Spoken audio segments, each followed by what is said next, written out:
before the elections. Right. Mr. Nag, what do you make of the SIR exercise? Because it's been an issue.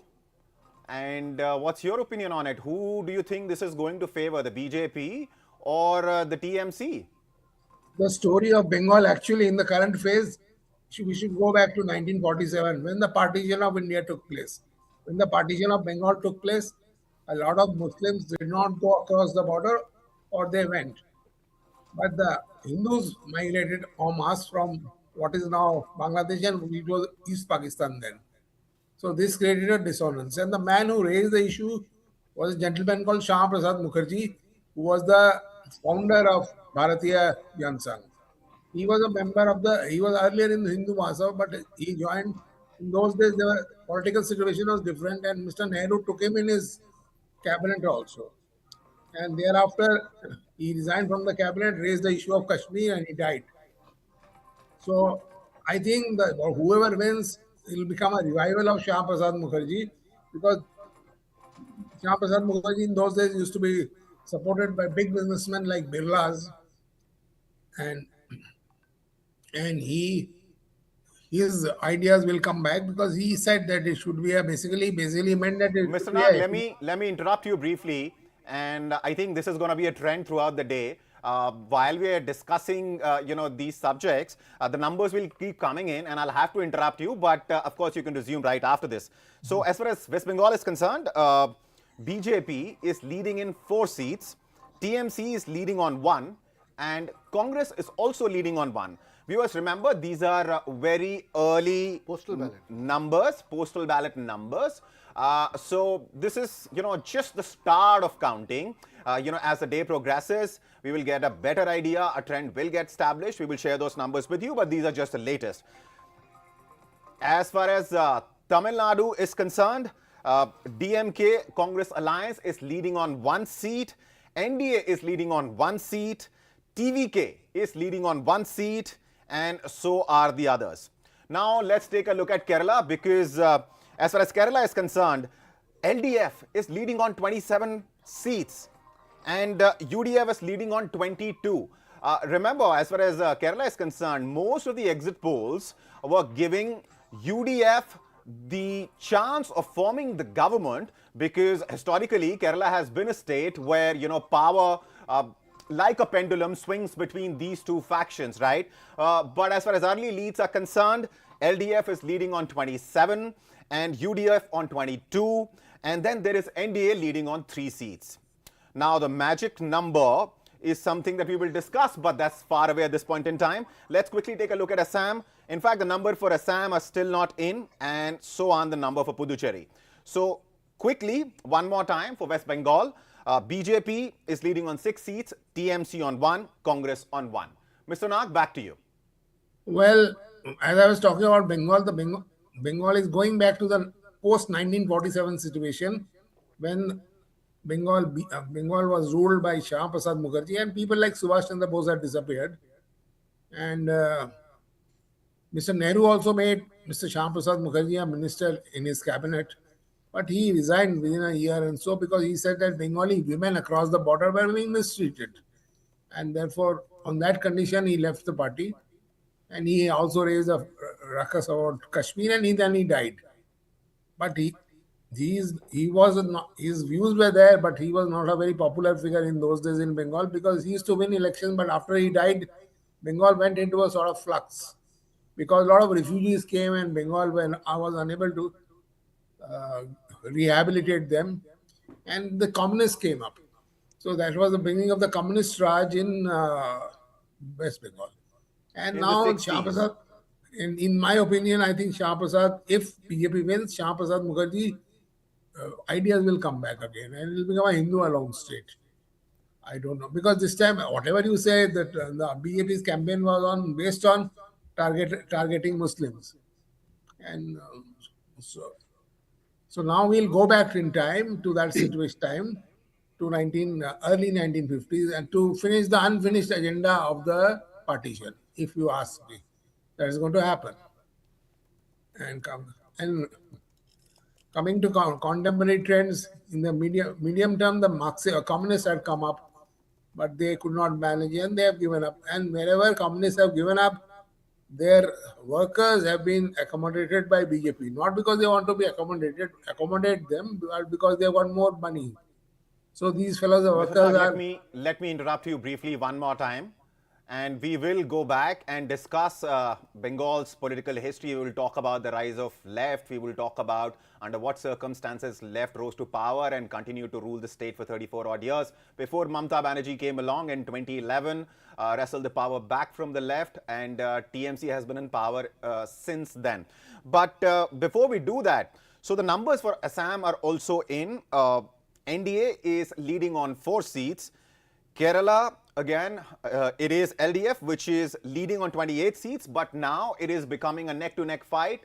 UDF is also leading on 28 seats. As far as Tamil Nadu is concerned, 6 seats is what the DMK Congress alliance is leading on. NDA is leading on 1, TVK is leading on 1. Puducherry numbers are still awaited, but quickly, let me go back to Assam one more time. Early numbers, but NDA is leading on 4 seats. Mr. Nag, back to you. You were talking about, you were telling us that the circumstances under which left rose was, of course, the Bengal where workers were struggling to find an honest day's wage. It was the time when when the British had left much after in the 60s, 66, 67, when the left first came into power. But when left first came into power, it was a coalition. It was not all by itself, right? Yeah. They were with Bangla Congress, but the support base was the same. And then CPM came, and Mr. Jyoti Basu came. CPI and CPM also split. But basically, it was so-called a proletarian government, and a lot of these Bengalis came up. But they were based on public sector and all. They were, and in those era also there were. So business was not so prominent. In fact, all the businesses left Calcutta or started leaving Calcutta, and that happened during Mamta's time also. Mamta's time also, this major car factory of Nanos left and went to Gujarat, where they made a Right. mark. Mr. Nag, let me interrupt you again. And there are updates on Tamil Nadu. We have the latest numbers which are coming in. 7 seats is, the numbers are in for 6 seats. DMK Congress Alliance is leading on 6 seats. NDA is leading on 1. We've been discussing Bengal for a while. Let's take a look at, one of the other big states which went into election in April, and that is Tamil Nadu. And Santosh, if you can come in. What does the situation look like as far as Tamil Nadu is concerned? Because it is being said DMK is in a very strong position, but this wild card which came in, and that's of course Vijay. And one exit poll in particular gave Vijay in excess of 100 seats. What do you make of Vijay's entry into Tamil Nadu's politics? Yeah, Abhishek, that's the point. Vijay being a wild card is a very Delhi-based perception actually. Vijay is, we understand Vijay to be a wild card, but for Tamil politics, Vijay is a well thought out, well planned kind of an entry. Because Tamil Nadu has always worked on a two-pole kind of a politics. Congress used to be one pole, but then certainly AIDMK and DMK took over and is always there. After Jayalalitha, that one vacuum which was created on the AIDMK side, certainly BJP was with them, BJP is still with them, and there was a scope for BJP to take over that space and make it a Tamil politics versus kind of a national politics kind of an affair in Tamil Nadu. But categorically, experts are of the view that BJP failed in doing so. And why it failed in doing so is the lack of flexibility, the lack of faces, and the lack of kind of an amiability. And it's a complete failure of the BJP style of politics and its expansion plan in the south. Santosh, let me interrupt you. Yeah. So the numbers in Tamil Nadu now, 17 seats. That's the number of seats on which DMK Congress combined is leading. Yeah, please continue. So BJP could not amicably accommodate the Dravidian idea of politics. There is a lot of ego around pride and ego, whatever we call it, but around the Dravidian politics, BJP could not understand. BJP could not have enough faces who could amicably fit in that the national interest politics and the Dravidian politics together, and it failed to do so.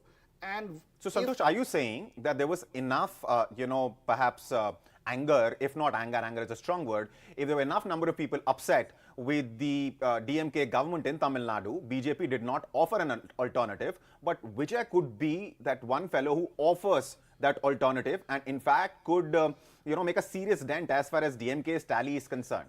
there are two views on that. One is certainly Tamil Nadu has always had this tradition of a hero worship.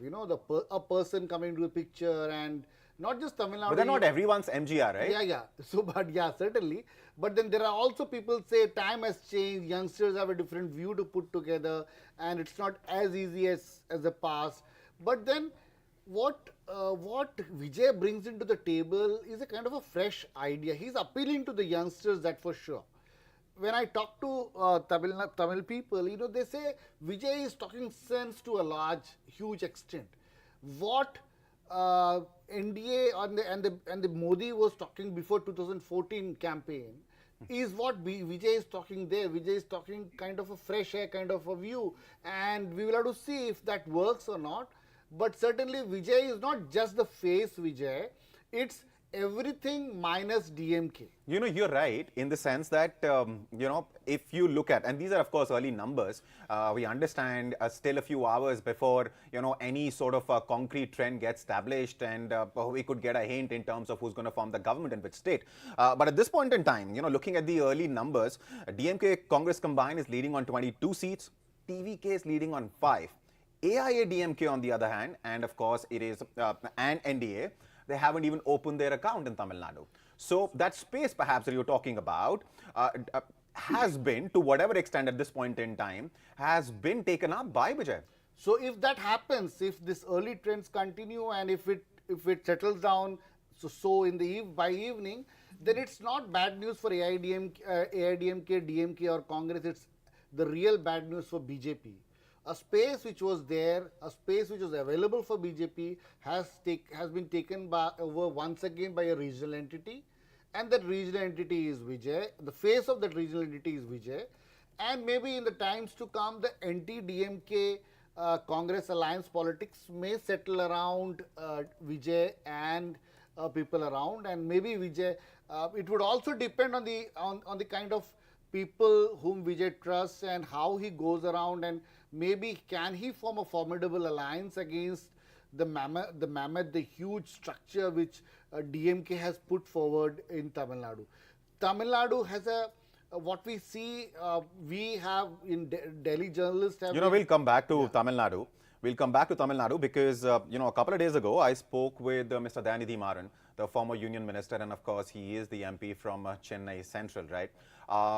And he was very dismissive of TVK as a phenomena. He was very dismissive of Vijay's chances in the elections. My specific question to him was, of course, about what does he think the chances are as far as TVK is concerned, because of course one exit poll had given him very serious numbers. So we'll come back to TVK, we will discuss that in depth because one thing is for sure, looking at the early numbers, that it's not going to be that easy to dismiss TVK. He definitely has captured, as far as the young minds are concerned, he definitely exercises some influence. We saw it in his rallies.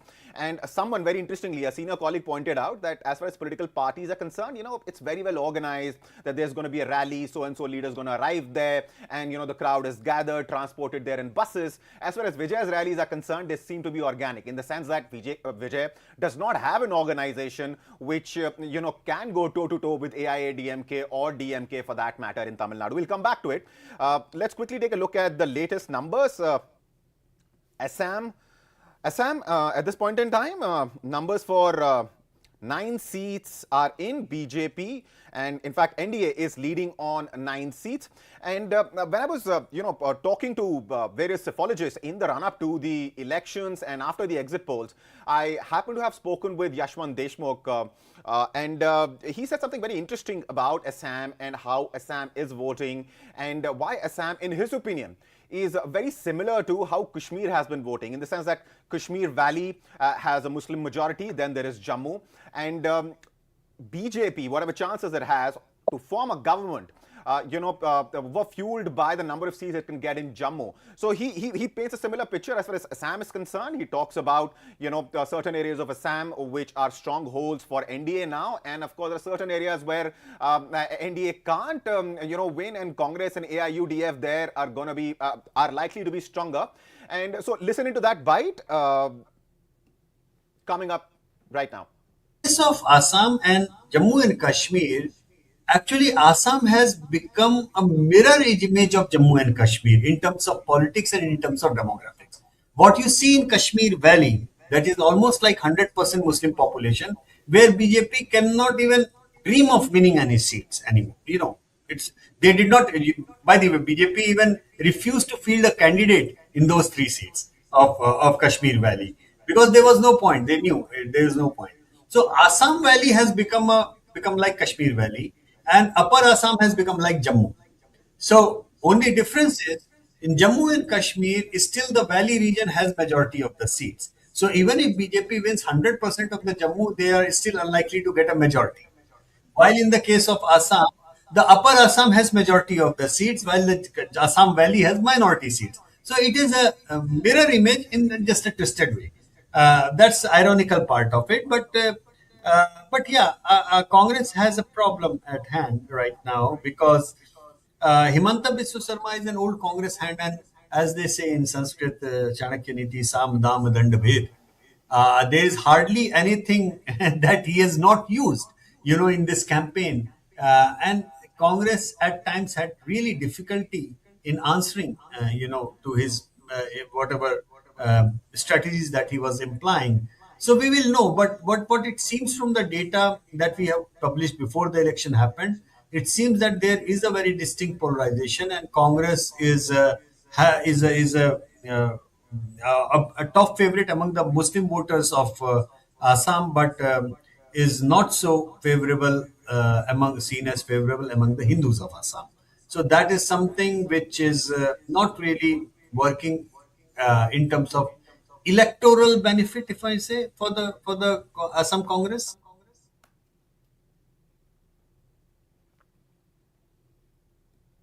Interesting remarks there. There was, of course, Yashwant Deshmukh of Sea Water, a well-known cephalogist, and he was explaining how Assam looks a bit like Kashmir, and he talked about the fact that certain areas of Assam have become stronghold for the NDA, but there are certain parts where, it's Congress and AIUDF which is more likely to win the seats, given the demographic, given the spread and the nature of it, of the population. Santosh, what do you think of that? And before, in fact, you express your opinion on it, let me just tell you that as far as Assam is concerned, at this point in time, we're looking at 10 seats, and NDA is leading on 10 out of 10.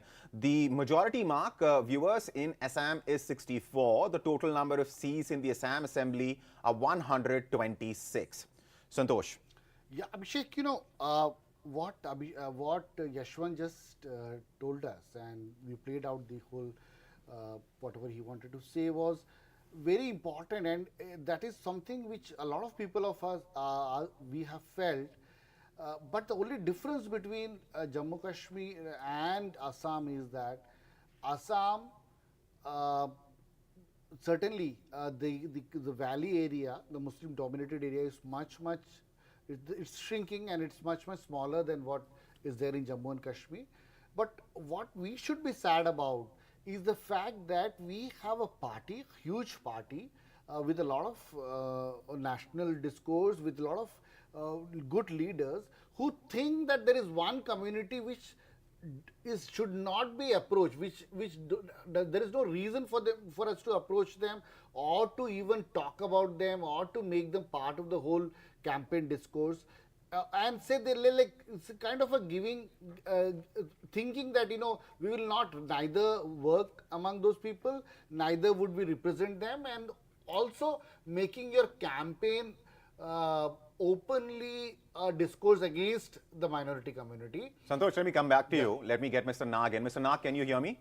Yes, I can hear you. So, Santosh raised an interesting point that BJP doesn't even reach out to a particular, section of voters. He was, of course, referring to the minority voters. I mean, we were talking about Assam, so we were referring to the Muslim voters. But wouldn't BJP's argument be that even if we do, see, as far as the government schemes are concerned, Muslims, Christians, Sikhs, everybody is an equal beneficiary of those schemes. But as far as votes are concerned, BJP doesn't get Muslim votes. Do you think, BJP's argument, unfortunate as it is, I mean, BJP should field candidates, should reach out to these voters, but Santosh rightly pointed out that it would seem to somebody who's looking at, various states and, of course, even national elections, general elections, that BJP doesn't reach out to those voters in a way that it reaches out to other voters.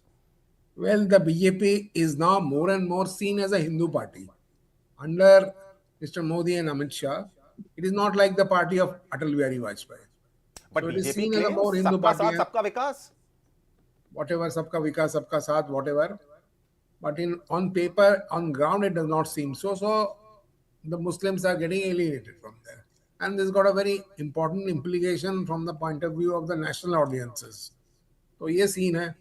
So in fact, even in the south, you are saying why Vijay is making a impact there. That is also because the BJP cannot make an impact in, because it's a not dominated party. It's ideologically is not dominated.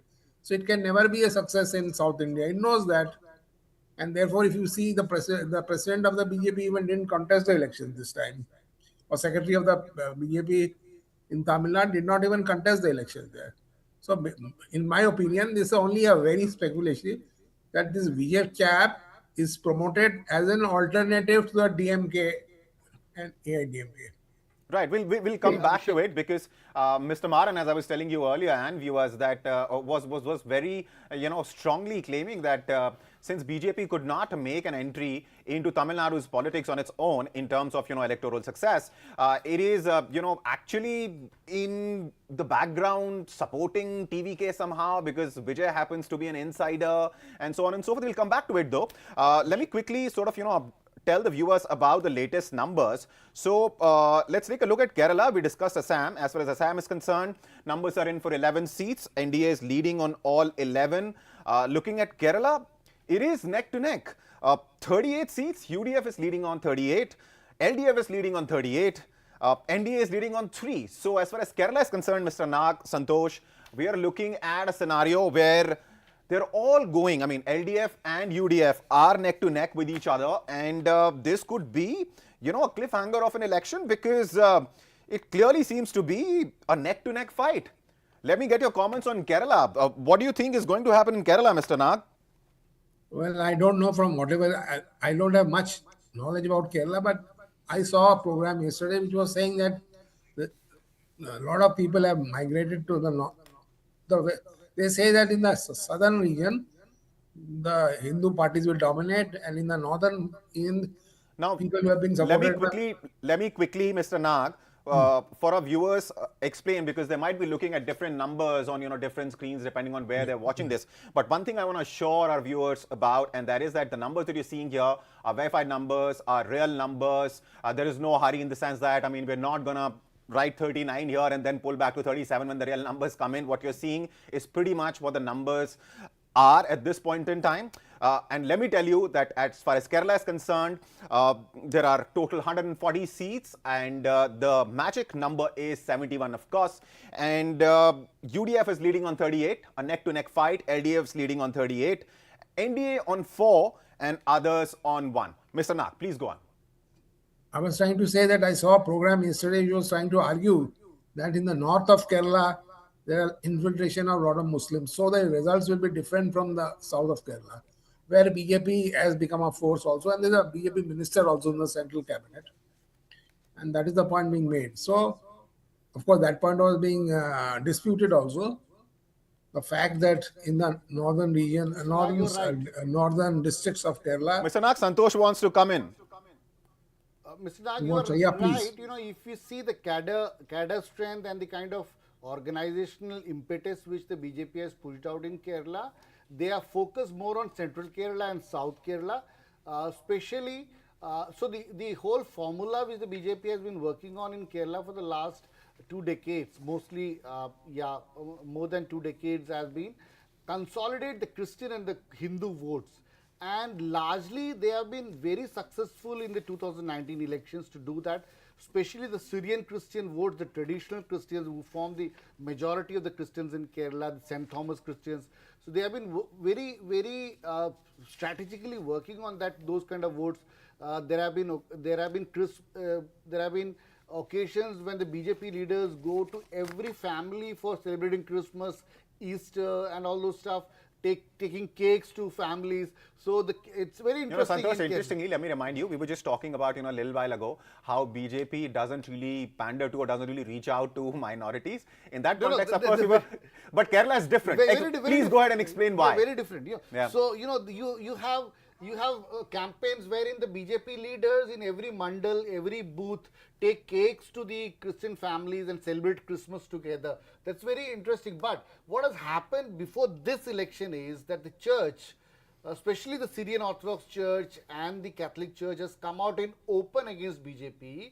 One, quoting the FCRA bill which has come out in the parliament, and a lot of other incidents which has happened in North India against the churches, the worship places and all those things.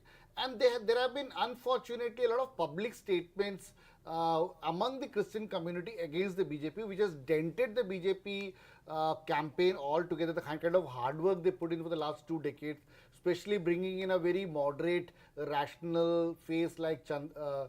Chandrasekhar, who is not just a politician but also an entrepreneur, kind of very moderate face for a lot of people.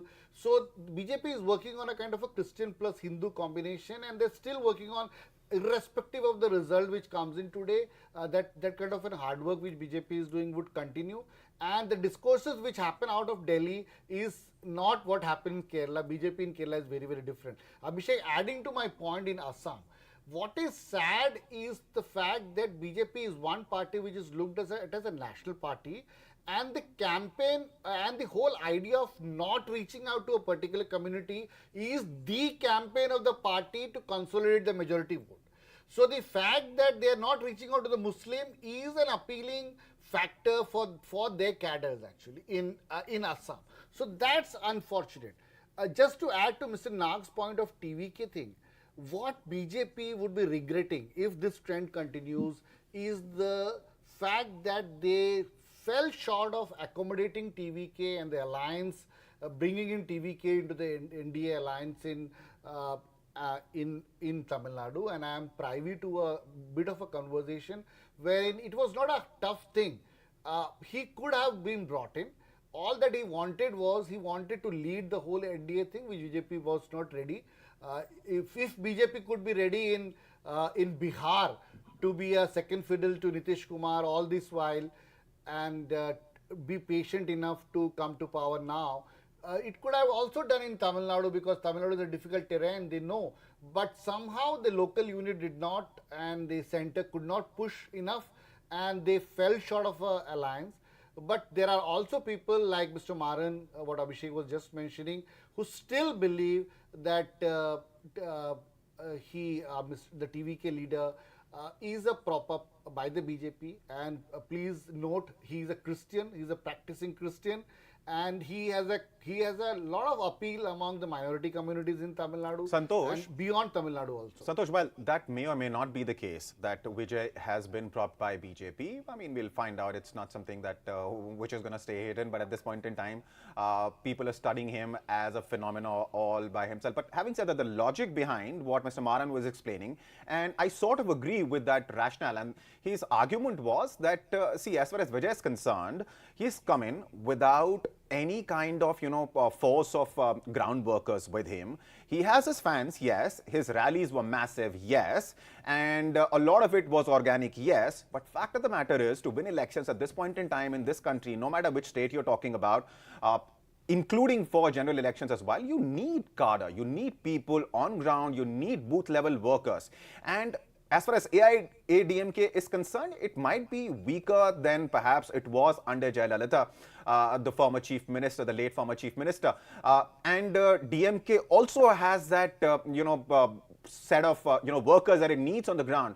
But as far as TVK is concerned, yes, Vijay will get the numbers because at the end of the day, he's a popular star and he has an appeal, and the young voters of Tamil Nadu perhaps might be enchanted with him. But that is unlikely to translate into votes. Mr. Nag, what do you think? I agree with you. First of all, it may not translate into votes, but maybe politics is changing, and now the younger people want to vote, and they want to vote without realizing the philosophy going behind vote. Another thing is that, as I said, the BJP can never be strong in Tamil Nadu because it does not reflect a culture which is true of South India. Basically, the party is constructed in a way that it reflects the culture of North India and now West India, and that may be the reason why they are running into faults. So, if But you Mr. want to, Nag, let me quickly ask you, a question as far as that point is concerned, that BJP cannot actually ever fight in Tamil Nadu as an insider. I mean, this whole Dravidian versus, another Indian party up in elections. Annamalai, I mean, the way he was propped up, he was a local leader, spoke the language. He is a man of the soil, right? Yeah. And he did get a lot of press, he did get a lot of attention, accomplished man, former IPS. So you think, a strong man like that, that would still not help BJP? We understand, it failed, clearly, but why? because it is not rooted in the culture of South India. South India is a different nation in that sense. So, to be a South Indian, you should have a different philosophy. And now, I'll let you come in, Santosh, let him finish his point. Yeah. Okay, so we have numbers coming in from Tamil Nadu, and DMK's M.K. Stalin, of course, the chief minister, the sitting chief minister, is trailing from Kolathur seat. That's as far as Tamil Nadu's numbers are concerned. But viewers, remember, these are very early numbers. At this point in time, numbers are out for 68 seats. 48 is the number of seats on which DMK, Congress combined, is leading. TVK is leading on 15. Clearly, anybody who was dismissing TVK as something which is not really the kind of phenomena that it seemed to be when you looked on screen, when you saw the size of rallies, as far as Vijay is concerned, would be looking at these numbers and finding them shocking. But for those who did see Vijay's appeal, will perhaps not be. So TVK leading on 15 seats in Tamil Nadu, DMK, Congress combined leading on 48 seats, NDA on just 2 seats, others on 3. Mr. Nag, go ahead, and then I'll let Santosh come in because he had a point to make. well, basically, I was saying that whatever be the philosophy of South India is different from that of North India. And it has been, the nation has been constructed on a North Indian philosophy only. Of course, RSS has been making inroads in the South, I know, for a long time. But however, they have failed. And I think that is the reason why this gentleman, whose name you mentioned, BJP leader in Annamalai. IPS officer, he did not contest the elections also this time. Right. Because they understand that there is a basic problem. And this gentleman, this Vijay fellow, has been able to get some seats because the country is also changing. And in this change of country, the philosophy is also changing. And younger people are becoming more important. And therefore, he thinks that he can get more votes. So basically, आपको समझना चाहिए कि देश बदल रहा है, and this reflects the changing country also. And I think the BJP bosses have also understood that, and that is the reason why they have pushed up Vijay as a rival to DMK, because Vijay will attract a lot of crowds and a lot of attractive votes also. And so that is the reason. So whether what will happen, we don't know, but that is the thing. And the same thing happened in Kerala also.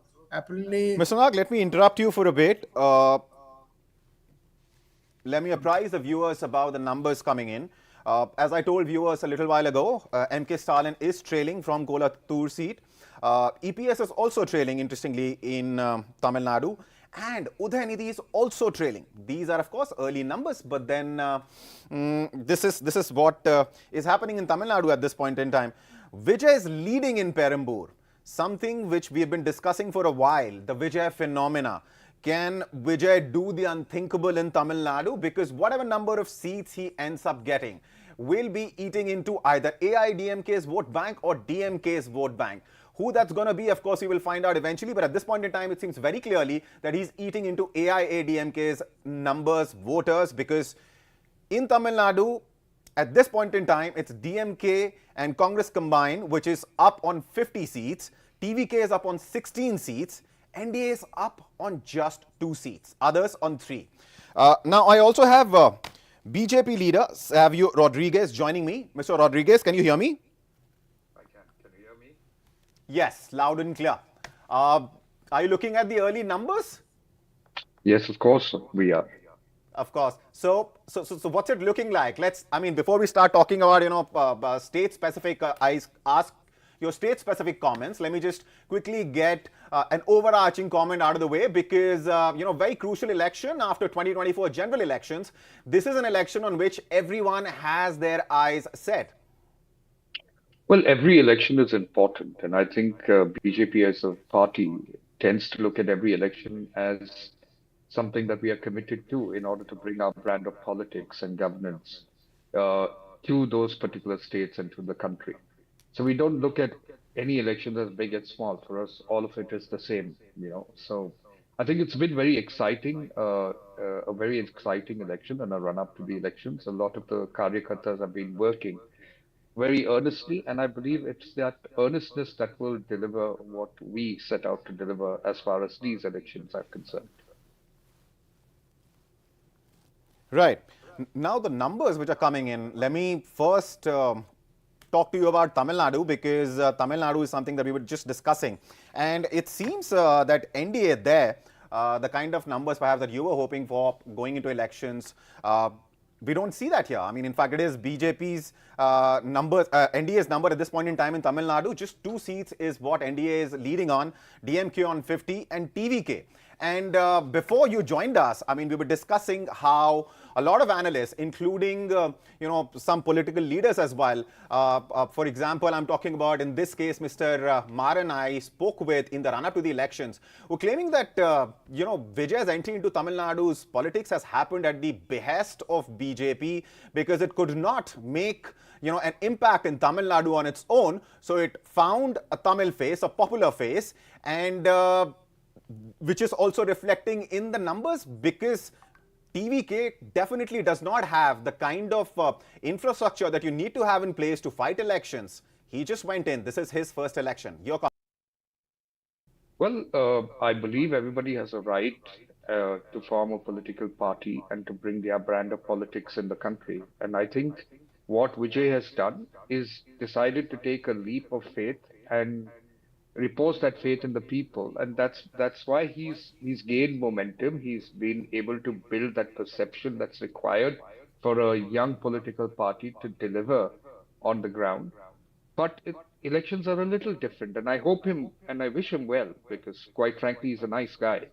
But there are many factors that will come into play, and we'll realize it by the end of the day whether he's been effective actually by the vote share or just a perception image, And you see, if you had to look at it from a very realistic point of view, yes, Tamil Nadu is a difficult state for the BJP. So is Kerala. And it doesn't mean that we do not go in there and give it our best and work with the alliance partners that we have to make it the best, right? So I think these are very early trends at this point of time. We're only at 9 o'clock right now, and I think it's too early to call it out. Allow for the numbers and the finalization of those numbers to come in probably by about 12 o'clock or 12:31, and we'll get a clarity on what's happening in Tamil Nadu. I think it's too early to call it out, but what I think will definitely happen is that DMK is going to face a little bit of, they're going to run out of steam as we go towards the end of the counting. And you will see that there will be an edge that will be with the NDA alliance itself. And that edge will bring it very close to victory. That's how I'm seeing it. But it's too early to call, so we'll wait and see. And I wish TVK all the very best. Like I said earlier, Vijay is a good person, and having associated myself with him in terms of connecting with his team and all that, to understand what's happening on the ground. I think he's got some sense of what he wants to do. Whether that translates into vote, it's too early to say. If Mr. Rodriguez could enlighten us why BJP alliance did not work. Santosh from the studio has a question for you, Mr. Rodriguez. He's asking if you could enlighten us as to why NDA did not work in Tamil Nadu. Stalin NDA alliance. Yeah. No, so well, I was not privy to any direct talks between the party and TVK representatives, though I'm aware that there were some level of talks that happened. What I believe is important to understand is that Vijay, in his right and in his beliefs, wanted to be somebody that created his own strength within that party and wanted to create his own strength within Tamil Nadu itself. So on basis of that, there was a bit of a manner in which they couldn't combine together. But I believe in the end, we'll see how the results turn out. Maybe you never know. Marriages work in strange situations, right? So for now, it's better to have been separate and do what each one wants to do. Maybe in the near future, very near future, there might be something in store, depending on how these results turn out. Mr. Rodriguez, even if there was not a marriage, would the party be okay with a live-in kind of a situation with TVK? Well, the party is very sanskari, right? So we would not want to talk about live-in relationships right now. And But Mr. Rodriguez, as far as sanskars are concerned, what does that have to do with a live-in relationship? well, we are. I mean, living weren't with- you talking about are- Vijay and Vijay's appeal to the youngsters? And when you speak of live-in, it's not such a shibboleth, a topic which they don't want discussed. It's rather normal, right? For a whole lot of them across the country. Well, Tamil Nadu is a very, very, very sanskari state. They have a lot of value system, and I believe. See, again, I have a problem with the fact that you're calling live-ins perhaps a non-sanskari sort of a relationship. That's all that I have a disagreement with. Otherwise, I do understand what you're trying to say, though. Well, we got to have a little fun. You guys are too serious here. Not at all. Please go ahead. Well, the fact of the matter is that the elections are too early the early trends are very early right now, and if God willing, Vijay and the NDA have to form some alliance, it will work out. It's a free world out there with values, of course. All right. So I have Mr. Dinesh Vashne joining us. Mr. Vashne, thank you for taking out the time and talking to us. Can you hear me? I can. All right. You must have been looking at the numbers. You've just joined us.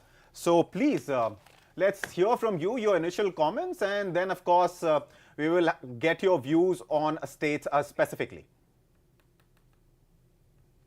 Look, we were saying since very beginning after this exit polls.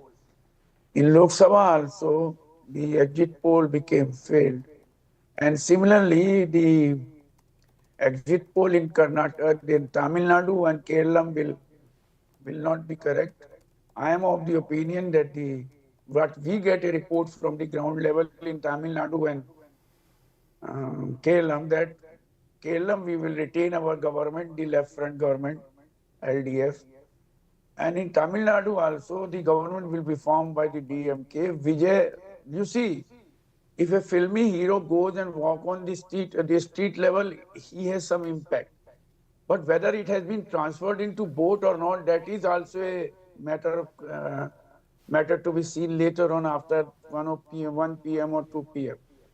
Similarly, in the villages, we don't find any very much impact of Vijay in the entire Tamil Nadu rural belt. In Bengal also, we are hoping that the left front will win some seats this time. We will not be zero like last assembly, though the attempt has been made by the... Mr. Vashne, the long pause that you took between that sentence and the word after that, and let me repeat it, I was just taking a sip of water, I stopped, and your sentence was, left is going to win in Bengal, I hope, a few seats. That was the pause that you took between in that sentence. And I was like, let me hear from Mr. Vashne why he believes that's going to happen. But please go ahead, sir. Look, we have worked very hard in last 5 years among our cadres in the West Bengal. And we are very sure, even one of the estimate given by one of the local paper has also agreed that left may win some seats this time in West Bengal, though attempt has been made by the media and the television channel that it is a election in Bengal between BJP and TMC, but they have not taken into consideration the mobilization the left parties had during their election rallies as well as their election campaign. Despite the fact that we don't have that much of money to use in the elections or to throw away in the elections like BJP, nor we have those type of gundaism which TMC is doing. But we are sure that in Bengal also, BJP is not going to have government. Rodriguez, And can you Assam, come we are in? not a part of the alliance Mr. of the Vashne is Congress. talking about Gundaism and Manipur. Sorry. Manipur. Yes. So, and also, of course, left's record in Bengal has not been very clean on that front as far as, violence related to elections, polls is concerned. That's something which we did see a lot of, when left was ruling West Bengal. What do you think about left's chances, though, Rodriguez, at this point in time in Bengal? Well, as my esteemed colleague himself said, that he's not really sure that they might have some seats, and then he mentioned that they hardly worked. I don't know whether he was mentioning that they worked hard or they hardly worked. No, It's a little we worked confusing. hard. We worked. I You said worked we hard, worked okay. very hard. Okay, No, I thought Rodriguez, I agree with you. The pauses that Mr. Vashne is taking, is making us all go on a different tangent altogether. But I think I believe everybody has a right to be optimistic, and that's what he is. He's being optimistic to get a few seats. The left is practically, TMC has beaten the left, right, and center in West Bengal, and I think BJP will just put a nail on their coffin as far as West Bengal is concerned. But the left is finished in West Bengal. Their kind of politics, West Bengal has rejected and will continue to reject. They will be rejected in other states as well. But for certain in this election, the left will be rejected in West Bengal. Right. Do you also think that you'd be able to get some of the left votes? Because, for example, let's look at Naxalbari, what happened there in 2021. BJP now has that seat in its kitty. And it used to be, of course, a stronghold of the left.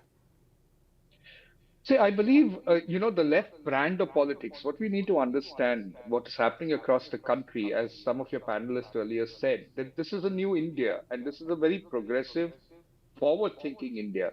So the left brand of politics holistically is going to have a problem. So whether it's West Bengal or any other part, the only place where the left has some strength is Kerala.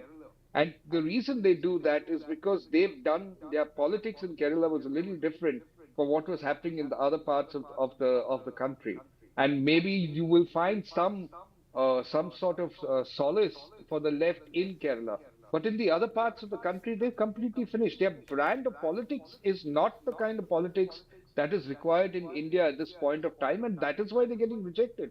One of their strongholds was West Bengal. All it took was Trinamool Congress with their brand of politics to actually, take the left away, to completely decimate the left. BJP didn't even need to do that, right? So the thing is, where is the left politics in India? The left politics is actually getting redundant, and it's being shown its place because India is not looking at the left ideology at all. They're very, very center to right at this point of time rather than left to right. Right. Santosh, you wanted to comment, please. Yeah, Abhishek, I think Bengal is getting interesting. Tamil Nadu is sort of getting very one-sided kind of a thing. Let me quickly, now that you've mentioned, let me quickly give you us the numbers. Yeah. So, Bengal, BJP, 43 seats. That's the number of seats BJP is leading on. TMC leading on 19 seats, Left Front on 1. And talking about Tamil Nadu, 103 seats. That's the number of seats the numbers are in for. So DMK Congress Alliance is leading on 73. TVK is leading on 20 seats. NDA on just 4. Others on 6. Kerala, 104 seats. That's the number of seats the numbers are in for at this point in time. UDF, LDF, both are leading on exactly 49 seats. This is something that we've been seeing from, very outset of this process, that UDF and LDF have been neck to neck in terms of the number of seats that they've been leading on. At this point in time, the numbers are 49 each. NDA is leading on 5 seats. Others are leading on 1. As far as Assam is concerned, numbers are in for 29 seats. NDA is leading on 24 seats. And Congress is leading on just 5. As far as Puducherry is concerned, 4 seats. That's what the numbers are in for at this point in time. And NDA is leading on all 4.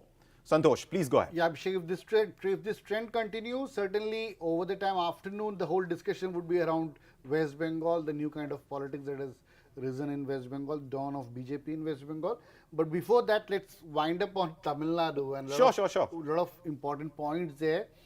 See, when you're discussing 5 elections, any thread takes you anywhere. And wherever it takes you, you follow that, right? But please go ahead. Finish your point on Tamil Nadu. Mr. Rodrigues and Mr. Nag had brought in very important points about TVK and the kind of politics they're doing. And even Mr. Vashne was right on the fact that TVK is more a youth-centered, urban-centered phenomenon. But that's a phenomenon which is trickling into a lot of B class, C class cities in Tamil Nadu. So, but the point which the TVK has an advantage is, Abhishek, traditionally how AIDMK and DMK has worked is, there are 3 important pockets, the Chennai and around the area pocket, the Madurai, the south pocket, and the western side, the Coimbatore area, which is the Tarai region, the grain rich region which Tamil Nadu is. So all 3 politics have been very, very distinct. If you remember the DMK, how the great Karunanidhi did was, Ayagiri was more a Madurai person, so he was sent to Madurai, focus there, don't disturb here. Stalin was more on Chennai, and a lot of people say that's why Stalin could inherit the whole legacy.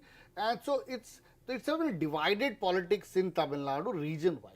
But what we see in TVK is it's a across Tamil Nadu kind of a phenomenon. But Mr. Vashne was very right. It is an urban-centered, youth-centered phenomenon, and that is what counts in this modern-day campaign. Youths are the people who take the message across social media and all. So, But Santosh, let me interrupt you for a second. If TVK actually emerges as a very strong force in Tamil Nadu, it's going to have an impact on the elections in Puducherry as well. And talking about Puducherry, elections in Puducherry, yes, it has a very small assembly of just 30 seats, right? But elections there are really tricky because the winning margins, the losing margins are usually wafer thin. Somebody could win an election because they got 150 votes more than their opponent, and vice versa. So, do you think, in your opinion, this is going to have an impact in Puducherry as well? Certainly, Puducherry follows the politics of Tamil Nadu to a large extent, and it's also not just about funds, it's also about the cadres, the kind of machinery which Tamil Nadu puts into the Puducherry. So certainly it would have a long-term impact, and if this trend follows, TVK would have a kind of a bargaining power both in Puducherry and in Tamil Nadu, that's for sure. So, but what I was telling about the BJP... Mr. Rodriguez, do you think that's going to be a good news for BJP in Puducherry?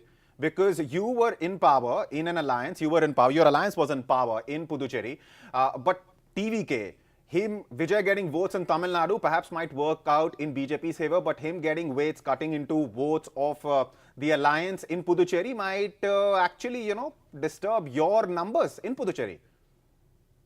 Well, I don't think so. I think what's going to happen is that Puducherry is going to continue to hold strong. The real competition that you're going to see for NDA will be in Tamil Nadu itself.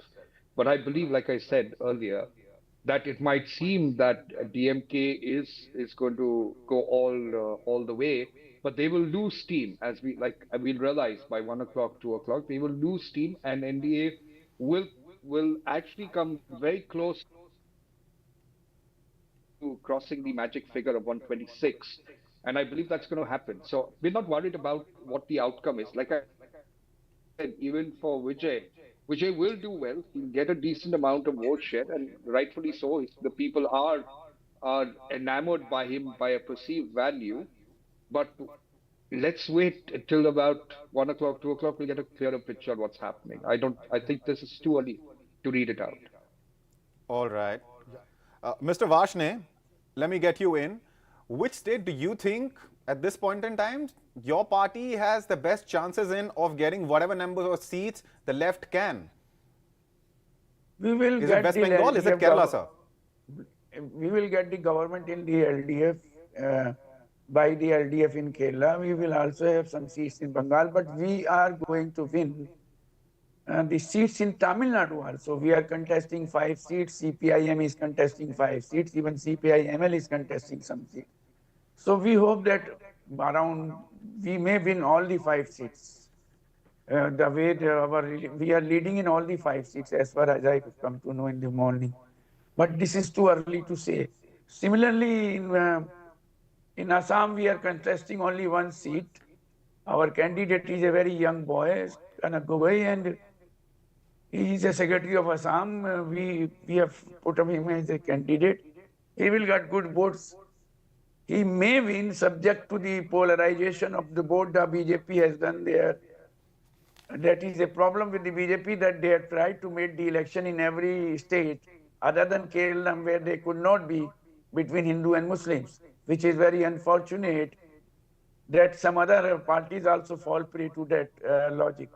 And TV media is also I giving disagree fuel with to that. this logic of Hindu and Muslim logic everywhere. And TVK, I'm again telling you, he will not get more than, by maximum, he will get 15 seats, because these early trends are these postal ballots. I don't know whether machines have started counting or not, because earlier the first is the postal ballot. Right. Now, Mr. Rodriguez, you wanted to wait before you comment on what's going to happen in various states until about 1 One more point I would PM. like to. But One more point I the would like to visuals say. that I'm going to cue for my viewers on screen Excuse me. will paint a very different picture, because these are the visuals of jalebis being made at the BJP headquarters in Delhi. Well, like I said, elections for the BJP, it's not only the election day or the counting day, it's the run up to the election campaigning. That is actually something that the party takes very seriously, and every Karyakarta is an integral part of that exercise, you know. So it's a momentous occasion for us. And it's irrespective of victory or non-victory. We've always been that way, and we will always be, excited about what the results are going to be. We know what the results will be in terms of our expectations, but it's a great feeling. So I don't want to sound overly optimistic, but I believe that the people of each state who believe in the NDA and the BJP kind of politics will vote for the BJP. If there are those who might not, will not vote. And that's the right of the people, and that's acceptable. If we don't win in certain areas, we will go back to the drawing board, learn about it, and correct our errors. You know, unlike some political parties where the elections, some leaders who want to be the prime minister lose almost 90 odd elections, and they assume that they will lead the country in the coming years, which is really foolish. You have to look at each state in its uniqueness. I disagree with Mr. Vasnik when he says that BJP does polarizing politics about Hindus and Muslims. I think that's incorrect, and I think he needs to. How's that incorrect, Rodriguez? Because we have the Chief Minister of Assam on record talking about polarization. There are other states where plenty of examples where BJP leaders have made remarks to that effect. Well, by and large, a particular leader's comments, for whatever reasons in that territory, lead to do with his understanding of certain segments of the minorities in that territory is not a reflection of the BJP and its work in the minorities All across right. India. let me Okay. let me Now, interrupt you if for you a look at, second. if you're looking at the same leader's statement, he has also I'll come made back a to very- you. I'll come back to you, Mr. Rodriguez. In the meantime, let us play out the visuals of jalebis being made at the BJP headquarters, and then immediately after, BJP's contestant in Kerala, Rajiv Chandrasekhar, he has spoken. So let's listen into him as well.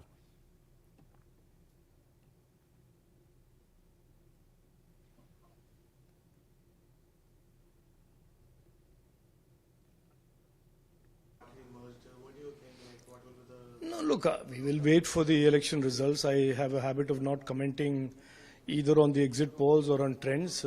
These are elections.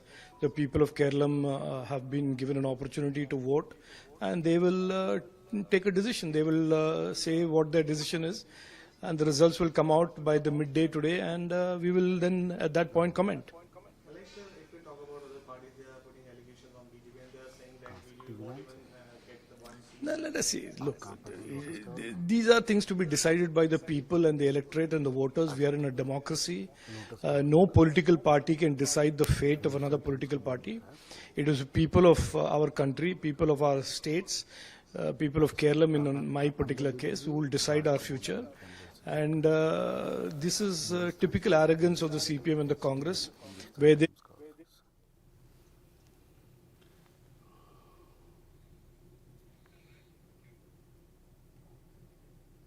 All right, let's. That was, of course, BJP's Rajiv Chandrasekhar talking about the numbers and the situation in Kerala. Viewers, let's just quickly go over the latest numbers. West Bengal, 71 seats. That's the number of seats the numbers are in for at this point in time. BJP is leading on 46 seats. TMC on 24. Left Front on 1. That's the situation in West Bengal. So BJP clearly ahead of TMC by a long margin. But remember, these are early numbers. As far as Tamil Nadu is concerned, numbers are in for 140 seats, out of which DMK Congress combined is leading on 75. And the wild card, Vijay, is leading on 39 seats. That's a massive number for somebody who's just formed a party and is fighting two strong forces in Tamil Nadu, AIA, DMK and DMK. NDA, on the other hand, in Tamil Nadu is leading on 17 seats and others are leading on 9. As far as Kerala is concerned, numbers are in for 107 seats. UDF is leading on 51, LDF is leading on 50. This is the first time UDF has inched ahead of LDF. The margin at this point in time is just 1 seat, but ever since we started this coverage and numbers started coming in, it was UDF and LDF pretty much similar number of seats. In fact, on most occasions, exactly the same number of seats. NDA in Kerala leading on 5 seats, others on 1. As far as Assam is concerned, 40 seats, that's what the numbers are in for at this point in time. NDA is leading on 32, Congress on 8, others 0. Puducherry, numbers are in for 6 seats. NDA is leading on 3, DMK and Congress combine on 2, others on 1. And after this, I would also like to welcome, we have Vivian Richards John Kumar joining us from Puducherry. Can you hear me, Vivian? Welcome. Am I audible? Yes, audible.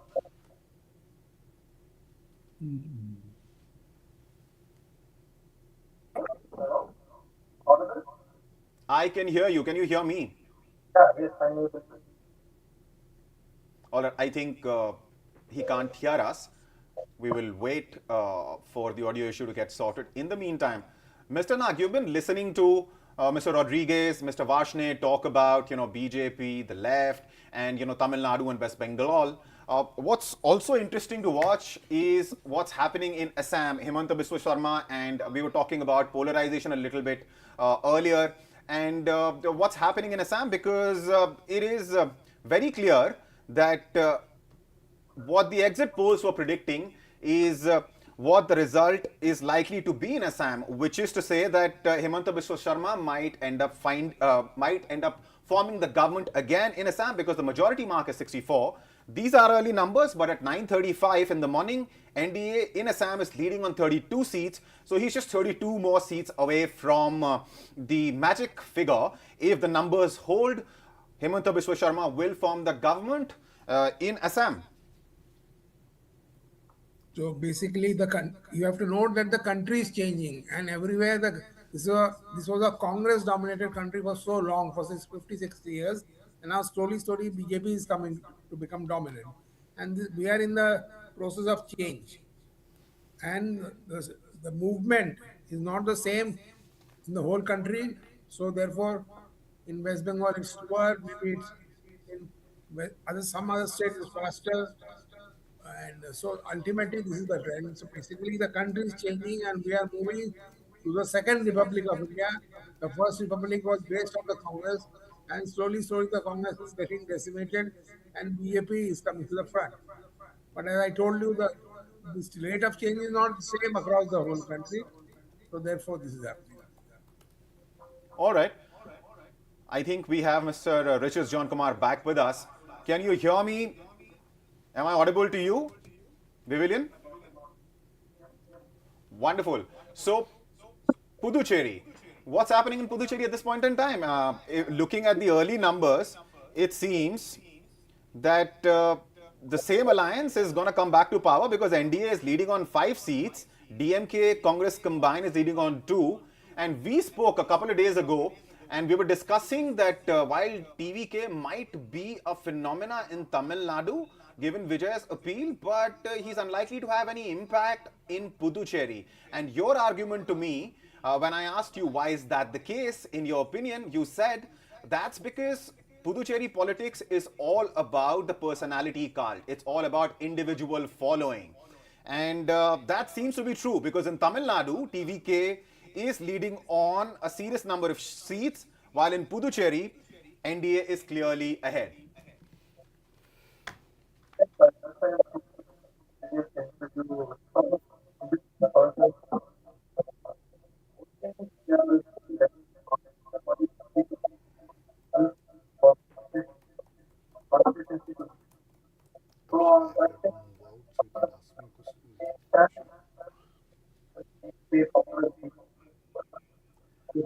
I think his audio issue is still not fixed. Let's wait for it. Let's wait for him to join us again, and we will discuss Puducherry with him. That said, Santosh, you have to leave now. So your final comments based on the numbers, and let me read the numbers one more time before I give you the floor for your comment. So West Bengal numbers are in for 80 seats at this point in time. BJP has taken a lead on 55 seats. TMC just on 24, Left Front on 1. That's West Bengal. Tamil Nadu, 147 seats. That's what the numbers are in for. 69 is the number of seats that DMK Congress combined is leading on. TVK is leading on 43. NDA on 25, others on 10. So Vijay clearly emerging as a serious player in Tamil Nadu, despite the fact that this is the first election he's fighting. Now Kerala, 109 seats. That's what the numbers are in for at this point in time. UDF is now inching ahead of LDF. There is a clear gap of 8 seats. 55 is the number of seats UDF is leading on. 47 is the number of seats LDF is leading on. NDA is leading on 6. That's the situation in Kerala at this point in time. In Assam, NDA is leading on 37 seats and Congress is leading on 11. Puducherry, 5 seats is what the NDA is leading on. DMK Congress combined leading on 2. So Santosh, a clear picture seems to be emerging in most states except perhaps the only UT because of course the numbers are in for just 7 seats, and we're talking about an assembly of 30 seats. Please go ahead. As far as West Bengal is concerned, BJP is, I think, by a margin of, in fact, on twice as many seats ahead of TMC on 56. Yeah, Abhishek, thank you so much, Abhishek. Most of the picture looks mostly clear. If this trend continues, then there is no surprises happening around noon. Certainly, this trend would continue. Starting with Tamil Nadu, and let's wind up with West Bengal. I was talking to an interesting conversation with a BJP leader in Tamil Nadu.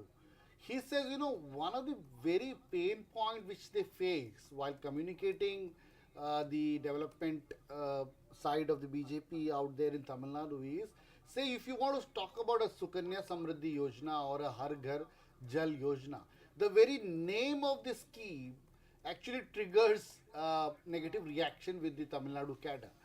So BJP will have to certainly change its strategy out there in Tamil Nadu. We had been talking about the Annamalai factor.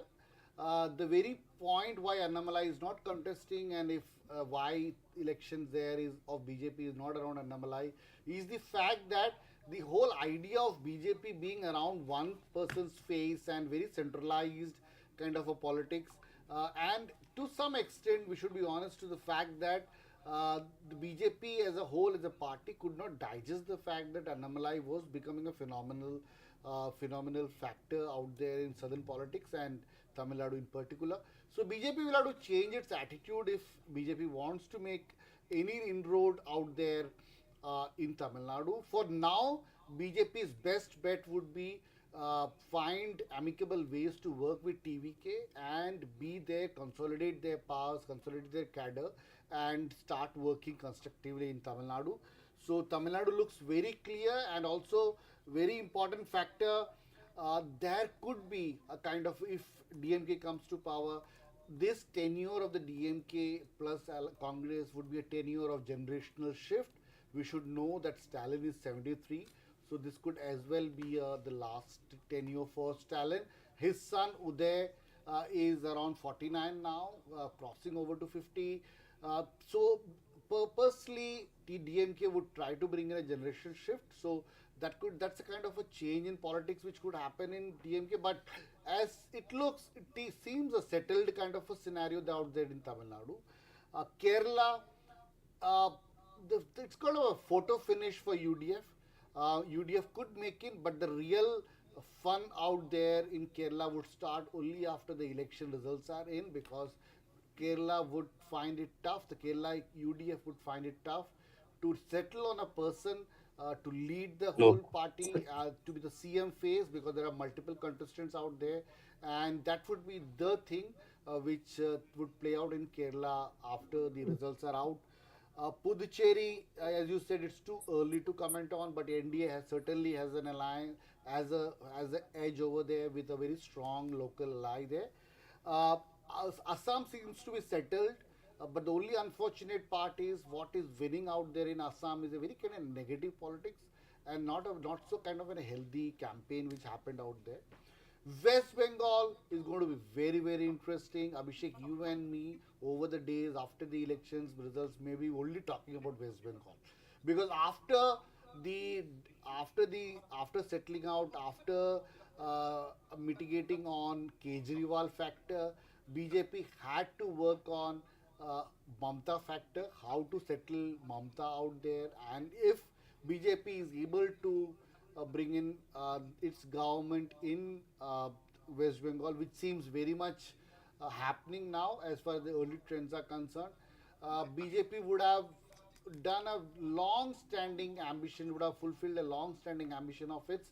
And one of an editorial was mentioning about it, whatever BJP is doing is actually easing out the future politics for Congress, because one by one, the state parties, the state biggies have been settled down by BJP, clearing for a lot of national two-party kind of politics in the country in times to come. But the election results would certainly reflect how big a Mamta as a fighter has been and what all factors did work out in West Bengal. So as of now, things seems very clear, Abhishek. And thank you so much for bringing me in here. And it was wonderful talking to you, Abhishek. Thank you, Santosh. Now, I want to read out the numbers one more time before I come to you, Mr. Rodriguez. And as far as West Bengal is concerned, 61 seats, that's the number of seats BJP is leading on. Almost double the number of seats TMC is leading on. Viewers, these are, of course, early numbers. Situation is going to become clear. Yes, there seems to be a trend which is at play here, but uh, becoming clearer. The trend will start getting established more clearly, I think, in a couple of hours from now, as Rodriguez was also pointing out. And looking at Tamil Nadu, clear lead for DMK INC combined, 68. But in Tamil Nadu, the biggest thing that we've been discussing ever since we started in the morning has been Vijay and his party TVK. First time entrant, his debut in politics, and what a stellar debut it seems to be, because TVK is leading on 47 seats in Tamil Nadu.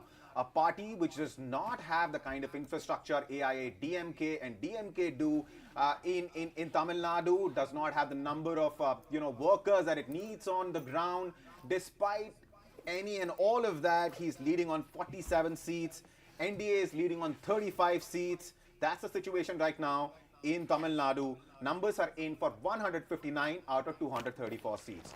Now, moving to Kerala, UDF is inching ahead for 57 seats. That's what the alliance, which also has Congress as the leading partner, leading on 57 seats. LDF on 46, NDA on 6, others on 2. Assam, NDA 45, Congress 18, others 0. Puducherry 5, that's the number for NDA. 3, the number for DMK, Congress combined, others 2. Now, viewers, the numbers that you might be seeing in various places, they might be different because, of course, the numbers that we are giving you are the real numbers, numbers which have been verified, numbers which have been double-checked. Of course, we will try to bring you the fastest updates, but more than that, we'll try and make sure throughout the day that we bring you the sure numbers.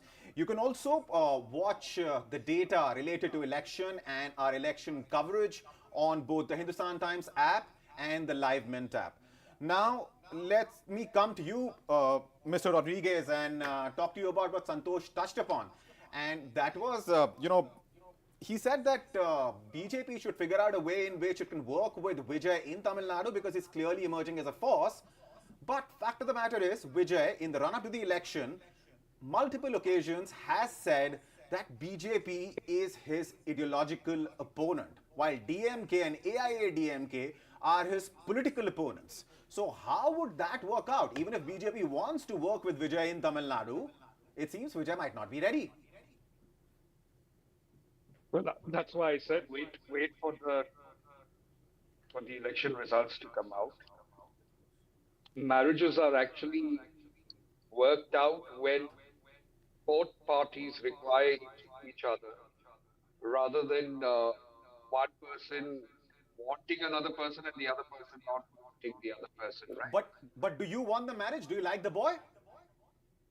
No, we're not saying that. We're saying that. We're saying situations demand of a particular marriage to happen. And if the situation is demanded, we will look at it and cross that bridge when it arrives. All right. Right now, there's no harm in flirting with each other. Once we decide to get serious, we will think about it.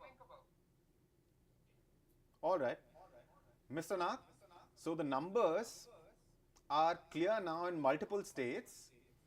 Of course, we're nowhere close to counting being finalized, but that said, in most states, except perhaps in Puducherry, there's a clear trend which seems to be emerging. In Kerala, it is UDF, which has inched ahead of the LDF. In West Bengal, BJP is up and leading on more than 60 seats. TMC is leading on around 34. As far as Assam is concerned, NDA has taken a clear lead.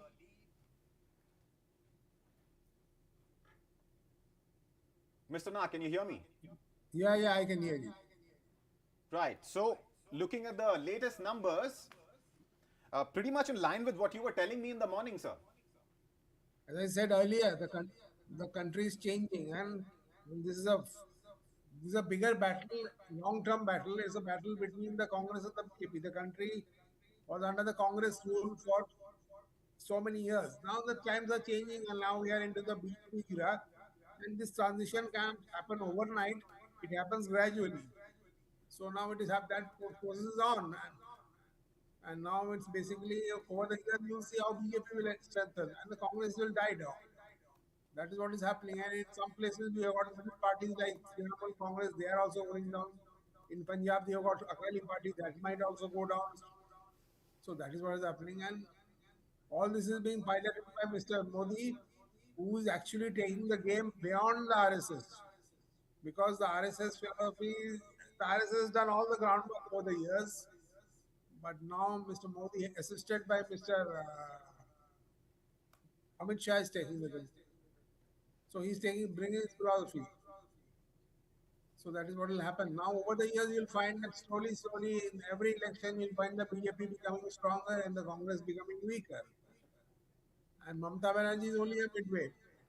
Mr. Nag, let me interrupt you for a second because we were trying to talk to Mr. Vivian Richards, John Kumar earlier from Puducherry, but we kept getting disconnected.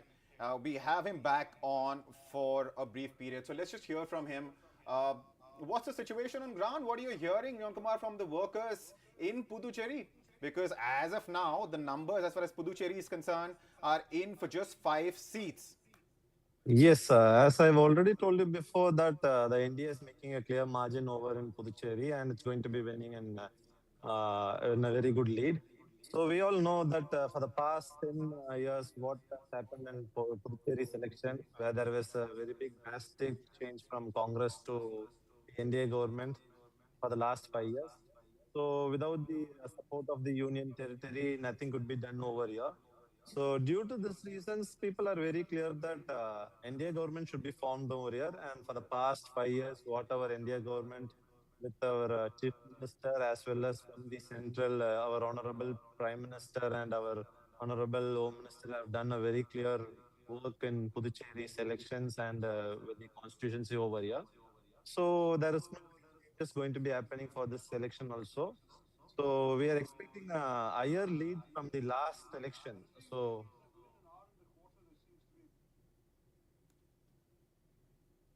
hello. Please go ahead. I think there Yes. was So some audio that leak, but would be please the go ahead. result right now. So expecting all the results to be closed by 2 to 2:30 p.m. 2:30 p.m. Right, which Yes. is just 3 or 4 hours away from now. But that said, Exactly. as far as Puducherry is concerned, you must be looking at what's happening in Tamil Nadu because the numbers in case of Tamil Nadu are rather startling for a lot of people because Vijay and TVK have emerged as a phenomena. They're leading on, Vijay's party is leading on 37 seats in Tamil Nadu, and that's a massive number. In fact, the numbers are in for 164 seats. DMK Congress combined is leading on 67. TVK is leading on 49. So, Richard John Kumar, what do you think has been the impact of Vijay's party fighting election this time around in Puducherry as well? His party is fighting on all 30 seats in Puducherry. So comparing to Tamil Nadu, we can't take Puducherry election into the same scenario. So it's differently different organized, like how to say is Tamil Nadu works on the individual person, either the leader, but here it works on the candidate. So which candidate going to stand in which party is what going to be leading in Puducherry selection. So it all worked in the same way. As we know that during the 2016 election, when my father stood in Congress, he won with a very clear swing. Then later, when he joined into BJP on 2021 election and myself on 2021 election, we all made again a clear sweep in Puducherry election. So it doesn't depend on which party we stand. So TVK doesn't play a big role over here. Maybe there might be one seat, one candidate might win since he was not able to get the ticket in other parties. So that might be the impact. Other than that, Puducherry, it's going to be only on the central government's opinion. So we all know that what's going to happen without the support of central government. So India is going to form over here.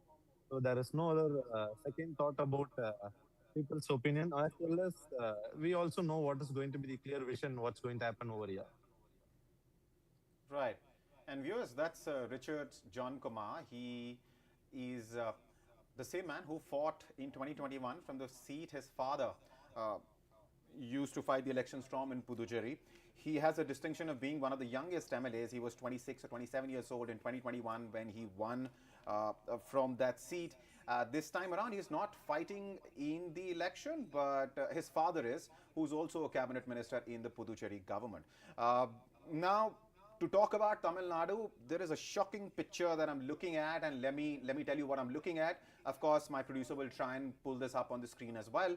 But I'm looking at a picture which has MK Stalin trailing from Kolathur in Tamil Nadu, EPS also trailing, Udayanidhi Stalin of DMK also trailing.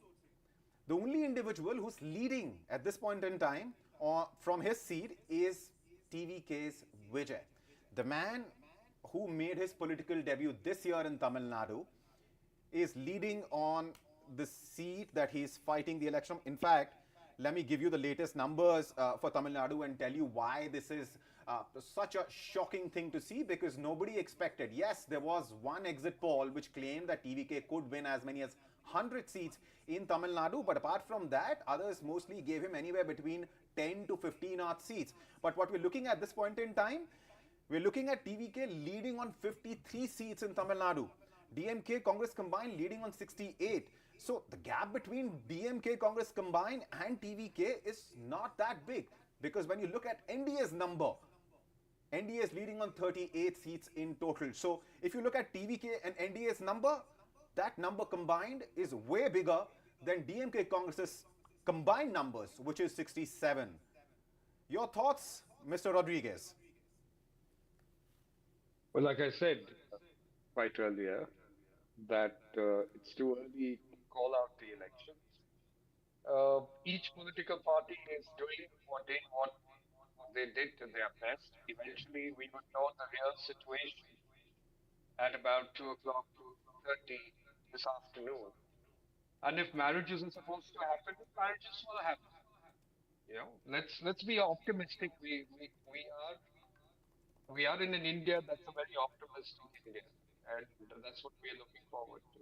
I'm like I said earlier also, Vijay is a good person, and he's doing what he believes is right. And if there is a need for us at any point of time to combine, we'll combine. But that's a later stage. We cross that bridge when we get it.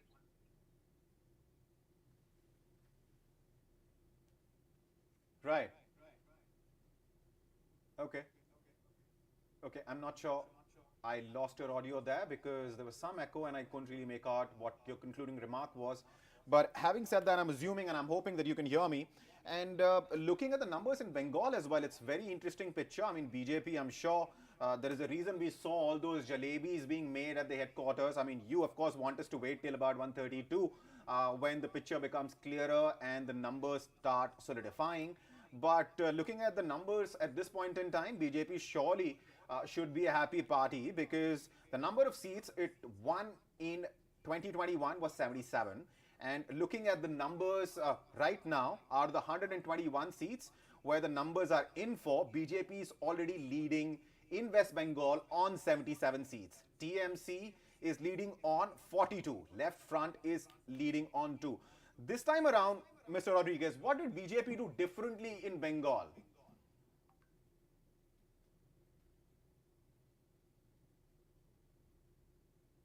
Can you hear me, sir?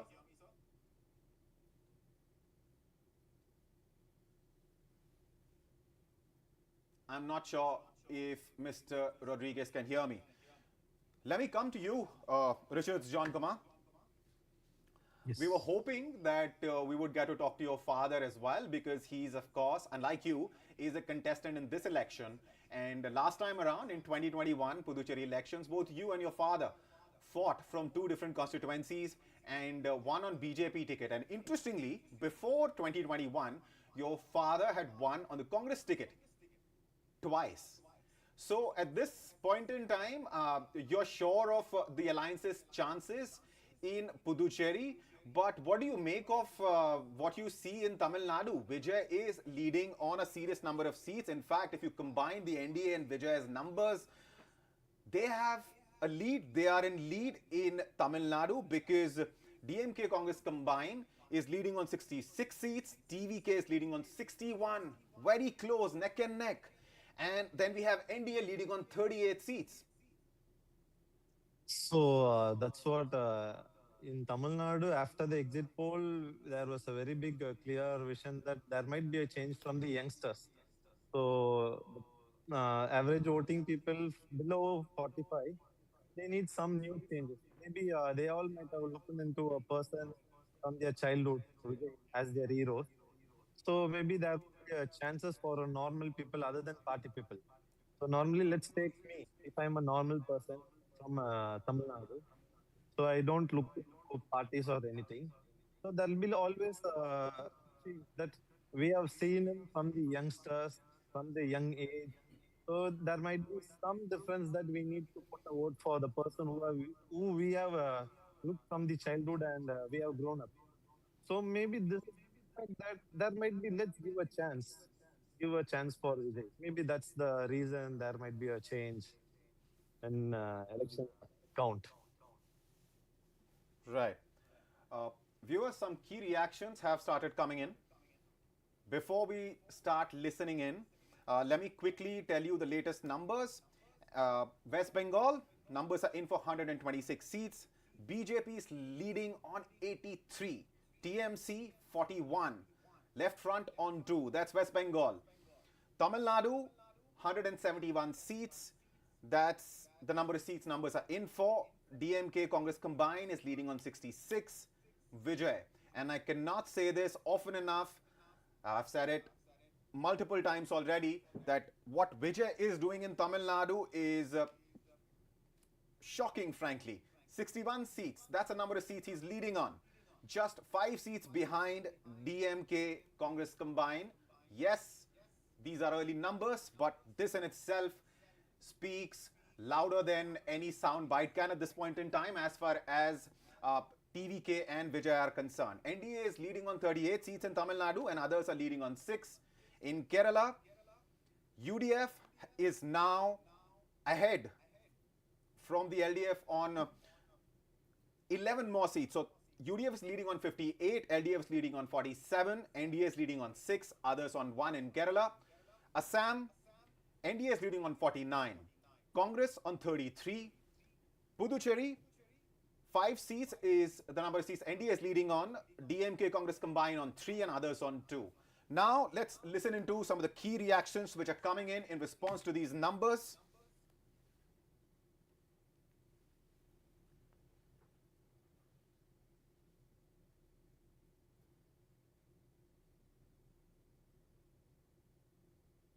The thing is that within an hour and a quarter, there seems to be a very clear trend in our favor, and even some reasonably popular politicians from the LDF are trailing, which I agree is entirely premature because they've counted a couple of rounds, there'll be 8-10 rounds to count. But I just want to say that I think it's very clear that the Kerala electorate has to be congratulated. They understand the issues. Even if they like a particular MLA or minister or whatever, as an individual, they realize that casting a vote there means casting a vote for a continuation of misgovernance. And for that reason, they have decided it's time for a change. And even people whose individual popularity we are not disputing seem to be behind. This, I think, is a very good sign. And for us in the UDF, we are not going to make any premature celebrations, but I can see that it'll take already a major reversal for things to look very different. Let's talk again in an hour or so, hour and a bit, and we'll certainly, I think, if we get a confirmation of this trend with more than half the votes counted in most places, then I think we are heading very clearly forward. For the moment, it's a good beginning. And if UDF comes to power, will you be a contender for? No, look, we will wait for the election results. I have a habit of not commenting either on the exit polls or on trends. These are elections. The people of Kerala have been given an opportunity to vote, and they will take a decision. They will say what their decision is, and the results will come out by the midday today, and we will then at that point comment. If we talk about other parties, they are putting allegations on BJP and they are saying that BJP won't even get the 1 seat. Now, let us see. Look, these are things to be decided by the people and the electorate and the voters. We are in a democracy. No political party can decide the fate of another political party. It is people of our country, people of our states, people of Kerala, in my particular case, who will decide our future. And this is typical arrogance of the CPM and the Congress, where they think somehow that they will decide what the people will do. That is not at all correct. That is not at all accurate. This is a democracy. This is not China. This is not Russia. The people of Kerala will decide. Every Malayali who has gone to the voter booth will decide what their future is and who will be given their support and vote. Just want to ask, sir, in many other states, elections are going on. What do you think? Like, what is the state of No, I am very confident that the politics, divisive politics of the India alliance will be defeated. The corruption of the India alliance parties will be defeated, and people will choose, as they have chosen in 2014, 19, 24 in India, they will choose to put their state on a track of corruption-free governance, on development, opportunities for every citizen, and Vikas, Vikasit Bharat can only be built, can only be complete if there is Vikasit Bengal, Vikasit Tamil Nadu, Vikasit Kerala, and Vikasit Assam and Vikasit Puducherry. So I am sure and I am confident that the people of these states will also give tremendous support to the BJP in the NDA.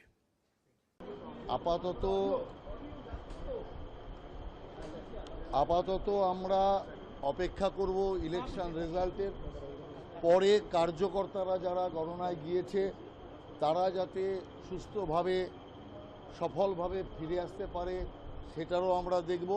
তবে এটা জেনে রাখুন নিশ্চিত BJP সরকার হচ্ছে। গণনা কেন্দ্রে যারা রয়েছেন কর্মী তাদের জন্য একাধিক নির্দেশ রয়েছে যেন তারা নির্দিষ্ট সময়ের বাইরে গণনা কেন্দ্র থেকে না বেরোয়। না একদম সে সমস্ত নির্দিষ্ট যেমন রয়েছে তেমনি তারা যাতে সুস্থভাবে চলে আসতে পারে। কেন যে পার্টির বিরুদ্ধে আমরা লড়ছি এটা একটা সন্ত্রাসবাদী পার্টি, অতএব সেই কারণের জন্য পুরো সময় গণনা কেন্দ্রে যেমন তারা থাকবে এবং জেতার পর গণনা কেন্দ্র থেকে যাতে ঠিকভাবে বেরিয়ে আসতে পারে, সুস্থভাবে তারা ফিরতে পারে সেই ব্যবস্থার কথাও আমরা বলবো। এবং আপনি ধরে রাখুন যে সময়ের অপেক্ষা আপনার 11টা নাগাদ আপনি বুঝতে পারবেন যে পুরো টেন্ট ক্লিয়ার।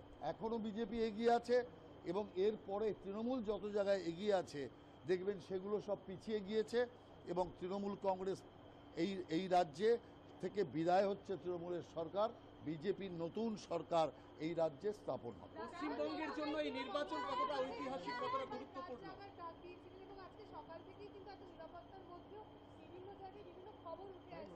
না দেখুন, তৃণমূল কংগ্রেস একটা বর্বরদের পার্টি, যে কারণে তারা বিভিন্ন গুন্ডাদের দিয়ে কাউন্টিংটা নষ্ট করার চেষ্টা করেছে, কিন্তু শেষ পর্যন্ত তারা সফল হয়নি।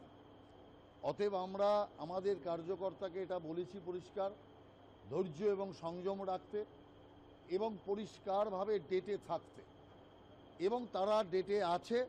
এবং এরপরে তো আমি আপনাকে বলছি 11:30 12টার পর তৃণমূলের কার্যকর্তারাই, তৃণমূলের যারা কাউন্টিং এজেন্ট তারাই আস্তে আস্তে করে বেরিয়ে যাবে, তারা বুঝে যাবে যে এই যাত্রায় আর তাদের হচ্ছে না। অতএব তৃণমূল ওখান থেকেই পলায়ন শুরু করে দেবে, এটা পরিষ্কার। পশ্চিমবঙ্গের ভবিষ্যতের জন্য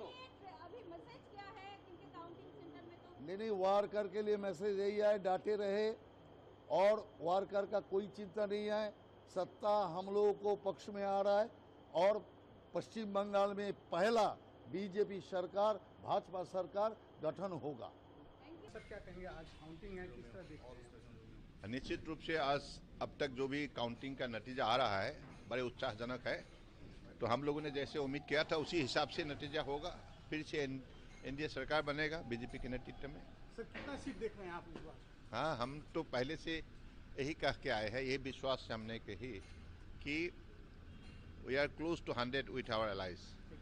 মতো টিএমসি আছে ইনিশিয়াল ট্রেন্ড, এটা সব ফার্স্ট রাউন্ডের ট্রেন্ড বলছি। আর আপনার পোস্টাল ব্যালট কাউন্ট হয়েছে কিন্তু ডিক্লেয়ার তো এখন করবে না এই 3 রাউন্ডের আগে। ধরুন নন্দীগ্রামে 18 রাউন্ড ভোট হবে, 15 রাউন্ডে পোস্টাল ব্যালট ডিক্লেয়ার হবে। আর এখানে ভবানীপুরে ধরুন 20 রাউন্ডে কাউন্টিং কমপ্লিট হবে, 17 রাউন্ডে ডিক্লেয়ার হবে। আমি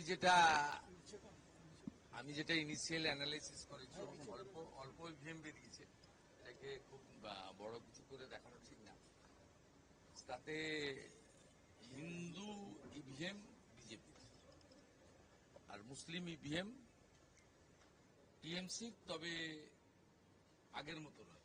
মানে হাই কনসলিডেশন যেটা ওনারা করেছিলেন 21-24, হাই কনসলিডেশন হয়নি, ক্র্যাক হয়েছে।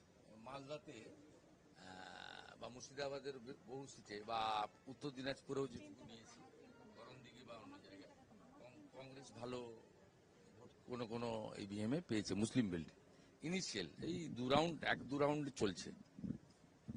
আর আমার নন্দীগ্রামে ফার্স্ট রাউন্ড আমি পেয়ে গেছি 3000 লিড আছে, এটা 18 রাউন্ড অব্দি যাবে। এটাতে আমার এক্সপেক্ট ছিল 1100 লিড পাবো, এটা আমি থাইস পেয়েছি, 3 गुण पेয়েছি।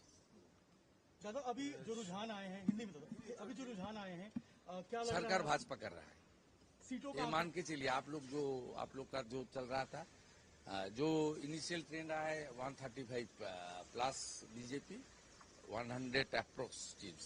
नंदीग्राम और भवानीपुर का क्या रिपोर्ट मिला है आपको अभी तक? देखिए भवानीपुर में तो इनिशियली तो टक्कर रहेगा। ये जो पहले राउंड हुआ है इसमें 14 जो बूथ है 6 मुस्लिम प्रॉन बूथ है, उसमें भी वो लोग जो 90-95% मुस्लिम वोट को पिछले बार मिलता था इस बार नहीं मिला, क्रैक है। और जो 8 हिंदू बूथ है उसमें मेरा लीड है। ये भवानीपुर का मैं 9-10 राउंड से आप देख लेना, मैं पूरा संभाल के आगे चला जाऊंगा। ये 77 वार्ड आ जाएगा, उसमें ममता बनर्जी का काफी लीड होगा। मालदा और 3, 4, 5 राउंड 6 राउंड तक उसको मैं मेकअप कर दूंगा। वो उसका 10 राउंड का बाद उनका बहुत खड़ा होना मुश्किल हो जाएगा। मिलके देखिए पूरा जो ट्रेंड है एंटी इनकम्बेंसी साथ साथ हिंदू पोलराइजेशन इनिशियली हम लोग देख लिया। Hindus are consolidated in favour of lotus, it's a very good signal for अस।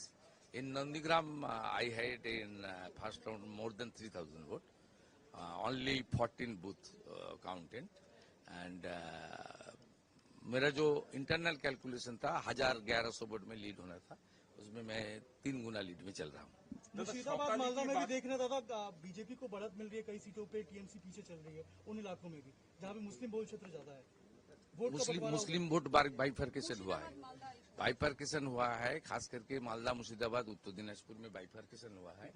और जो साउथ बंगाल और कुछ बिहार जो मुस्लिम ज्यादा टीएमसी को दे रहा है इनिशियली, लेकिन जिस तरीके से 90-95% हुआ था उनका 21 में 24 में, उस तरीके से कंसोलिडेशन नहीं है, क्रैक है। ईवीएम पे आरोप लगाना शुरू हो गया है टीएमसी की तरफ से कई लोग वो झूठा बात छोड़िए। I will speak after 11 AM. It's good. Still, what message would you like to give to the counting agents? Yes. Counting agents को क्या मैसेज देना चाहेंगे अभी की? धैर्य रखना चाहिए, ये कुछ नहीं है, सभी इनिशियल ट्रेंड है, बहुत आगे जाना है, पूरा इतना सब माने कूल एंड काम।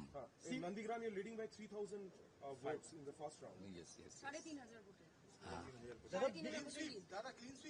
ये मेरा आंकड़ा है ना, वहाँ 5 मुसलमान बूथ था, आउट ऑफ 14 जो काउंट हुआ, मुसलमान बूथ में भी टीएमसी को हालत खराब कर दिया नंदीग्राम, शुभेंदु अधिकारी मुसलमान बूथ में भी खराब कर दिया। ये मेरा थोड़ा सिग्नल था, दादा ज्यादा दिन तक लोग को गुमराह करने नहीं हो सकता। প্রথম দিকে যা ট্রেন্ড তাতে করে মধ্য কলকাতার বেশ কিছু তৃণমূল অফিস সেগুলো ফাঁকা হচ্ছে ধীরে ধীরে। না I am not passing any comment. কেন বহুদলীয় গণতন্ত্রে কেন থাকবে না party? No, it's not good. ওরা যে কালচার করেছে, দেখুন কুকুর মানুষের পায়ে কামড়ায়, মানুষ কখনো কুকুরের পায়ে কামড়ায় না।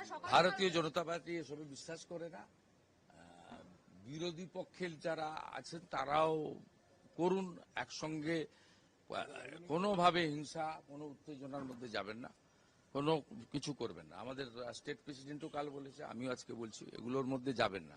বাংলা শান্তি চাই। তবে initial trend I will speak after 11 AM। Now I am monitoring everything. দাদা পোস্টাল ব্যালটের এই যে রেজাল্ট, এটা কি পোস্টাল ব্যালটের রেজাল্ট ডিক্লেয়ার হয়নি? আপনারা ফার্স্ট রাউন্ডে BJP had in more than 135 seat. এটা first round EVM, postal ballot counting চলছে, কিন্তু ডিক্লেয়ার হবে আপনার 3 রাউন্ডের আগে, शेषे 3 राउंड है। दादा सीटों का एक्सपेक्टेशन कुछ जिस तरीके से आंकड़ा बढ़ रहा है, सरकार हो रहा है, अभी ये बोलना ठीक नहीं है, जल्दीबाजी हो जाएगा। সকাল সকাল রাজ্যবাসীর উদ্দেশ্যে কি বার্তা দেবেন আজকের দিনে? আজকে রাজ্যবাসীকে কিভাবে বার্তাটা কি বার্তা? সবাই শান্তি রাখুন, পারস্পরিক সহমর্মিতা রাখুন, কোথাও কেউ কোনো উত্তেজনার বশে করবেন না, এখন ইনিশিয়াল ট্রেন্ড অন্তত 50% কাউন্টিং হোক, বেলা 12টার পরে কমেন্ট করবেন, জনতা জনার্দনের উপর ভরসা রাখুন এবং কোথাও কোনো সমস্যার মধ্যে, ঝামেলার মধ্যে, উত্তেজনা ইত্যাদির মধ্যে যাবেন না।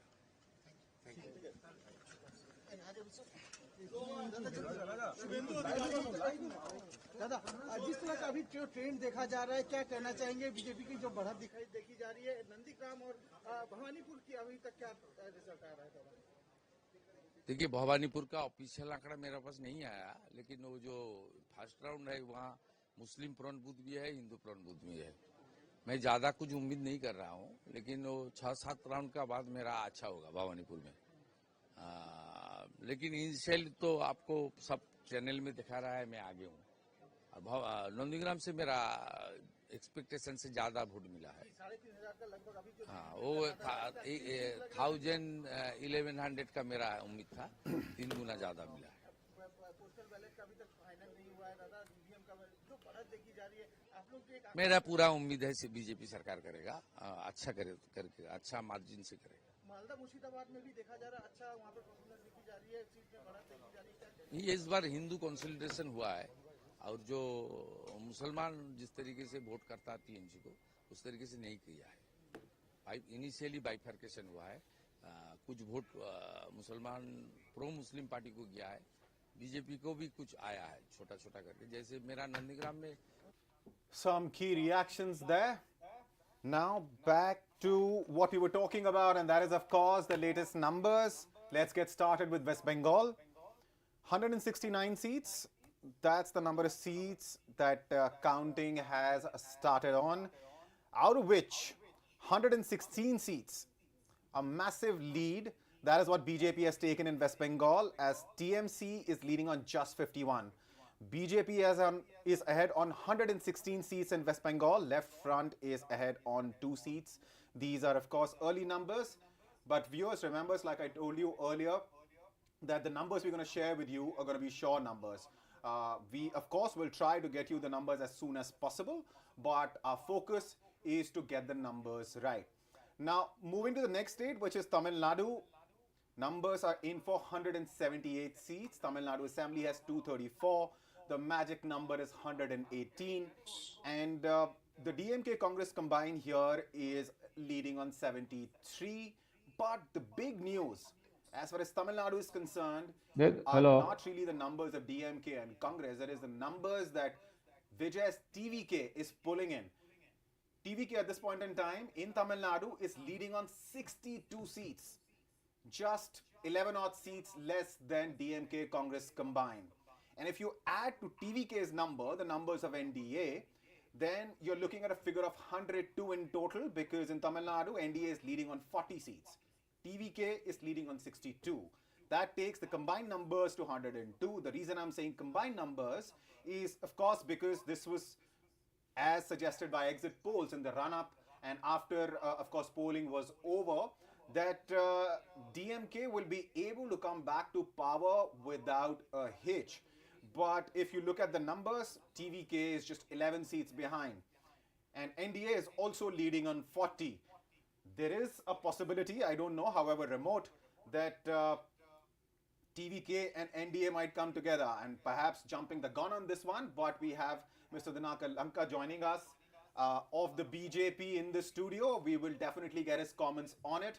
I was talking to Mr. Savio Rodriguez earlier of the BJP, and he gave an analogy, and I asked him, he was talking about a perfect marriage, and I asked him whether BJP likes the boy, that is Vijay, in Tamil Nadu, and if that happens, then we could be looking at something which was not expected in Tamil Nadu. Now moving to Kerala quickly, we're looking at 140 seats in total, out of which numbers are in for 115 seats at this point in time. UDF is leading on 64. For the first couple of hours, UDF and LDF were neck to neck. Pretty much the same same number of seats as what we were talking about. But now UDF has clearly inched ahead, is leading on 64 seats. And LDF is leading on 44, NDA on 6, and others on 1. As far as Assam is concerned, numbers are in for 98 seats out of 126. The magic figure is 64. NDA is very close to that magic number now. NDA is leading on 60 seats. Congress is leading on 32. AIUDF on 1 and others on 5. Let's also quickly take a look at what's happening in Puducherry. Numbers are in for 16 seats. Puducherry, viewers remember, is a union territory and has a very small assembly of just 30 seats. And the winning and losing margins in Puducherry are also usually wafer thin. Somebody could win an election or lose because of a difference of just 100 to 200 odd votes. So NDA here is leading on 8 seats. DMK Congress combined is leading on 5. Others are leading on 3. Now let me get Mr. Lanka Dinakar's comment on the situation, because we have just discussed the numbers, the latest numbers, which you must be watching on the Hindustan Times app and Live Mint app and on YouTube. These are the sure numbers.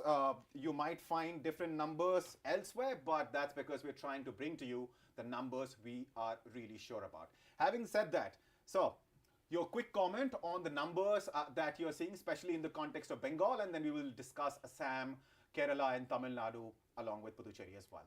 Yeah, as far as people of our country, most particularly the elections which were held for 5 states, very clear BJP mark under the leadership of Prime Minister Narendra Modi ji is very clear.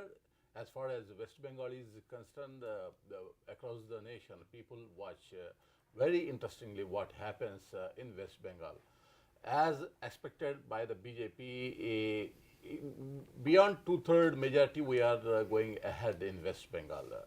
As of now, the numbers out of 294 assembly segments, 293 is going to be declared to the results. So far available 194 seats trends, in which 141 is the BJP very clear majority in going ahead, whereas Trinamool Congress confined to 51 seats. That seems to be very clear. The people of West Bengal vexed with Mamata Banerjee, rude jungle Raj, which should be removed, is the mindset very clearly visible in the Bengal voters, and the confidence on the Prime Minister Narendra Modi's administration rule, and there is a lot of trust on the BJP, which has been showing by the people of the Bengal. It is very clear, visible their trust on Prime Minister Narendra Modi and BJP is very clear in West Bengal. And at the end, after completion of all the 293 segments counting, this trend will continue. Definitely BJP is going to register landslide victory, and we are going to form government in West Bengal. As far as Assam is concerned, there also trends like West Bengal, very clear. The 3/4 majority side is going ahead, BJP under the leadership of Hemant Biswa Sharma ji. It is a very clear mandate is getting BJP favor in Assam. It is as expected by the post-poll surveys. We also very clearly mentioned about Assam.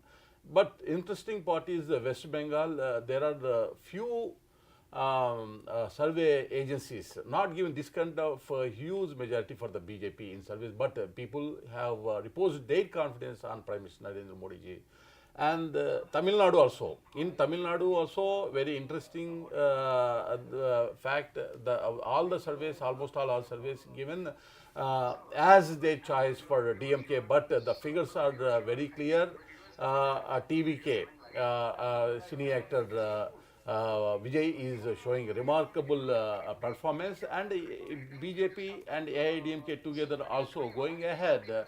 Definitely, I have the confidence that BJP, AIDMK together alliance will cross even DMK after the completion of the total count. And there is some interesting thing happens in Tamil Nadu. Definitely BJP and AIDMK also play a crucial role along with Vijay. And then Kerala, it is... Mr. Dhanaka, let me interrupt you briefly. Of course, we will come back and discuss Kerala and other states along with it. Let me quickly welcome senior journalist R.K. Upadhyay and Javed Ansari also with us. Mr. Danakar, let's quickly get their comments out of the way, and then we will discuss, states specifically. We discussed West Bengal. We have gotten your comment on Assam as well. Of course, we will discuss Kerala, Tamil Nadu, and Puducherry after that. Mr. Ansari, welcome. Can you hear me, sir? Yeah. So where is There's too much of talkback from the studio. I can't hear you. Mr. Ansari, can you hear me, sir? Yes, now I can. All right. Numbers, you must be looking at them, especially the numbers coming in from Bengal. Is it in line with what your expectation was as far as Bengal is concerned? Because this was supposed to be a very, tightly fought election. Indeed, it is tightly fought election. It still appears to be a tightly fought election with the BJP clearly ahead. As we speak, it's 138 playing 124. So the BJP certainly has it. I'm sorry, let me briefly interrupt you. The numbers that we have at this point in time are BJP in West Bengal is leading on 155 seats. TMC is leading on 52. So the difference between BJP and TMC, the number of seats BJP is leading on, has crossed 100. Please, now go on. Okay, so I was looking at numbers from a different agency, nonetheless. So then it clearly means that the BJP is running. If the numbers that you're talking about are correct, then it clearly means that the BJP is running away with this election. And the exit polls, some of the exit polls that predicted a big BJP win will prove to be correct. The other significant development is what's happening in Tamil Nadu and the fact that the BJP has made some inroads in Kerala. They'll be very happy with how they've done in Bengal. Assam comes as no surprise. They'll be obviously, Bengal is the icing on the cake, but they will also be reasonably pleased with what they've done in Kerala. Kerala was the forbidden frontier. They've broken through the Iron Curtain. They've established, if these numbers hold, this will prove that they've established a bridgehead. And the BJP, just look back to how it's performed in Bengal over the years. 15 years ago, the BJP was a peripheral player at the best. It edged out the Congress, it's edged out the left, and it's now the last elections, it emerged as the challenger, and now today it's on the cusp of victory. They will perhaps fancy that they will, for the next 10 years, they're going to bend their backs, put their heads down, and work in Kerala. And for them, Kerala will be the crowning glory. They would like to win Kerala. If they can win Kerala 10 years from now, 15 years from now, who knows? Whenever they win Kerala, that will be the real achievement. All right. Let me quickly get Mr. Upadhyay's initial comments also, and then, of course, I'll open this up. Mr. Upadhyay, please go ahead, sir. Well, this is, I think, Islamic, elections that is happening. Whoever expected, that Mamata Banerjee would be trailing so badly that she might end up losing. And what's happening in Tamil Nadu is completely unbelievable.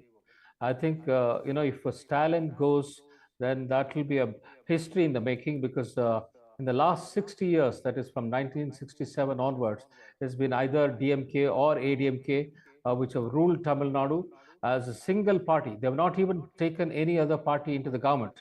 And this time it looks like a complete outsider who launched this party only just about 2 years ago, if he is able to come to power or become a kingmaker. And I think this will be one of the greatest moments of Indian democracy, because somebody who's a total outsider being able to capture power through a democratic process is a delight to watch. And of course, as we see in Assam, BJP seems to be running away with a victory there, thanks to Himanta Biswa Sarma. And even in Puducherry, the alliance between Rangaswamy and BJP seems to be coming back. Overall, it's a impressive performance by the BJP, I would say, but disaster for the India alliance. I mean, in India alliance, you see what is happening. In West Bengal, it was within the India alliance, people have been fighting. It is the TMC versus Congress versus left parties. And when you come to Kerala, you have Congress versus the left parties, and they're supposed to be in alliance. And that seems to be the funny thing. But at the end of it, and then they all get together and try to oppose the BJP. The kind of politics they've played in the last 10 years, they have to reflect on that and why people are rejecting them. I think it's time that there is a rethink in all these parties. But I would also caution that this is not a very good trend, because if BJP is going to be the single party across the country, it's not good for Indian democracy. We need good opposition parties, strong opposition parties, which will, take on the government, point out their mistakes. If that is not happening, it's not good for Indian democracy. And I think, all the opposition leaders, including Rahul Gandhi, Mamata Banerjee, Stalin, they should all sit together and find out why they have been failing so badly and what needs to be done. All right. Mr. Dhanakar, before I give you the floor, let me quickly give you the numbers as well, the latest numbers for West Bengal. And I'm sure BJP as a party and you as, a BJP's member must be really happy looking at these numbers. BJP is leading on 155 seats, decisively ahead of TMC. TMC is leading on just 66. Less than half the number of seats BJP is leading on in West Bengal. Left Front is leading on 1 seat. Tamil Nadu, let's quickly take a look. 186, that's a number of seats. The numbers are in for. The DMK Congress combined is leading on 75. TVK is leading on 62, so just a step or two behind. NDA is leading on 44. Others are leading on 5 in Tamil Nadu. Kerala, 115 seats. That's what the numbers are in for. UDF is leading on 65. LDF on 43. NDA on 6. The trend in Kerala is also becoming clear. Assam, NDA has taken a clear lead. Double the number of seats is what we're looking at in terms of the number of seats NDA is leading on compared to the Congress. NDA is leading on 69. Congress is leading on 30. AIUDF on 1. While others in Assam are leading on 6 seats. Puducherry, 21 seats. That's what we are looking at this point in time. And NDA is leading on 11. Out of those 21, the numbers are in for. And DMK Congress combined is leading on 6. Others are leading on 4. Mr. Dhanakar, would you say what's happening in West Bengal in particular is along the lines what the party was expecting, given in 2021, BJP had won just 77 seats. And these are early numbers, sure, but the number of seats BJP has taken a lead on in Bengal is 154, more than double the number of seats TMC is leading on. Yes, absolutely. It seems to be majority would be beyond 2/3. I expect if the figures presented, it continues. Definitely, I hope it continues. And so, are you saying BJP is going to cross 200 in West Bengal? It seems to be. Seems to be still 72 seats are there. If we observe that, we cross beyond 200 seats in West Bengal itself. It is very clear that Nari Shakti Vandan issue is played a role because Mamata Banerjee, being a woman, she hesitated to support a woman reservation and providing more space for women in Lok Sabha and Assembly. It seems to be very clear anger of women as expressed in West Bengal as well as Assam, along with the other categories voters also. They gave their concern towards the BJP, to support the BJP for double engine Sarkar in West Bengal. Prime Minister, trust on Prime Minister Narendra Modi ji, and the cadre, rank and file across the state in West Bengal, how the BJP performed is a visible fact today, results which we are watching. It is amazing. In democratic process, the first time peaceful election held in West Bengal without having untoward incidents, without deaths. This peaceful election gave this favorable verdict in favor of Bharatiya Janata Party. It is the people of West Bengal victory. Definitely, this shows the capacity of Prime Minister Narendra Modi ji. What the people are expecting from Prime Minister Narendra Modi ji, once again it gets proved in West Bengal. Assam, where people repose their confidence on Hemant Biswa Sharma ji, his performance as double engine Sarkar for last 15 years, how we performed in Assam, it is going to be carried forward for another 5 years. People verdict are very clear. In Puducherry, definitely we are retaining our government. Double engine Sarkar is going to be formed in Puducherry. In Kerala, we are showing a significant growth in vote and as well as seats also. Almost all 6 seats as of now we are in majority. And in Tamil Nadu, also BJP has its footprint across the 5 states, all the states in which BJP has its footprint, and it is very clear as far as Congress is concerned, whoever the party is, whichever the party it is, whoever the leader it is, if they are aligned with Congress party directly, indirectly, people are giving their verdict against to them. It is very clear and proved in this election. Right. Mr. Ansari, let me get you in. If the numbers, if the trends that we are seeing right now, West Bengal, Tamil Nadu, Kerala, Assam, Puducherry, if this trend continues, it's very clear that BJP is gonna come to power in Assam with a thumping majority. If the trend continues, it's going to be a similar situation in West Bengal. It can be proud of its performance in Tamil Nadu, considering what happened in last assembly elections in Tamil Nadu. Kerala, perhaps not so much, but as Mr. Danaka pointed out, it is definitely gaining ground. So the implications of these trends on national politics, because these were set to be the most consequential elections after the general elections in 2024. What do you think is going to be the impact of this on national politics, sir? It will lead to the further consolidation, if ever there was need for, of the NDA, particularly of Mr. Narendra Modi.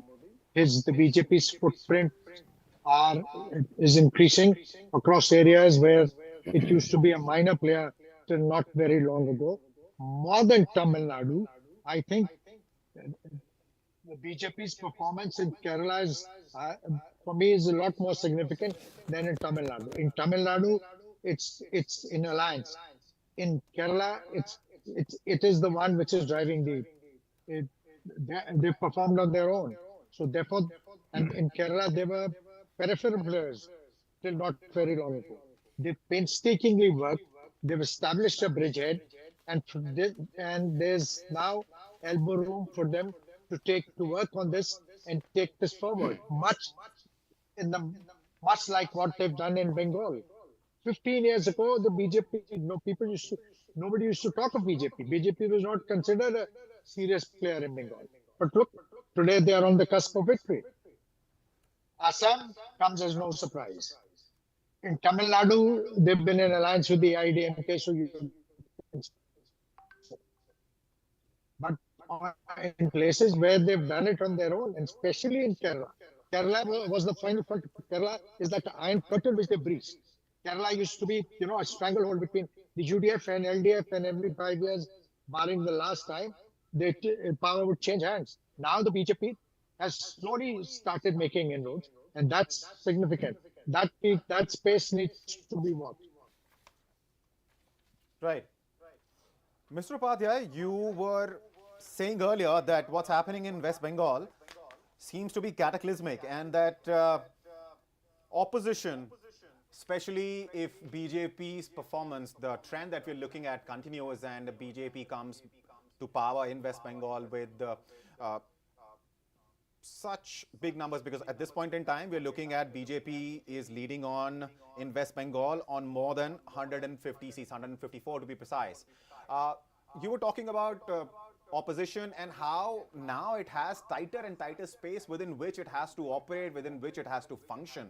What's your opinion? How is this going to impact the national politics? And viewers, we also have Professor Pushpesh Pant joining us in the studio. Welcome, sir. Can I go ahead? Yes, please go ahead. Yeah, I think as far as West Bengal is concerned, this will be a brand new politics for West Bengal, and I would say that they have not probably not seen any kind of a development in the last 10, 15 years. Mamata Banerjee, for all her good intentions, has virtually ruined the West Bengal's economy. I mean, even the central projects which are good for the people. I mean, she has stalled them. They're not even implemented them. So that's not the way you rule the country, where your people are deprived of even what they're supposed to get. I think this has been a payback time for the people, and they've shown us that we will not accept this kind of a politics. If Suvendu Adhikari is able to give a good government, hopefully that Bengal will start, looking different, because as we see that a lot of Bengalis who are going out of Bengal in search of jobs. I live in Bangalore and I see so many Bengalis coming here looking for jobs. They're such bright young people, and if they're not able to, get jobs in their own place, I mean, this is a very sad state of affairs, and hopefully this will bring out a change. As far as the opposition space is concerned, I'm a little worried. I mean, as I mentioned earlier, it's getting narrower and narrower. Just look at what's happened in the last 1 year, 1.5 years. In Odisha, we had a stable government for 25 years. Biju Patnaik ran that government. So, I mean, they've been completely sidelined. In the last election, he lost the election, and then there is a BJP government there. And then in Maharashtra, Uddhav Thackeray has been sidelined. And then, NCP also has been sidelined. And then you come to what's happening to the, Delhi. Delhi Aam Aadmi Party has been thrashed. And now you see 7 of their Rajya Sabha MPs switching over to the BJP. I mean, as if there is no Anti-Defection Act. It's a mockery of the Anti-Defection Act that if 7 people can just walk over and join another party. And if Mamata Banerjee also goes in West Bengal, and Stalin also likely to go in Tamil Nadu, you will see that the space that is occupied by India Alliance is shrinking, and that is not a very good sign for Indian democracy. All right. Professor Pant, before I come to you, let me give the opportunity to the Naka to respond to this. The charge against BJP is that wherever it goes, it doesn't just defeat the opposition, it finishes it off. Not a good thing for a democracy, Mr. Danakar. Would you agree or disagree? It is absolutely wrong notion. If it is so, why we haven't formed the government in Kerala? It is not the true discussion. It is not the correct, because people should have the confidence. Unless the people have the confidence, how can we form the government? As far as Congress and India Alliance is concerned, they are not getting the trust of the people. Where is Rahul Gandhi today? Whether he is available in India? 5 states, very important states, elections, results are coming out. So without blaming BJP, what kind of wrongdoings which is happening with Congress and their alliance partners, let them consider and they have to make introspection. BJP always welcome healthy election and a healthy opposition for the sake of Viksit Bharat.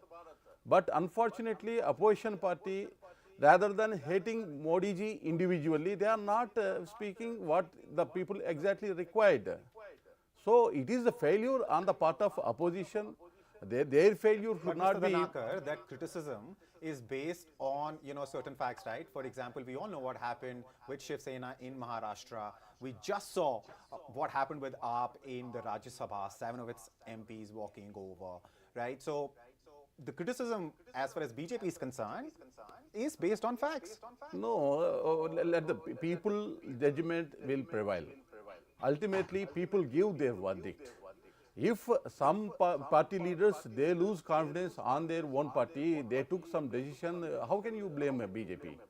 If the particular party is fair enough to deal with their leaders, they may not do such kind of decision. They may not take such kind of decision. instead of doing right politics by the opposition party by themselves with their party leaders and rank and files, how can they blame the BJP? If there is a wrongdoing from the BJP side, people will not give this kind of verdict. All right, So let me get Professor Pant in. He has been very patiently waiting. There was a thread of conversation we had to wrap up. Now, Professor Pant, you heard, what the BJP spokesperson has to say about the charge made by Mr. R.K. Upadhyay, that wherever BJP goes, it doesn't just defeat the opposition, it finishes it off. He has, of course, tried to defend his party and its record. What's your opinion? Because if West Bengal, if Mamata Banerjee loses there, how many strong parties, how many strong opposition parties are going to be left in the country? It's just DMK at this point in time that we're talking about. I think it's grossly unfair to blame everything on BJP. Lover, I am not a supporter of the party, but I do think that Mamata Banerjee has a lot to answer for. I mean, and why should Mamata Banerjee, who had been a member in a NDA led by Atal Bihari Vajpayee, been a cabinet minister there, now suddenly become, one of the most staunchest defenders of secularism, etc., etc. That's number one. Also, the problem is that why should the rest of the country think that only one citadel of opposition, whether it is CPM-led, whether it is Trinamool-led, whether Congress perished the thought, is nowhere, anywhere in the sight, including the leader, as the gentleman pointed out right now, who leads the party. Why should people suddenly feel that BJP has done something dastardly on its own? What I get worried about is that BJP rose like a phoenix from 2 seats to a majority party in the government. Yes. It has lost elections, it has lost number of seats in Lok Sabha after that, but then people still forget that the majority of the people in India, for one reason or the other, vote for BJP. You may say there is fear, you may say there's been browbeaten, you may say that their members have been split, bribed, broken over, but what kind of cadre, what kind of leaders a opposition party had, where 7 MPs can go straight away one stroke. All right, BJP maybe blackmailed them, but they were vulnerable to blackmail, and vulnerable to blackmail to an extent that they did not think for a blink of an eye to go over to the other party. How had they found their way in the Rajya Sabha? And one gentleman had been nominated the deputy leader of the of Rajya Sabha itself. So Yeah. I think there's one part of the thing.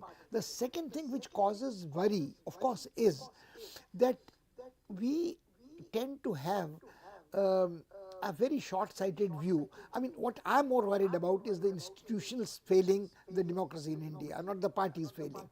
It's very easy to say that Baba Sahib Ambedkar had said that an institution is only as good as the people who occupy it. yeah. But you have a prime minister, and who is the prime minister of the country. I mean, he may at times give the impression that he is the leader of the BJP, which he is, but the point is that as long as he is the leader of the party elected to majority with support of its supporting parties Allies, in yes. the parliament, he is the prime minister of India. Now the point is that if you have a state which adopts a confrontationist position against the center, be it the DMK in Tamil Nadu, be it Mamata Banerjee in West Bengal. Professor Pant, I'm sorry, I'm going to interrupt you briefly because this is the nature of, election day coverage. Numbers keep coming in. But of course, I will come back to you. Looking at Tamil Nadu, shocking numbers. There was one exit poll which claimed that TVK could win 100 plus seats in Tamil Nadu. TVK has just crossed that number. In fact, has just touched it, not crossed it.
Crack है और जो 8 Hindu booth है उसमें मेरा lead है। ये भवानीपुर का मैं 9-10 राउंड से आप देख लेना, मैं पूरा संभाल के आगे चला जाऊंगा। ये 77 वार्ड आ जाएगा, उसमें ममता बनर्जी का काफी लीड होगा। मालदा और 3, 4, 5 राउंड 6 राउंड तक उसको मैं मेकअप कर दूंगा। वो उसका 10 राउंड का बाद उनका बहुत खड़ा होना मुश्किल हो जाएगा। मिलके देखिए पूरा जो ट्रेंड है एंटी इनकम्बेंसी साथ साथ हिंदू पोलराइजेशन इनिशियली हम लोग देख लिया। Hindus are consolidated in favour of lotus, it's a very good signal for us. In Nandigram, I had in first round more than 3,000 vote, only 14 booth counted, and मेरा जो internal calculation था 1,1100 vote में lead होना था, उसमें मैं 3 गुना lead में चल रहा हूँ। मुर्शिदाबाद मालदा में भी देखना दादा, बीजेपी को बढ़त मिल रही है, कई सीटों पे टीएमसी पीछे चल रही है उन इलाकों में भी जहाँ पे मुस्लिम बहुल क्षेत्र ज्यादा है। मुस्लिम वोट बाइफरकेशन हुआ है, बाइफरकेशन हुआ है, खास करके मालदा मुर्शिदाबाद उत्तर दिनाजपुर में बाइफरकेशन हुआ है। और जो साउथ बंगाल और कुछ बिहार जो मुस्लिम ज्यादा टीएमसी को दे रहा है इनिशियली, लेकिन जिस तरीके से 90-95% हुआ था उनका 21 में 24 में, उस तरीके से कंसोलिडेशन नहीं है, क्रैक है। ईवीएम पे आरोप लगाना शुरू हो गया है टीएमसी की तरफ से कई लोग वो झूठा बात छोड़िए। I will speak after 11 AM, it's good. Still, what message would you like to give to the counting agents? Yes. Counting agents को क्या मैसेज देना चाहेंगे अभी की?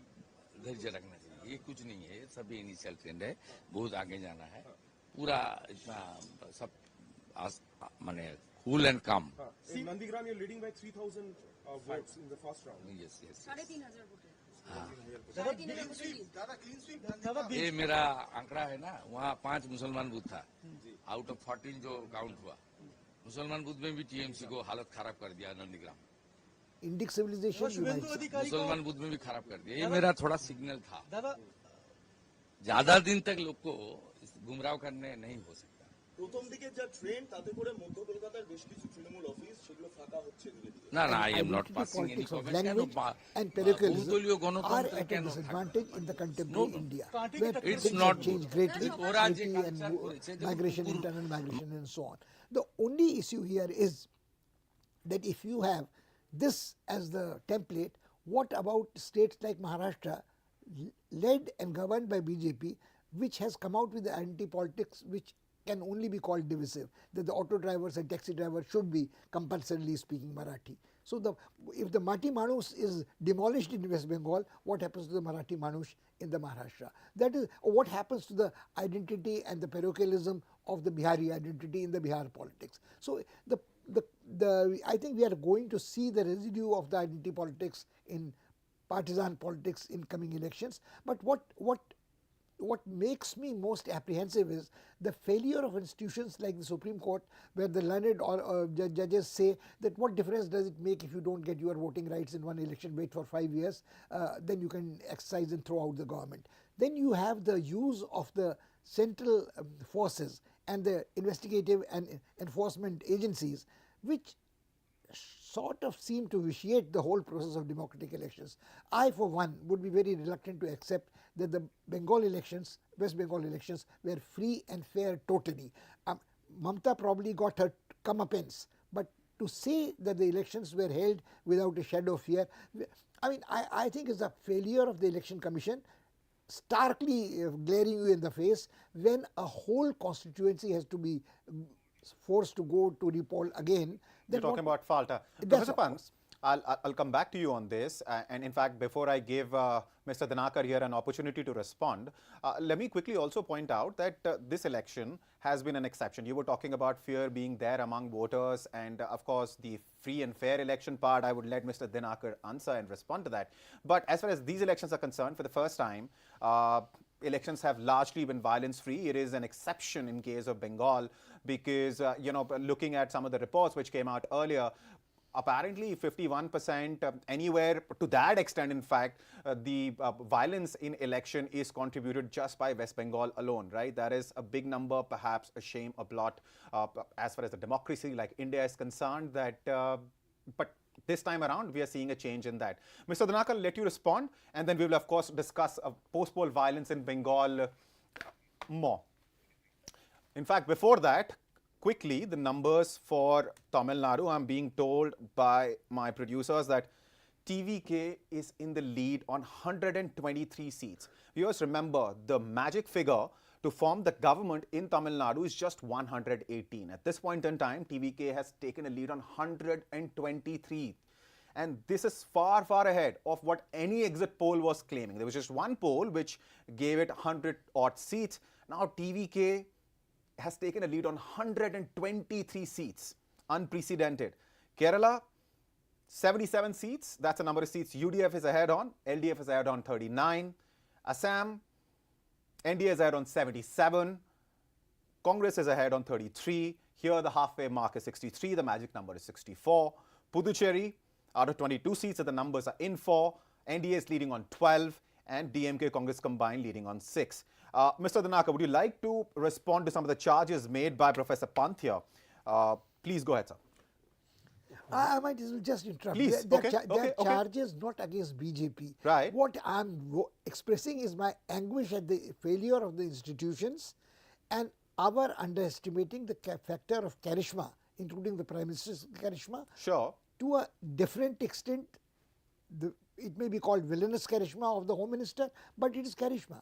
You cannot take away that, the personality factor. Majority of the Indians have nothing against either the dominance of Hindus as in the cultural scene or in political scene. Why blame BJP for that? So I'm not charging BJP for anything. Right.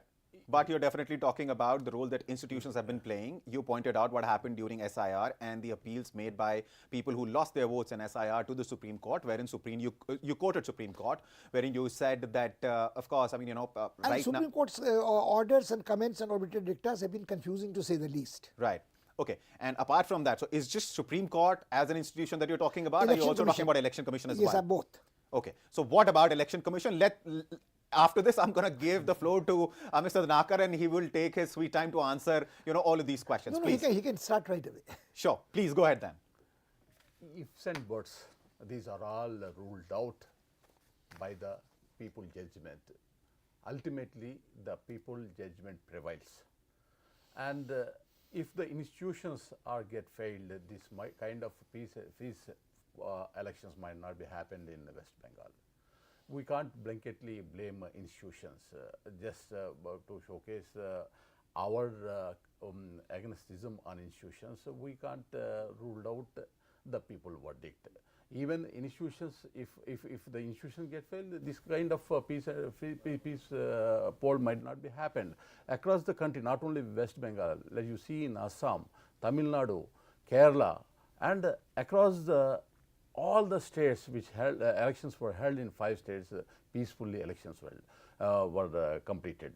We need to appreciate Election Commission for such kind of efforts, and union forces, how they have been provided safety and security for the voters. So it is now the results are coming in favor of BJP. People gave the verdict across the country. Definitely, there few people what they had made comments prior to election may change now. They give different kind of explanations, different kind of their way of outputs they may give. But ultimately, the fact is on record.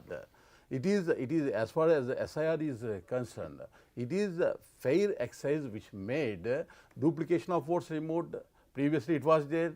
More than one vote was cast by the same person, it was removed. And even while we want to make Aadhaar to connect with voter card, that was also not considered by making few kind of people who went to the court. They also stalled for making that linking of Aadhaar with voter. So you're and saying now SIR, whatever the vote, who is legitimately who holds the vote is continuing as a voter. Who is not legitimately not voter, who crossed the borders, can we give a vote? Is it fair? As far as our citizens are concerned, they are losing the government schemes and benefits. Beneficiaries are those who are crossing borders. Can we allow? No, this is in democracy, our citizens should have the vote, legitimate voters should have the vote, and they should give the verdict. That is the way.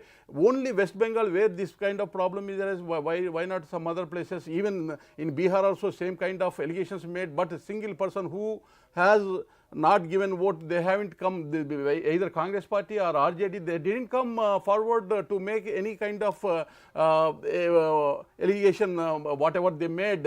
Post SIR, they didn't come, they didn't file any kind of. So you're saying BJP had legitimate reasons to behave as it has, and of course the organizations as well, the institutions as well, because when EC decided to post as many as 2.5 lakh paramilitary forces, armed paramilitary forces in West Bengal, it was done keeping the situation on ground in mind, which is to say you were referring to illegal immigrants and perhaps the kind of violence that we have seen in the past in West Bengal. Mr. Ansari, if you're with us, I could see you briefly on the screen with me. If you can hear me, sir, I have a question for you. Can you hear me? Okay. All right. I think there is some audio issue there. We will go back to Mr. Ansari as and when he can hear us clearly. Professor Pant, so Mr. Dinakar's response is rather clear. He says some of these things are just excuses because opposition is losing. So it has no choice, no option but to just, discredit whatever BJP has been doing, or for that matter, if it fails to discredit BJP, then it tries to discredit the institutions, including, election commission. How would you respond to that? No, well, I think there are two issues which are very clear. I think what I stated very explicitly was that the majority of the Indians seem to support broadly the agenda of BJP. So it is the will of the people which ultimately reflects in the elections. But to say that these elections in West Bengal particularly were free and fair entirely is a bit of fantasy to my mind. Okay. If you have hundreds of thousands of central forces posted there, and the Home Minister making a statement that they will stay there as long as needed even after the elections, creates, to my mind, an unnecessarily fear in the minds of the people that what might be the retribution if they vote against.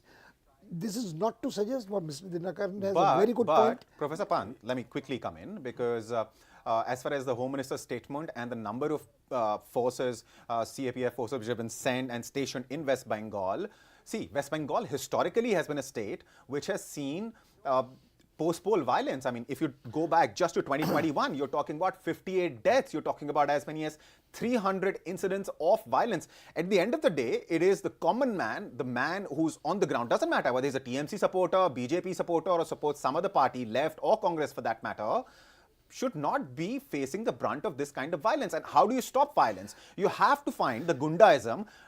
Doesn't matter who it is being done by of course, legal means. And what are those legal means? Those legal means are having forces on ground.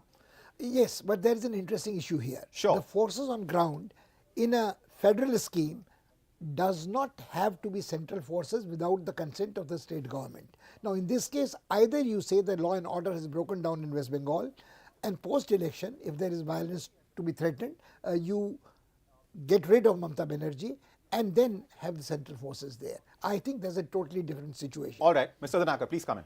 It is absolutely wrong. Whether people have the confidence or not, Honorable Home Minister gave his concern for the sake of safety and security of the people.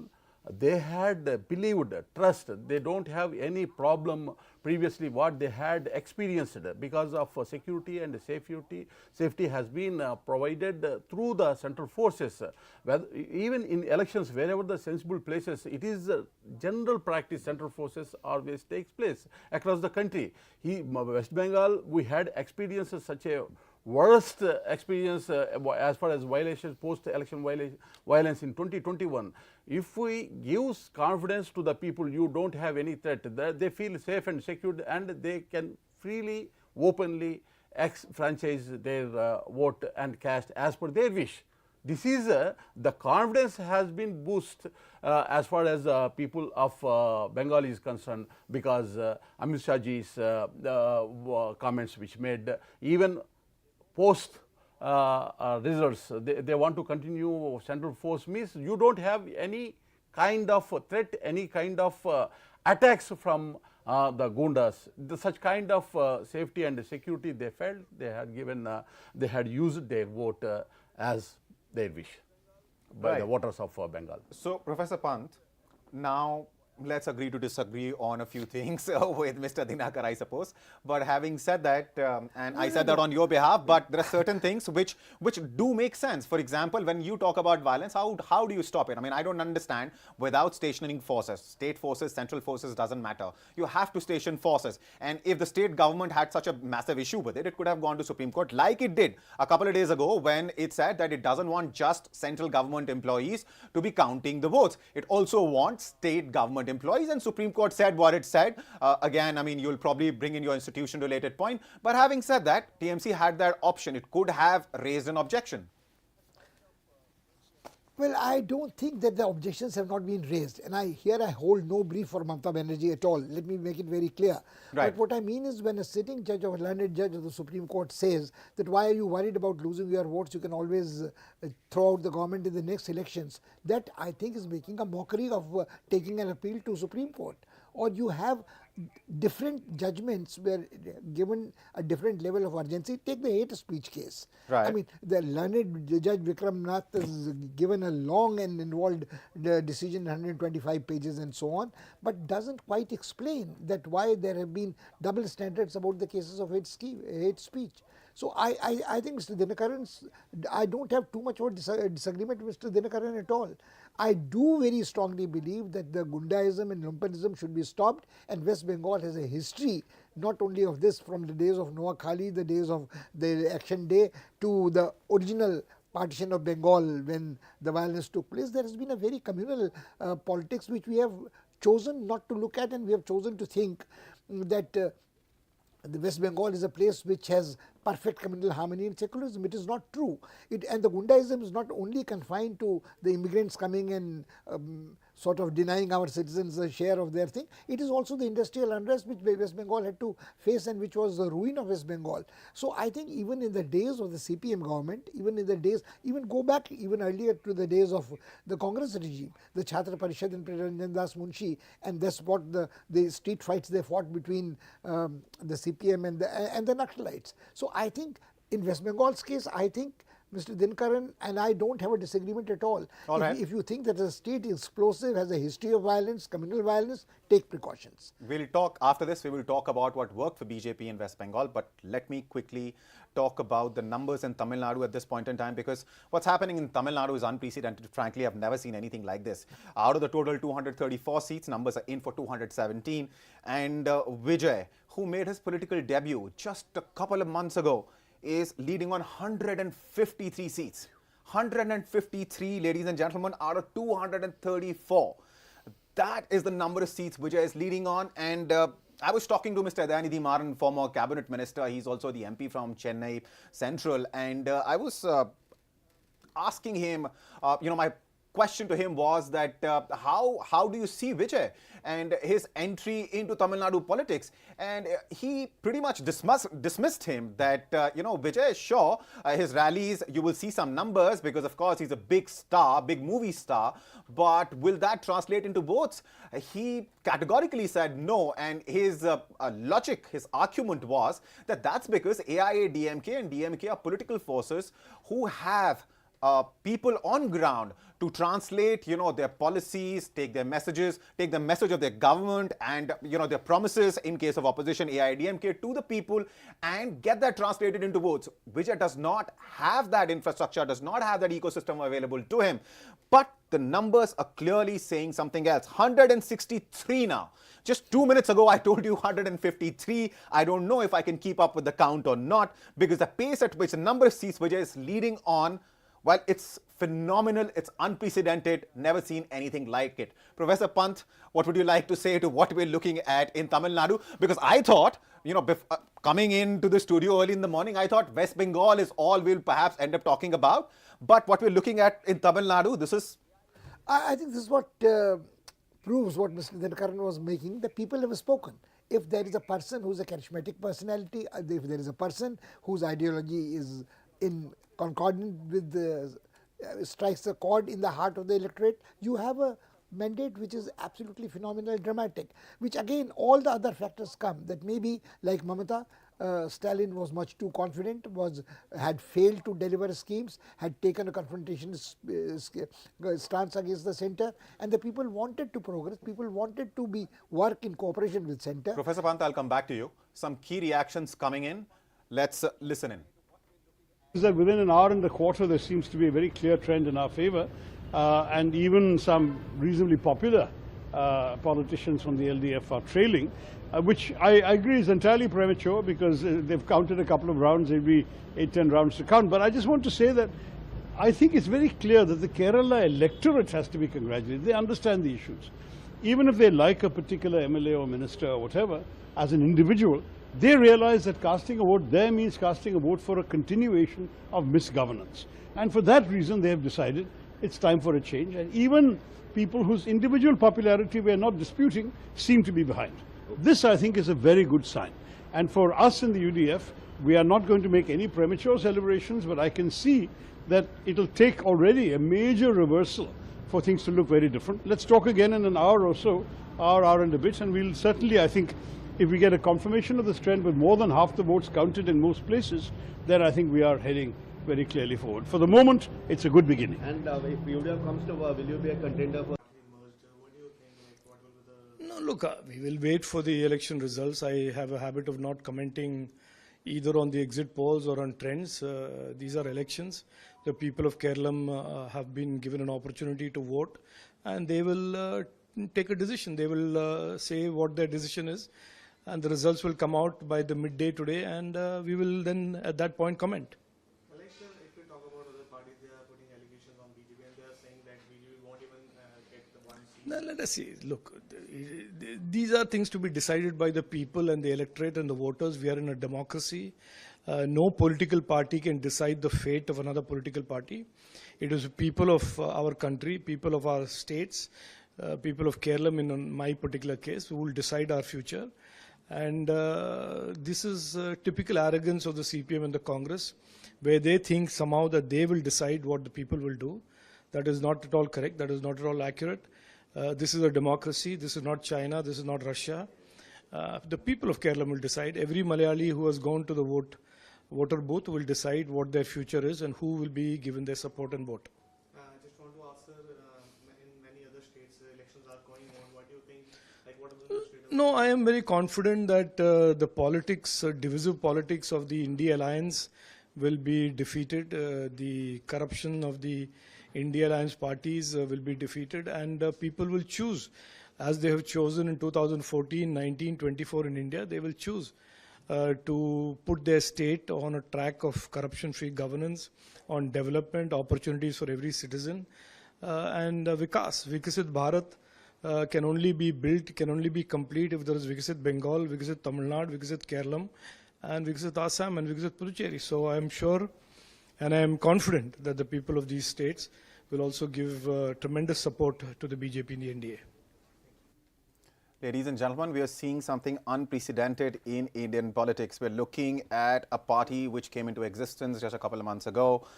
We're talking, of course, about Vijay and his party TVK in Tamil Nadu. And the numbers which have come in for Tamil Nadu at this point in time out of 234 seats, counting is on 225. We have the numbers for those seats, and TVK is leading on 170. Just before we slipped into those into that bite chunk, we were looking at 163 by the time we came back 30 seconds later. 170. That is the number of seats Vijay is leading on. Then DMK Congress combined is leading on 29. NDA is leading on 24. In the meantime, my colleague Saubata Chatterjee, Deputy Political Editor, Hindustan Times, has also joined us in the studio. Saubata, let me get your comments out of the way. We're looking at something unprecedented as far as Tamil Nadu is concerned. 170 out of 234 to a political party which did not even exist in 2026. I mean, it just came into existence, a couple of months back. Yes, I completely agree with you. I think this is the biggest success story of a political startup. If we consider Aam Aadmi Party or other parties such as AGP in the early early phase of this millennium in Assam.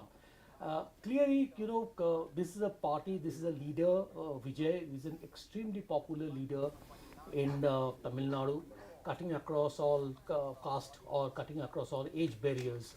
Also, we have to remember that since 1967, when Annadurai became the Chief Minister of Tamil Nadu, from 67 onwards, there has been this binary between this ADMK and DMK. And finally, we are seeing a third party coming to power. We had seen glimpses of shift in power when Captain Vijay, who commanded about 7 to 8%, 6 to 7% votes, but he didn't move beyond that. But this is simply a very different case. And I think this is a new chapter in the history of Tamil Nadu. It is yet to be seen how good or how efficient his government can be.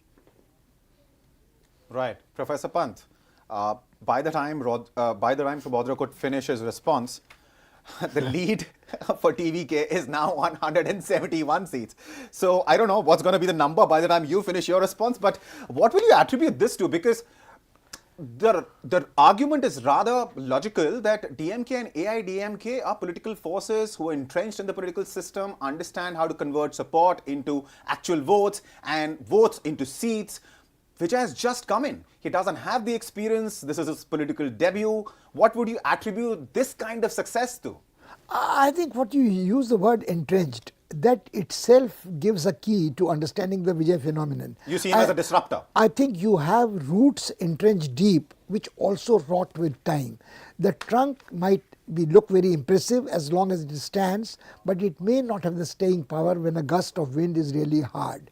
I think Vijay's phenomenon is something like what you could see in a different context in Nepal, The entrenched political parties and brokers all went in one go when the absolute newcomers just with charisma came. Now, the other question is much more intriguing and disturbing. What happens to Tamil Nadu after this? Would you think that as the confidence of I was in Tamil Nadu for a short while. There was a tourist mart, and both Stalin and the tourism minister were there. They were very confident. A lot of MOUs were signed. And I asked, what would happen to these MOUs if you are not in power? So they said, we may not be in power, but the governments in Tamil Nadu are responsible to the people of the state. So whoever takes over will continue. Then they had in mind, maybe if they lose power by a small margin, it would be AIDMK. But this is a totally different scene now. Now the expectations of the people would be so high with this kind of a double century by the time the figure reaches, that the expectations would be too much. How much is the bureaucracy partisan in Tamil Nadu or not committed is again an interesting question. How responsible any elected representative is towards the people, the voters, is to be under. There are lots of ways in which Tamil Nadu is very different from states in North India. The health delivery system, the education, the women's empowerment, the access of the common man to the district administrations, all you can see palpably are there. So regardless of whoever is there. But then there are other interests. There are industrial interests, there are external interests or investors and so on. How a newcomer would cope with this would be very interesting. And what his relationship is going to be with the center, because the stance of the DMK government was more or less confrontationist vis-a-vis the central government. Right. Whether it's language policy, NEP policy, whether it is. Do you think that could have gone against the DMK Congress alliance in Tamil Nadu? The fact that they were I'm not even bothered about the Congress alliance. I'm only bothered about the perceptions of the voters in Tamil Nadu about what kind of a response the DMK government would get from the central government in coming years. Right. All right. Before we start discussing some of the other states, because Vijay, of course, is somebody we'll have to keep discussing throughout the day, because the numbers that we're looking at, like I said earlier, are unprecedented. So as far as West Bengal is concerned, the numbers at this point in time look something like this. BJP is leading on 149 seats. TMC is leading on 107. Congress is leading on 4. Left Front is leading on 2. Others are leading on 1. And talking about key candidates, at this point in time, Mamata Banerjee is leading. Suvendu Adhikari is trailing. And that is as far as the situation in West Bengal is concerned. Let's quickly take a look at what's happening in Assam before I get Subhadra in on West Bengal and Assam. As far as Assam numbers are concerned, we're looking at an assembly of 64 seats, an assembly of 126 seats with a magic number set at 64. NDA is up and ahead of the opposition on 79 seats, Congress on 32, AIUDF on 1, others on 2. Let's quickly take a look at Kerala as well. UDF has now clearly established a massive lead over LDF. It is leading on 76 seats versus 40. That is the number of seats LDF is leading on. NDA is leading on 5.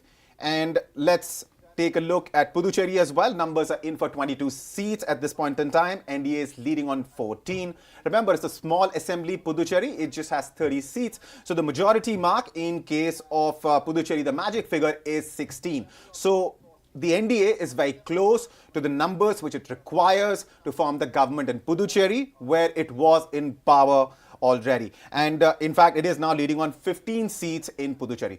Shobhadra, now we have spoken about Tamil Nadu quite a bit. One state which we haven't discussed as much perhaps, but the numbers for BJP there are very encouraging, and that state is Assam. As far as exit polls are concerned, it was rather clear that Himanta Biswa Sharma would succeed in forming a government again in Assam. And that clearly seems to be the case because the magic figure is 64 and NDA in Assam is ahead on 79 seats. So what worked for Himanta Biswa Sharma this time around?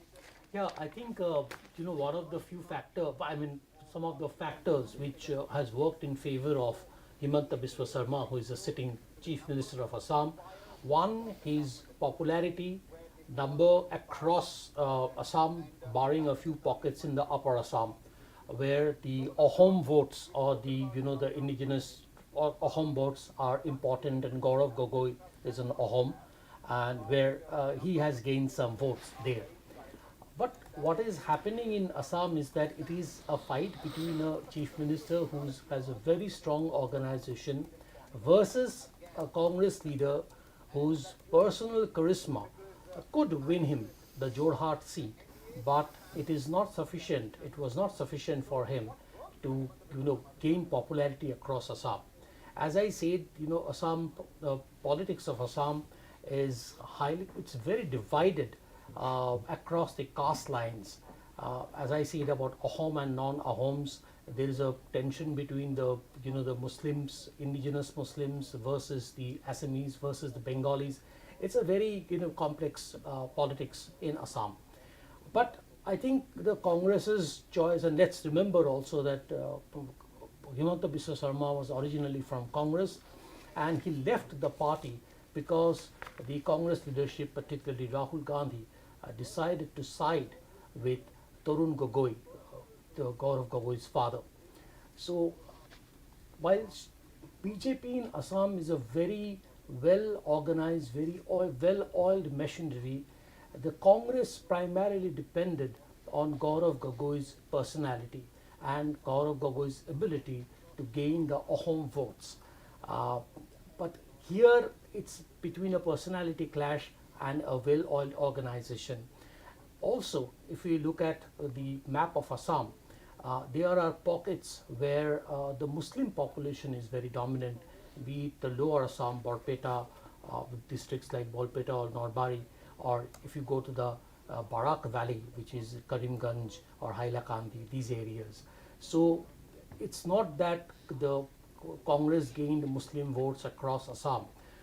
Congress primarily depends on a lot on Muslim votes to win in Assam, but didn't happen. So these are the factors, I think, which has helped the BJP retain its hold in Assam for another 5 years. All right. Professor Pant, I'll quickly get your comment on Assam as well. What worked for BJP, what worked for NDA in Assam?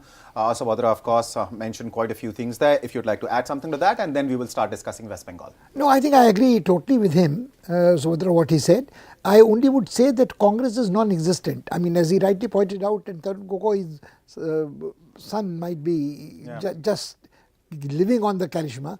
Congress, the party hangs like an albatross around the neck of anybody who's associated with it. So it's total failure of Congress It is, I mean, I think I recall when Mr. Biswal Sarma had moved out of Congress, he had said that he had gone to meet Rahul Gandhi and he let his pet dog eat biscuits from his plate and did not either have the decency to apologize or call for another plate of biscuits. So I think that kind of an arrogance continues to haunt Congress and leads to the demise. Anybody who touches Congress, and Mr. Rahul Gandhi does what I like to call is an anti-Midas touch. Anti-Midas touch. Interesting way to phrase that, Professor Pant. But quickly, I want to get the comment of both of you on this aspect, which is increasingly being noticed, especially after this election. So I'm sure this is going to be discussed even more. We're seeing this phenomena wherein, personalities are now becoming the center of, campaigns and elections. In Assam, you're talking about a personality clash between somebody like Himanta Biswa Sarma, who's really a tall figure, politically speaking. In Assam, he clearly knows how the system works. He was in Congress before, very seamlessly fit into BJP's narrative. And then you had versus him, Gaurav Gogoi. And then when you look at Tamil Nadu, again, it is a victory of perhaps a personality that we're looking at, because Vijay clearly, has a massive following, and that following has been, I mean, a lot of people are saying that might not be possible, but it seems it is possible that though that support, the massive rallies that we saw in Tamil Nadu in favor of Vijay, clearly turning into votes and seats for him as well. So the emergence of this phenomena, right? Personality cult. Professor Pant, what would you attribute this to? I don't really quite subscribe to the view of the personality cult either being new or suddenly emerging or being effective. Look at Bihar elections. What was the personality cult? Okay. Nitish was a person whose product life cycle was over. Much before the elections were held, it was quite clear that he was not going to be the chief minister. And Tejaswi or another spent force Lalu were not the personalities which were dominating, the election. Take for instance the current Kerala elections. What do you think is the personality there? Well, there are too many personalities there. It will be difficult for the UDF to figure out who their chief minister is going to be in Kerala. Yes. But yes, please go ahead.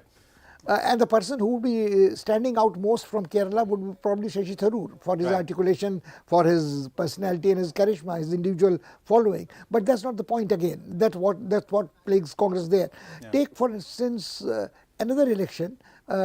Take Punjab for instance. Sure. I mean, do you think Bhagwant Mann was a personality which drew the cult and I agree with you. I entirely agree with you, which is why I gave very specific examples. I mean, I gave you the example of Assam. Perhaps we can also include West Bengal in that list. Madhya Pradesh, Rajasthan, Chhattisgarh, Jharkhand, take anything. Right. Shabhadra? See, I personally believe that personality-driven politics can take you to a certain level. But beyond that, you need a strong organization to, translate or, transform the popularity into votes. As far as Tamil Nadu is concerned, the Tamil Nadu politics is very different. We have seen, it's the only state in India where there are 69% reservation for SC and STs. Yet, we have seen a Brahmin, J. Jayalalitha. She has been a chief minister of Tamil Nadu. We have seen DMK party, a solid cadre-based party, coming back repeatedly in power. But, if you keep aside Tamil Nadu, because that's again a very different kind of a politics. If you look at other states, I strongly believe that you need a good organization to win elections.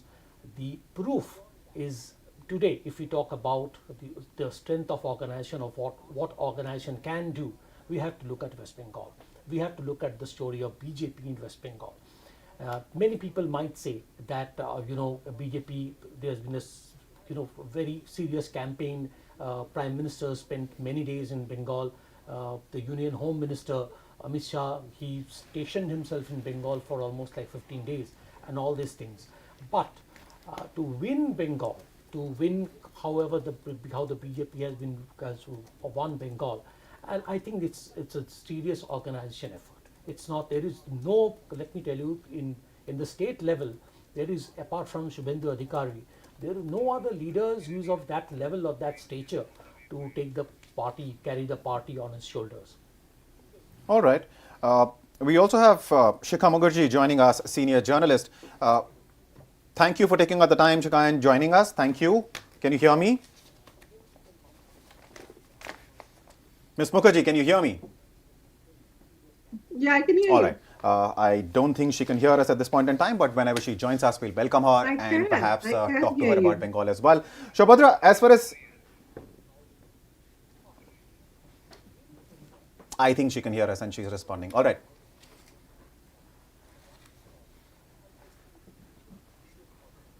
Yeah, you were asking me, yes. Ms. Mukherjee, please go ahead. Sorry, I didn't get your question. Please ask again. Hello, can you hear me? There seems to be some lag between my audio reaching her and her response. Let me ask you the question again, Ms. Mukherjee. We were discussing West Bengal and we were discussing the kind of numbers that we're looking at, because at this point in time, as far as West Bengal is concerned, numbers are in for 265 seats. And out of which BJP is leading on 145, TMC is leading on 112 seats, Congress on 4, Left Front on 2, others on 2. There seems to be a clear trend emerging in favor of BJP. Magic number, remember viewers, in Bengal is 148. So BJP, if this trend holds, is just 3 seats away from that magic figure of 148, and the total size of the assembly is, of course, 294. Ms. Mukherjee, what would you attribute BJP's success in West Bengal to? Because this was a very tightly fought election, and Mamata Banerjee, fought it tooth and nail. Okay, the BJP's success in West Bengal, I think, are the following. One, as Dr. Pant was saying, the organization of the BJP. They really worked hard at improving their organization at one level, and analyzing what were the weaknesses of the Trinamool Congress and how they could be used to advance the BJP's numbers. And in that, I think what is emerging is a very interesting way of managing elections, which is the SIR has affected the deletion of names in very crucial pockets of West Bengal where the Trinamool had expected to pick up seats. Number one. Number two, the SIR has also removed from the rolls people who would have otherwise supported the Trinamool Congress. Number three, what we are seeing is perhaps a split in the Muslim vote bank for the Trinamool Congress. And this split is a consequence of the BJP's, probably the BJP's efforts to reach the Muslim voters through 2 routes. One, the Humayun Kabir effect, which is that the Muslims in West Bengal have been exploited by the Trinamool Congress as a vote bank without providing the kind of benefits to the vote bank that she had either promised or they had expected that would come their way. The second effect is that the left and the Congress votes, the left and the Congress surge, revival, resuscitation in Bengal is an indication that there are seats where the votes are getting split in very interesting ways. And the left is going to pick up votes in places where, again, the Muslim vote is a factor, that so is the Congress, so is Humayun Kabir in probably 2 seats. Therefore, this is the impact of SIR, Muslim votes, and Mamata's inability to address any of those things. For the simple reason that she was also worried about, she was very worried about how to prevent any further erosion of Hindu votes by anything that she does, because she needs the Hindu votes to win as well, not just the Muslim votes or the women's votes or whatever. So if you're looking at how the BJP managed by focusing on A, anti-incumbency, B, anti-incumbency, which includes how the Muslims have been treated by her government as a vote bank and there have been no rewards or benefits to them. B, by looking at how there is disaffection within the Trinamool and working on that by, the word they have been using is neutralizing. People who may have been wavering in terms of their support And three, I think the BJP has been astonishingly successful in getting their organization to function far better than it has in the past. And that one major reason for that is that for 5 years, the BJP has been the official opposition, and it has been working on the ground to make sure that the organization at the booth level is much stronger than it was in 2021 and in 2024. So there have been, it's not just the Prime Minister and the Home Minister camping here for 15 days. It is people like Bhupendra Yadav, who has been around almost living in West Bengal out of a suitcase for 6 months. And they have been masterminding the management of the election, the micromanagement of pockets of votes and pockets of influence that they have. This is going to be a fascinating election because at the end of the day, it will have, from the trends as it appears, the Trinamool and the BJP are going to be slugging it out over the next 5 years, number one. Number two, the left and the Congress have impacted the Trinamool Congress votes perhaps more than they have the BJP votes in terms of cutting into the Trinamool's vote banks. What it suggests is that the left and the Congress re-emergence is going to change the equations to some extent in certain parts of West Bengal. And it's going to be a very, very turbulent next 5 years that we are looking at.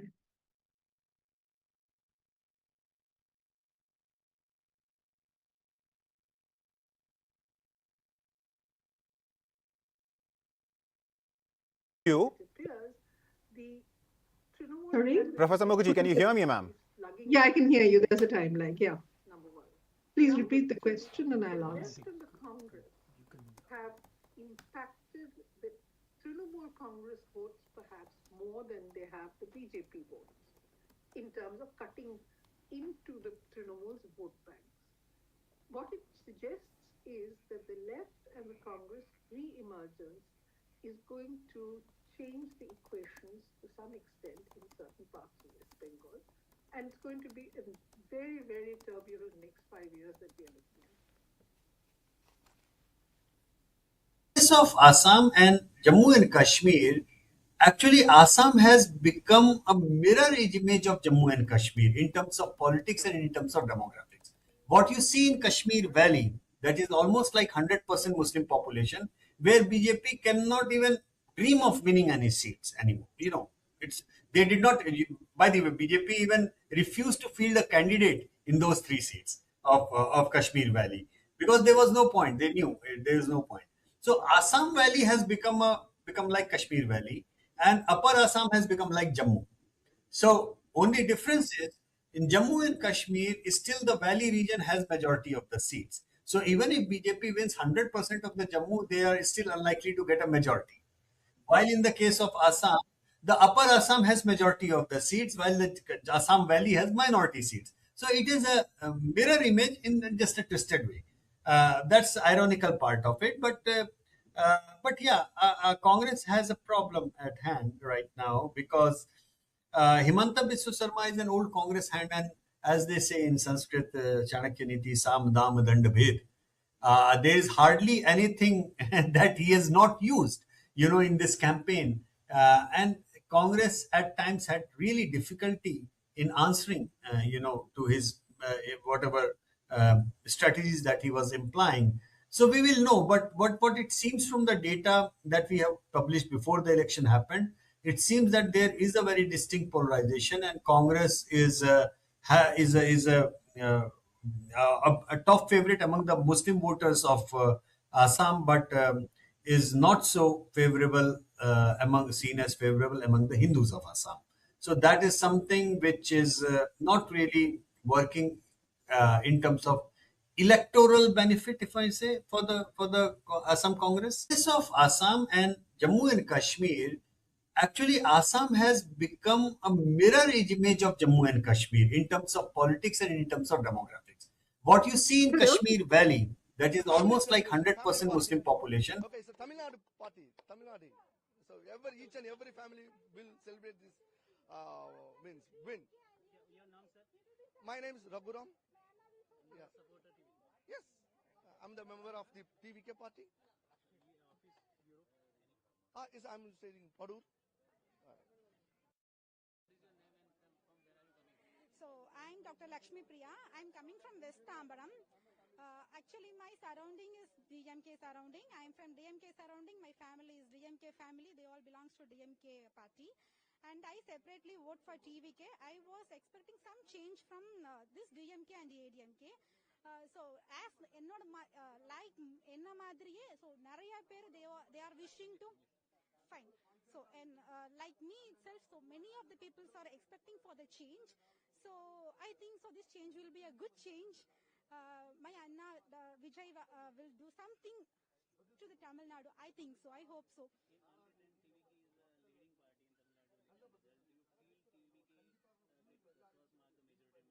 Of course, sure, it will get. What's doubt on that? Who will be the chief minister? Vijay. Joseph Vijay. See, Joseph Vijay will be the next chief minister of Tamil Nadu, without doubts. Like this. I left my family now, I left my job now, I'm here to celebrate only of this CM celebration. Any one slogan or any one song you want to sing right now for the Sorry, I don't know. I don't want to do anything. Sorry.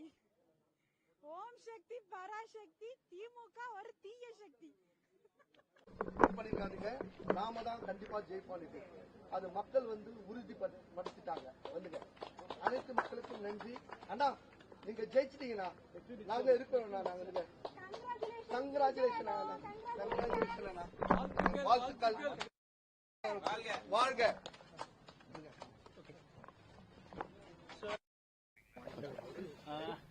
In earlier time, TVK is a leading party in the election result. How do you All right. say?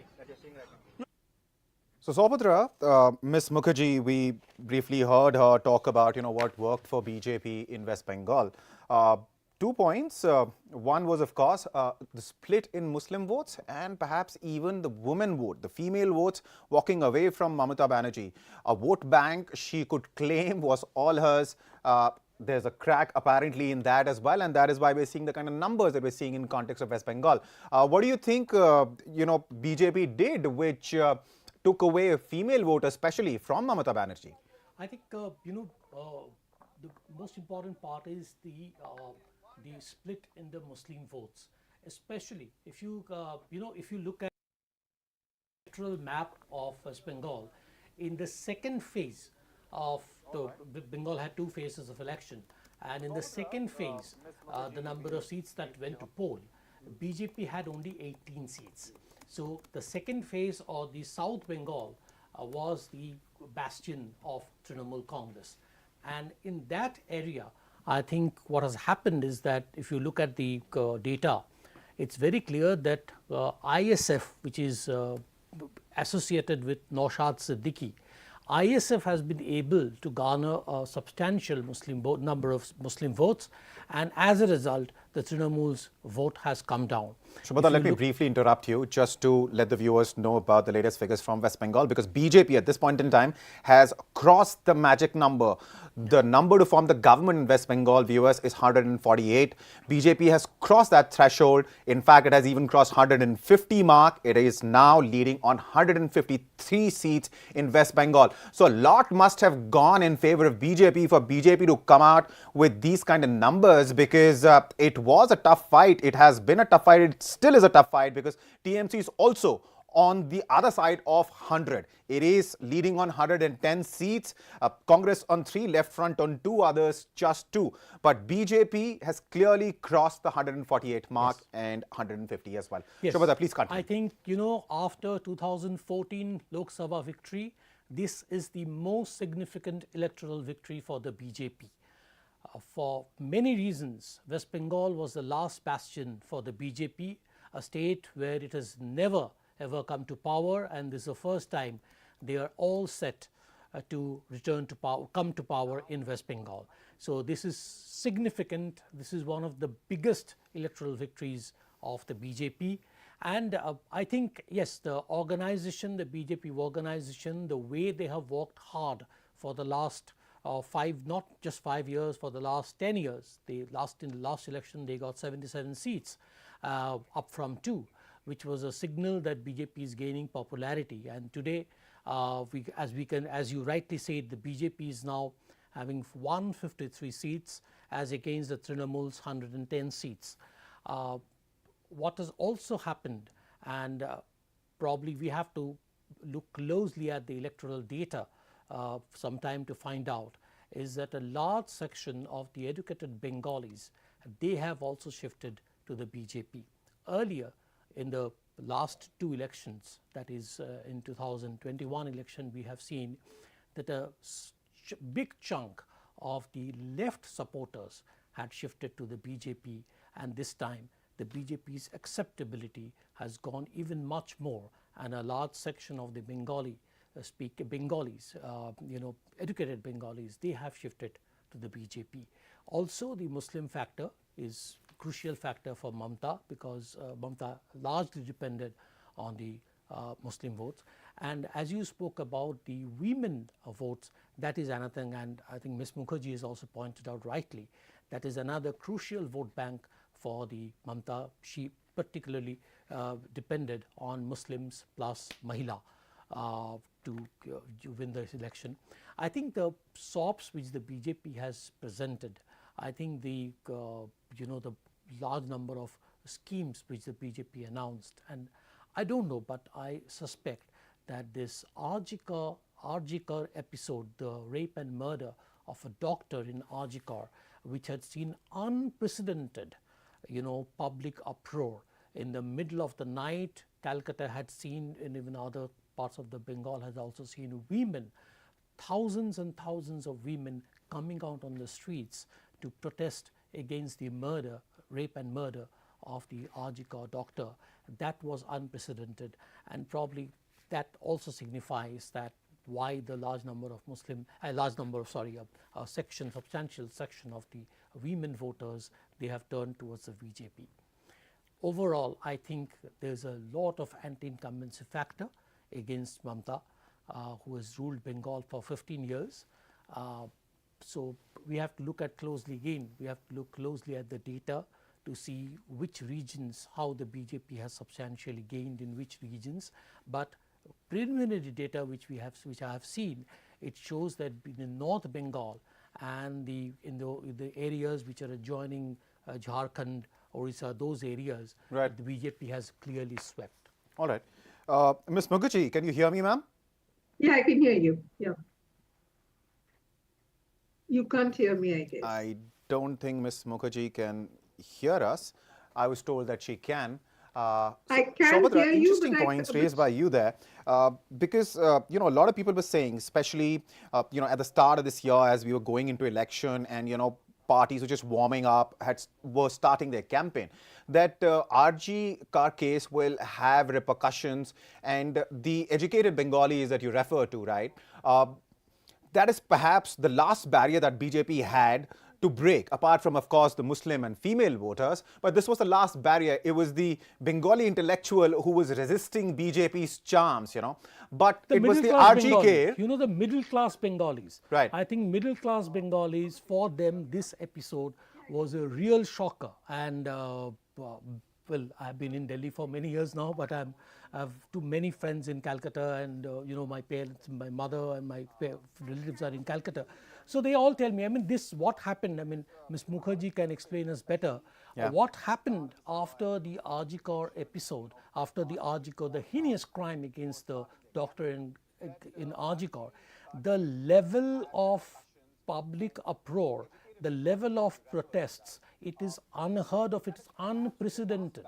I have never ever seen in my life, I have spent 25 years in Calcutta, I have never ever seen that women in the middle of the night, thousands and thousands, even lakhs of women coming down on the streets to protest against the Arjikar episode. And I have seen in my own eyes that the auto rickshaws or the taxi drivers, sympathetic towards the cause. They are offering free rides to the support, to the protesters, to go home, reach home safely. I mean, this has shook the Calcutta crowd, and this has shook the conscience of the Bengal. And this was clearly one of the incidents, I believe, that it has taken away a substantial middle class vote and women vote from the Trinamool Congress. Right. I think Ms. Mukherjee is back with us. Let's try one more time to get her in on this. Ms. Mukherjee, I was just discussing this with Saubhadra, the point, in fact, that you made, that BJP this time around successfully managed to, crack the main voter base that Mamata Banerjee has. It is, of course, the Muslims and the female voters. Saubhadra pointed out that it is perhaps, some of the SOPs that BJP has promised, which could have also played a factor. And briefly, we also discussed the role played by the middle-class Bengali, how BJP managed to convince them this time. Do you think, in your opinion, it was how the Mamata government dealt with the RGR case, not just the event itself, but the aftermath of it, how it reacted to the public's reaction? We talked about the protest, which we saw, as Saubhadra was pointing out, thousands of women in the streets of Kolkata. That's what we were talking about. So do you think it was really the RG car case and how Mamata Banerjee government and the way it dealt with it, which broke the camel's back? I hope you can hear me now. Can you? Can you hear me? No. Oh dear. But for what it's worth, let me try and answer the question. One is, if you look at how the Arjikor victim's mother is leading in Panihati, then it's what Saubhadra was saying, and what I have seen for myself, which is an extraordinary sight. It's not just the women who stepped out on the streets of Calcutta. It was the football clubs who came out and said, this is unacceptable.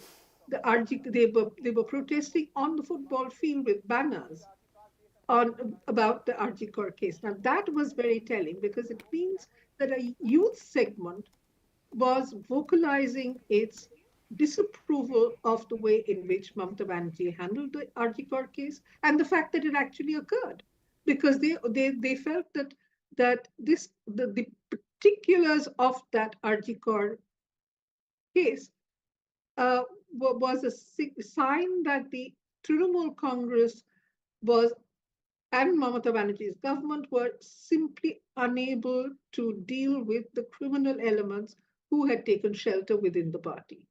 I think that was a strong indictment, and that's probably reflected, A, in the way in which the victim's mother is leading in Panihati, and B, in the disapproval of the middle-class Bengali voter, who has till now been not particularly attracted to the BJP, if I may put it that way. The other thing is that, the middle-class Bengali voter has now had reached the point when it was saying anybody but Mamata. The strength of the feeling was something that I hadn't quite understood or estimated correctly, but it seems that middle-class voters have taken the position from what the outcomes are now, that enough is enough of Mamata, and we need a change. The change, no one is, the worst part of this whole exercise is that the anticipation of a radical positive outcome after the elections is not evident. Mamata Banerjee is getting over 107 seats if this trend continues. She's going to be there in the opposition. So West Bengal's electorate, I think, is very, very conflicted about how they see the BJP and how they see the Trinamool Congress. And this conflict is not because they're choosing between a better alternative and a worse incumbent. It is a kind of surge towards, let's get things changed and then let's see what happens, which is an indication that things are very, very unpredictable at the point. I can't hear you, Ishan. I can't hear Mamata you. Banerjee has regained the lead in Bhabanipur, and it is a close contest between her and Shubhendu Adhikari. In early counting, Shubhendu Adhikari was ahead, but since then, Mamata Banerjee has taken a lead and has moved ahead. Now, looking at some of the numbers as far as Tamil Nadu is concerned, Vijay's lead, which had crossed 170, has come down to 135 now. So some would say sanity is finally prevailing, at least to whatever extent it can in this scenario. But 135 is what we're talking about. The magic figure, of course, to form the government in Tamil Nadu is just 118. He's clearly ahead of it. 135 is the number of seats he's leading on. NDA is leading on 63. DMK, Congress combined, leading on 27. Talking about West Bengal, BJP is now ahead on 160 seats.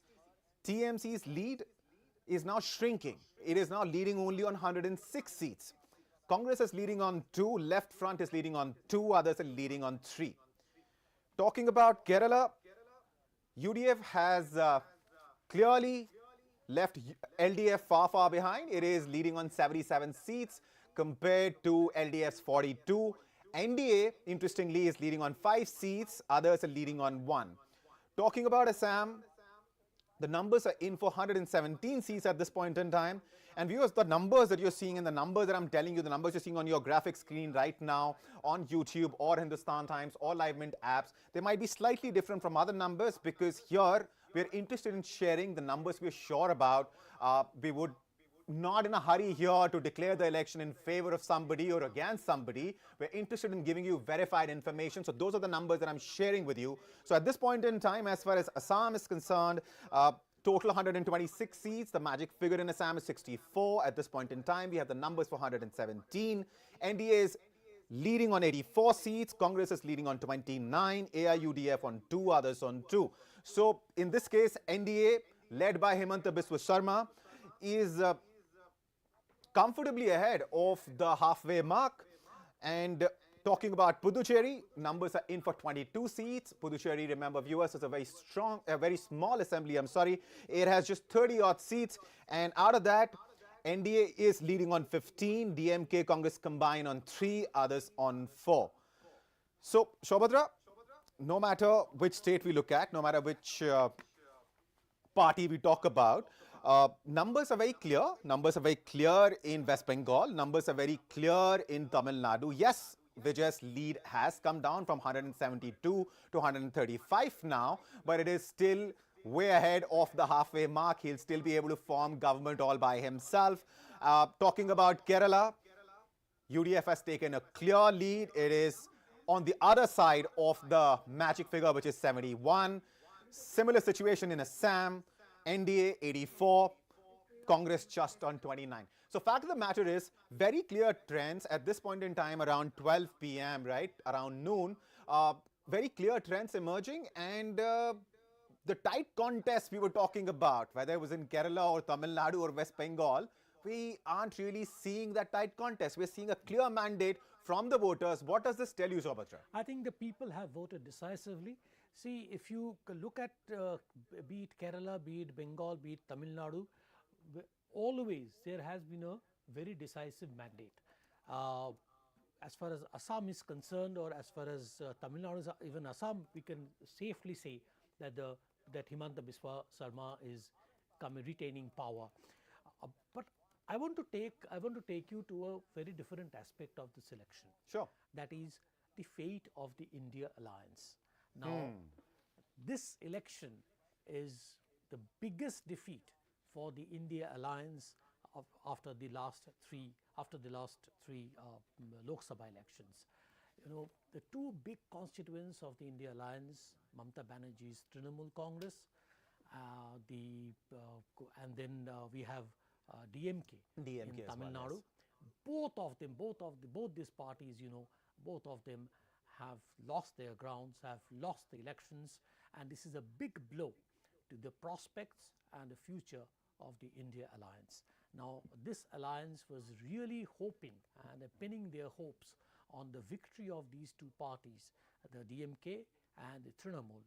But now it is weakened, And it has many ramifications, I believe. One will of course be the Congress, which has won Kerala, which is going to emerge stronger within this alliance, and the all eyes will now be on 2027 UP elections. And within the India alliance, the alliance is getting weaker as a result of the West Bengal elections, or as a result of the Tamil Nadu elections. There will be major changes in the coming days in Rajya Sabha, where the BJP already has a majority, and it is set to increase its seats, especially due to the West Bengal results. What happens in the opposition front is to be seen now very closely. What happens to the internal chemistry of different parties in the opposition.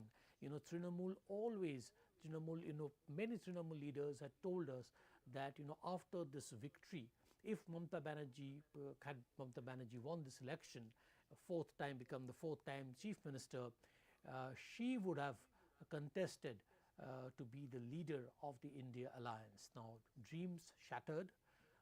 Trinamool Congress now relegated to the second position in West Bengal.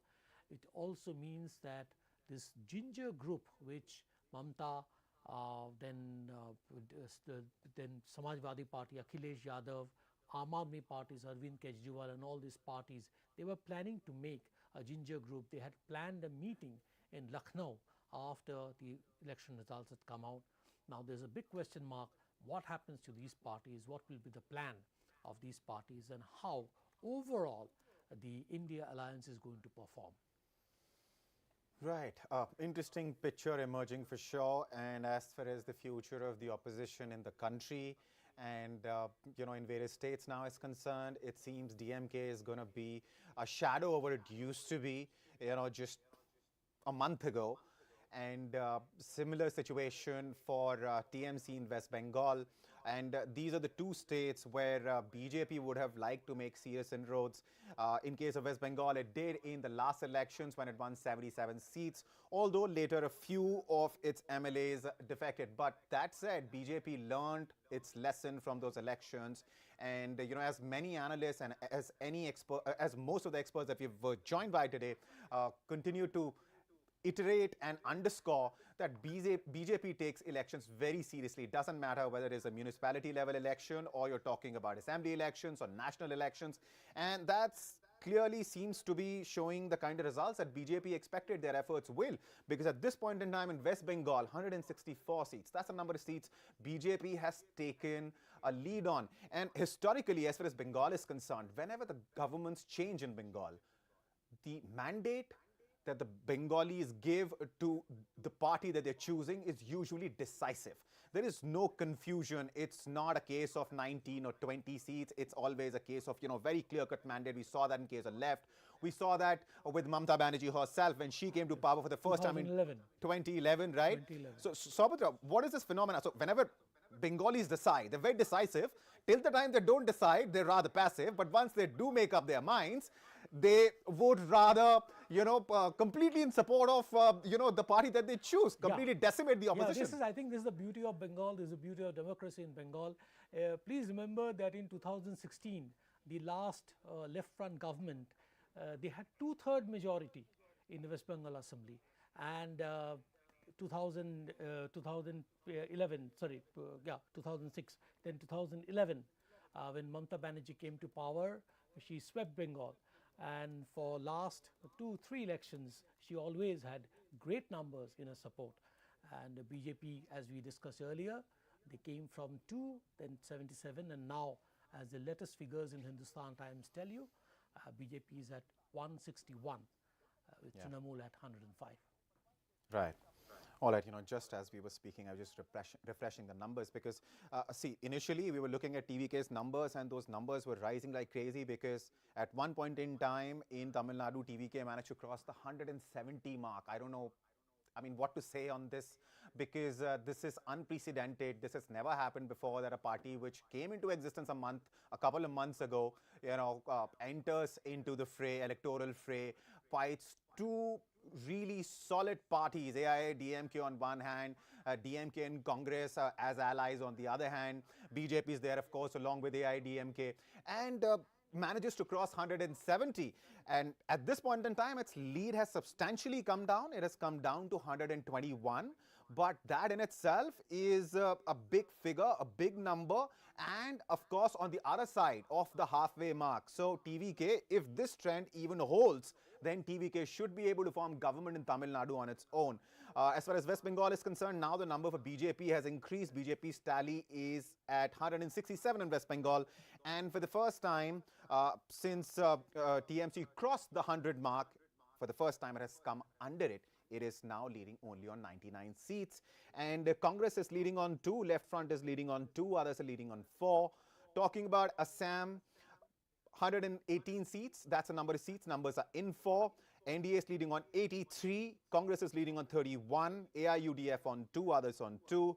Talking about Puducherry, now the numbers are in for 25 seats, and NDA has taken a decisive lead. In fact, others are not even in a contest because NDA is leading on 20 seats. Puducherry has just 30 seats, so the halfway mark is 15 and the winning and the magic figure is 16. DMK and Congress are ahead on 2 seats in Puducherry and others are ahead on just 1. So that's what the situation is like at this point in time. I'm also joined by senior journalist Kalyani Shankar and Aarti Radhika Jarat. Can you hear us? Ms. Shankar, can you hear me? Yeah, I can. All right. Looking at the numbers, what would you say? Because these are your initial comments, so I'll give the floor to you. Please feel free to pick the state that you'd like to first comment on, and then, of course, I'll loop you in into the larger, broader conversation that we were having before you joined us, ma'am.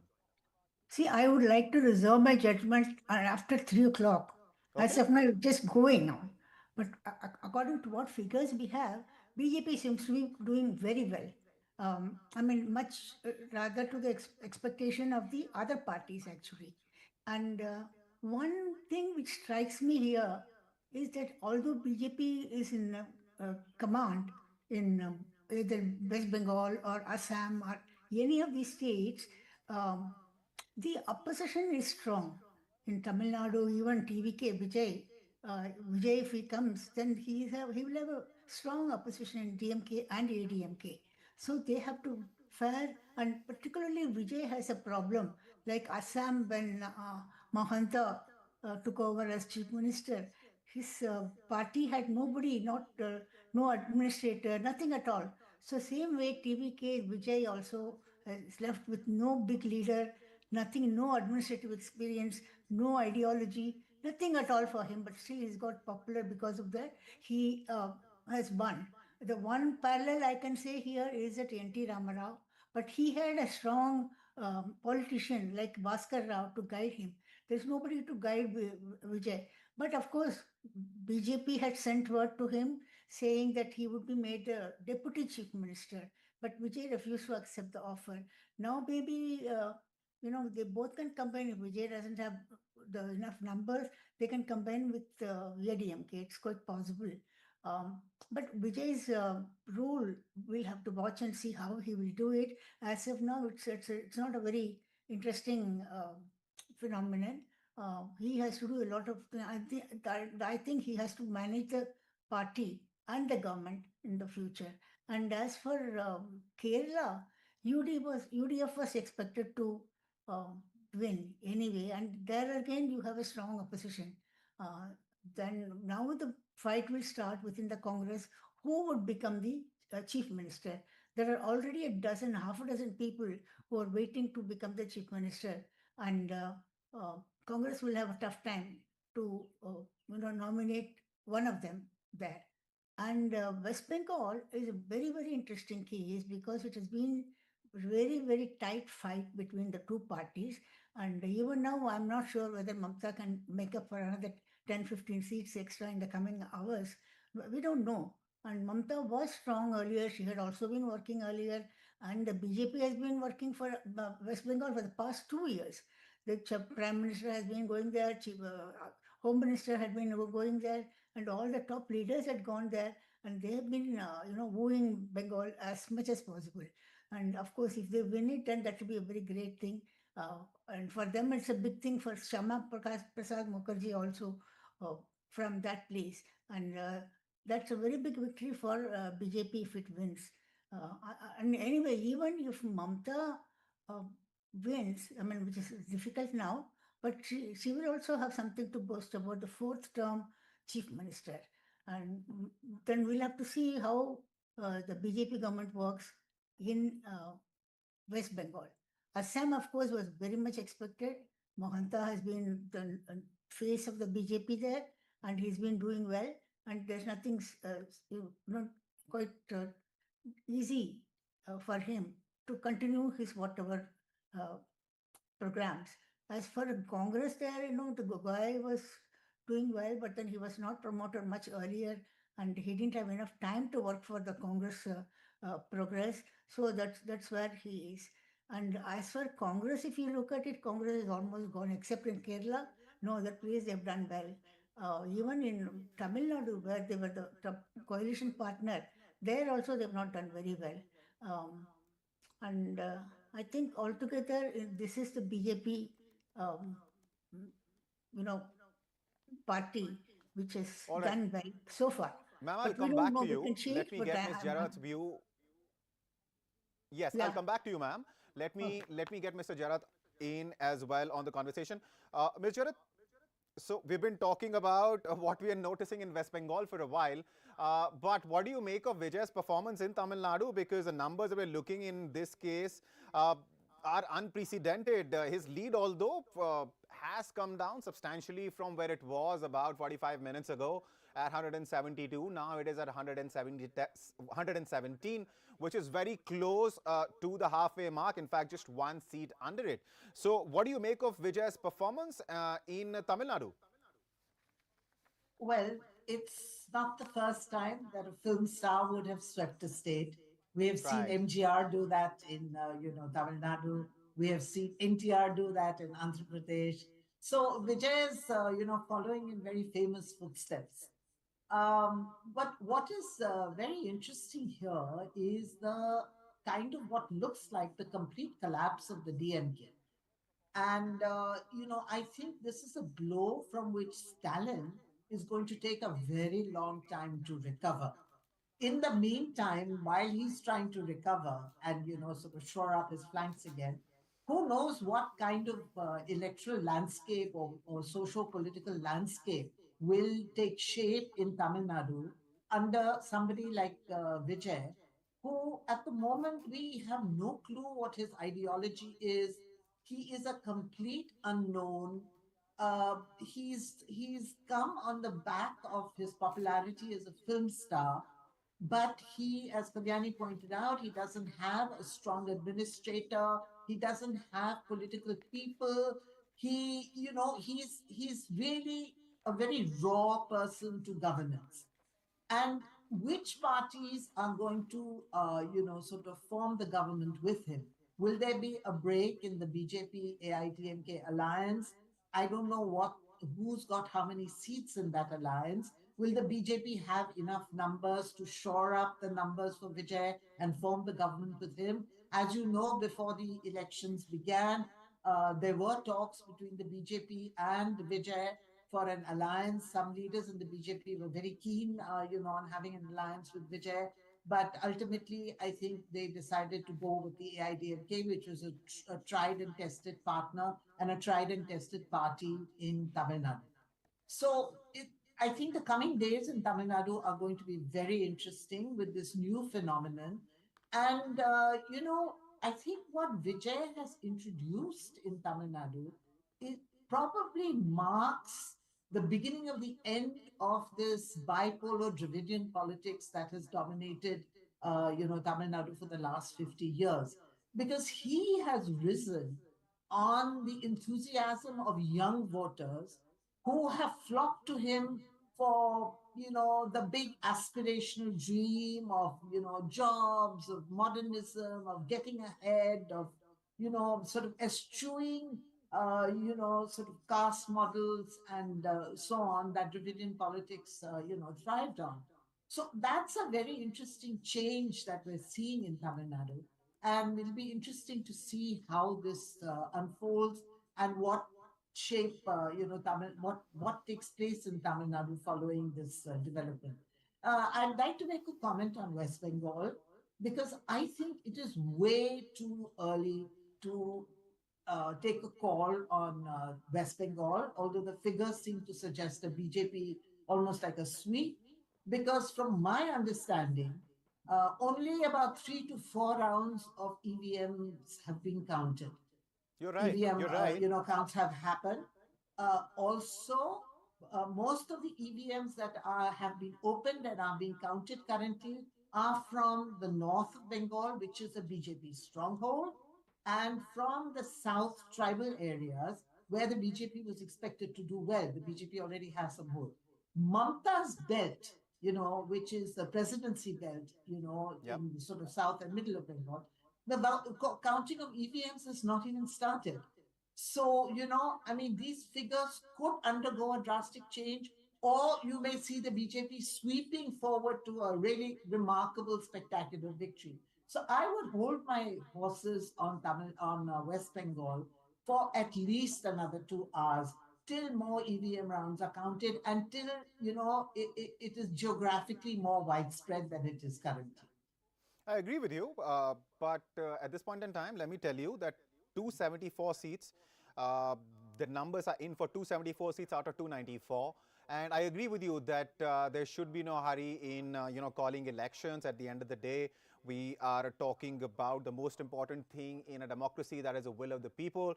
And of course, if we could wait for 5 years, if the electorate can wait for 5 years, surely they can wait for 2 more hours to find out who's actually going to win. But having said that, the numbers at this point in time, ma'am, are painting a clear picture. So let me just, share those numbers with viewers. BJP is leading on 176 seats in West Bengal at this point in time. TMC is leading on 90. For the first time, about 15 minutes ago, TMC slipped under 100 seats after crossing that figure. And INC is leading on 2 seats in West Bengal. Left Front is leading on 2. Others are leading on 4. Viewers, some key reactions are coming in. Let's listen to those, and then, of course, we will further discuss what's happening in some of the other states, because Tamil Nadu and West Bengal, what we're seeing there are naturally things which more of us are curious about, and we have been discussing more of. But after these bites, we will, of course, talk more about Assam and Kerala along with Puducherry.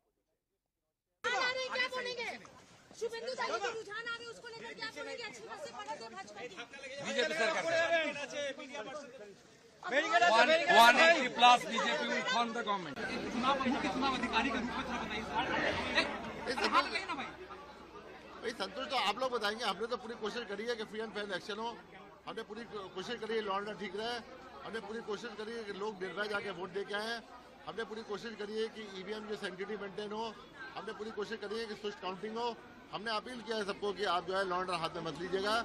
Election आते हैं जाते हैं, ये एक पर्व की तरह है, फेस्टिवल की तरह है, जैसे दुर्गा पूजा होती है।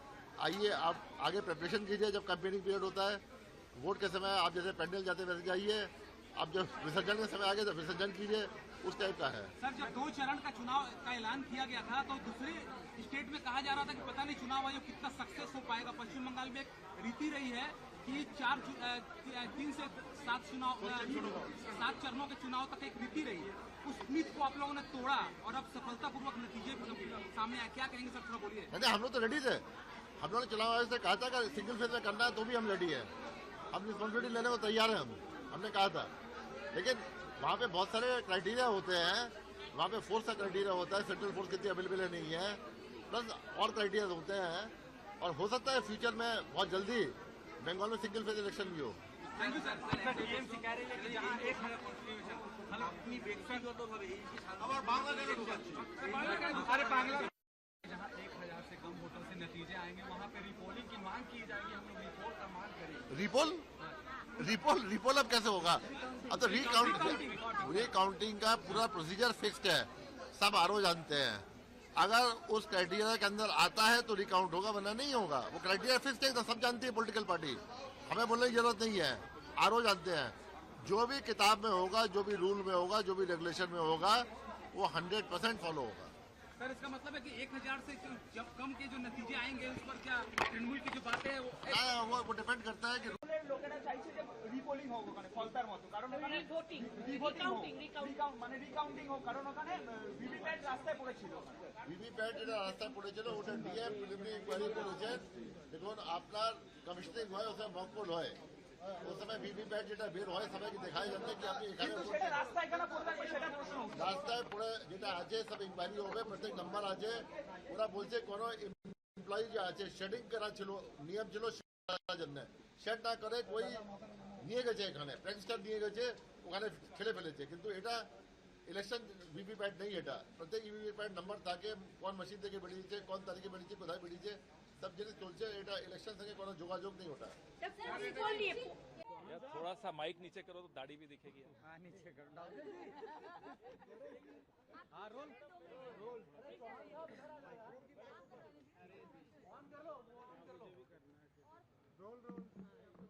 दे दो मुझे कोई बात नहीं इसमें क्या होगा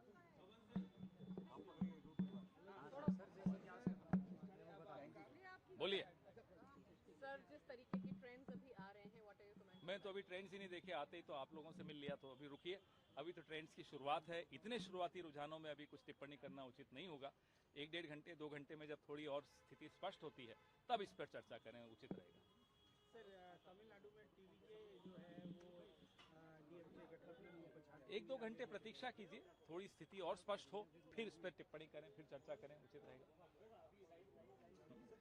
बंगाल का जो रुझान अभी आए हैं हर स्टेट के लिए अभी बहुत शुरुआती रुझान है पोस्टल बैलेट्स के बाद शायद 1 राउंड हुआ होगा या 2 राउंड हुए होंगे थोड़ा इंतजार कीजिए फिर इस पर बात करते हैं केरला में आप लोग लीड कर रहे हैं जहां हम लीड कर रहे हैं या जहां लीड नहीं कर रहे सबके लिए स्थिति तो वही है कि ये शुरुआती रुझान है थोड़ा इंतजार करना उचित है केरल के अंदर आप लोगों को यूडीएफ को स्पष्ट बहुमत एक तरीके से मिल गया है और जो आप लोग अभी किसी भी राज्य की बात करें बहुत ही शुरुआती रुझान है तो न मुंह मुरझाना चाहिए न बहुत खिलखिलाना चाहिए थोड़ी इंतजार करें और फिर जब स्थिति स्पष्ट हो फिर चर्चा करें हमें पूरी उम्मीद है कि 5 राज्यों में कांग्रेस पार्टी और हमारे गठबंधन के साथी बहुत मजबूती से जीतेंगे इंटरनल असेसमेंट आप लोगों को जो आप किताब लेके बैठे न एग्जिट पोल्स पे ज्यादा रुचि रहते हैं न इंटरनल असेसमेंट तो इंटरनल होती है उसको तो सार्वजनिक नहीं किया जाता लेकिन पूरी उम्मीद है कि इस बार लोकतंत्र बहुत मजबूती से जीतने वाला है थैंक यू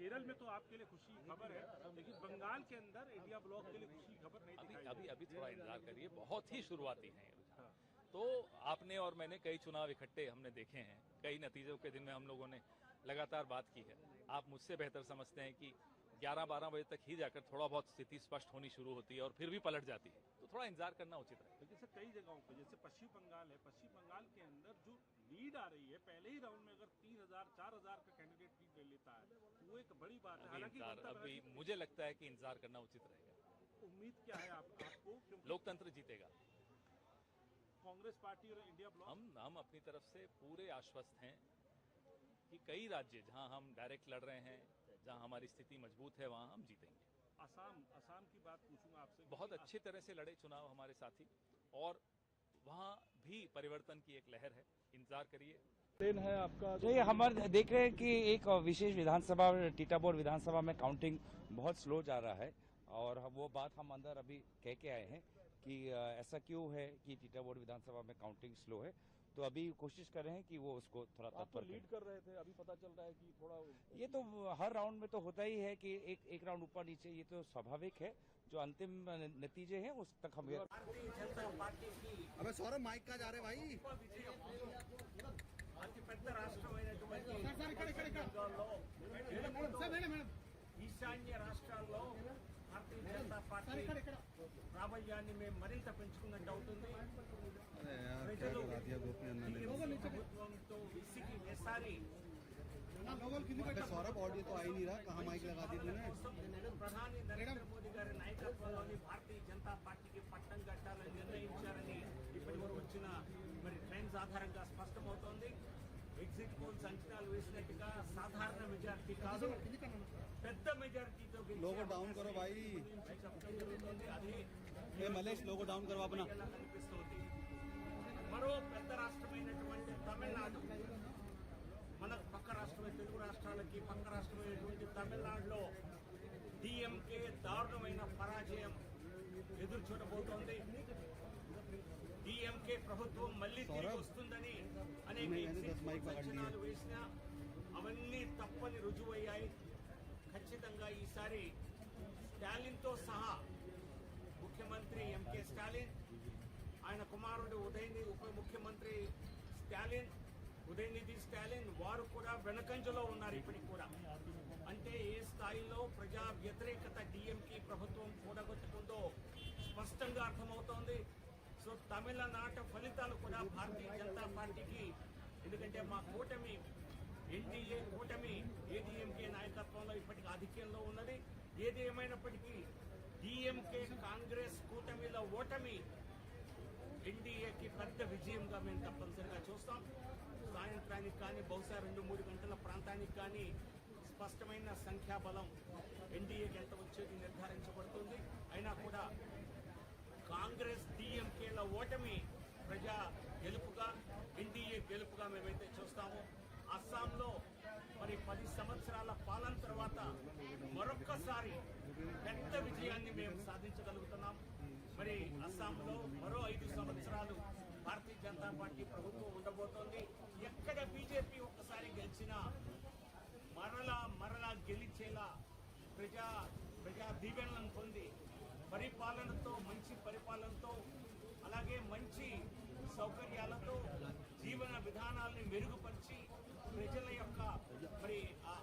యొక్క ఆశల్ని నెరవేర్చి మళ్ళీ అధికారంలోకి రావడంలో ఇంతకుముందు మేము మహారాష్ట్రలో సాధించాం, మధ్యప్రదేశ్లో అనేక మార్లు సాధించాం, గుజరాత్లో 5 సంవత్సరాల నుంచి చేస్తూనే ఉన్నాం, హర్యానాలో 3వసారి గెలవడం జరిగింది. ఈసారి మరి అస్సాంలో కూడా 3వసారి గెలిచి భారతీయ జనతా పార్టీ గెలుపు, మోడీ గారి నాయకత్వంలో భారతీయ జనతా పార్టీ గెలుపు అన్నది అది సుపరిపాలనతోనే సాధ్యమవుతోంది. మరే పార్టీకి ఇది సాధ్యతరం కావటం లేదు. మనం చూస్తున్నాం ఈ రకంగా తమిళనాడులో 5 సంవత్సరాల పాలన చేసినటువంటి డిఎంకే దారుణమైన పరాజయాన్ని ఈరోజు చూడబోతోంది. అదే పరిస్థితి కాంగ్రెస్కి అనేక రాష్ట్రాల్లో కలుగుతోంది. రానున్న సంవత్సరాల్లో ఎన్నికల్లో కర్ణాటకలో భారతీయ జనతా పార్టీ గెలుపు ఖచ్చితంగా జరుగుతుంది. పశ్చిమ బెంగాల్ లాంటి రాష్ట్రంలో గెలిచిన భారతీయ జనతా పార్టీ, గెలుస్తున్నటువంటి భారతీయ జనతా పార్టీ ఖచ్చితంగా తెలంగాణలో ఖచ్చితంగా గెలుపు బావుగా ఎగరేస్తుంది. దానికి వారం రోజులు తిరగకుండానే మీకు ప్రధానమంత్రి నరేంద్ర మోదీ గారి పర్యటన మరి దానికి కూడా నాంది వేయటం జరుగుతుంది. సరే, ఎస్ఐఆర్ ద్వారా ఓట్ల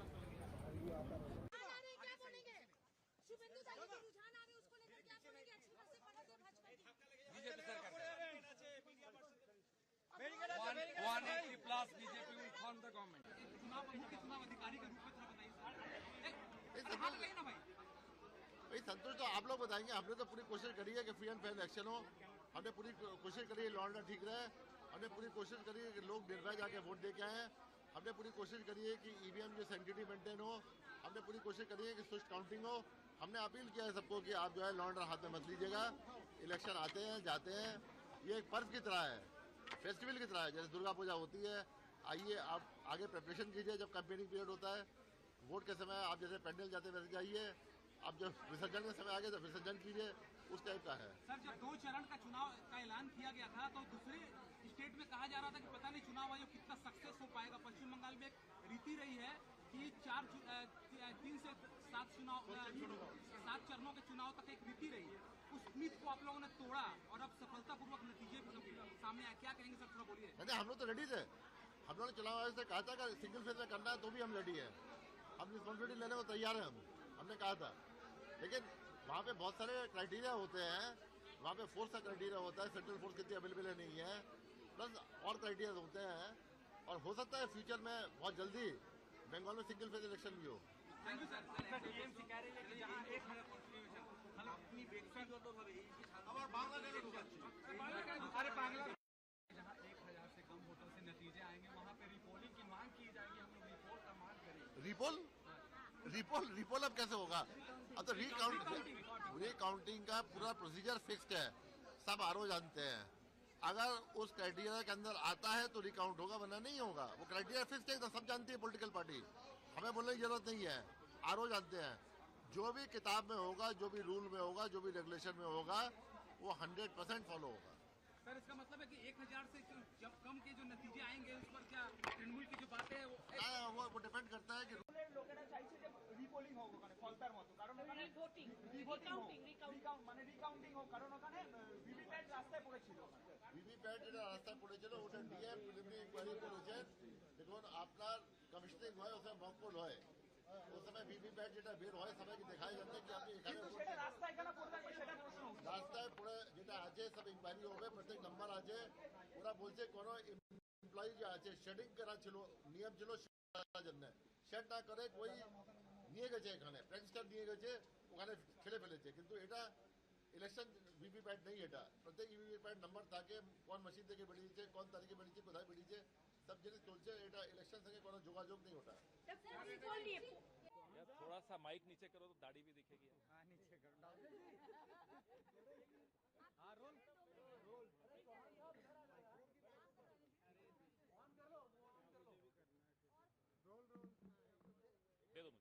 दो मुझे, कोई बात नहीं, इसमें क्या होगा।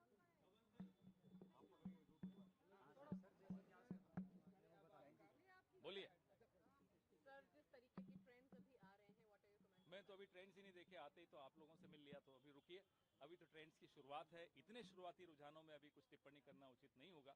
1-1.5 घंटे 2 घंटे में जब थोड़ी और स्थिति स्पष्ट होती है तब इस पर चर्चा करें, उचित रहेगा।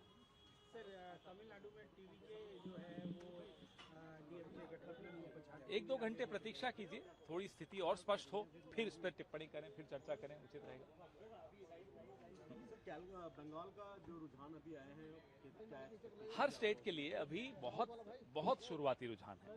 पोस्टल बैलेट्स के बाद शायद 1 राउंड हुआ होगा या 2 राउंड हुए होंगे, थोड़ा इंतजार कीजिए, फिर इस पर बात करते हैं। केरला में आप लोग लीड कर रहे हैं, जहां हम लीड कर रहे हैं या जहां लीड नहीं कर रहे, सबके लिए स्थिति तो वही है कि ये शुरुआती रुझान है, थोड़ा इंतजार करना उचित है। केरल के अंदर आप लोगों को यूडीएफ को स्पष्ट बहुमत एक तरीके से मिल गया है, और जो आप लोग अभी किसी भी राज्य की बात करें, बहुत ही शुरुआती रुझान है, तो न मुंह मुरझाना चाहिए, न बहुत खिलखिलाना चाहिए, थोड़ी इंतजार करें और फिर जब स्थिति स्पष्ट हो फिर चर्चा करें। हमें पूरी उम्मीद है कि 5 राज्यों में कांग्रेस पार्टी और हमारे गठबंधन के साथी बहुत मजबूती से जीतेंगे।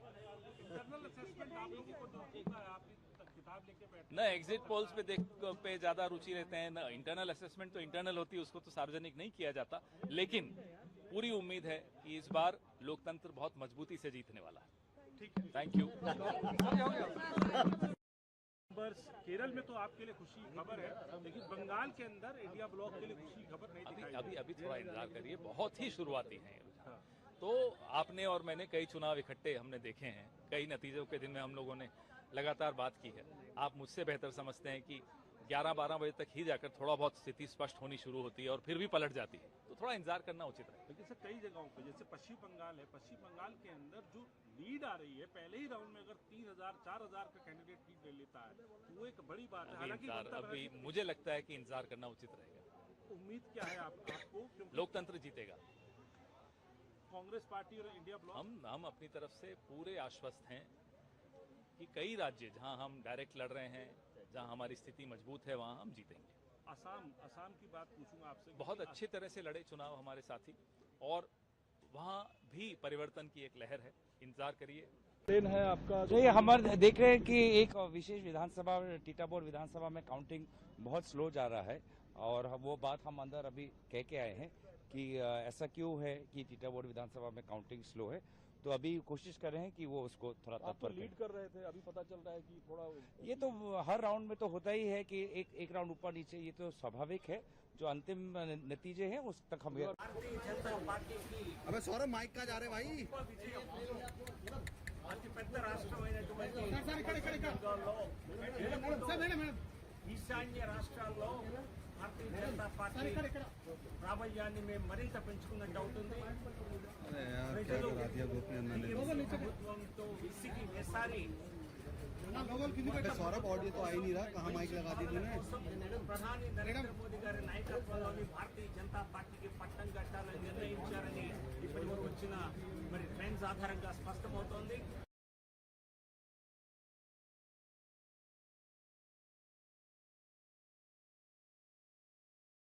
read them out to you because at this point in time, situation in all states has become really interesting. There is a clear mandate emerging for BJP in West Bengal, in Assam, and in Tamil Nadu. The Vijay phenomena, something unprecedented. We haven't seen this in Indian politics before because Vijay's TVK came into existence just a couple of months ago and is now hovering very close to the magic figure in Tamil Nadu. It is an assembly with 234 seats and the magic figure is 118. At this point in time, TVK is leading on 115 seats. Now remember, at one point in time, about an hour or so ago, TVK's lead had jumped to 172 seats, and in an assembly of 234, for a debutant to get those kind of numbers is of course something unprecedented. We haven't heard and seen such a phenomena before. But as I was saying that, senior journalist Aarti Jarat pointed out that of course there's been MGR and there's been NTR, but what we're seeing in Tamil Nadu regardless is shocking for sure, because NDA in Tamil Nadu is leading on 57 seats, and DMK, which most of the exit polls were claiming will be comfortably able to form the government, except perhaps Access My India, which gave 100 seats to TVK. Nobody else was claiming that DMK would be in such a bad shape at this point in time. DMK INC combined is leading on just 50 seats out of 234. It is TVK which is in the lead. It is leading on 116 seats. NDA is the second party. NDA is the second coalition, and of course the key partner there being AIADMK of the BJP. Together, they are pulling in 57 seats. At least that's a number they're leading on at this point in time. Of course, the final results are still a few hours away. But in terms of a trend, there is a clear trend emerging in Tamil Nadu. 116, that's the number of seats which is leading on. Now, talking about Kerala quickly, 126 seats. We have numbers for out of 140. The magic figure for Kerala is 71. UDF is now leading on 80 seats. LDF is leading on 39. So UDF has maintained, after a neck-to-neck fight in the initial hours, has now taken a clear lead of 41 seats over LDF. The majority mark, the mark to form the government in Kerala, is 71. And UDF at this point in time is leading on 80. Talking about Assam, again, happy news for BJP and its supporters, because NDA is leading on 93 seats in Assam, and Assam is an assembly of just 126 seats in total. So out of that, BJP is leading on 93. Comfortably ahead, miles ahead of the opposition. The Congress is leading on just 29 seats. AIUDF is leading on 2, others are leading on 2. Talking about Puducherry, the lone UT, which went into elections in the month of April along with West Bengal, Assam, Tamil Nadu and Kerala. Out of 30 seats, on 27, we have the numbers, and NDA is leading on 25, DMK INC on 2. Now, viewers, the numbers that you're seeing and the numbers that I'm telling you on Hindustan Times and Live Mint might be slightly different from other channels and wherever else you're consuming and wherever else you're watching the election updates on. And that's because we're trying to give you the numbers we're sure about, the numbers that are verified, numbers that are confirmed. They might be a little slower, but those are verified numbers. At 12:30, clear leads have been established by BJP in West Bengal. It is leading on 179 seats. In Tamil Nadu by TVK, which is leading on 116 seats. Kerala, UDF leading on 82. Assam by NDA leading on 93. Puducherry, NDA leading on 25 out of 30 seats. Now, let me quickly get the guests that I have with me. Come in. Ms. Jarat, can you hear me? Yes.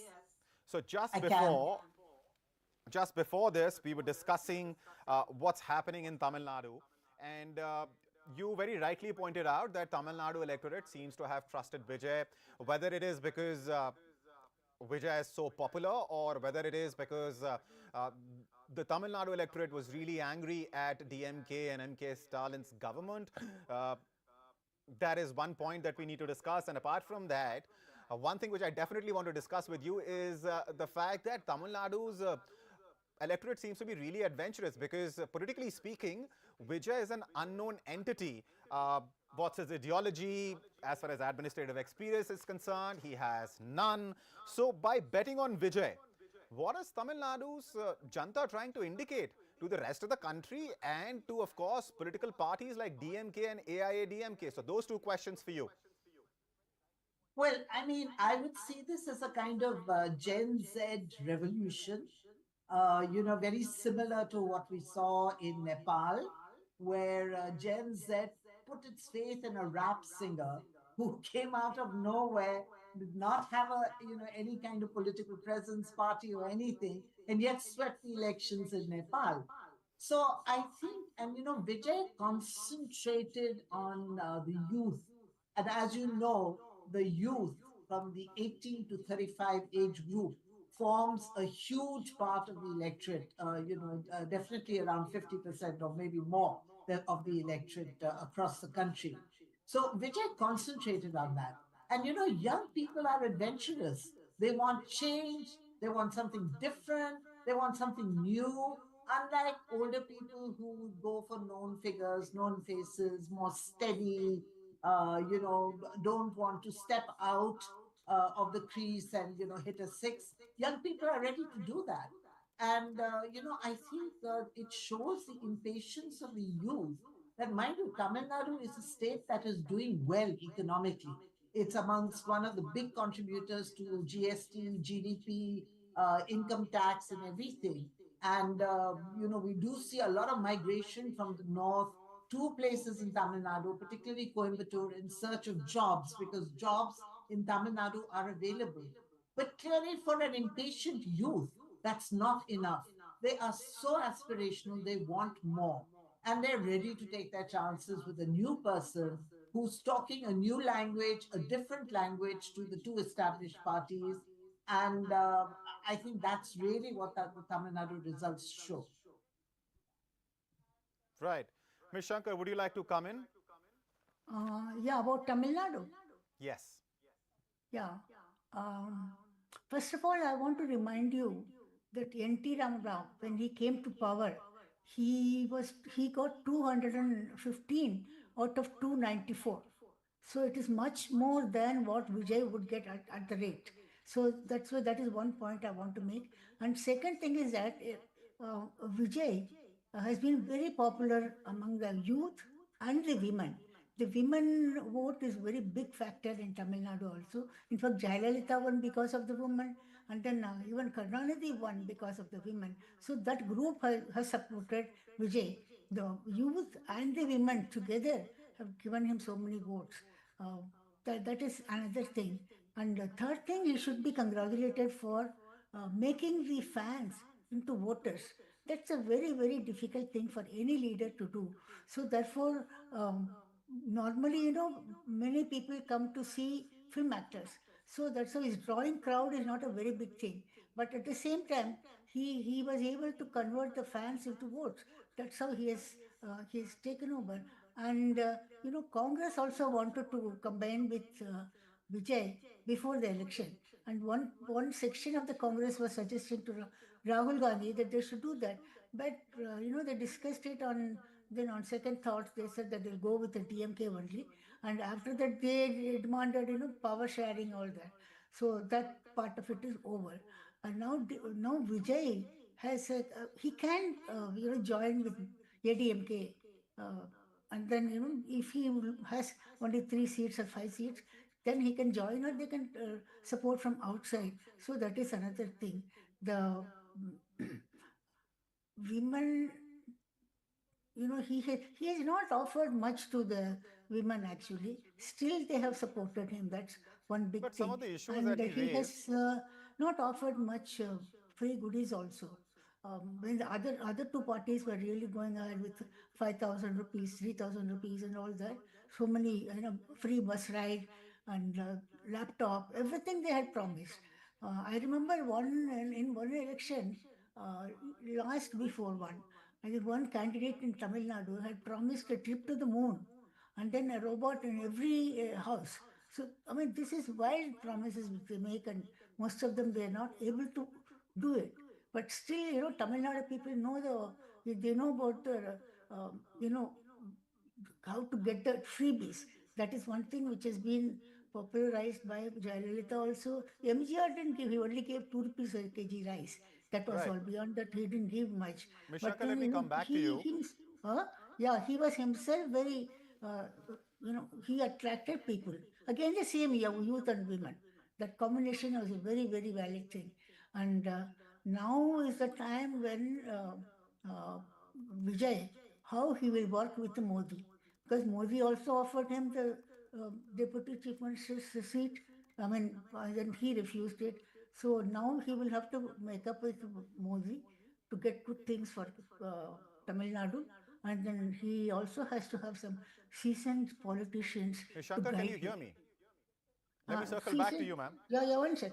Can you hear? Can you hear me? Yes, yes, I can. But Yeah. let me circle back to you. I just wanted to get Ms. Jarrett's view also on the larger implications of what we are seeing. Because in Assam, we are talking about Congress being left far behind by NDA. In West Bengal, if the trend holds, BJP is going to be able to form the government with a very clear mandate from Bengal's electorate.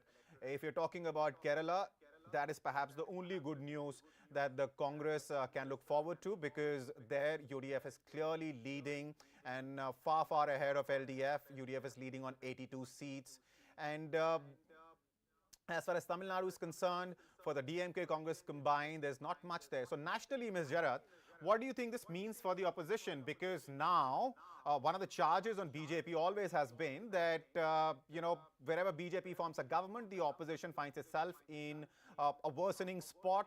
And at this point in time, since Bengal is that one fort which BJP was trying to break into, and now, if these numbers hold, will manage to, then what will be the future of opposition in the country? Very, very dark. In just 2 words.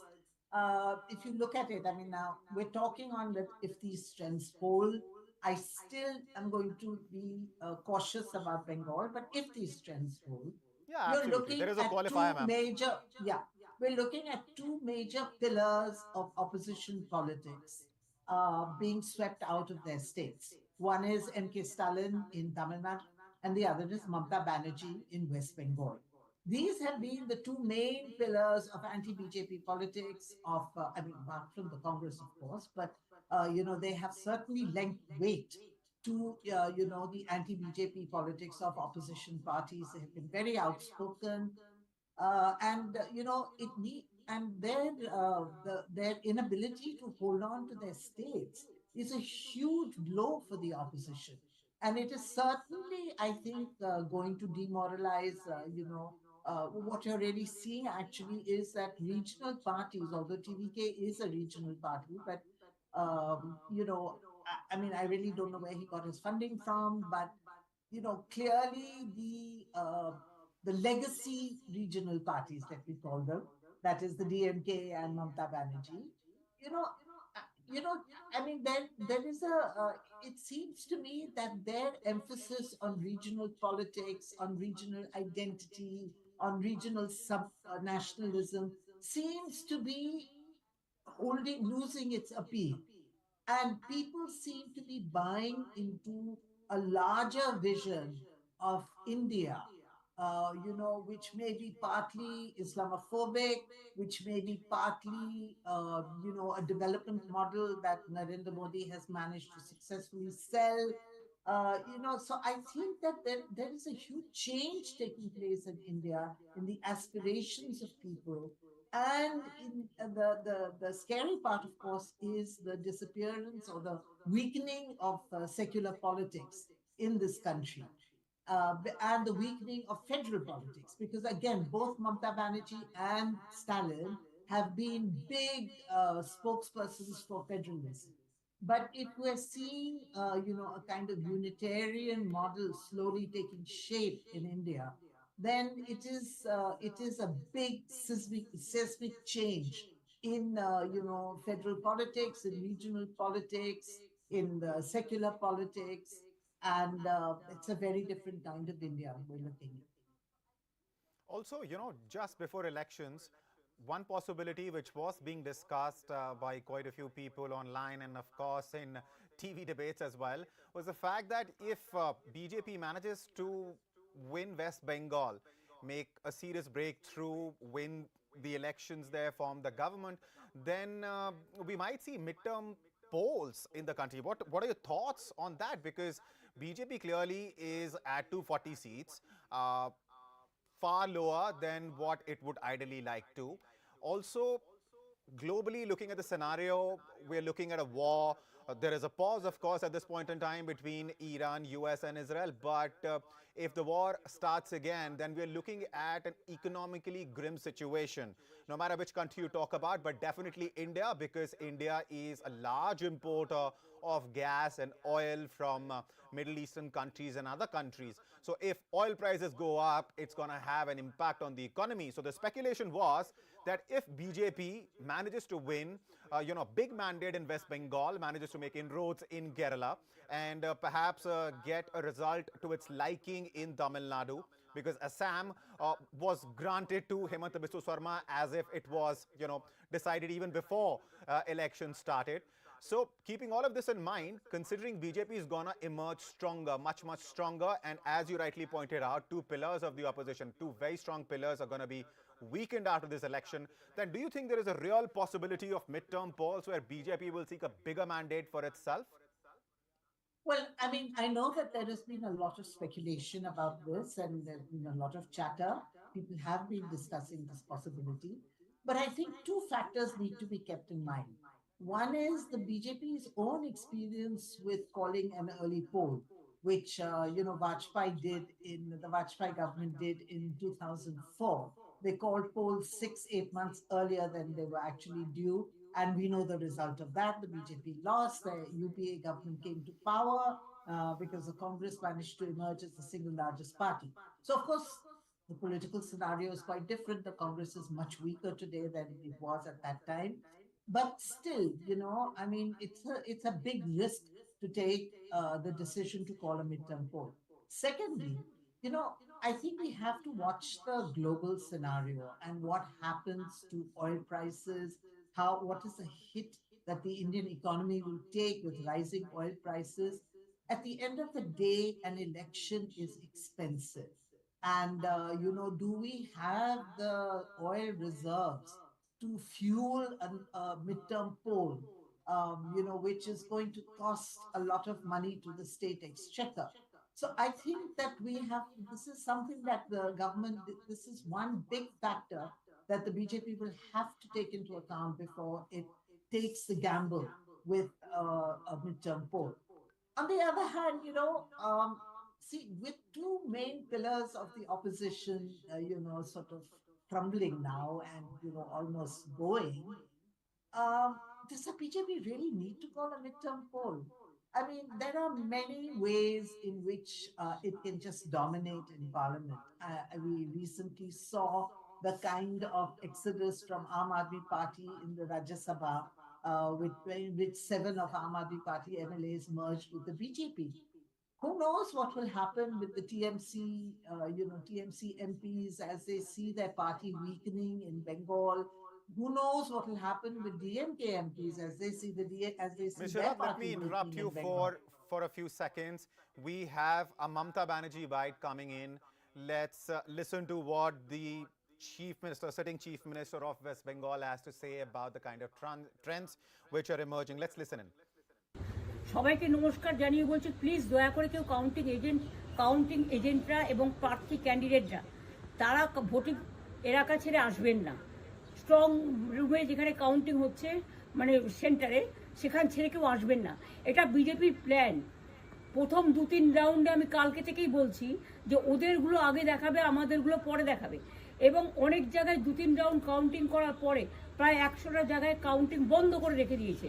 এবং কল্যাণীতে ধরা পড়েছে 7টা machine, যেখানে কোনো মিল নেই। এটা total forcefully central ফোর্সকে দিয়ে চারিদিকে তৃণমূল কংগ্রেসের উপর অত্যাচার করছে, অফিস ভাঙছে, জোর করে দখল করছে। এসআইআর নামে আপনারা দেখেছেন ভোট লুট করেছে যাতে যে সিটগুলো জিততে পারে। কিন্তু এখনও এমন 70টা সিট আছে, 100টা সিট আছে যেগুলো আমরা এগিয়ে আছি, সেগুলো বলছে না। টোটালটাই মিথ্যে নিউজ খাওয়াচ্ছে। আগে ডিআইসিও এই খবরগুলো দিত, কিন্তু তাকে কালকে চেঞ্জ করে দেওয়া হয়েছে। টোটালটাই ইলেকশন কমিশন নিজের ইচ্ছে মতো খেলছে, এবং সাথে কেন্দ্রীয় বাহিনীকে নিয়ে। এবং আমাদের পুলিশরা টোটাল মাথা নত করে কেন্দ্রীয় বাহিনীর আন্ডারে কাজ করছে। সুতরাং আমি সব আমাদের কাউন্টিং এজেন্টদের, আমাদের সমস্ত পার্টির কর্মীদের বলবো, অত মন খারাপ করার কারণ নেই। আমি বলেছিলাম সূর্যাস্ত পরে আপনারা জিতবেন। 3 রাউন্ড 4 রাউন্ড কাউন্ট হলেও এটা 14 রাউন্ড থেকে 18 রাউন্ড কাউন্ট হয়, তখন আপনারা জিতবেন। Wait and see, watch. আমরা সবাই আপনাদের সাথে আছি, আপনারা কেউ ভয় পাবেন না, নিশ্চিন্তে থাকুন। আমরা বাঘের বাচ্চার মতো লড়াই করে যাব। She's an award.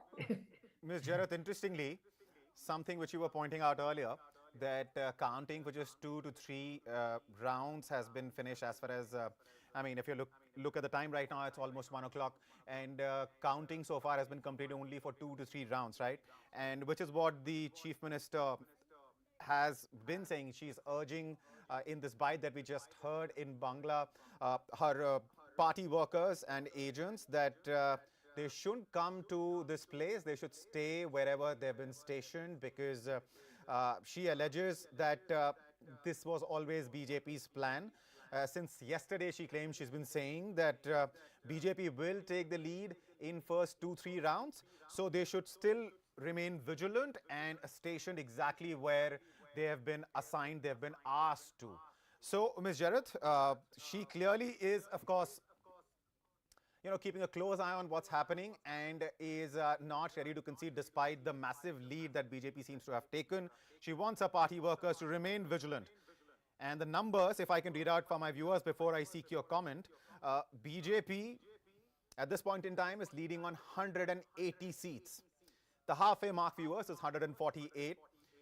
TMC is leading on 91, about half the number of seats that BJP is leading on. Left Front is leading on 2, Congress on 2, others on 2.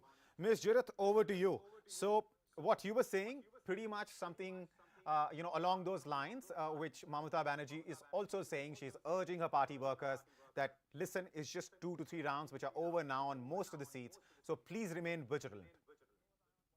Well, the BJP may still win Bengal. I'm not ruling that out at all, because, the BJP ran a very aggressive campaign, and not just an aggressive campaign, but they have been working on the ground for the last 2-3 years together with the RSS to understand each constituency, map the demographics, map the sort of the geography, see where their strongholds are, see where their weak places are.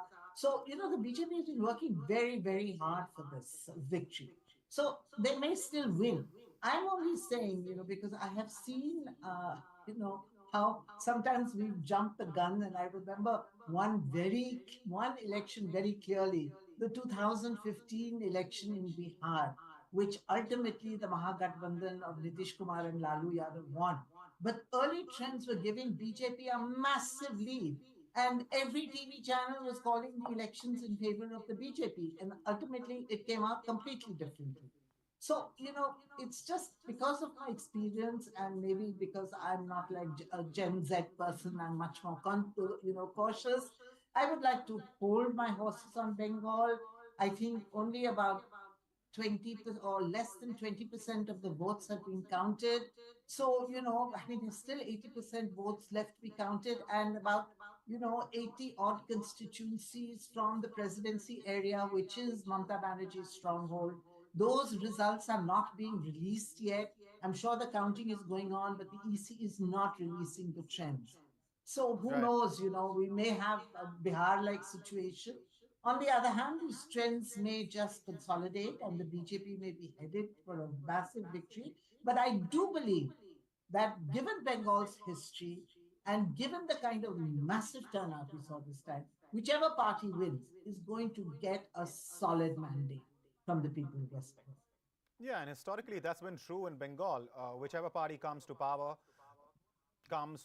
with a decisive mandate. Having said that, in the meantime, we have an in-house translation of what Mamata Banerjee just said ready, and it goes something like this. She is, of course, accusing the BJP of scamming counting, and she is claiming that BJP votes being shown first in counting and has called the process of counting biased. Ms. Shankar, would you like to come in, please?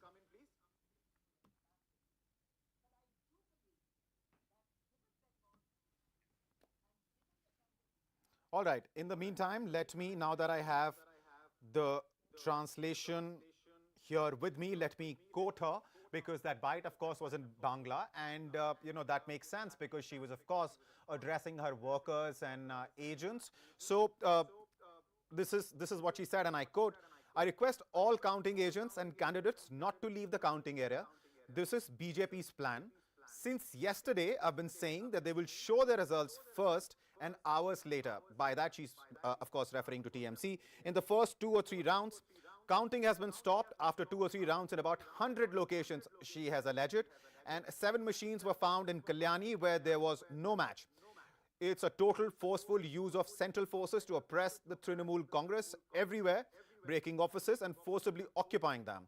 You've seen how they looted votes in the name of SIR to win the seats they could.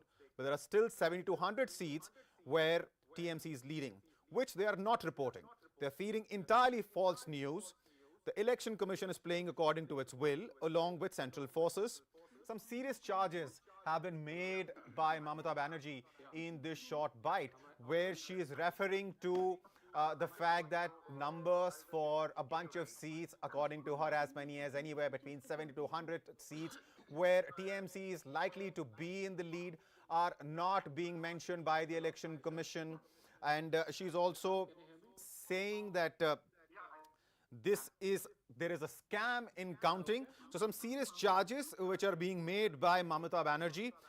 But having said that, at this point in time, if we take a look at what's happening in Bengal, out of 294 seats, we have the numbers for 277.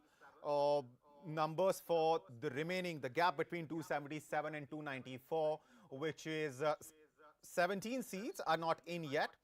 BJP is said to be leading on 181, TMC on 90, Left Front on 2, Congress on 2, others on 2.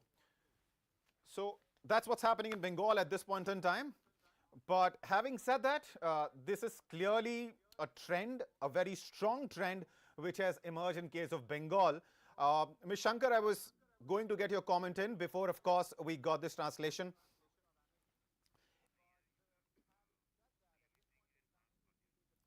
Ms. Singh, welcome.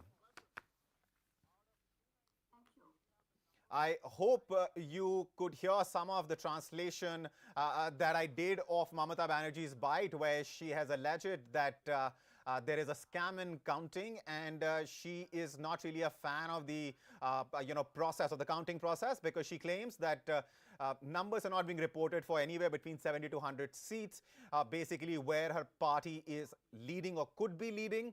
And she has urged in a bite in Bangla, because of course she was talking to party workers and agents, that they should remain where they've been stationed, because she further claimed that BJP's plan was exactly this, to show the lead in the first 2 to 3 rounds, and they wanted the TMC workers perhaps to be complacent. So she urged them to go back to their stations and not come there.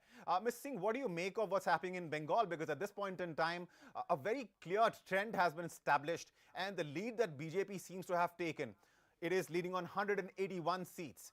Can this come down and perhaps, in further rounds, and TMC, which is now at 90, not even 100, can TMC cross that 100 figure?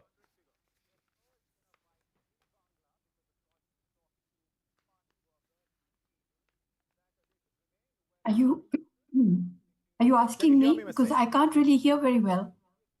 All right, let me repeat the question. Just if you can just raise the volume from your end, please. Thank you. Sure. I'm sure my PCR is listening and would do the needful. But let me repeat the question. The question was, what do you make of the kind of trend that we are seeing in West Bengal, especially in the light of the allegations that Mamata Banerjee has made as far as the counting process is concerned? Well, I think that these allegations don't seem to be something which one should take extremely seriously, although every allegation has, it carries some weight in the eyes of the person making the allegation, the complaint. But I think that if you look at trends, as we might have looked at for several elections, scores of elections in the past, when it is this kind of the leads are of this magnitude, I think that one should say that there is something which has definitely worked for the BJP, and even if it's not gone against Mamata, but it has certainly worked for the BJP. But a few things have also gone against Mamata Banerjee, I think. And one of them, what has worked for the BJP, let me start with that, is that there is definitely a Hindu consolidation, which I would say appears, in many parts of the country, except for South India. We'll come to that later.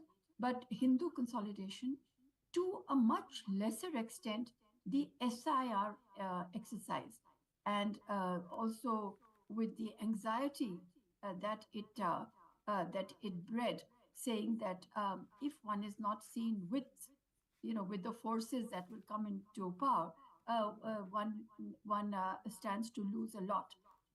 And I think also that the BJP promised 3,000 rupees to women, and although Mamata Banerjee has a slew of welfare schemes, including the fact that she's given 1,500 rupees now, or before that 500 rupees per month to women, to crores of women for a very long time. But I think what's really happened is, and one should praise Mamata Banerjee for that she did not give that kind of money per month as a dole. It became a right, an adhikar of the people, so especially of the women. So park that on one side. So women are accustomed to getting the money. When a powerful party is promising 3,000 rupees, then it carries that much more credibility that the money will come into the account if it has been promised at election time. But I would say, please, also that has been an element of Joy Bangla against Jai Shri Ram.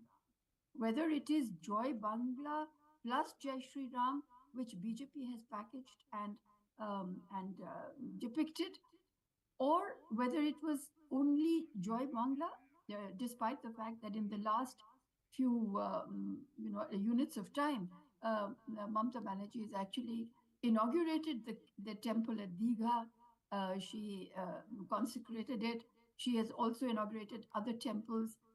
So was this a realization that you have a Hindu assertion which had been triggered off by a very targeted campaign by the BJP's, the people who are figuring out how they have won the past elections, whether whether this became evident to her too late is something that we can look at. But definitely the answer to your question is that this seems to be now, I think that the dice is cast. One can see the colors and the writing on the wall, and also that Mamata Banerjee is saying, if I could hear her correctly, that this is the third or fourth round. But even though the rounds come from perhaps at least the booths, the EVMs come from contiguous booths. So it's possible that one area votes in a certain way. But I doubt that in that 150 village, it's about 150 to 200 villages. If it is that people will be extremely against each other, and one will vote for the BJP and the others will go to the TMC. I doubt it. I think that this is the result that I think the TMC should settle for and see if analyze first what happened. But I would also say that there has when analysts look at it later, they have to look at the role of the SIR, either perceived or actual role of the SIR, because it has huge implications for later on for delimitation, which is going to be the big exercise in the country. And we cannot lose sight of it. We, meaning people whom you call analysts, cannot lose sight of it only because one election, Mamata Banerjee is talking about SIR playing a hugely, let's say, a biased role against the TMC. Right. I think on the whole, one should look at SIR very dispassionately. One should ask for the correct instruments of analysis for delimitation. If you look at Assam, there's been, when you look at some constituencies, which are, they say, with preponderance of Muslim votes, you do see, an arc going across maybe 5 districts with little pockets of one assembly segment across 5. I'm not saying that this is rampant, but one should stop this tendency in its tracks if it is happening. So, on the whole, let me come back to you, Ms. Singh. West Bengal and Tamil Nadu Let me come back to you, ma'am. Huge implications for national politics. I also have Mr. R.K. Upadhyay joining us. Mr. Upadhyay, what does this mean for TMC's future as a party? Because, if the numbers hold, if the trend stays in place, then BJP is going to win a clear mandate in West Bengal. And there were reports of infighting in TMC before elections, of course, kicked off. What do you think is going to happen to TMC? First of all, let me say my pranams to Nalini Singh ji. I've held her in high esteem for a long time. In fact, I had the privilege of working with Arun Shauri ji in Indian Express in the 90s in Delhi. So it's been a pleasure to share the platform with you, madam. Thank you so much. And she has been gracious enough to, admit the mistakes that Mamata Banerjee government has done. Let me briefly interrupt you. There are visuals coming in from Asansol of Lati charge being carried out by the forces. We will, of course, provide you the context as well, but let's first switch to the visuals. And this is, of course, coming in from Asansol, as I said earlier. And remember, viewers, Bengal has a history of electoral violence, especially post-poll violence. Last time around in 2021, we saw that 300 incidents of violence were reported, 58 deaths. And these elections have been very different from earlier elections in West Bengal because so far, not violence of the kind that we have seen before in West Bengal has been reported. But these are the first visuals coming in of as the counting goes on across West Bengal. These are the visuals of the lathi charge carried out by the forces, of course, against Lampun elements. Mr. Upadhyay, while the visuals play on, of course, you can please resume and finish your point. You were mentioning about, Mamata Banerjee's reaction to what's results that are coming out. I mean, it's on expected lines. She's given to hysteria, which soon turns to paranoia. And probably she's definitely not liking the results that are coming in. But, the kind of huge lead that the BJP has established, she should realize that the writing is very much on the wall, and she should get prepared herself to face the consequences of her misrule for 3, consecutive terms. And I think what has finally broken the camel's back is the kind of, maladministration that she's given, and then the bringing in, Bangladeshis in hordes, turning them into vote banks. So this is something which has gone against her. Madam was talking about how Hindu consolidation has happened, and I'm sure it has reached a stage where the Hindus feel threatened in West Bengal. The official figures are only about 28% Muslims, and I'm told it's crossed to 35% in many places, and there are districts where it's 50%. So this is something which is unacceptable, because you can't have so many foreigners living in your country and enjoying the fruits of the labor of the other people. And this has to come to a stage where the stern action needed to be taken. That is where I think the BJP has made a big issue of this, and it has resonated with the people. And I hope the timely action will be taken by the next government which comes in. Talking about the TMC, I'm sure they will realize that this is an election that they've lost. But given the kind of track record the TMC has, the kind of violence that has just begun, probably is just the beginning of some kind of a reaction that we will see throughout the day today and tomorrow. There have been a very violent people. We have seen even earlier in these elections, and I just have the figures. In 2016 assembly elections, there were 7 people who had died. In 2019 Lok Sabha elections, 62 people died in the riots that took place. And in 2021, again, 24 people died. And in 2024 Lok Sabha elections, 11 people died. So this is the only place in the country now which has seen this kind of violence. Luckily, this time the Election Commission had ensured that the elections went off peacefully. Welcome another guest joining us, Mr. R. Rajagopalan. Welcome, sir. Namaste. Hi. Namaskar. Rajagopalan ji. Namaste. Namaste. Right. Now that we have exchanged the pleasantries, let's talk about what's happening in West Bengal. That's what we were discussing, sir, before you joined us. And, some pertinent points raised by both Ms. Singh and Mr. Upadhyay, of course, that the kind of Hindu consolidation that we are seeing in West Bengal, this result can only be attributed to that. But a more nuanced point perhaps could be, what was this polarization a result of? Was it a result of BJP's efforts? Like, we can clearly say that about Assam. But as far as Bengal is concerned, do you think it was more a result of what Mamata Banerjee was doing, that the kind of, against her especially, the kind of a consolidation that we saw of Hindu votes? Mamata Banerjee overplayed the Muslim card. That irritated the Hindu community. Apart from that, she should not have gone to the Supreme Court or to stop the women's reservation bill. BJP trapped Congress, DMK and Mamata Banerjee on women's bill. So women's bill also helped. That too, the governor of suddenly the Anand Bose was changed, and center brought Mr. R.N. Ravi from Chennai.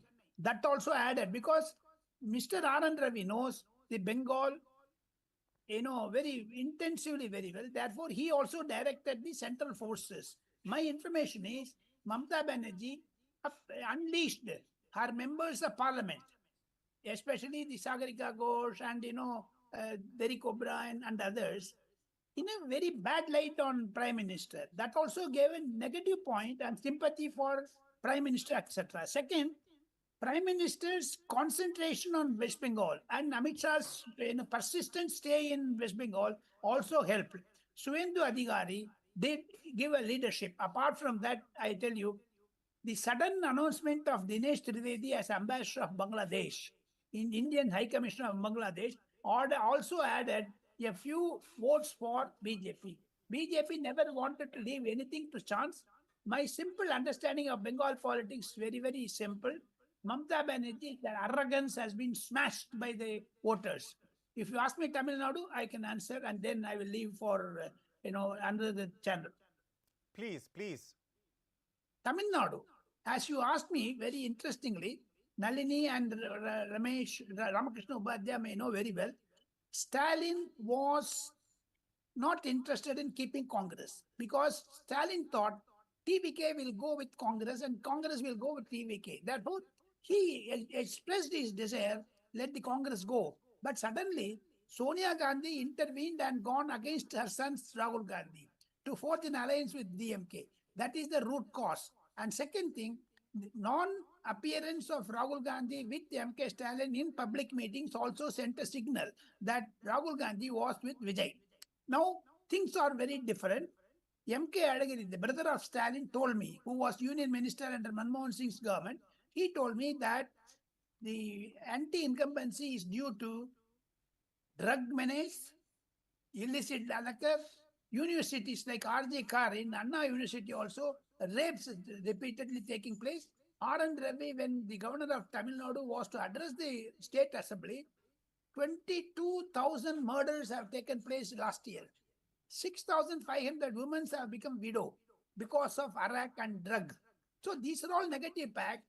Added to that, Udayanidhi Stalin irresponsible remark on Sanathan that's also had an echo effect on Tamil Nadu politics. BJP might not have won more than 3 or 4 seats, but still that Hindutva has entered in 2031, it will definitely boomerang on, even on Vijay. Now Vijay is a Arvind Kejriwal type, or for that matter, VP Singh type of prime minister, because he has to take left and right together. What will Vijay do? We do not know. He is running short of 8 or 9 members. Governor will definitely call Vijay as a chief minister. Will ADMK go with Vijay, or ADMK DMK will join against Vijay? We draw certain permutation combination. We wait for 1 or 2 more days. And today I expect Prime Minister Narendra Modi at 6 o'clock at the BJP office, when he addresses the BJP Karyakartas, he will also throw some light on Tamil Nadu. All right, all right.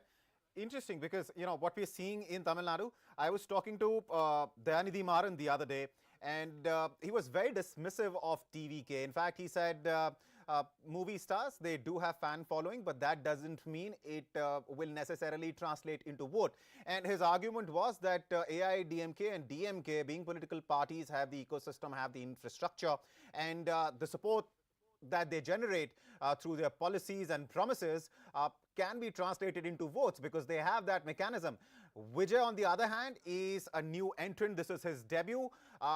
Yes, he will make a lot of headlines. He will cause a lot of flutter, but he might not necessarily be able to even make an impact on Tamil Nadu elections. But the numbers that we're looking at, and this question is for both you, sir, and Ms. Singh, and that question is, Vijay, in absence of any kind of support, no ground, set of workers, how could he have won such a number of seats? I shouldn't say one, I should say leading on, but it is a clear trend, and he's clearly, ahead on 114 seats at this point in time in Tamil Nadu. Vijay had a positive impact on the voters. He did not give advertisement. He did not give interview to anyone. He stayed away from media. But he had only one issue. In Karur stampede, 41 persons were killed. He understood that it was the DMK's act. He openly said it also, and the Supreme Court, there is a case pending from the CBI side. Yeah. Now, my understanding, that 41 persons killing, no, it's accident, they say, but Vijay suspects that DMK had a role in it. That gave a sympathy for Vijay in all the constituencies. Vijay did not go more than 16 places in Tamil Nadu. Whereas Udayanidhi Stalin, M.K. Stalin visited at least all 334 constituencies, including Edapadi Palaniswamy. Sympathy factor worked in the favor of Vijay, number one. Number two, you asked me about the government formation. It is for the governor, because he never had an alliance with anyone. Pre-poll alliance, ADMK, DMK had, they cannot come together because they are diametrically opposite ideologies, they have. Second thing, the option is governor forms a minority government like Vishwanath Pratap Singh and Inder Gujarat and Devagowda, or go for next election. 50,000 crore rupees have been spent in this election. No one will go for another election. 2 or 3 years, this type of things will go. I foresee Vijay consolidating his position in 6 months' time. The Tamil Nadu financial situation is very, very, very bad. There is a financial emergency in Tamil Nadu because everyone wanted to give free. Everyone wanted to give free, except that's a joke in WhatsApp. Except wife, everyone you get free in Tamil Nadu. So therefore, that cannot be a major attitude. Tamil Nadu is facing a financial crisis. How Vijay is going to cope it up with that? We want to finally rounding it up. Tamil Nadu election results will definitely have a bearing on the national politics, especially on Congress. Congress has been totally routed in Tamil Nadu and Puducherry. It will have a long cascading effect. We want in India a strong, vibrant opposition, but Rahul Gandhi is failing in that. All right. Let me get Miss Singh in on this at this point in time. Miss Singh, what's Thank your you. assessment of Vijay's success in Tamil Nadu? The numbers, of course, will change because counting is still underway, and in fact, quite a few hours left actually for the counting to finish. But in terms of number of seats that Vijay is leading on, this is unprecedented for a party which was formed just a couple of months ago. He's leading on 115 seats. NDA is in second place. It's not DMK INC combined. It is NDA which is in second place, leading on 60 odd seats, and DMK INC combined is in third place in the state, leading on just 47 seats.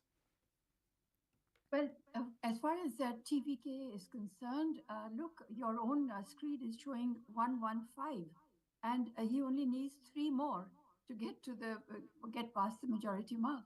And I'm sure those 3 will be forthcoming. They will run to him. There's every kind of reason for which they should be part of TVK. But let's wait. He might just cross the majority mark himself.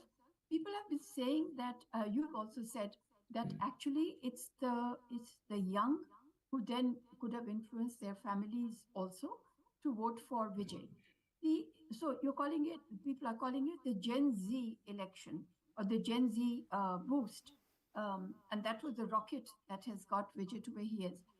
My experience is, and this is just 2 months ago, in Nepal, you had Balen Shah, who is a rapper and who has, I think, won either 3/4 majority or certainly 2/3. And just 2 months later, he's facing rebellion amongst the people because he's saying he's doing what he said he would do, and which is taking very strict action. So, very strict action, but according to what he had said he would do.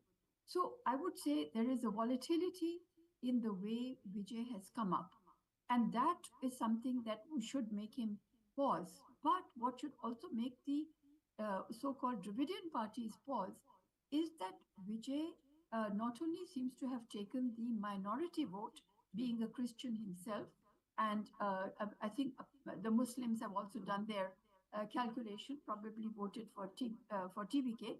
But what is interesting is that he has taken the Dalit vote, apparently, or a large proportion of it. So the Gounder vote, if it has gone to Vijay, to TVK, then I think this should actually be something which should be watched by all parties, whether national parties or regional parties, that the Dalit vote can actually, decamp. I'm using a rather rude word, but they can actually migrate to a newcomer, which is by itself a huge thing. I think just mixing or taking from away also from this and going to West Bengal for a second, it appears to me that only scheme dependence doesn't work for a party. That when you are, I think that when you look at the numbers of schemes of Mamata Banerjee, they're really extraordinary, and yet these schemes did not work. Either that she was able to inject aspiration, and so the people really want more, as Nirja Chaudhary has said on another channel, they'll mange more. But I would say that apart from that, that it is the fact that you have schemes means that you are a bhatta jivi, that you are living on doles, and I think that for all the 5 assemblies that have gone to the polls today, the winners have to know that the main issue is jobs. If they are not able to provide jobs, 5 years from now, you will have guests over here who will say, well, this is what's really happened. That they tried to have doles, and look at the finances of all the state governments. Just go down. Who is doing really well in their finances? They have revenue deficits, which is the most dangerous deficit to have. However, to go back to this, so schemes will not work. But what we will have to analyze a lot later is, I think that there is some question on the SIR, and even though in constituencies where the SIR deletions have been the highest in West Bengal, or amongst the highest, I think the BJP is not doing that well. So that should teach us that maybe we are just, joining some sort of megaphone and saying SIR was bad. But I think the way it has been done, the dissatisfaction, the anxieties that it has generated amongst ordinary voters, that must be looked at carefully. We as citizens must demand that the SIR is something where the Election Commission discharges itself in a manner where everybody says, well done. But at the moment, people are not saying well done. Not everybody is saying well done to the EC. That also seems to have split as per the ruling party and the opposition. But coming to the fact of the opposition, I would say that we should really be concerned about what's happening. This is going to be an opposition mukt Bharat, an opposition free India. And it's just the southern states which are kind of holding out. And they're also, although this is controversial, but I would say that the minorities, where the minorities are, they can provide a ballast to the total number of voters, they are not letting the BJP slip through. As I said, the Christians and the Muslims in Tamil Nadu, if you look at the Christians and Muslims in Kerala, you might just get some sort of a subterranean message that the minorities are giving again by these assembly elections, that we do not feel happy voting for the dominant ruling party of the country, which is the BJP or the BJP alliances. So I would say that once in our country, once you are branded an anti-Hindu party, it's very difficult for that party to win big. We should just accept that. And therefore, my question to people like you, people like your esteemed guests is, how does secular politics survive in our country if this is what's going to happen? All right. Mr. Upadhyay, thank you for being so patient. No, I wanted to comment on Vijay's victory. There's no point. TVK and Vijay phenomena with you as well.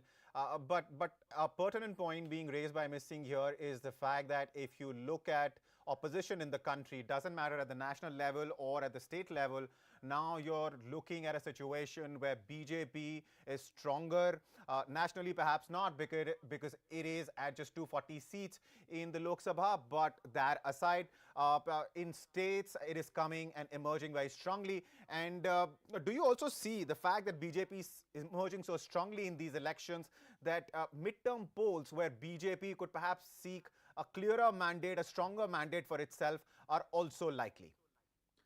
Now, before going to that question about the opposition, I would like to point out that Vijay has come riding a tornado. It's not just an ordinary election. This kind of election happens only in about 20, 30 years. The last time we saw was when N.T. Ramarao swept through the elections. I mean, he had formed a party just 9 months before that.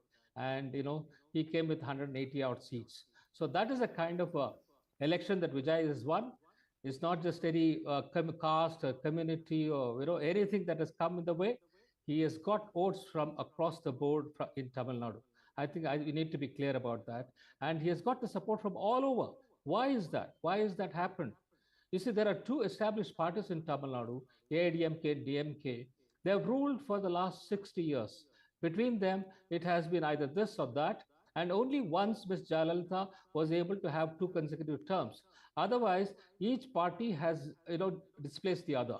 And I think it has reached a flashpoint where people are fed up with the kind of politics that these, established parties are indulging in.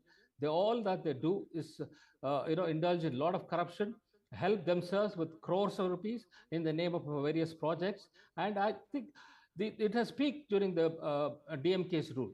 And the DMK, the kind of the number of corrupt ministers who were jailed and then who came back, and even on bail they become the ministers again. So this is a kind of administration that I've seen, and this is a rejection of that strata of politicians. So I think people are looking for a new kind of a politics, and Vijay represents that. He's a fresh face. He's only 51-year-old. He's just come into politics, and they hope that he will be able to provide a very good government. But the worry is, how is he going to govern? He doesn't have any experience. He's just new to politics. He's new to administration. How does he? And what kind of people he has around him? Nobody knows. He never addressed any press conference. He never addressed, even media. He never gave any interview, and still he managed it through the social media. I mean, the kind of reach that he had with the people is phenomenal. And we hear that, some of the names that I heard today, is among Sangotian, who is a former AIDMK minister. He's among his closest advisors. And then there is Arun Raja, Arokya Swami, Vishnu, and Jagadish. We want to know who these people are. How are they going to advise him? Will they be able to give a good government? I think that is an issue which is going to, engage us in the next few weeks. Coming back to the issue of opposition parties, I think they have been, waiting for this to happen, and they did not know that, they would get it so badly. Since the BJP has been taking up this issue of infiltrators in Assam, West Bengal, and many other places where, the foreigners have been allowed to come and stay.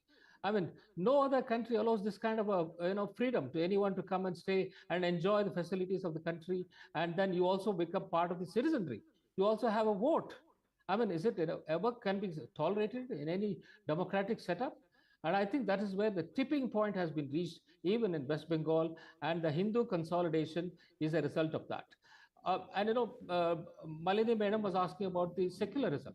Yes, secularism is an issue, and then we need to ensure that this doesn't go beyond a point where we start attacking each other. No, that should never happen. But the point is, can you allow this kind of a administration where you allow the foreigners to come and settle down, and then you think that nothing is going to happen? So this is a realization that should come in, and let us hope that the West Bengal government now will take up the cleanup job, but it will do it in a very humane manner. You need to do it in a humane manner. We have to convince the Bangladesh government to take back the citizens. So there is no way that you can allow so many crores of people being part of our country illegally, being here in this country.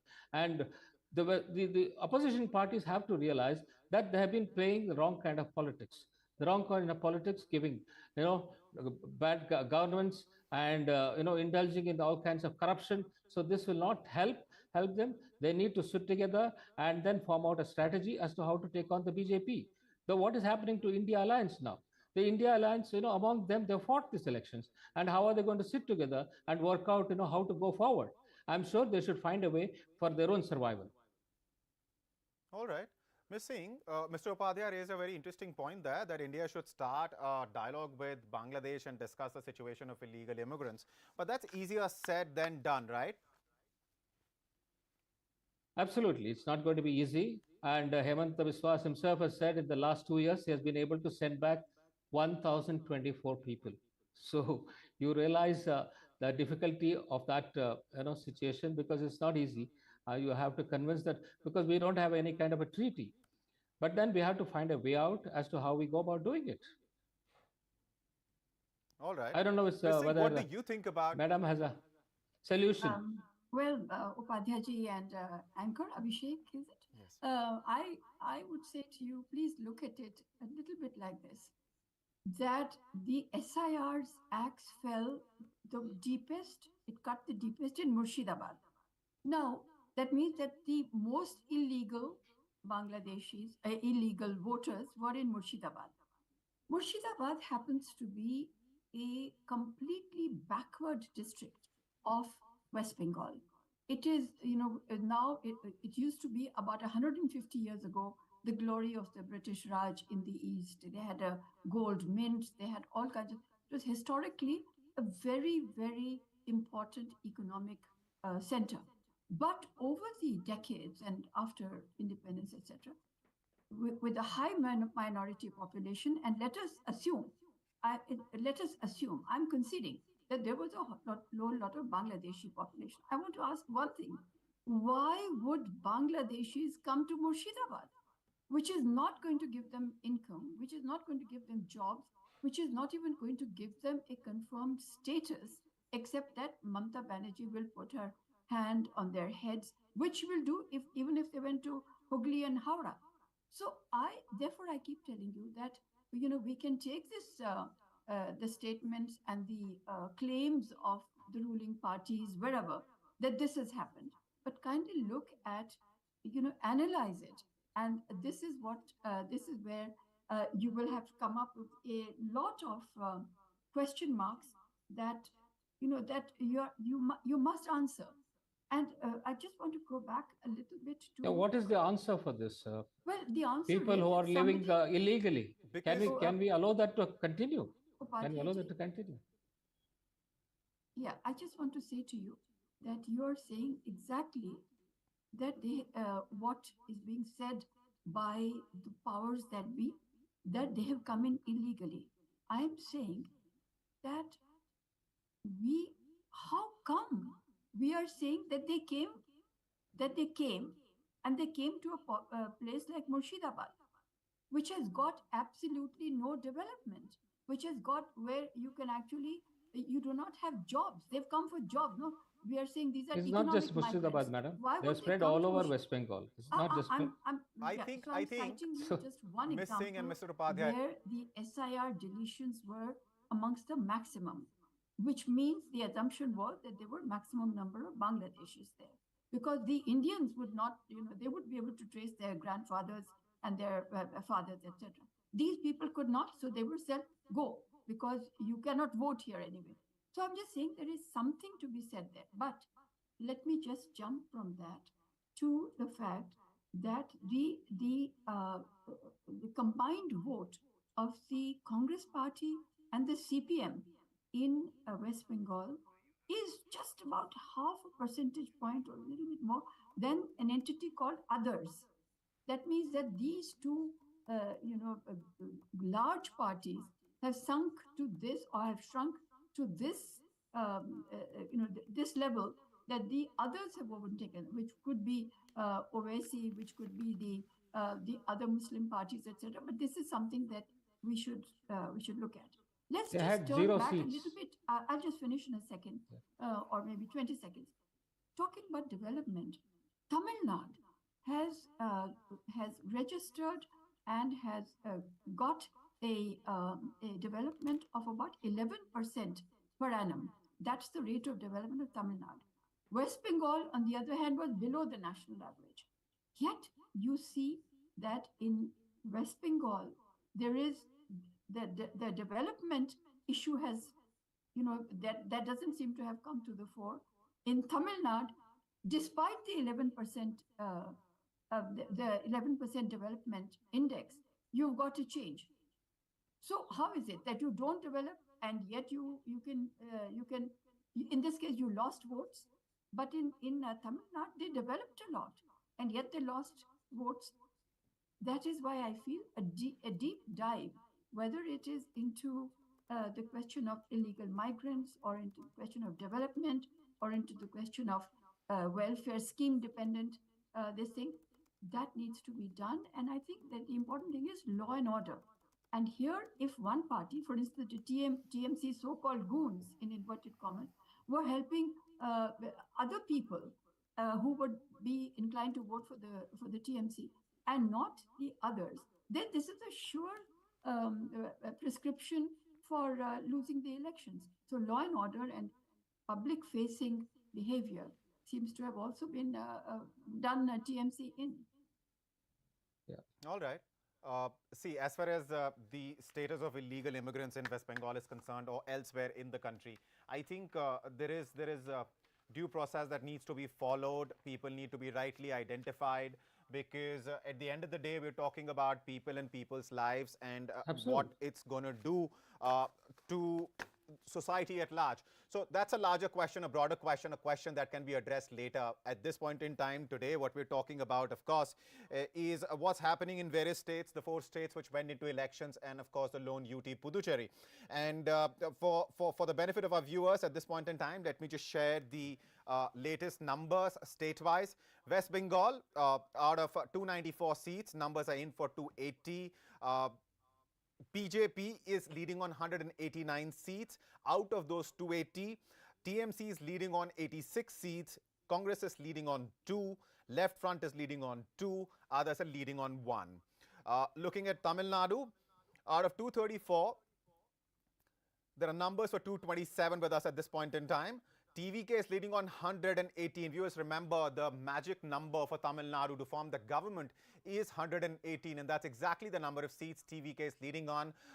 Earlier, a few hours ago, TVK was in fact leading on more than 170 odd seats. Its lead since then has come down. But what's also happening and what is also worth noting is the fact that NDA seems to be gaining in strength. It is not DMK and Congress alliance which is in the second position, as perhaps a lot of people were saying when the exit polls came in, and after that, it is in fact NDA with 57 seats. Others are leading on 5. That's the situation in Tamil Nadu. A newbie, a debutant coming in and taking the whole state by storm. We are, of course, talking about movie star Vijay and his party TVK. Now, moving to Kerala. In the morning, it was neck to neck between UDF and LDF. Now, the picture is pretty clear, quite clear. And if this trend holds, then by a thumping majority, UDF will form the government, which will also be in alignment with what has historically happened in Kerala, that government, the power swings like a pendulum between these two factions, UDF and LDF. LDF is leading on just 31 seats compared to 97 seats that UDF is leading on. And in fact, 3 seats have been declared in favor of UDF. So UDF has won on 3 seats. LDF has won on 1 seat in Kerala. As far as Assam is concerned, NDA is leading on 96 seats. Hemanta Biswa Sarma, who jumped from Congress, of course, because of his grievances against the leadership, local leadership, and then, of course, his grievances were not heard by the central leadership. As a consequence, he jumped the ship. Has been leading BJP in Assam for 2 terms now, and he, it seems, will get another decisive mandate from the electorate of Assam. NDA is leading on 96 seats in Assam. Congress is leading on 27, AIUDF on 2, others on 1. Talking about Puducherry, NDA is leading on 15 seats, 8 seats. It has already been declared a winner on, which means for the halfway mark, it just needs to win 8 more seats, because Puducherry has 30 seats in total, so the victory mark is 16. NDA has been declared a winner on 8 already. DMK and INC combined in Puducherry are at just 2 seats. That is that they've been declared a winner on 2 seats. They're leading on just 1 more. And others are leading on 2 and have been declared winners on 1. Now remember, the reason results are out as far as Puducherry are concerned on as many as 11 seats, which is 1/3 of the total, is because Puducherry has far fewer number of voters when compared to big states like Assam, West Bengal, Tamil Nadu and Kerala. And as a consequence, the results have started coming in, and NDA has been declared a winner on 8. It needs just 8 more, and it is already leading on 15. So it seems Puducherry will very comfortably go to NDA. And then DMK and INC have won 2, leading on 1. Talking about West Bengal, no winners declared so far. Mamata Banerjee, just about 45 minutes ago, came out, urged her workers to stay vigilant, to stay where they've been stationed, because she alleged that it was always BJP's plan to, prop up its numbers and talk about its numbers and talk about its leads. She has called the counting process a scam, has also accused the Election Commission. But despite all that, the numbers are speaking loud and clear. And at this point in time, I am talking about 48 minutes past 1, and at this point in time, BJP is leading on 187 seats. Viewers, Bengal has 294 seats, and TMC is leading on just 88 seats in West Bengal. Something went terribly, terribly wrong for Mamata Banerjee and her politics. We've had experts here from morning tell us about what those multiple things could be. Just a few minutes ago, Nalini Singh, senior journalist, and R.K. Upadhyay were talking about, of course, this mandate that BJP seems all set to get. And of course, the role perhaps played by the angst that the Hindu voter of West Bengal had against the policies of Mamata Banerjee's government. Congress in West Bengal is leading on just 2 seats. So that is the situation at this point in time, viewers. And as far as the latest numbers are concerned, I just share those with you. Now let me go back to the guest that I have with me. Ms. Singh, what we were talking about West Bengal, it is almost been 45 minutes since we've been discussing, since we've been talking. BJP's lead is solid. It is continuing to hover around the 188 plus mark, 185 plus mark in fact. And what Mamata Banerjee said, you know, being a fighter, being somebody who fought against, of course, left in West Bengal, built a party from scratch. It is rather logical to see her fight till the very last minute, but it is very clear what is likely to happen in Bengal now. Absolutely, I agree with you entirely. That with this kind of these kinds of numbers showing now, maybe after 5 rounds, 6 rounds, I'm not sure how many rounds we have, but I think that this is something which is, if you can extrapolate this, I think just on the margins there may be a little bit up and down, but this is what it is.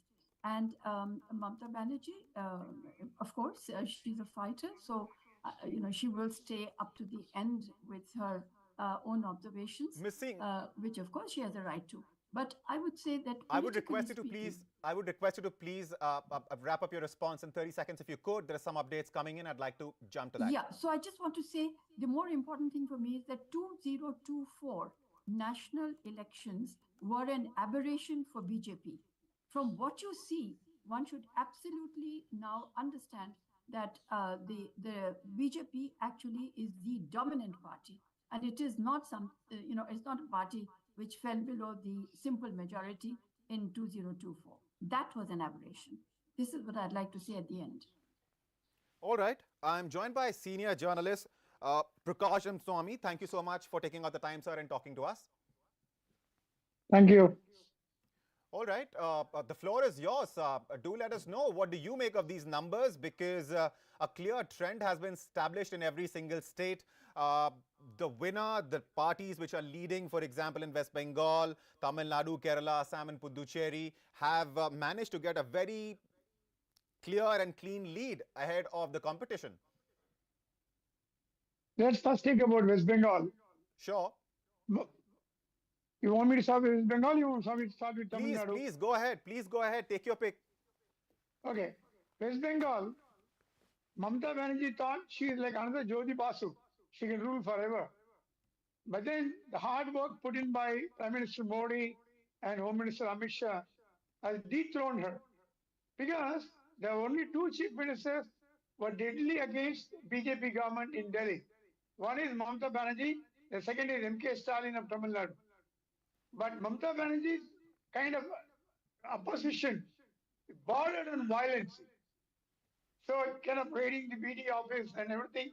So Bengal is one of the most educated society state which produced people like Rabindranath Tagore, Swami Vivekananda, Bhagwan Ramakrishna, and intellectual people like so those people decided enough is enough and we need a change. As you know, the changes are the only thing permanent in the world. And Congress is nowhere near there.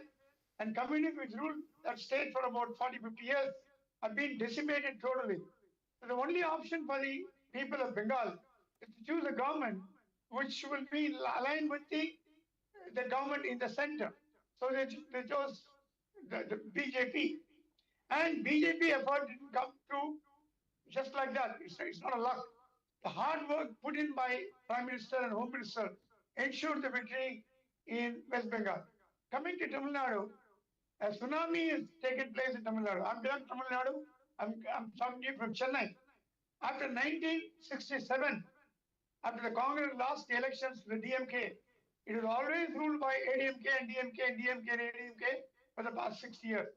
For the first time, a non-Dravidian party is closer to power. I wouldn't call it, definitely they want to form the government, but they're closer to power with 109 seats as against 65 of ADMK and 60 of DMK.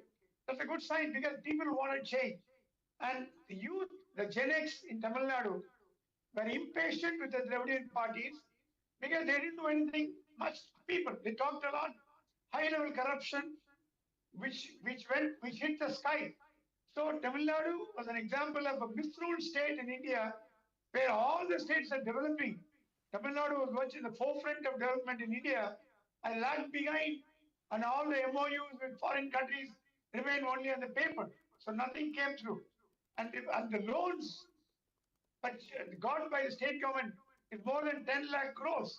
And that means every Tamilian living in the state carries a heavy burden of the state government loan, which are spent not on development or welfare purposes, free bus ride to women. Because women is entitled, we're not arguing that.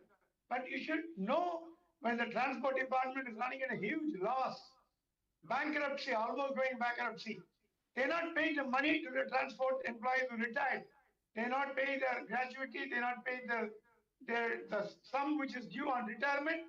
And this time, 90% of the state government employees, including teachers, sanitary workers, nurses, and the employees, government employees, which is running about 1 crore, did not vote for DMK. They chose Vijay for a simple reason. They want to change, and Vijay thought they could bring him a change. All right. And the picture which is emerging in Assam, there also it is very clear that NDA is going to form the government. People have endorsed Hemanta Biswa Sarma, and it seems they're going to give him a very decisive mandate. Yeah, in Assam is the most expected state for BJP, cakewalk state with Assam. And compared to West Bengal, there was not much of a challenge in Assam. But in Kerala, Congress regaining power, because Congress is powerful only in a couple of states in India.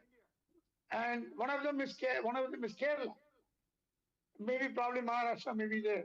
And Telangana, Andhra Pradesh. South 3 and maybe North India 1.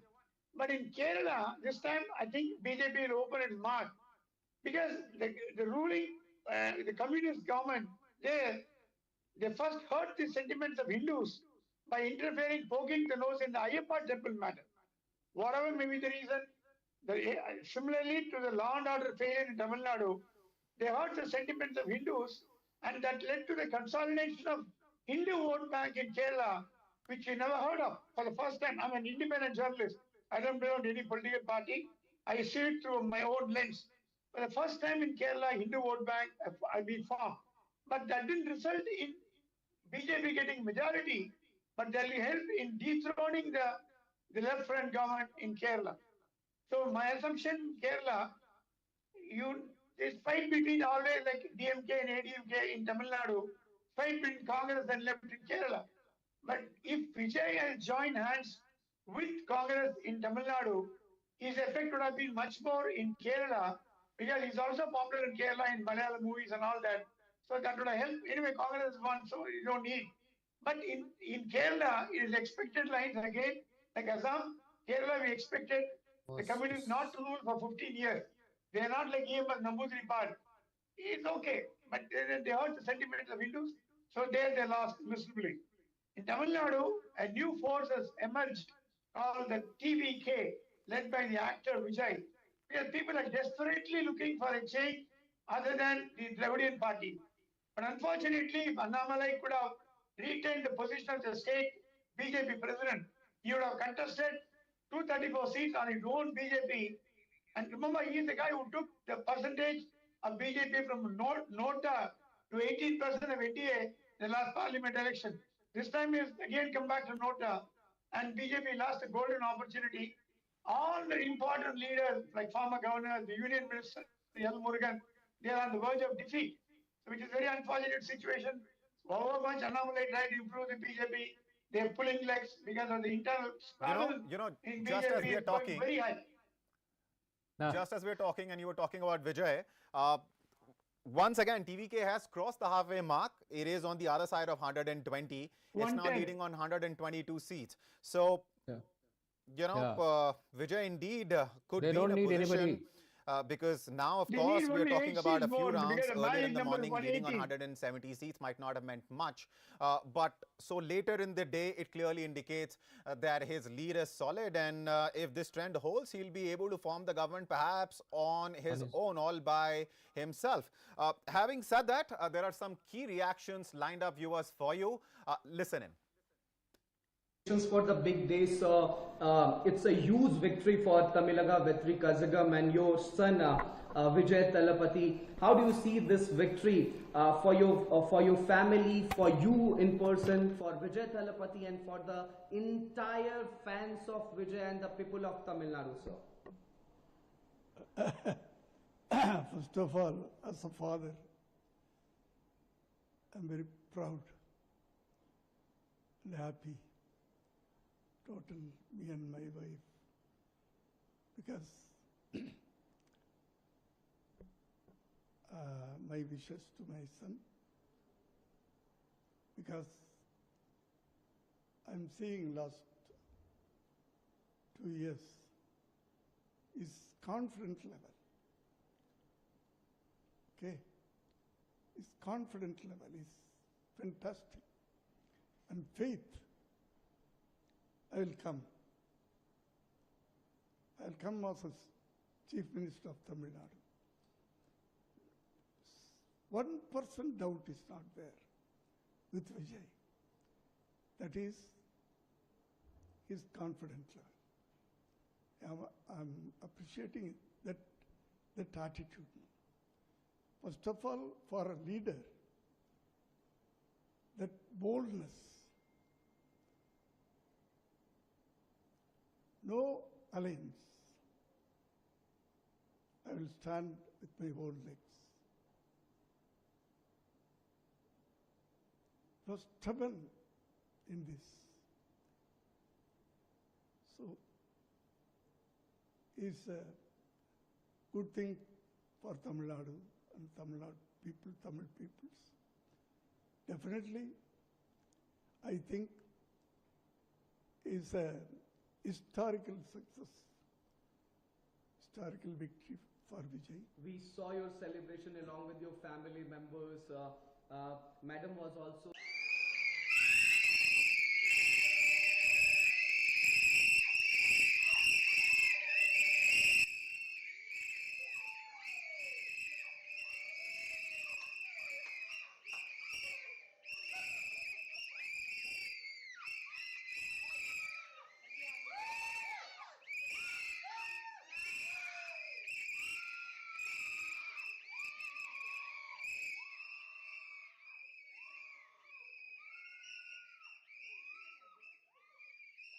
एक बहुत ही चालाक खेल रहा है चुनाव आयोग।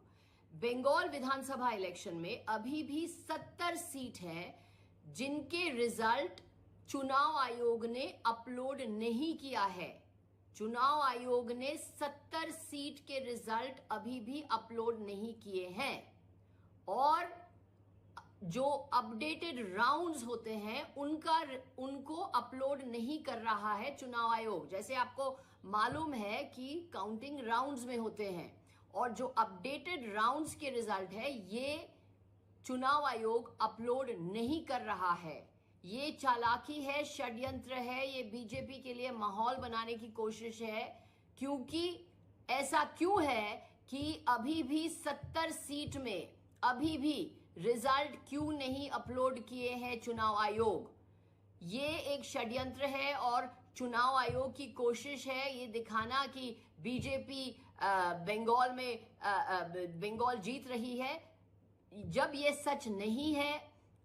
सच तो ये है कि ममता बनर्जी चौथी बार बंगाल की मुख्यमंत्री बनेगी और बीजेपी की हार निश्चित है।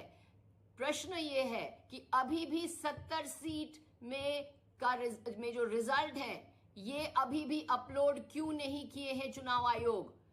ये प्रश्न बहुत ही महत्वपूर्ण है। असम और बंगाल के जनता जनार्दन को बहुत बहुत हृदय से धन्यवाद ज्ञापित करता हूं और ये जो हिस्टोरिक मैंडेट है इस मैंडेट के लिए असम के जनता, बंगाल के जनता जो आशाएं, जो आकांक्षाएं भाजपा नेतृत्व के सामने रखा है और हमारे ऊपर प्रधानमंत्री नरेंद्र मोदी जी और असम के लोकप्रिय मुख्यमंत्री हिमंत बिस्वा शर्मा के प्रति जो भरोसा जताया है उसके लिए बहुत बहुत धन्यवाद ज्ञापित करता हूँ। माता की जय, जय भाजपा, तय भाजपा, जय मोदी, जय जयकार पूरे भारत में, इस समय पूरे हिंदुस्तान में भारत माता की जय, वंदे मातरम, जय श्री राम के जय घोष गूंज रहे हैं। भारत माता की जय। पश्चिम बंगाल में ऐतिहासिक जीत है। ममता का कुशासन हार गया, भाजपा का सुशासन जीत गया, माननीय मोदी जी पर भरोसा जीत गया और ममता दीदी का भय हार गया। और श्री अखिलेश यादव जी जो तुतुहरी बजा रहे थे रोजाने, आज वो कहाँ है, उनको खोजना चाहिए आप लोग। जब हारेंगे ईवीएम खराब, जब जीतेंगे ईवीएम अच्छी। देखिए, स्पष्ट है कि देश की जनता अब नकली फर्जी नैरेटिव की तरफ नहीं जाती, वो परफॉर्मेंस ड्रिवन गवर्नेंस की तरफ जाती है, वो एक अकाउंटेबिलिटी वाली सरकार की तरफ जाती है। और निश्चित रूप से प्रधानमंत्री मोदी जी के नेतृत्व में पश्चिम बंगाल के अंदर अमित शाह जी और हमारे राष्ट्रीय अध्यक्ष नितिन नवीन जी, इनके नेतृत्व में जो चुनाव लड़ा गया है उसके अंदर बंगाल की जनता को हम धन्यवाद देते हैं। ये भारतीय जनता पार्टी की जीत के साथ साथ बंगाल की जनता के विश्वास की जीत है। और ये जो जीत भारतीय जनता पार्टी को मिल रही है बंगाल में, वो केवल सरकार बदलने का इशारा नहीं है, वो वहाँ की राजनीति की संस्कृति बदलने का है, तौर तरीका बदलने का है, एक कल्चर जो चला था हिंसा का, उसको बदलने का है। उसी के साथ साथ असम और पुडुचेरी की जनता को भी हम धन्यवाद देते हैं, ये उनकी जीत है। और यहाँ पर जीत दिखाती है कि वहाँ की जनता एक स्टेबल सरकार, एक निर्णायक सरकार, गवर्नेंस की तरफ वो उनका रुझान है। निश्चित रूप से प्रधानमंत्री मोदी जी के 12 साल जिसमें वो प्रधानमंत्री के रूप में जिन्होंने सेवा दी है, उन्होंने और अमित शाह जी के नेतृत्व ने एक अकाउंटेबल पॉलिसी दी है और उसके साथ साथ एक डिसाइसिव गवर्नेंस दी है। उसी के नतीजे आज ये हर राज्य के अंदर जहाँ जहाँ भारतीय जनता पार्टी सत्ता में रहती है, वहाँ वापस भारतीय जनता पार्टी सत्ता में आती है और जहाँ पर कोई दूसरी सरकार है उसका तख्ता पलट जाता है। क्या बोलना चाहेंगे आप? आज शाम से 7 बजे से बंगाल की हर बेटी बिना खौफ, बिना डर घर से बाहर निकली थी और जो ये पूरा के पूरा नतीजा आया है, चाहे तमिलनाडु हो या बंगाल हो, चाहे असम हो, एक बात तो साफ है कि सनातन विरोधी, हिंदू विरोधी हर जगह हारे हैं। जो सबको साथ लेकर नहीं चलते वो हर जगह हारे हैं। जिनकी सिर्फ एक ही तमन्ना थी, दिल में काबा था और ज़बां पे था कि सनातन धर्म नष्ट करेंगे, आज उनकी हार हुई है। जिनके दिल में महिला विरोध था, आज उनकी हार हुई है। जो उनके दिल में भ्रष्टाचार था, कर्म में भ्रष्टाचार था, उनकी हार हुई है। और जो लोग लगातार अपने प्रदेशों को पीछे ले जाने का काम कर रहे थे, उनकी हार हुई है। लगातार गया था, 4 मई दीदी गई, अब फाइनली जो है एक ट्रेंड, वीडियो भी ट्रेंड हो रही है एचएम की, जिसमें वो बोल रहे हैं कि 1 बजे के बाद दीदी टाटा बाय बाय। क्या बोलना चाहेंगे?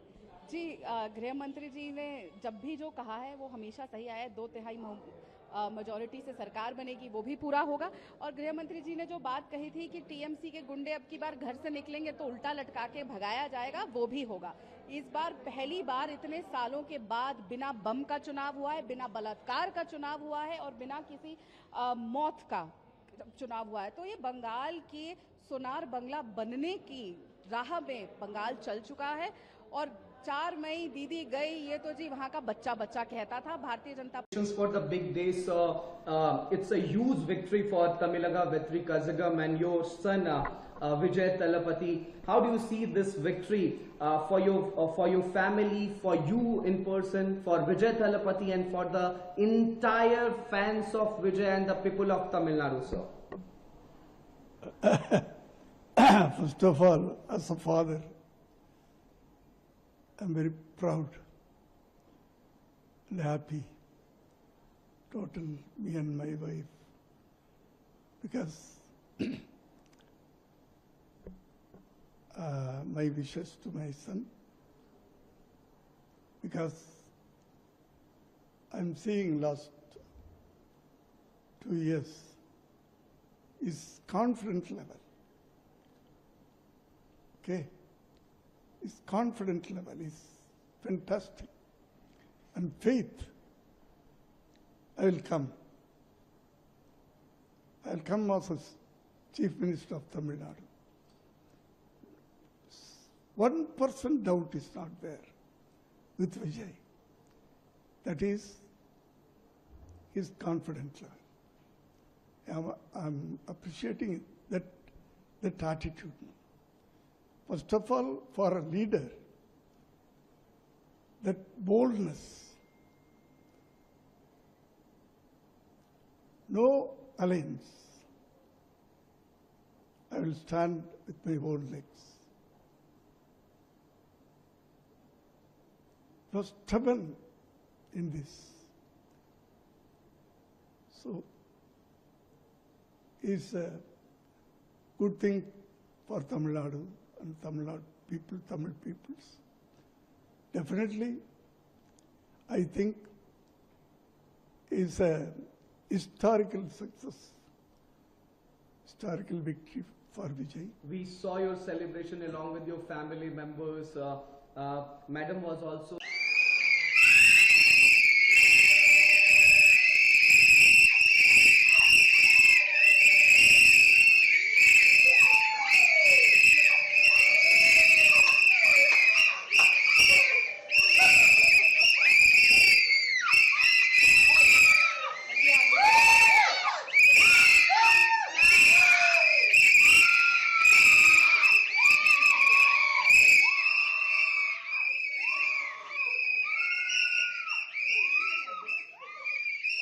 एक बहुत ही चालाक खेल रहा है चुनाव आयोग। बंगाल विधानसभा इलेक्शन में अभी भी 70 सीट है जिनके रिजल्ट चुनाव आयोग ने अपलोड नहीं किया है। चुनाव आयोग ने 70 सीट के रिजल्ट अभी भी अपलोड नहीं किए हैं और जो अपडेटेड राउंड्स होते हैं उनको अपलोड नहीं कर रहा है चुनाव आयोग। जैसे आपको मालूम है कि काउंटिंग राउंड्स में होते हैं और जो अपडेटेड राउंड्स के रिजल्ट है ये चुनाव आयोग अपलोड नहीं कर रहा है। ये चालाकी है, षड्यंत्र है, ये बीजेपी के लिए माहौल बनाने की कोशिश है। क्योंकि ऐसा क्यों है कि अभी भी 70 सीट में अभी भी रिजल्ट क्यों नहीं अपलोड किए हैं चुनाव आयोग? ये एक षड्यंत्र है और चुनाव आयोग की कोशिश है ये दिखाना कि बीजेपी बंगाल में बंगाल जीत रही है, जब ये सच नहीं है। सच तो ये है कि ममता बनर्जी चौथी बार बंगाल की मुख्यमंत्री बनेगी और बीजेपी की हार निश्चित है।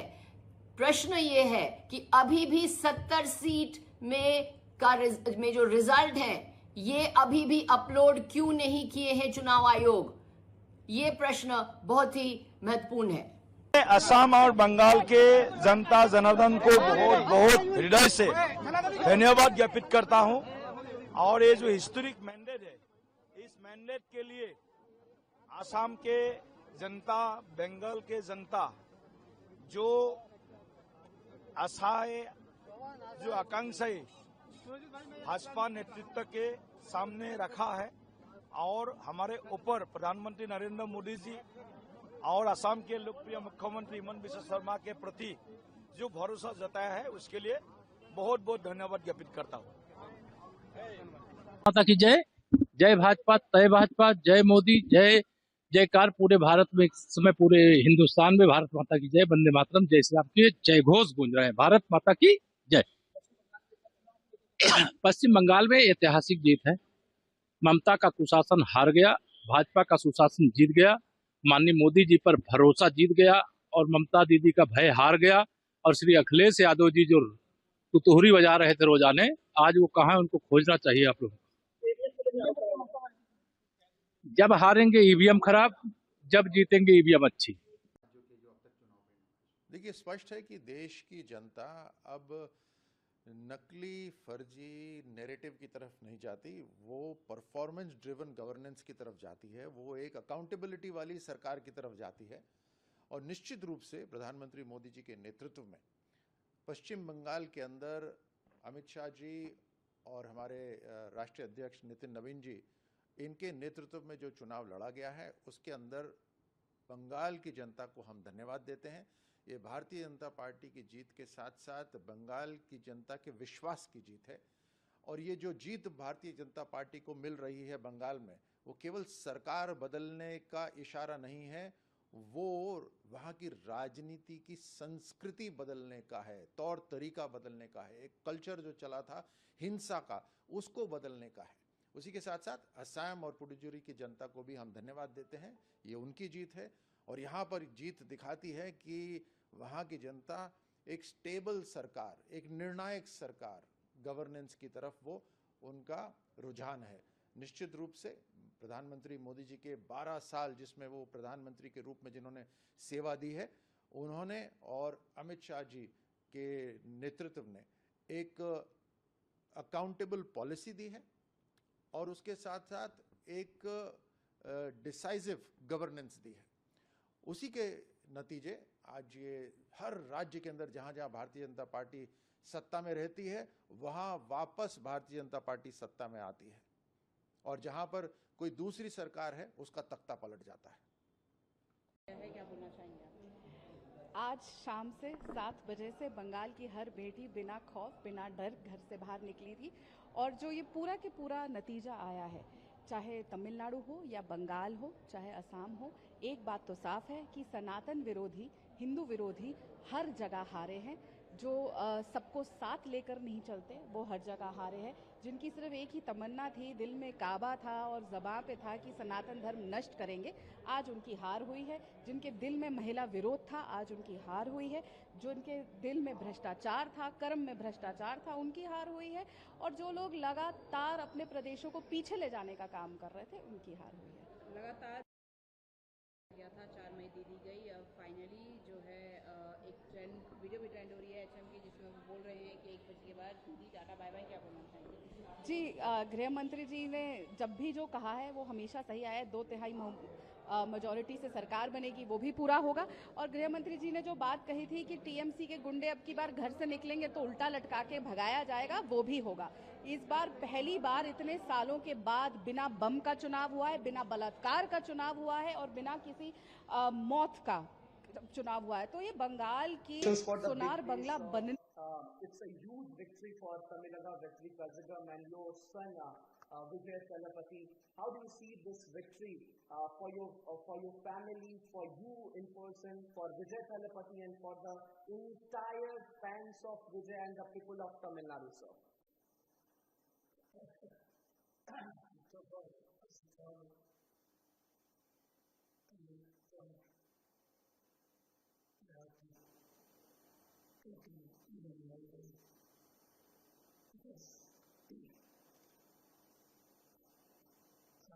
My wishes to my son,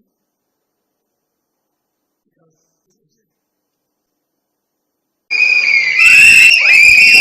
खेल रहा है चुनाव आयोग। बंगाल विधानसभा इलेक्शन में अभी भी 70 सीट है जिनके रिजल्ट चुनाव आयोग ने अपलोड नहीं किया है। चुनाव आयोग ने 70 सीट के रिजल्ट अभी भी अपलोड नहीं किए हैं और जो अपडेटेड राउंड्स होते हैं उनको अपलोड नहीं कर रहा है चुनाव आयोग। जैसे आपको मालूम है कि काउंटिंग राउंड्स में होते हैं और जो अपडेटेड राउंड्स के रिजल्ट है ये चुनाव आयोग अपलोड नहीं कर रहा है। ये चालाकी है, षड्यंत्र है, ये बीजेपी के लिए माहौल बनाने की कोशिश है। क्योंकि ऐसा क्यों है कि अभी भी 70 सीट में अभी भी रिजल्ट क्यों नहीं अपलोड किए हैं चुनाव आयोग? ये एक षड्यंत्र है और चुनाव आयोग की कोशिश है ये दिखाना कि बीजेपी बंगाल में बंगाल जीत रही है, जब ये सच नहीं है। सच तो ये है कि ममता बनर्जी चौथी बार बंगाल की मुख्यमंत्री बनेगी और बीजेपी की हार निश्चित है। प्रश्न ये है कि अभी भी 70 सीट में जो रिजल्ट है ये अभी भी अपलोड क्यों नहीं किए हैं चुनाव आयोग? ये प्रश्न बहुत ही महत्वपूर्ण है। असम और बंगाल के जनता जनार्दन को बहुत बहुत हृदय से धन्यवाद ज्ञापित करता हूं। और ये जो हिस्टोरिक मैंडेट है, इस मैंडेट के लिए असम के जनता, बंगाल के जनता जो आशाएं, जो आकांक्षाएं भाजपा नेतृत्व के सामने रखा है और हमारे ऊपर प्रधानमंत्री नरेंद्र मोदी जी और असम के लोकप्रिय मुख्यमंत्री हिमंत बिश्व शर्मा के प्रति जो भरोसा जताया है, उसके लिए बहुत बहुत धन्यवाद ज्ञापित करता हूँ। माता की जय। जय भाजपा, तय भाजपा, जय मोदी, जय जयकार पूरे भारत में, इस समय पूरे हिंदुस्तान में भारत माता की जय, वंदे मातरम, जय श्री राम के जय घोष गूंज रहे हैं। भारत माता की जय।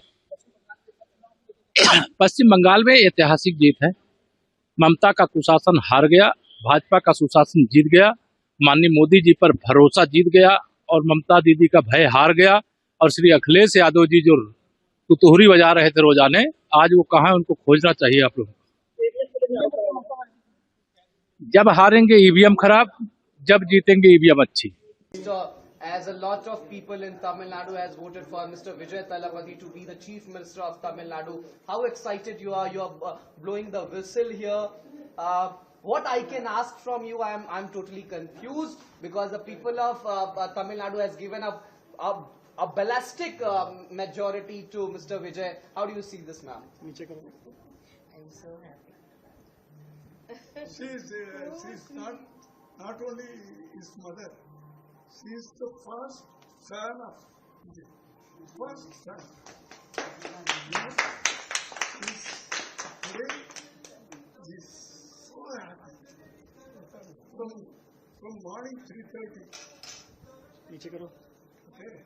हमारे न केवल भारतीय जनता पार्टी के कार्यकर्ताओं के लिए, बल्कि भारत देश की पूरी जनता जनार्दन के लिए नरेंद्र मोदी जी एक इंस्पिरेशन है, एक प्रेरणा है।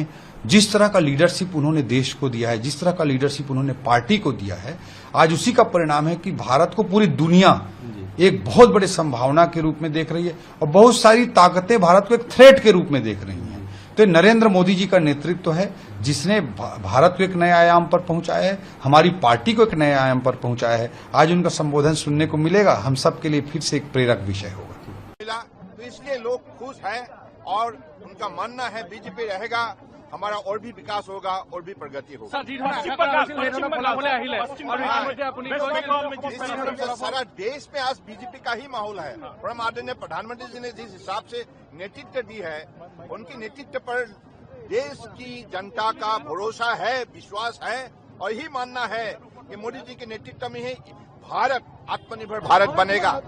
স্যার, যিটো আশা কৰা হৈছিল, যি ধৰণৰ ফলাফল নিৰ্বাচনী প্ৰচাৰৰ সময়তো আপুনি কৈছিল, তেনেধৰণৰ ফলাফল আহিছে। আৰম্ভণিৰ পৰা কৈ আছিলো, we are close to 100 along with your allies। शुरुआत से भी मैं आज भी बोलता हूं, तो यही साबित हुई क्योंकि जनता की जो मूड बड़े पॉजिटिव, बड़े सकारात्मक रहे। शुरुआत से ही जनता का ही कहना था कि बीजेपी हमारे लिए सबसे बड़े विश्वास का ये है, जगह है और बीजेपी के जरिए ही हमारे जीवन को हम आगे बढ़ाने के लिए हम प्रतिबद्ध है। इसलिए जनता ने आज हमें इतनी बड़ी ऐतिहासिक उन्होंने मदद दी है। বিৰোধী আৰম্ভণিৰ পৰাই কৈছো, কেৱল কাকতৰ পাতত সংবাদ মাধ্যমে বিৰোধীক জীয়াই ৰাখিছিল। প্ৰকৃতাৰ্থত তৃণমূল পৰ্যায়ত জনতাই কেতিয়াবাই বিৰোধীক ইতিমধ্যে নাকচ কৰিছে। भाजपा की शानदार विजय हुई है। बंगाल की जनता ने आदरणीय प्रधानमंत्री नरेंद्र मोदी जी, श्री अमित शाह जी गृह मंत्री जी, भारतीय जनता पार्टी के राष्ट्रीय नेतृत्व के ऊपर उन्होंने विश्वास और भरोसा जताया है। वहां की जनता ने शानदार जीत भारतीय जनता पार्टी को दी है और पहली बार वहां भाजपा की सरकार बनी है। पूरे बंगाल में कमल ही कमल खिला है। आसाम में तीसरी बार भारतीय जनता पार्टी की सरकार बन रही है।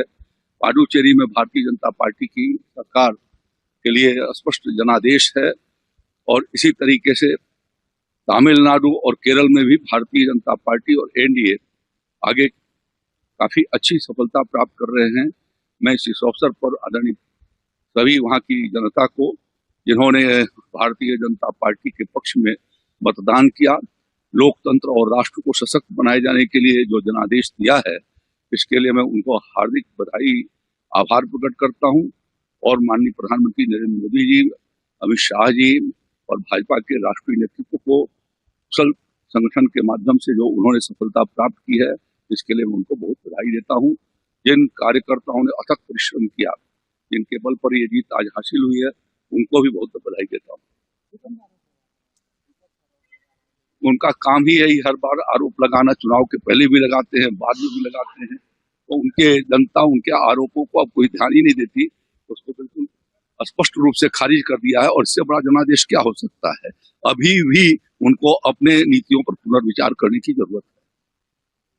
पश्चिम बंगाल में स्वामी विवेकानंद जी का सनातन संस्कृति, सुभाष चंद्र बोस जी का भारत माता, रविन्द्रनाथ टैगोर जी का आशीर्वाद भारतीय जनता पार्टी को मिला है। हम कह सकते हैं कि भारत की सांस्कृतिक राजधानी में भगवा लहरा गया है। ये विकसित भारत के संकल्प को पूरा करने का एक बड़ा कदम है। मैं आदरणीय प्रधानमंत्री नरेंद्र मोदी जी का और आदरणीय राष्ट्रीय अध्यक्ष जी का, आदरणीय गृह मंत्री जी का बहुत बहुत अभिनंदन करता हूं। उत्तर प्रदेश वासियों की तरफ से नवनिर्वाचित होने वाले सभी माननीय विधायकों का बहुत बहुत अभिनंदन करता हूं और पश्चिम बंगाल वासियों को बहुत बहुत बधाई, बहुत बहुत अभिनंदन। देखिए, विपक्ष जब हारता है तो इस प्रकार के अनर्गल आरोप लगाता है। आप जानते हैं, भारतीय जनता पार्टी शुचिता, पारदर्शिता की राजनीति में भरोसा करती है और जनता का आशीर्वाद प्रथम लक्ष्य है, जनता का कल्याण प्रथम लक्ष्य है। और भारत माता की जय हो, चहुं दिशा में भारत माता की जय जयकार हो। ये देश प्रथम, राष्ट्र प्रथम के नारे को लेकर के भारतीय जनता पार्टी आगे चलती है और वही हमारा सिद्धांत है, वही उद्देश्य है। ठीक है, धन्यवाद। देखो ना, बंगाल असम सिर्फ नहीं है, पुडुचेरी भी है। पूरा देश भर में आज के जो रिजल्ट है भारतीय जनता पार्टी के पक्ष में है। असम देखिए, ये थर्ड टाइम गवर्नमेंट होने जा रहा है। असम के जो हेमंत बिश्व शर्मा जो काम किया है दिखता है। मोदी जी के आशीर्वाद और अमित भाई शाह के जो आशीर्वाद और उनका जो काम है, असम जब हम जाते हैं, आज देश भर के जो मेट्रोपॉलिटन सिटी है उस नज़र के दिखता है। आज फैक्ट्री बोलिए और हमारा स्पोर्ट्स इंफ्रास्ट्रक्चर बोलिए और अदर जो कनेक्टिविटी है, असम को दिखता है जो एक डेवलपमेंट सिटी बनते जा रहा है। और ये सिर्फ असम नहीं, बराक वैली एंटर हम देखेंगे तो डेवलपमेंट, और उस डेवलपमेंट के आधार पर ये वोट हुआ है, वो हम अब देख रहे हैं। वेस्ट बंगाल ऐसे एक प्रदेश जहाँ एक टाइम पूरा भारत को लीड करते थे। 35 साल कम्युनिस्ट का रहा है, बाद में 15 साल लोगों ने उम्मीद किया है जो ममता बनर्जी कुछ करेंगे। पहले ही सारे फैक्ट्री बंद होकर चला गया था। बाद में ममता बनर्जी आने के बाद लोगों का उम्मीद था कुछ फैक्ट्री वहाँ पे होगा, रोजगार की व्यवस्था होगा। लेकिन 15 साल में करीब 50,000 फैक्ट्री आज गाजियाबाद, नोएडा, फरीदाबाद, ये जो इंडस्ट्रियल स्टेट बना है, ये सब बंगाल के फैक्ट्री जाके है। और उस बंगाल में क्या होगा, लोगों का रोजगार के लिए बाहर जाना पड़ रहा है। तो ये वहाँ के जो यूथ है और जो एलिट लोग हैं और जो पढ़े लिखे लोग हैं, बंगाल के जो इंटेलेक्चुअल बोला जाता है, उनको सबके मन में आया जब ममता बनर्जी से और होगा नहीं है। तो उसका जो एक रिएक्शन और मोदी जी का जो डेवलपमेंट है पूरा देश का, उसके आधार पर वोट हुआ है। तो अभी तक का जो रुझान हम देख रहे हैं, जो वहाँ पे सरकार बनना सुनिश्चित है बीजेपी का है। तो हम बधाई देते हैं बंगाल के जो भारतीय जनता पार्टी के कार्यकर्ता है और मोदी जी, अमित शाह जी को जिस तरीके से उन्होंने मेहनत किया है, और त्रिपुरा के भी हमारा बहुत सारे कार्यकर्ता वहाँ पे मेहनत किया है, उनको भी बधाई देता हूँ आज के दिन में। और पूरा देश भर में बहुत अच्छा रिजल्ट बीजेपी के। आज पुडुचेरी में भी अच्छा हुआ है, हमने देखा, केरल में भी। और धर्मनगर जो है, हमारा 8 साल के सरकार है और 8 साल के सरकार के जो काम है धर्मनगर में काम हुआ। मैं नॉर्थ से आता हूँ, आपको पता है। मैं नॉर्थ में पहले मेरे को जाने में धर्मनगर 8 घंटा लगता था, 6 घंटा लगता था, आज 2-2.5 घंटा में जाता हूँ। वो डेवलपमेंट के आधार पर वोट हुआ है और उस डेवलपमेंट के आधार पर हम देखे हैं करीब 18,000 वोटों में हमारा वहाँ पे कैंडिडेट जीते हैं। तो धन्यवाद है भारतीय जनता पार्टी सारे कार्यकर्ता को इतना अच्छा रिजल्ट के लिए है। और आप लोगों भी, सब लोग मेहनत किया है, सब लोगों ने इतना दिखाया, आप लोग आज भी रिजल्ट दिखा रहे हो, आप लोगों को भी धन्यवाद है आज की इस खुशी में।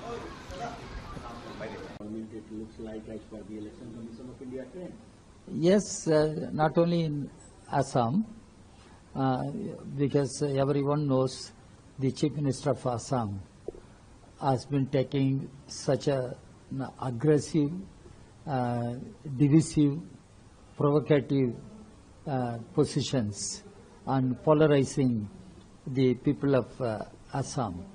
that led to really religious polarization. It has benefited the Assam BJP. In coming to Bengal, and for the first time, BJP is likely to form the government. It must be not only a warning, it must be a real lesson for all secular democratic parties. Particularly, I speak for left. Left performance is worrying. Unless we revive the left in Bengal, it will be a big challenge for entire left all over the country. Now, if we lose Kerala, then what is the future of Indian left? How to consolidate the Indian left, how to strengthen Indian left, how to move forward, winning the confidence of the people across the country. Unless left emerges a strong force shaping the political course of the country, there won't be any solace for the toiling masses, people. That's what left also should understand. ऐतिहासिक हो गया। यशस्वी प्रधानमंत्री मोदी जी पर विश्वास पूरे बंगाली समाज को, गृह मंत्री अमित शाह जी की रणनीति और उनका वहां बैठना, सेना बल को लगाना, और बंगाली हिंदू, बंगाली सनातनी, बंगाली हर व्यक्ति अपने आप को आजाद कराना चाहता था उस भय की दुनिया से, वो माफिया और गुंडों से, उस बम के आतंक से, उन हत्याओं से। बंगाल एक सुनार बंगला हुआ करता था, एक लिटरेचर, एक अध्यात्म की जगह। माँ दुर्गा की शक्ति आज दोबारा बंगाल अपने अस्तित्व को पा लिया, अपनी पहचान को दोबारा पा लिया। दोबारा बंगाल अपने कदमों पे अपने अध्यात्म, अपनी शक्तियों के साथ आगे बढ़ेगा। समस्त भारत को इस बधाई देना चाहता हूं। पूरे भारत की जीत हुई, भारत के विचारों की जीत हुई कि भारत में एक अलग राज्य बना के ये लोग रह रहे थे। वो ऐसा राज्य जहां पर बांग्लादेशी घुसपैठियों का पूरा आतंक मचा हुआ था, उससे आज हम लोग मुक्त हुए, हमारा भारत मुक्त हुआ। 2047 के सपनों में अब बंगाल इकोनॉमी में आगे बढ़कर हम लोगों की रीढ़ की हड्डी बनेगा इस भारत की। मैं धन्यवाद देता हूं मोदी जी को, दिल से धन्यवाद अमित शाह जी को और सभी नेतागण को जो गिलहरी के रूप में आए और प्रचार किया, और सभी कार्यकर्ताओं को जय। आज का दिन ये बहुत बड़ा दिन है। अभिषेक बनर्जी जिस तरीके से धमकी दे रहे थे, बोल रहे थे कि कभी जीत नहीं पाएंगे, कभी यही इन्होंने पूरे ये लोग हिंदुओं के इलाके में बम मारना, हत्या करना, इसी पे तो जीतते थे। ये मार काट के बाद बम फेंक के हत्या करने की ही जीत थी। अभी भी इन लोग कह रहे थे 4 तारीख के बाद रुक के बताए तो मार देंगे, तो हमको भी हमारी सभाओं में हमको मारने आ गए थे। मैं खुद उस पूरे न्यूज चैनल में देखा, सब आए थे वहां आतंक मचाने, तो वो मैंने भय अंधेरे में खिड़कियों में से लोगों को डरते हुए हाथ दिखी, डर के अंधेरा करके लोग हाथ दिखा रहे थे। रवि किशन जा रहे हैं, भाजपा का प्रचार हो रहा है, लेकिन जो गुस्सा था वो करेंटली जो निकला है वो आतंक भय से, विकास से, बेटियों की सुरक्षा से। अब सब लोग चाहते थे, अपने बच्चों का भविष्य चाहते थे। बंगाल ने अपने लिए वोट किया, अपनी अस्मिता को बचाने के लिए, अपने हिंदुत्व को बचाने, अपनी सनातन विचारधारा को, अपनी पूजा पाठ और अपनी हर चीज को। नहीं तो बंगाल खत्म हो जाता। बंगाल को बता दो ये चुनाव अगर हार जाते तो बंगाल हमेशा के लिए खत्म हो जाता। अक्सर देखते हैं चुनाव के बाद में ईवीएम पे आरोप लगने लगते हैं इस बार। अब वो छाती पीटे, जो भी बंगालियों ने जिताया है, एक एक बंगाली निकला है, वोट किया है मोदी जी, एक एक बंगाली ने वोट किया, एक एक महिलाओं ने वोट किया। उनमें आक्रोश था, ये आक्रोश से निकला हुआ वोट। और मोदी जी की जय हो, उन्होंने विश्वास दिलवाया, भाजपा ने विश्वास दिलाया उन बंगाली समाज को। अभी भी 70 सीट है जिनके रिजल्ट चुनाव आयोग ने अपलोड नहीं किया है।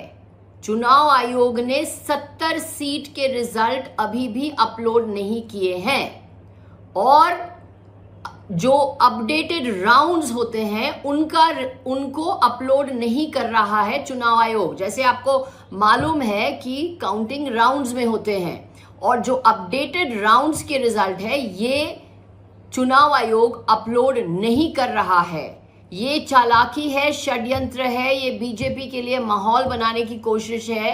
क्योंकि ऐसा क्यों है कि अभी भी 70 सीट में अभी भी रिजल्ट क्यों नहीं अपलोड किए हैं चुनाव आयोग। ये एक षड्यंत्र है और चुनाव आयोग की कोशिश है ये दिखाना कि बीजेपी बंगाल में बंगाल जीत रही है, जब ये सच नहीं है।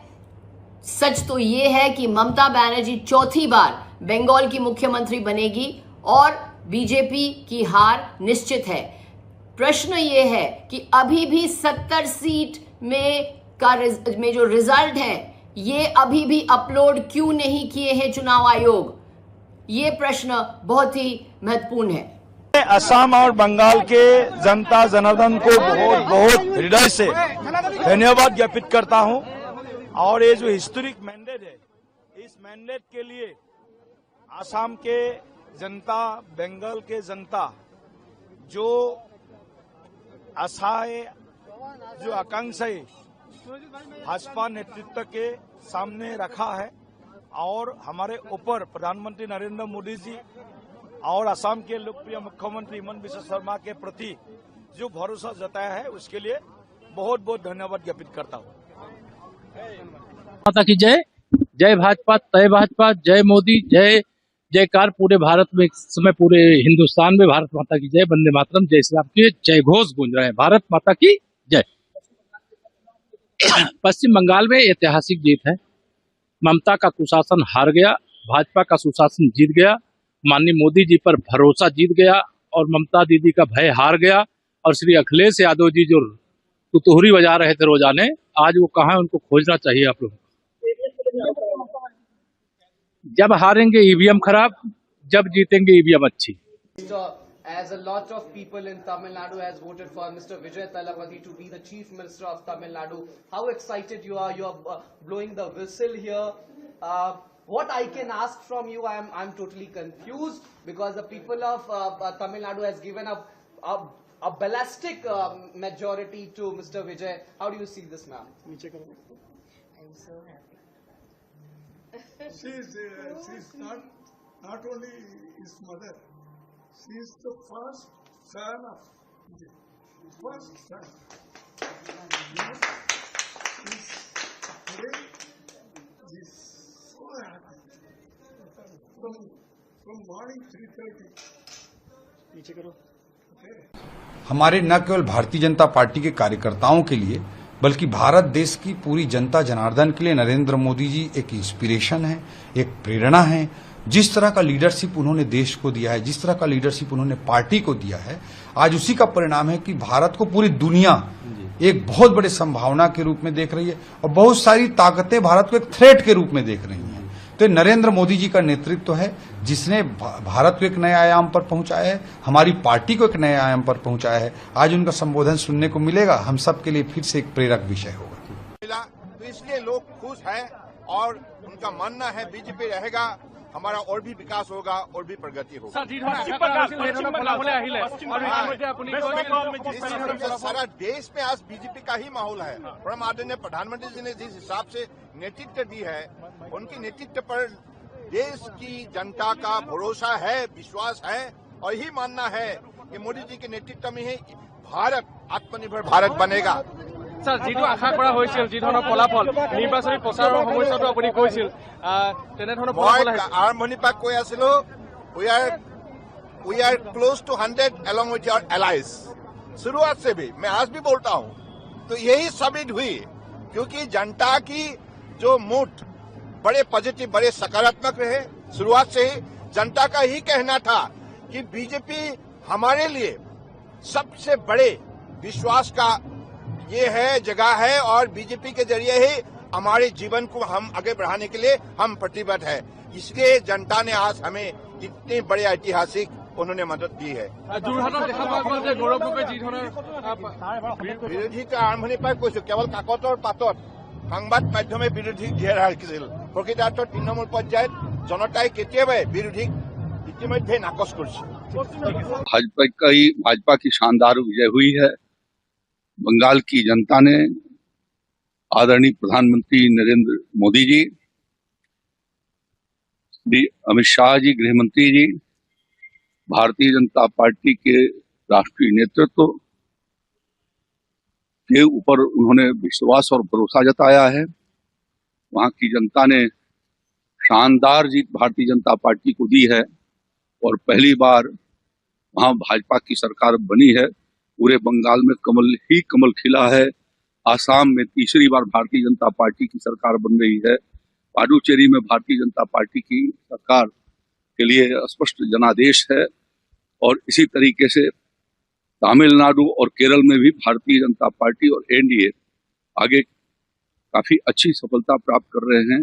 मैं इस अवसर पर आदरणीय सभी वहां की जनता को, जिन्होंने भारतीय जनता पार्टी के पक्ष में मतदान किया, लोकतंत्र और राष्ट्र को सशक्त बनाए जाने के लिए जो जनादेश दिया है, इसके लिए मैं उनको हार्दिक बधाई, आभार प्रकट करता हूं। और माननीय प्रधानमंत्री नरेंद्र मोदी जी, अमित शाह जी और भाजपा के राष्ट्रीय नेतृत्व को कुशल संगठन के माध्यम से जो उन्होंने सफलता प्राप्त की है, इसके लिए मैं उनको बहुत बधाई देता हूं। जिन कार्यकर्ताओं ने अथक परिश्रम किया, जिनके बल पर ये जीत आज हासिल हुई है, उनको भी बहुत बधाई देता हूं। उनका काम ही यही हर बार आरोप लगाना, चुनाव के पहले भी लगाते हैं, बाद में भी लगाते हैं। तो उनके जनता उनके आरोपों को अब कोई ध्यान ही नहीं देती, उसको बिल्कुल स्पष्ट रूप से खारिज कर दिया है। और इससे बड़ा जनादेश क्या हो सकता है।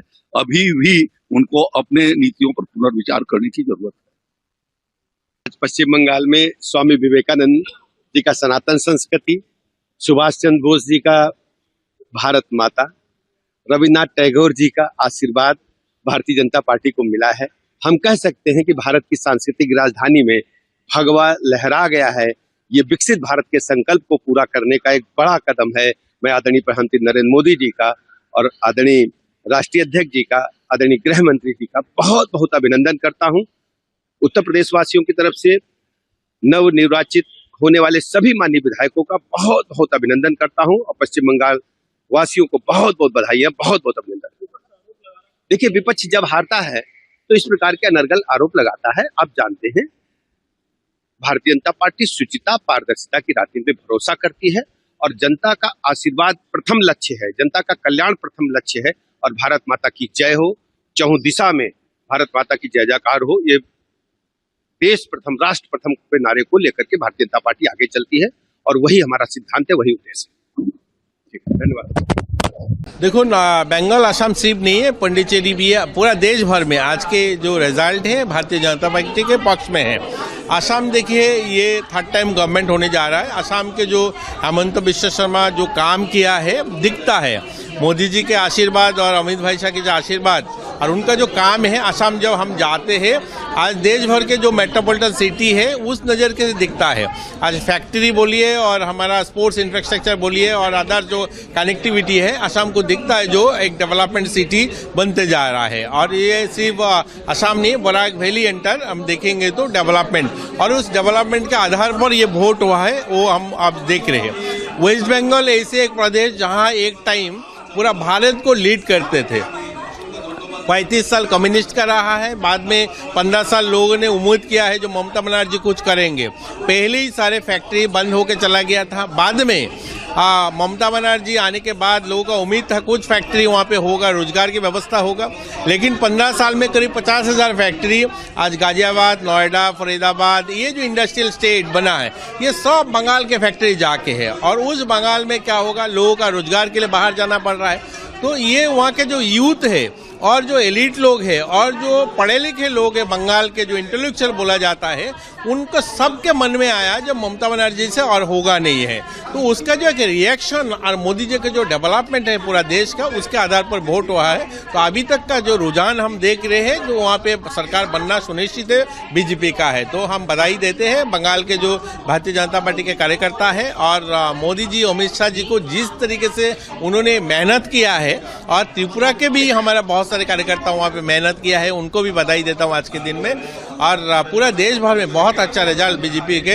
आज पंडिचेरी में भी अच्छा हुआ है, हमने देखा, केरल में भी। और धर्मनगर जो है, हमारा 8 साल के सरकार है और 8 साल के सरकार के जो काम है धर्मनगर में काम हुआ। मैं नॉर्थ से आता हूँ, आपको पता है। मैं नॉर्थ में पहले मेरे को जाने में धर्मनगर 8 घंटा लगता था, 6 घंटा लगता था, आज 2-2.5 घंटा में जाता हूँ। वो डेवलपमेंट के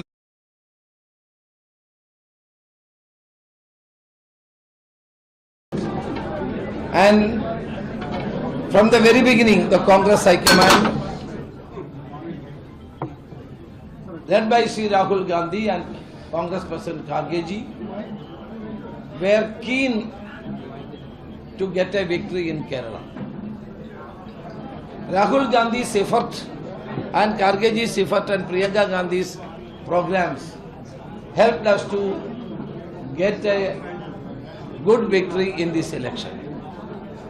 And we are thankful to the Congress High Command for giving us freedom and liberty for the proper organizing this program, various programs for this election. The 5 guarantees announced by Sri Rahul Gandhi, the 5 guarantees announced by Sri Rahul Gandhi in Trivandrum helped us to get this victory. And this is a joint effort. This victory is a joint effort of all congressmen and leaders as well as the UDF partners. So we are all thankful to everybody. As the chairman of the campaign committee, I would like to express thanks to all the Congress workers, leaders and the UDF partners and their leaders. And the joint effort of all the leaders has given this victory. And we will continue to do better administration for the state of Kerala, and the people's dreams and their thinking will be translated into reality by our government. And once again I express deep gratitude to the people of Kerala for giving this kind of a victory for us. Is there any kind of vote consolidation in favor of the UDF or any community in this election? The positive agenda proposed by the Congress-led UDF as well as the anti-incumbency of this government both helped us to get this kind of a majority. Sir, in 5 decades, this is the first time that left government is not in India. What you have to say This is the last government of the Communist Party in India was Pinarayi Vijay's government. It is now lost this election, and I think that they will learn lessons from this defeat. Their authoritarian attitude and their dictatorial policies had led to this kind of a rout in the Kerala, in the state of Kerala. So can we expect that you will take the oath of the chief ministerial position very soon? No, that our High Command will decide who will be the chief minister and what are our course of action. The party High Command will decide. Is there any issue over chief minister's post inside the party? Any kind? See, Congress is a democratic party. We have a democratic tradition. Congress High Command is Sri Rahul Gandhi, Congress President, and Srimati Sonia Gandhi has got enough experience and capacity to decide all these things. Whatever they decide, we will act. Sir, when will be the MLA's meeting, sir? MLA's meeting? That will be informed you by the Congress High Command and the General Secretary in charge. मैं बचपन से भारतीय जनसंघ से जुड़ा था। भारतीय जनसंघ जिसकी स्थापना डॉक्टर श्यामा प्रसाद मुखर्जी जी ने की थी। हमेशा मन में एक ही सवाल उठता था कि आखिर बंगाल में कब जीतेंगे। एक कार्यकर्ता के नाते अंदर से इतना संतोष है कि शब्दों में वर्णन नहीं किया जा सकता। वर्षों की साध मोदी जी के नेतृत्व में पूरी हो गई। लाखों कार्यकर्ताओं की तपस्या सफल हुई है। आज उनका बलिदान सार्थक हुआ है। ये विजय केवल बंगाल की विजय नहीं है, ये भारत की विजय है, हमारे देश की विजय है। बंगाल में जो कुछ हो रहा था, वोट बैंक की राजनीति के कारण डेमोग्राफी बदल रही थी। अवैध घुसपैठ ने बंगाल को तबाह करके रख दिया था। गुंडे खुल के खेल रहे थे, अराजकता का राज था, और इन सब की सरगना वहां की सरकार थी, टीएमसी की। जनता ने बंगाल के लिए, देश के लिए मोदी जी पर अगाध विश्वास किया है। ऐसी श्रद्धा कि उनके मन में विश्वास है कि मोदी जी ही विकसित बनाएंगे बंगाल को और मोदी जी ही सुरक्षित करेंगे बंगाल को। मोदी जी भारत के लिए भगवान का वरदान है, और इसलिए इन चुनाव में जनता का यह भाव प्रकट हुआ है। और एक कार्यकर्ता के नाते आज बंग विजय से मैं भी बहुत भावुक हूं, और अब पूरा विश्वास है कि मोदी जी के नेतृत्व में, उनके मार्गदर्शन में भारतीय जनता पार्टी की सरकार अब विकास की, सुरक्षा की, क्योंकि हमें सुरक्षा भी जरूरी है देश के लिए, एक नया अध्याय लिखेगी। मन संतुष्ट है और संतोष से भरा हुआ है। मोदी जी का अभिनंदन। अमित शाह जी ने जबरदस्त परिश्रम किया, रणनीति बनाई, और लाखों लाख कार्यकर्ता पार्टी के अध्यक्ष नितिन जी सहित अभियान में जुटे रहे। सब कार्यकर्ताओं को प्रणाम और जनता का आभार। देखिए, जो रुझान राष्ट्रवाद की तरंग को बंग भूमि में उठते हुए दिखा रहे थे, वो अब ज्वार से तब्दील होकर सुनामी में जा रहे हैं। मैं कह सकता हूं प्रधानमंत्री ने जो झाल मुड़ी का झार दिखाया था, वो अब ज्वार बनकर बंगाल में राष्ट्रवाद का नया सूर्य और नया कमल खिलाने के लिए आगे बढ़ रहा है। ये वही झालमुड़ी है जिसके लिए ममता बनर्जी ने बोला था कि ये पॉलिटिक्स कर रहे हैं, पीएम मोदी ने जानबूझ के जो है। देखिए, प्रधानमंत्री जी का एक आत्मीय संबंध रहा है पश्चिम बंगाल से, और उन्होंने जन जन के साथ जुड़े रहते हैं, उसका उन्होंने एक स्वाभाविक सहज अभिव्यक्ति की थी। और वहां तो बेलूर मठ के साथ उनका आध्यात्मिक संबंध भी रहा है। मुझे लगता है उसे न समझने के कारण यह स्थिति होती है। भारत और भारतीयता के तत्व को समझना चाहिए, और क्षेत्र, भाषा, वर्ग, जाति में लड़ाने के अपनी टेम्पलेट से विपक्ष को बाज आने का प्रयास करना चाहिए। अब ये बहुत सारे फैक्टर्स हैं, और 10 साल के जो ये सरकार की कमियां थी, नेचुरली उसके खिलाफ एक एंटी इनकम्बेंसी वोट भी थे। लेकिन मेरे ख्याल में अब तो अभी आगे देखने का वक्त आ गया है। अभी केरल के भविष्य, आप देखिए कि केरल में क्या हो रहा है। आप अगर देखेंगे, हमारे युवा मलयाली सब इस राज्य को छोड़ के दूसरे राज्यों, दूसरे देश जा रहे हैं, क्योंकि यहाँ उनको अवसर नहीं मिल रहा है काम के लिए, दूसरी चीजों करने के लिए। तो अच्छी बात होगी कि अगर हम इस राज्य में इन्वेस्टमेंट दोबारा ले आ सके, कि हम इस स्टेट को, जैसे मोदी जी कहते हैं, से फॉलो कर रहे हैं। आपके साथ एक नारा था केरलम जयकोर यूडीएफ नईकुम, तो क्या लगता है कि वो नारा यहाँ की जनता के घर कर गया, तो जो इतना बेहतर जो रिजल्ट लग रहा है कि नारा से ज्यादा हमारे संदेश सुने हैं वो लोग चाहते थे कि एक परिवर्तन आ जाए केरला में, क्योंकि 10 साल जिस किस्म की बुरी तरह की राजनीति इस सरकार की तरफ से मिली है, मेरे ख्याल में लोग को ऐसा स्पष्ट आया उनके मन में कि अभी बदलना चाहिए। और जब कांग्रेस आए, यूडीएफ का संदेश इतना अच्छा था कि हम इस देश की भलाई के लिए, इस प्रदेश के भलाई के लिए हम सारे जो कुछ जरूरी हम करने के लिए तैयार हैं, और हम ईमानदारी से जनता के साथ संपर्क करते हुए हम काम करेंगे। मेरे ख्याल में इस संदेश वो लोग स्वीकार करने के लिए तैयार हैं। आप लोगों ने जो इंदिरा गारंटीज रही हो या जो तमाम आपके कैंपेन्स हैं, ये सारी चीजें आज काम कर गई हैं, तो जनता का जो विश्वास अब यूडीएफ को लंबे समय के बाद मिला है।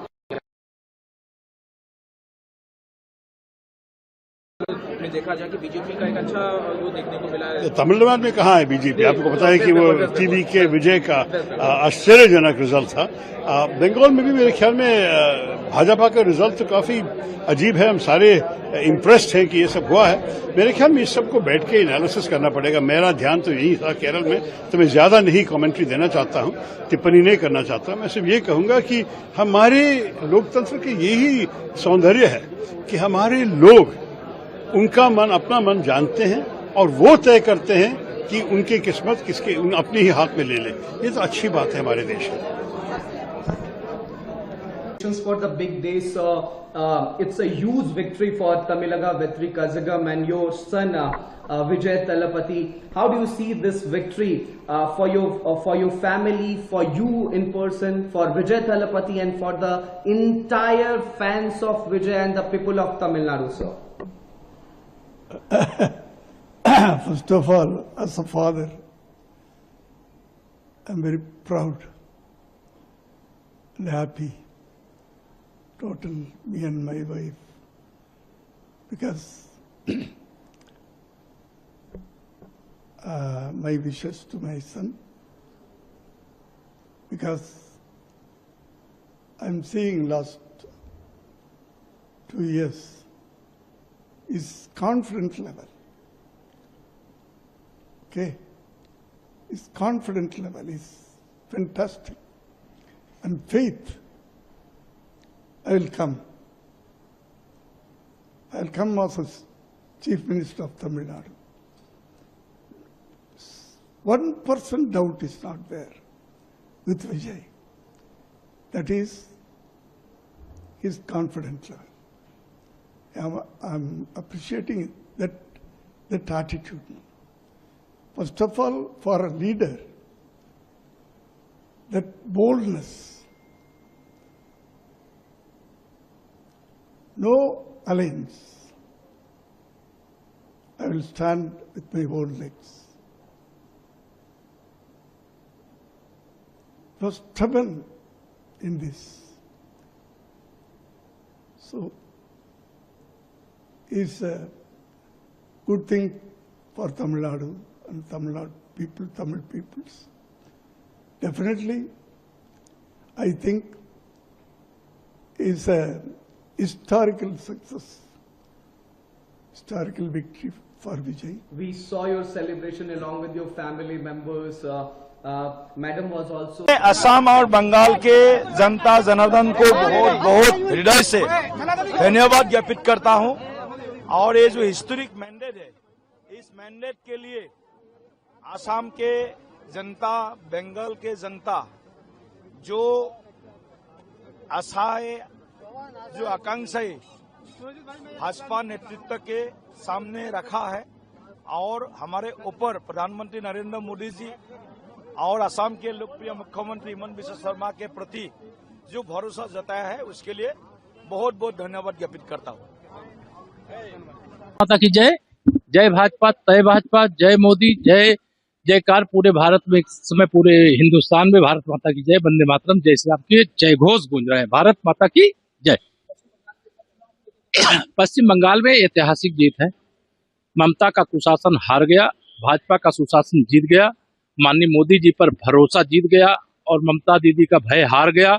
और श्री अखिलेश यादव जी जो कुतूहरी बजा रहे थे रोजाने, आज वो कहाँ है, उनको खोजना चाहिए आप लोग।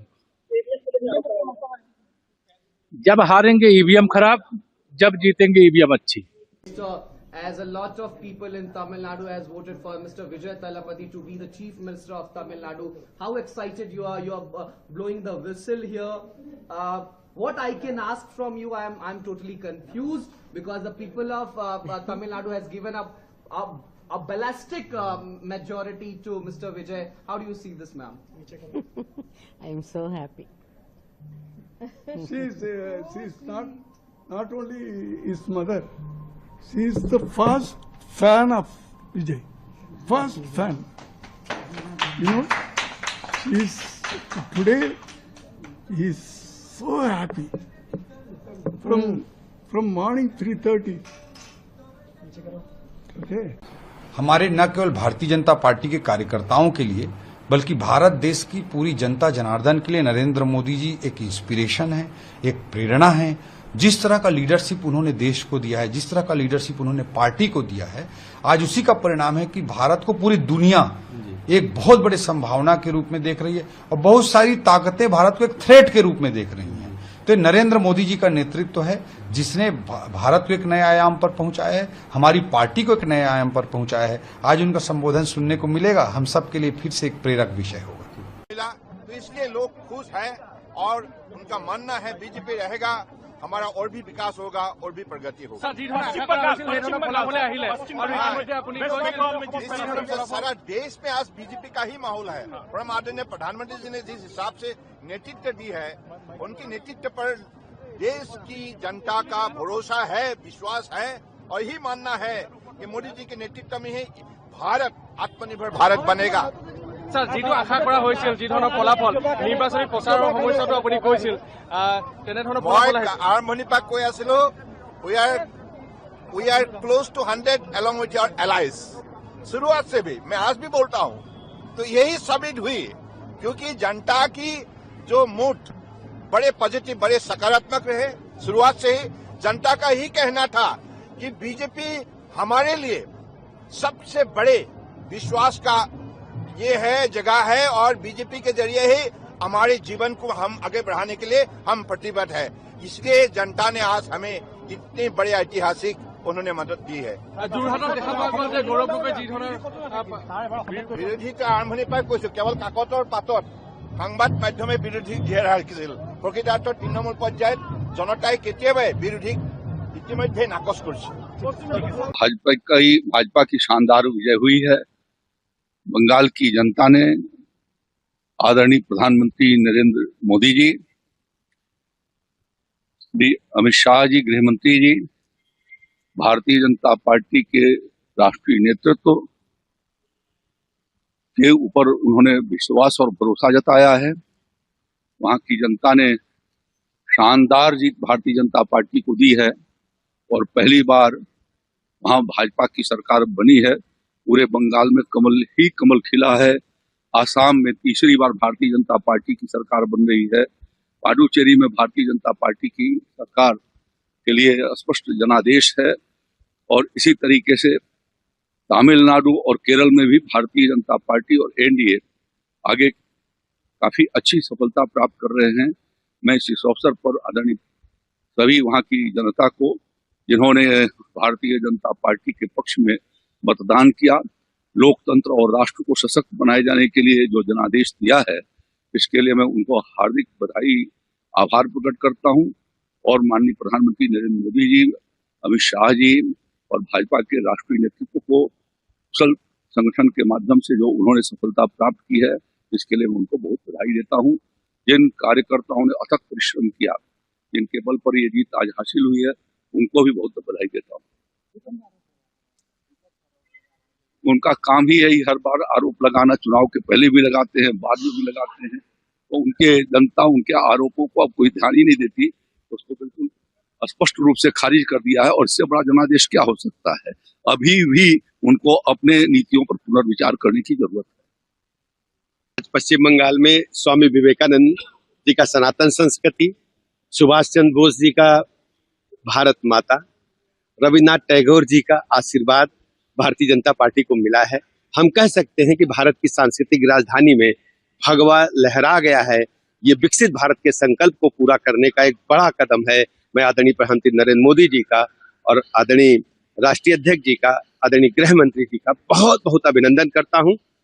उत्तर प्रदेश वासियों की तरफ से नव निर्वाचित होने वाले सभी माननीय विधायकों का बहुत बहुत अभिनंदन करता हूं और पश्चिम बंगाल वासियों को बहुत बहुत बधाई, बहुत बहुत अभिनंदन। देखिए, विपक्ष जब हारता है तो इस प्रकार के अनर्गल आरोप लगाता है। आप जानते हैं, भारतीय जनता पार्टी शुचिता, पारदर्शिता की राजनीति में भरोसा करती है और जनता का आशीर्वाद प्रथम लक्ष्य है, जनता का कल्याण प्रथम लक्ष्य है और भारत माता की जय हो, चहुं दिशा में भारत माता की जय जयकार हो। ये देश प्रथम, राष्ट्र प्रथम के नारे को लेकर के भारतीय जनता पार्टी आगे चलती है और वही हमारा सिद्धांत है, वही उद्देश्य है। ठीक है, धन्यवाद। देखो बंगाल असम सिर्फ नहीं है, पंडिचेरी भी है, पूरा देश भर में आज के जो रिजल्ट है भारतीय जनता पार्टी के पक्ष में है। असम देखिए ये थर्ड टाइम गवर्नमेंट होने जा रहा है। असम के जो हेमंत बिश्व शर्मा जो काम किया है दिखता है, मोदी जी के आशीर्वाद और अमित भाई शाह के जो आशीर्वाद और उनका जो काम है। असम जब हम जाते हैं आज देश भर के जो मेट्रोपॉलिटन सिटी है उस नज़र के दिखता है। आज फैक्ट्री बोलिए और हमारा स्पोर्ट्स इंफ्रास्ट्रक्चर बोलिए और अदर जो कनेक्टिविटी है असम को दिखता है जो एक डेवलपमेंट सिटी बनते जा रहा है। और ये सिर्फ असम नहीं, बराक वैली एंटर हम देखेंगे तो डेवलपमेंट और उस डेवलपमेंट के आधार पर ये वोट हुआ है वो हम अब देख रहे हैं। वेस्ट बंगाल ऐसे एक प्रदेश जहाँ एक टाइम पूरा भारत को लीड करते थे। 35 साल कम्युनिस्ट का रहा है, बाद में 15 साल लोगों ने उम्मीद किया है जो ममता बनर्जी कुछ करेंगे। पहले ही सारे फैक्ट्री बंद होकर चला गया था, बाद में ममता बनर्जी आने के बाद लोगों का उम्मीद था कुछ फैक्ट्री वहाँ पे होगा, रोजगार की व्यवस्था होगा, लेकिन 15 साल में करीब 50,000 फैक्ट्री आज गाजियाबाद, नोएडा, फरीदाबाद ये जो इंडस्ट्रियल स्टेट बना है ये सब बंगाल के फैक्ट्री जाके है। और उस बंगाल में क्या होगा, लोगों का रोजगार के लिए बाहर जाना पड़ रहा है। तो ये वहाँ के जो यूथ है और जो एलिट लोग हैं और जो पढ़े लिखे लोग हैं बंगाल के जो इंटेलेक्चुअल बोला जाता है उनको सबके मन में आया जब ममता बनर्जी से और होगा नहीं है। तो उसका जो एक रिएक्शन और मोदी जी का जो डेवलपमेंट है पूरा देश का उसके आधार पर वोट हुआ है। तो अभी तक का जो रुझान हम देख रहे हैं जो वहाँ पे सरकार बनना सुनिश्चित है बीजेपी का है। तो हम बधाई देते हैं बंगाल के जो भारतीय जनता पार्टी के कार्यकर्ता है और मोदी जी अमित शाह जी को जिस तरीके से उन्होंने मेहनत किया है और त्रिपुरा के भी हमारा बहुत सारे कार्यकर्ता वहाँ पे मेहनत किया है, उनको भी बधाई देता हूँ आज के दिन में। और पूरा देश भर में बहुत अच्छा रिजल्ट बीजेपी के। आज पंडिचेरी में भी अच्छा हुआ है हमने देखा, केरल में भी। और धर्मनगर जो है हमारा 8 साल के सरकार है और 8 साल के सरकार के जो काम है धर्मनगर में काम हुआ। मैं नॉर्थ से आता हूँ, आपको पता है मैं नॉर्थ में पहले मेरे को जाने में धर्मनगर 8 घंटा लगता था, 6 घंटा लगता था, आज 2-2.5 घंटा में जाता हूँ। वो डेवलपमेंट के आधार पर वोट हुआ है और उस डेवलपमेंट के आधार पर हम देखे हैं करीब 18,000 वोटों में हमारा वहाँ पे कैंडिडेट जीते हैं। तो धन्यवाद है भारतीय जनता पार्टी सारे कार्यकर्ता को इतना अच्छा रिजल्ट के लिए है। और आप लोगों को भी सब लोग मेहनत किया है, सब लोगों ने इतना दिखाया, आप लोग आज भी रिजल्ट दिखा रहे हो, आप लोगों को भी धन्यवाद है आज की इस खुशी में।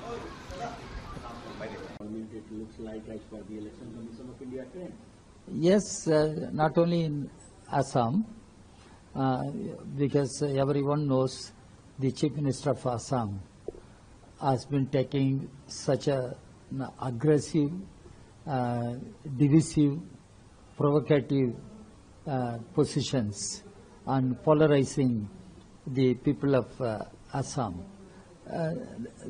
That led to really religious polarization.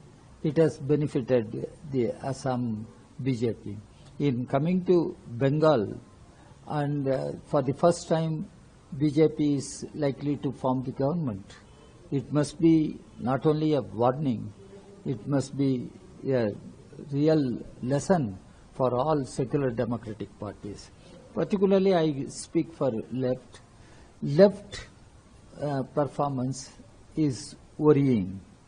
Unless we revive the left in Bengal, it will be a big challenge for entire left all over the country. Now, if we lose Kerala, then what is the future of Indian left? How to consolidate Indian left, how to strengthen Indian left, how to move forward, winning the confidence of the people across the country. Unless left emerges a strong force shaping the political course of the country, there won't be any solace for the toiling masses, people. That's what left also should understand. ऐतिहासिक हो गया। यशस्वी प्रधानमंत्री मोदी जी पर विश्वास पूरे बंगाली समाज को, गृह मंत्री अमित शाह जी की रणनीति और उनका वहां बैठना, सेना बल को लगाना, और बंगाली हिंदू, बंगाली सनातनी, बंगाली हर व्यक्ति अपने आप को आजाद कराना चाहता था उस भय की दुनिया से, वो माफिया और गुंडों से, उस बम के आतंक से, उन हत्याओं से। बंगाल एक सुनार बंगला हुआ करता था, एक लिटरेचर, एक अध्यात्म की जगह। माँ दुर्गा की शक्ति आज दोबारा बंगाल अपने अस्तित्व को पा लिया, अपनी पहचान को दोबारा पा लिया, दोबारा बंगाल अपने कदमों पे अपने अध्यात्म अपनी शक्तियों के साथ आगे बढ़ेगा। समस्त भारत को इस बधाई देना चाहता हूँ। पूरे भारत की जीत हुई, भारत के विचारों की जीत हुई कि भारत में एक अलग राज्य बना के ये लोग रह रहे थे। वो ऐसा राज्य जहां पर बांग्लादेशी घुसपैठियों का पूरा आतंक मचा हुआ था, उससे आज हम लोग मुक्त हुए, हमारा भारत मुक्त हुआ। 2047 के सपनों में अब बंगाल इकोनॉमी में आगे बढ़कर हम लोगों की रीढ़ की हड्डी बनेगा इस भारत की। मैं धन्यवाद देता हूं मोदी जी को, दिल से धन्यवाद अमित शाह जी को और सभी नेतागण को जो गिलहरी के रूप में आए और प्रचार किया, और सभी कार्यकर्ताओं को जय। आज का दिन ये बहुत बड़ा दिन है। अभिषेक बनर्जी जिस तरीके से धमकी दे रहे थे, बोल रहे थे कि कभी जीत नहीं पाएंगे, कभी यही इन्होंने पूरे ये लोग हिंदुओं के इलाके में बम मारना, हत्या करना, इसी पे तो जीतते थे। ये मार काट के बाद बम फेंक के हत्या करने की ही जीत थी। अभी भी इन लोग कह रहे थे 4 तारीख के बाद रुक के बताए तो मार देंगे, तो हमको भी हमारी सभाओं में हमको मारने आ गए थे। मैं खुद उस पूरे न्यूज चैनल में देखा, सब आए थे वहां आतंक मचाने, तो वो मैंने भय अंधेरे में खिड़कियों में से लोगों को डरते हुए डर के अंधेरा करके लोग हाथ दिखा रहे थे। रवि किशन जा रहे हैं, भाजपा का प्रचार हो रहा है, लेकिन जो गुस्सा था वो करेंटली जो निकला है वो आतंक भय से, विकास से, बेटियों की सुरक्षा से। अब सब लोग चाहते थे, अपने बच्चों का भविष्य चाहते थे। बंगाल ने अपने लिए वोट किया, अपनी अस्मिता को बचाने के लिए, अपने हिंदुत्व को बचाने, अपनी सनातन विचारधारा को, अपनी पूजा पाठ और अपनी हर चीज को। नहीं तो बंगाल खत्म हो जाता। बंगाल को बता दे ये चुनाव अगर हार जाते तो बंगाल हमेशा के लिए खत्म हो जाता। अक्सर देखते हैं चुनाव के बाद में ईवीएम पे आरोप लगने लगते हैं इस बार। अब वो छाती पीटे, जो भी बंगालियों ने जिताया है, एक एक बंगाली निकला है, वोट किया है मोदी जी, एक एक बंगाली ने वोट किया, एक एक महिलाओं ने वोट किया। उनमें आक्रोश था, ये आक्रोश से निकला हुआ वोट। और मोदी जी की जय हो, उन्होंने विश्वास दिलवाया, भाजपा ने विश्वास दिलाया उन बंगाली समाज को। And from the very beginning, the Congress High Command, led by Sri Rahul Gandhi and Congress President Kharge ji, were keen to get a victory in Kerala. Rahul Gandhi's effort and Kharge ji's effort and Priyanka Gandhi's programs helped us to get a good victory in this election. And we are thankful to the Congress High Command for giving us freedom and liberty for the proper organizing this program, various programs for this election.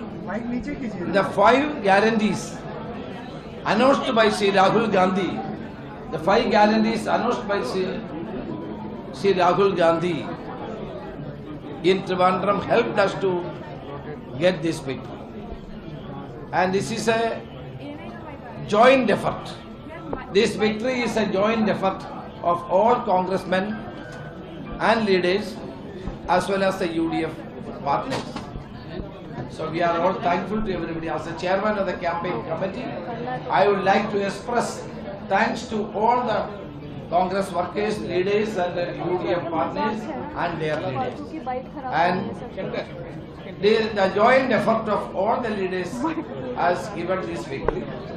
And we will continue to do better administration for the state of Kerala.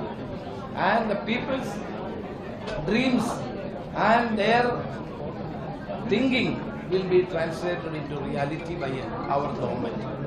And once again I express deep gratitude to the people of Kerala for giving this kind of a victory for us. Is there any kind of vote consolidation in favor of the UDF or any community in this election? The positive agenda proposed by the Congress-led UDF as well as the anti-incumbency of this government both helped us to get this kind of a majority. Sir, in 5 decades, this is the first time that left government is not in India. What you have Yeah, to say this on is that? the last government of the Communist Party in India was Pinarayi Vijay's government. It is now lost this election, and I think that they will learn lessons from this defeat. Their authoritarian attitude and their dictatorial policies had led to this kind of a rout in the Kerala, in the state of Kerala. So can we expect that you will take the oath of the chief ministerial position very soon? No, that our High Command will decide who will be the chief minister and what are our course of action. The party High Command will decide. Is there any issue over the chief minister's actions inside the party? Any kind? See, Congress is a democratic party. We have a democratic tradition. Congress High Command is Sri Rahul Gandhi, Congress President, and Srimati Sonia Gandhi has got enough experience and capacity to decide all these things. Whatever they decide, we will act. Sir, when will be the MLA's meeting, sir? MLA's meeting? That will be informed you by the Congress High Command and the General Secretary in charge. मैं बचपन से भारतीय जनसंघ से जुड़ा था। भारतीय जनसंघ जिसकी स्थापना डॉक्टर श्यामा प्रसाद मुखर्जी जी ने की थी। हमेशा मन में एक ही सवाल उठता था कि आखिर बंगाल में कब जीतेंगे। एक कार्यकर्ता के नाते अंदर से इतना संतोष है कि शब्दों में वर्णन नहीं किया जा सकता। वर्षों की साध मोदी जी के नेतृत्व में पूरी हो गई। लाखों कार्यकर्ताओं की तपस्या सफल हुई है। आज उनका बलिदान सार्थक हुआ है। ये विजय केवल बंगाल की विजय नहीं है, ये भारत की विजय है, हमारे देश की विजय है। बंगाल में जो कुछ हो रहा था, वोट बैंक की राजनीति के कारण डेमोग्राफी बदल रही थी। अवैध घुसपैठ ने बंगाल को तबाह करके रख दिया था। गुंडे खुल के खेल रहे थे, अराजकता का राज था, और इन सब की सरगना वहां की सरकार थी, टीएमसी की। जनता ने बंगाल के लिए, देश के लिए मोदी जी पर अगाध विश्वास किया है। ऐसी श्रद्धा कि उनके मन में विश्वास है कि मोदी जी ही विकसित बनाएंगे बंगाल को और मोदी जी ही सुरक्षित करेंगे बंगाल को। मोदी जी भारत के लिए भगवान का वरदान है, और इसलिए इन चुनाव में जनता का यह भाव प्रकट हुआ है। और एक कार्यकर्ता के नाते आज बंग विजय से मैं भी बहुत भावुक हूं, और अब पूरा विश्वास है कि मोदी जी के नेतृत्व में, उनके मार्गदर्शन में भारतीय जनता पार्टी की सरकार अब विकास की, सुरक्षा की, क्योंकि हमें सुरक्षा भी जरूरी है देश के लिए, एक नया अध्याय लिखेगी। मन संतुष्ट है और संतोष से भरा हुआ है। मोदी जी का अभिनंदन। अमित शाह जी ने जबरदस्त परिश्रम किया, रणनीति बनाई, और लाखों लाख कार्यकर्ता पार्टी के अध्यक्ष नितिन जी सहित अभियान में जुटे रहे।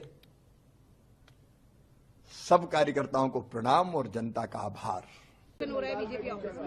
देखिए, जो रुझान राष्ट्रवाद की तरंग को बंग भूमि में उठते हुए दिखा रहे थे, वो अब ज्वार से तब्दील होकर सुनामी में जा रहे हैं। मैं कह सकता हूं प्रधानमंत्री ने जो झाल मुड़ी का झार दिखाया था, वो अब ज्वार बनकर बंगाल में राष्ट्रवाद का नया सूर्य और नया कमल खिलाने के लिए आगे बढ़ रहा है। ये वही झालमुरी है जिसके लिए ममता बनर्जी ने बोला था कि ये पॉलिटिक्स कर रहे हैं, पीएम मोदी ने जानबूझ के जो है। देखिए, प्रधानमंत्री जी का एक आत्मीय संबंध रहा है पश्चिम बंगाल से और उन्होंने जन जन के साथ जुड़े रहते हैं, उसका उन्होंने एक स्वाभाविक सहज अभिव्यक्ति की थी। और वहां तो बेलूर मठ के साथ उनका आध्यात्मिक संबंध भी रहा है। मुझे लगता है उसे न समझने के कारण यह स्थिति होती है।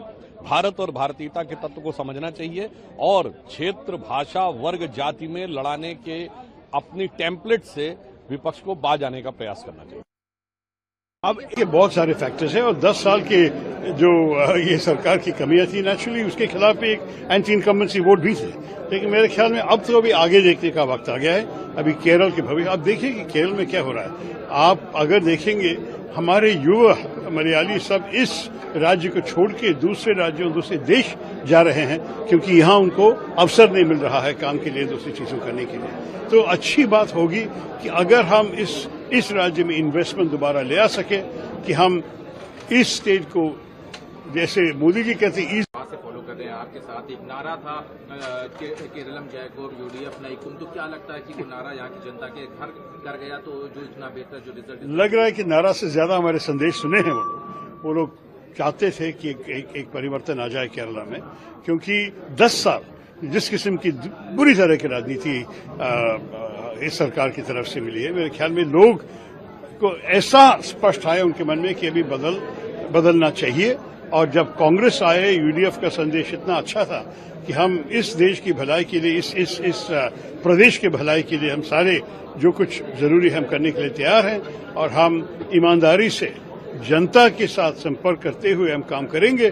मेरे ख्याल में इस संदेश वो लोग स्वीकार करने के लिए तैयार हैं। आप लोगों ने जो इंदिरा गारंटीज रही हो या जो तमाम आपके कैंपेन्स हैं, ये सारी चीजें आज काम कर गई हैं, तो जनता का जो विश्वास अब यूडीएफ को लंबे समय के बाद मिला है।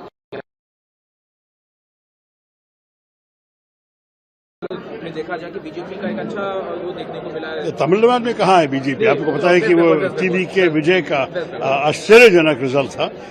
बंगाल में भी मेरे ख्याल में भाजपा का रिजल्ट तो काफी अजीब है। हम सारे इम्प्रेस्ड हैं कि ये सब हुआ है। मेरे ख्याल में इस सबको बैठ के एनालिसिस करना पड़ेगा। मेरा ध्यान तो यही था केरल में, तो मैं ज्यादा नहीं कमेंट्री देना चाहता हूँ, टिप्पणी नहीं करना चाहता। मैं सिर्फ ये कहूंगा कि हमारे लोकतंत्र के यही सौंदर्य है कि हमारे लोग उनका मन, अपना मन जानते हैं और वो तय करते हैं कि उनकी किस्मत किसके अपने ही हाथ में ले ले। ये तो अच्छी बात है हमारे देश में। For the big day, so it's a huge victory for Tamilaga Vetri Kazagam and your son Vijay Talapati. How do you see this victory for your family, for you in person, for Vijay Talapati, and for the entire fans of Vijay and the people of Tamil Nadu, sir? First of all, as a father, I'm very proud and happy, total, me and my wife, because my wishes to my son,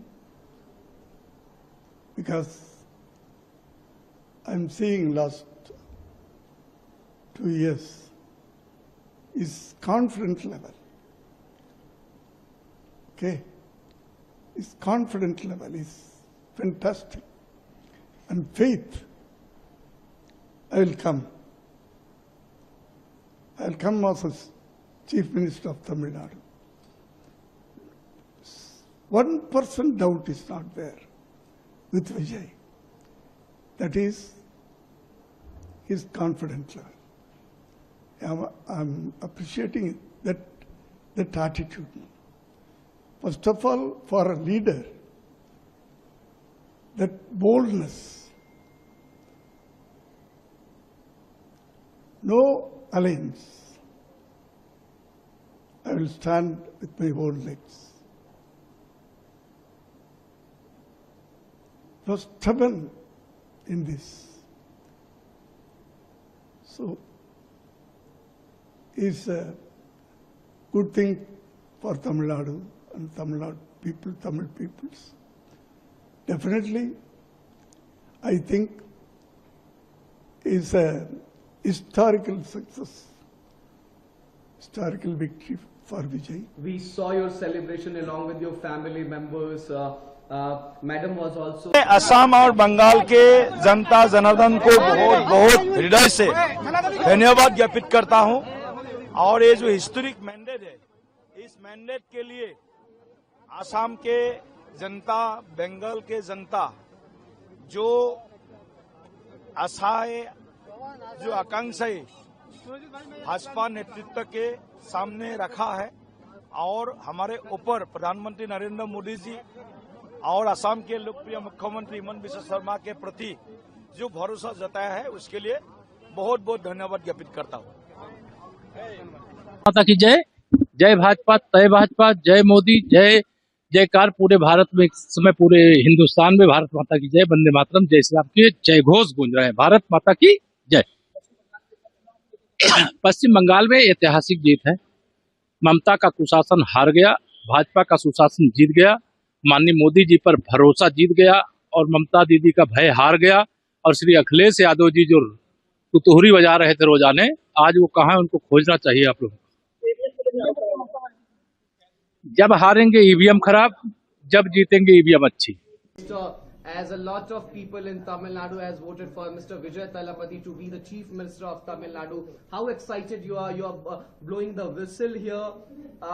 What I can ask from you, I'm totally confused because the people of Tamil Nadu has given up a ballistic majority to Mr. Vijay. How do you see this, ma'am?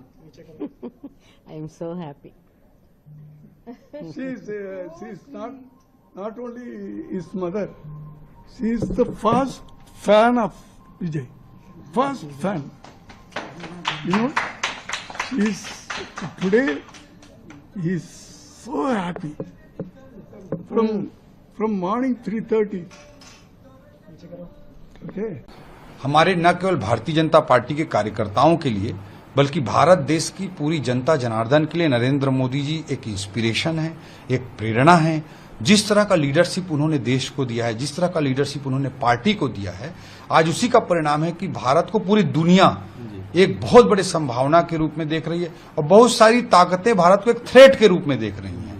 तो नरेंद्र मोदी जी का नेतृत्व है जिसने भारत को एक नए आयाम पर पहुंचाया है, हमारी पार्टी को एक नए आयाम पर पहुंचाया है। आज उनका संबोधन सुनने को मिलेगा, हम सब के लिए फिर से एक प्रेरक विषय होगा। तो इसलिए लोग खुश हैं और उनका मानना है बीजेपी रहेगा, हमारा और भी विकास होगा और भी प्रगति होगी।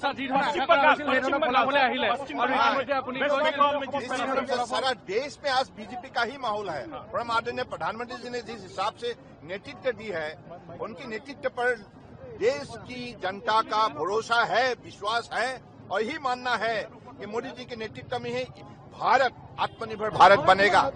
স্যার, যিটো আশা কৰা হৈছিল, যি ধৰণৰ ফলাফল নিৰ্বাচনী প্ৰচাৰৰ সময়তো আপুনি কৈছিল, তেনেধৰণৰ ফলাফল আৰম্ভণিৰ পৰা কৈ আছিলো,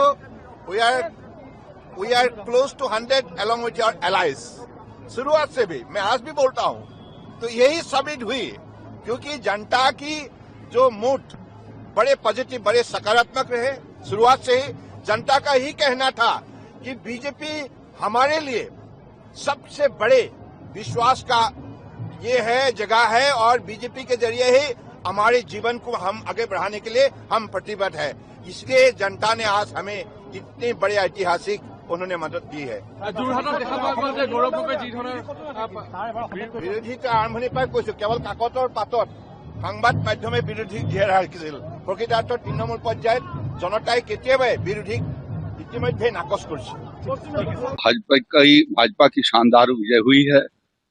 बंगाल की जनता ने आदरणीय प्रधानमंत्री नरेंद्र मोदी जी, श्री अमित शाह जी गृह मंत्री जी, भारतीय जनता पार्टी के राष्ट्रीय नेतृत्व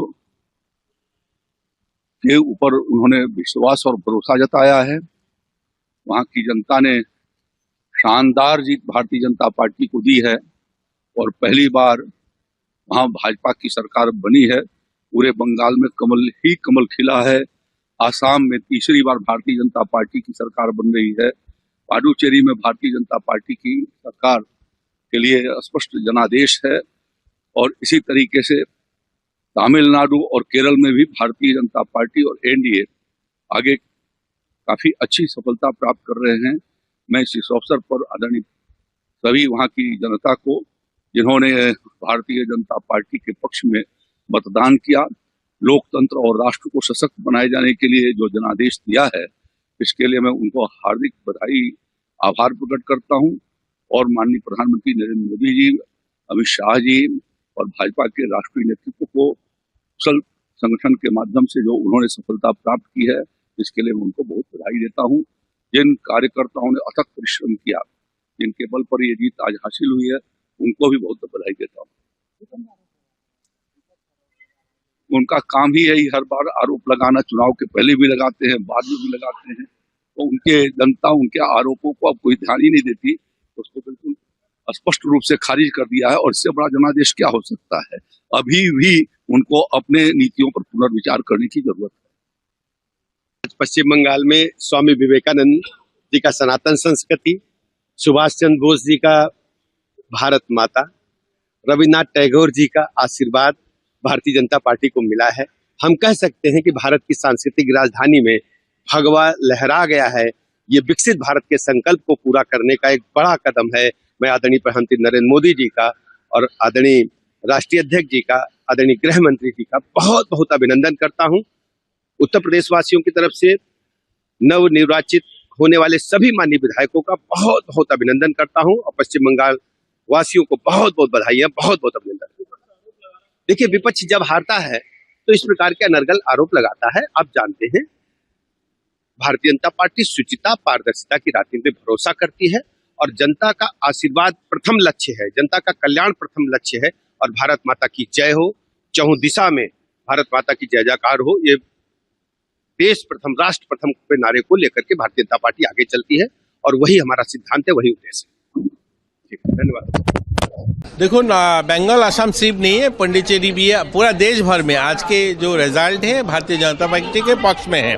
असम देखिए, ये थर्ड टाइम गवर्नमेंट होने जा रहा है। असम के जो हेमंत बिश्व शर्मा जो काम किया है, दिखता है मोदी जी के आशीर्वाद और अमित भाई शाह के जो आशीर्वाद और उनका जो काम है। असम जब हम जाते हैं, आज देश भर के जो मेट्रोपॉलिटन सिटी है उस नज़र के दिखता है।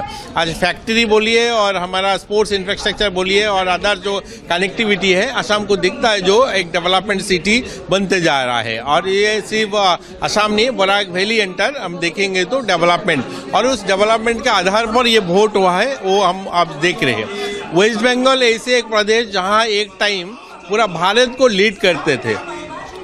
35 साल कम्युनिस्ट का रहा है, बाद में 15 साल लोगों ने उम्मीद किया है जो ममता बनर्जी कुछ करेंगे। पहले ही सारे फैक्ट्री बंद होकर चला गया था। बाद में ममता बनर्जी आने के बाद लोगों का उम्मीद था कुछ फैक्ट्री वहाँ पे होगा, रोजगार की व्यवस्था होगा। लेकिन 15 साल में करीब 50,000 फैक्ट्री आज गाजियाबाद, नोएडा, फरीदाबाद, ये जो इंडस्ट्रियल स्टेट बना है, ये सब बंगाल के फैक्ट्री जाके है। और उस बंगाल में क्या होगा, लोगों का रोजगार के लिए बाहर जाना पड़ रहा है। तो ये वहाँ के जो यूथ है और जो एलिट लोग हैं और जो पढ़े लिखे लोग हैं, बंगाल के जो इंटेलेक्चुअल बोला जाता है, उनको सबके मन में आया जब ममता बनर्जी से और होगा नहीं है। तो उसका जो एक रिएक्शन और मोदी जी का जो डेवलपमेंट है पूरा देश का, उसके आधार पर वोट हुआ है। तो अभी तक का जो रुझान हम देख रहे हैं, जो वहाँ पे सरकार बनना सुनिश्चित है, बीजेपी का है। तो हम बधाई देते हैं बंगाल के जो भारतीय जनता पार्टी के कार्यकर्ता है और मोदी जी, अमित शाह जी को जिस तरीके से उन्होंने मेहनत किया है, और त्रिपुरा के भी हमारा बहुत सारे कार्यकर्ता वहाँ पे मेहनत किया है, उनको भी बधाई देता हूँ आज के दिन में। और पूरा देश भर में बहुत अच्छा रिजल्ट बीजेपी के। आज पांडिचेरी में भी अच्छा हुआ है, हमने देखा, केरल में भी। और धर्मनगर जो है, हमारा 8 साल के सरकार है और 8 साल के सरकार के जो काम है धर्मनगर में काम हुआ। मैं नॉर्थ से आता हूँ, आपको पता है। मैं नॉर्थ में पहले मेरे को जाने में धर्मनगर 8 घंटा लगता था, 6 घंटा लगता था, आज 2-2.5 घंटा में जाता हूँ। वो डेवलपमेंट के आधार पर वोट हुआ है और उस डेवलपमेंट के आधार पर हम देखे हैं करीब 18,000 वोटों में हमारा वहाँ पे कैंडिडेट जीते हैं। तो धन्यवाद है भारतीय जनता पार्टी सारे कार्यकर्ता को इतना अच्छा रिजल्ट के लिए है। और आप लोगों को भी, सब लोग मेहनत किया है, सब लोगों ने इतना दिखाया, आप लोग आज भी रिजल्ट दिखा रहे हो, आप लोगों को भी धन्यवाद है आज की इस खुशी में।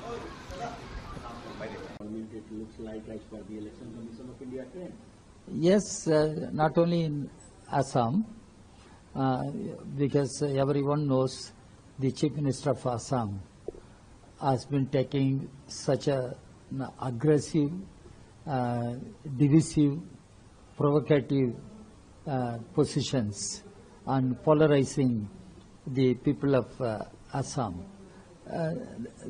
That led to really religious polarization. It has benefited the Assam BJP.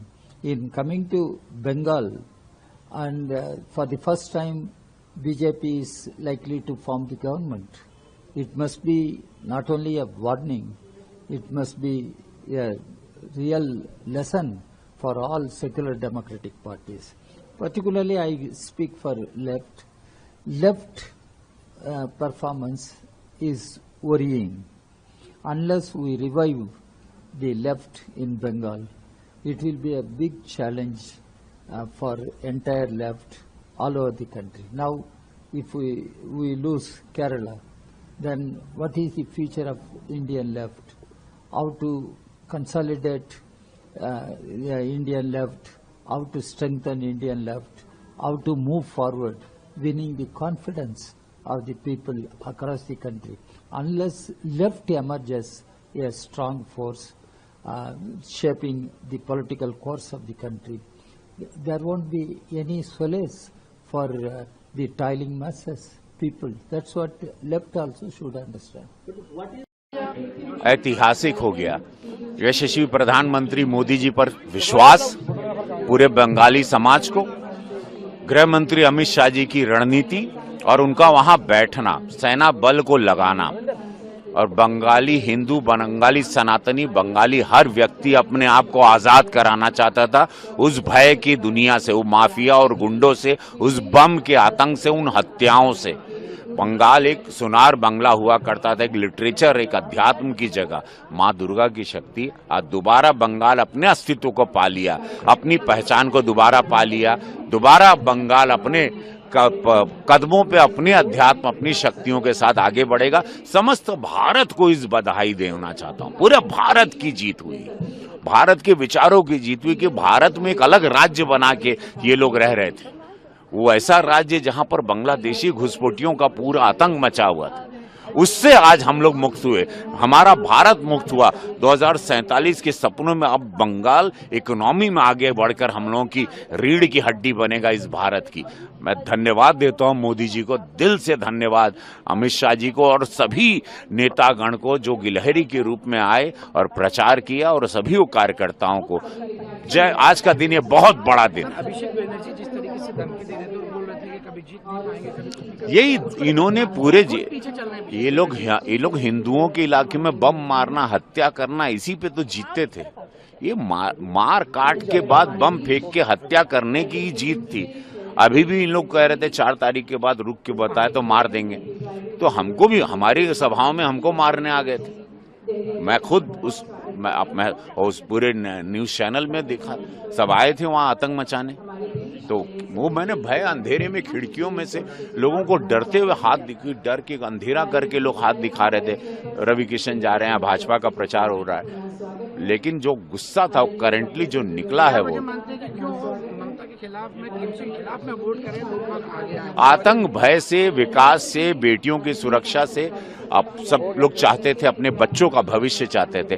Bengal ने अपने लिए वोट किया, अपनी अस्मिता को बचाने के लिए, अपने हिंदुत्व को बचाने, अपनी सनातन विचारधारा को, अपनी पूजा पाठ और अपनी हर चीज को।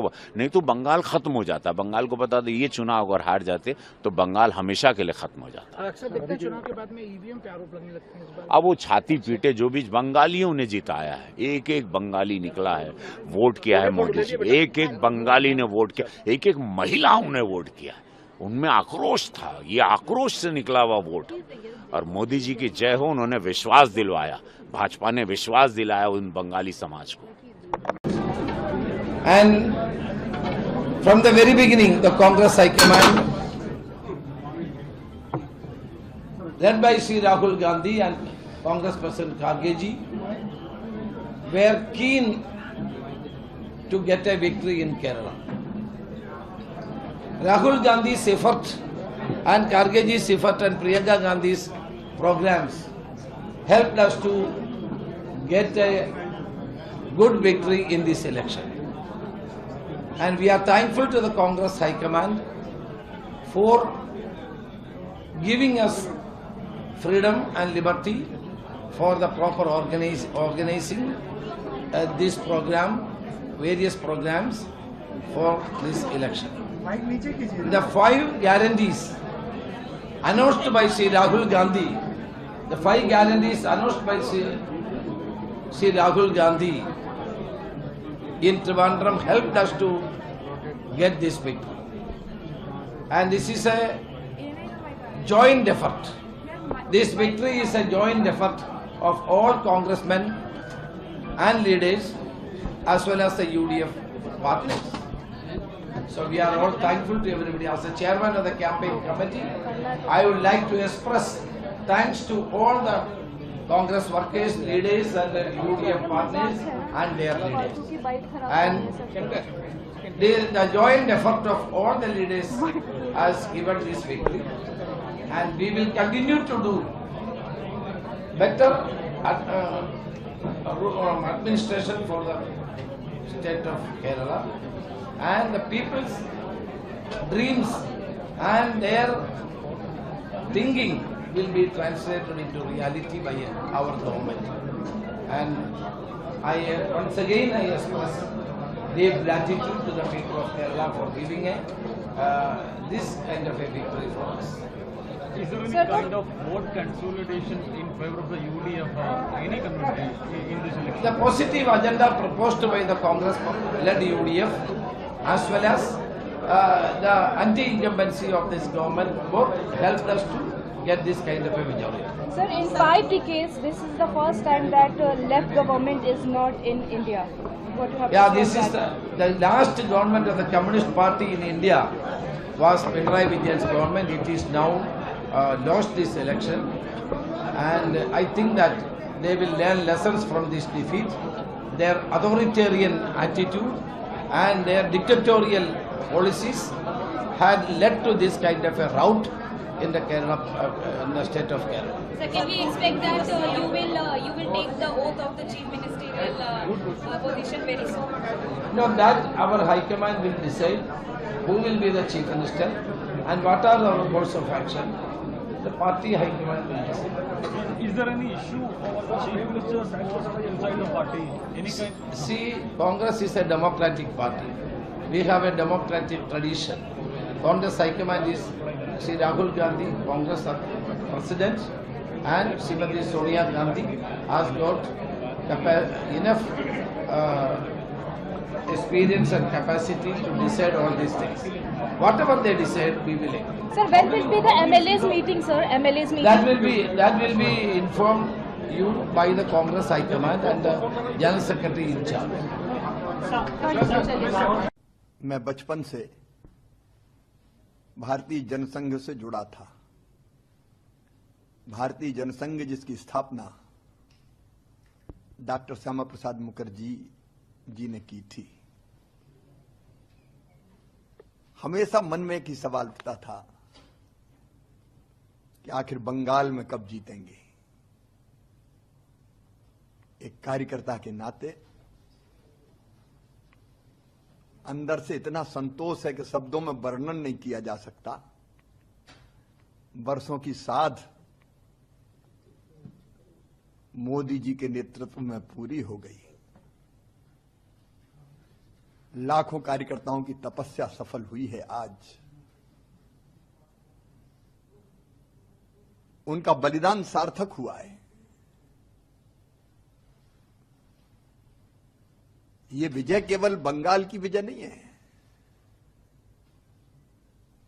ये भारत की विजय है, हमारे देश की विजय है।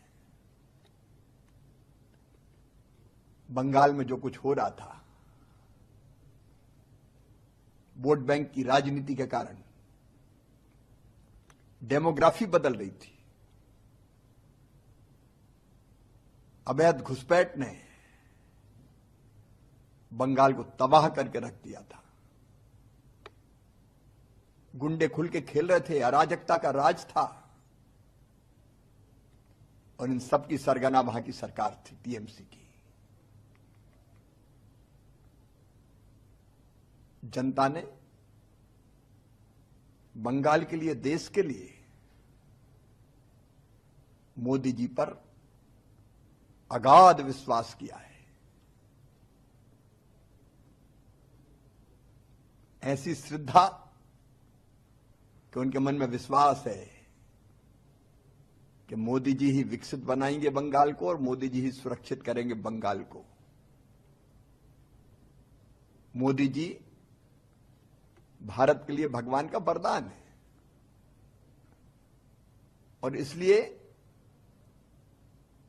इन चुनाव में जनता का ये भाव प्रकट हुआ है और एक कार्यकर्ता के नाते आज बंग विजय से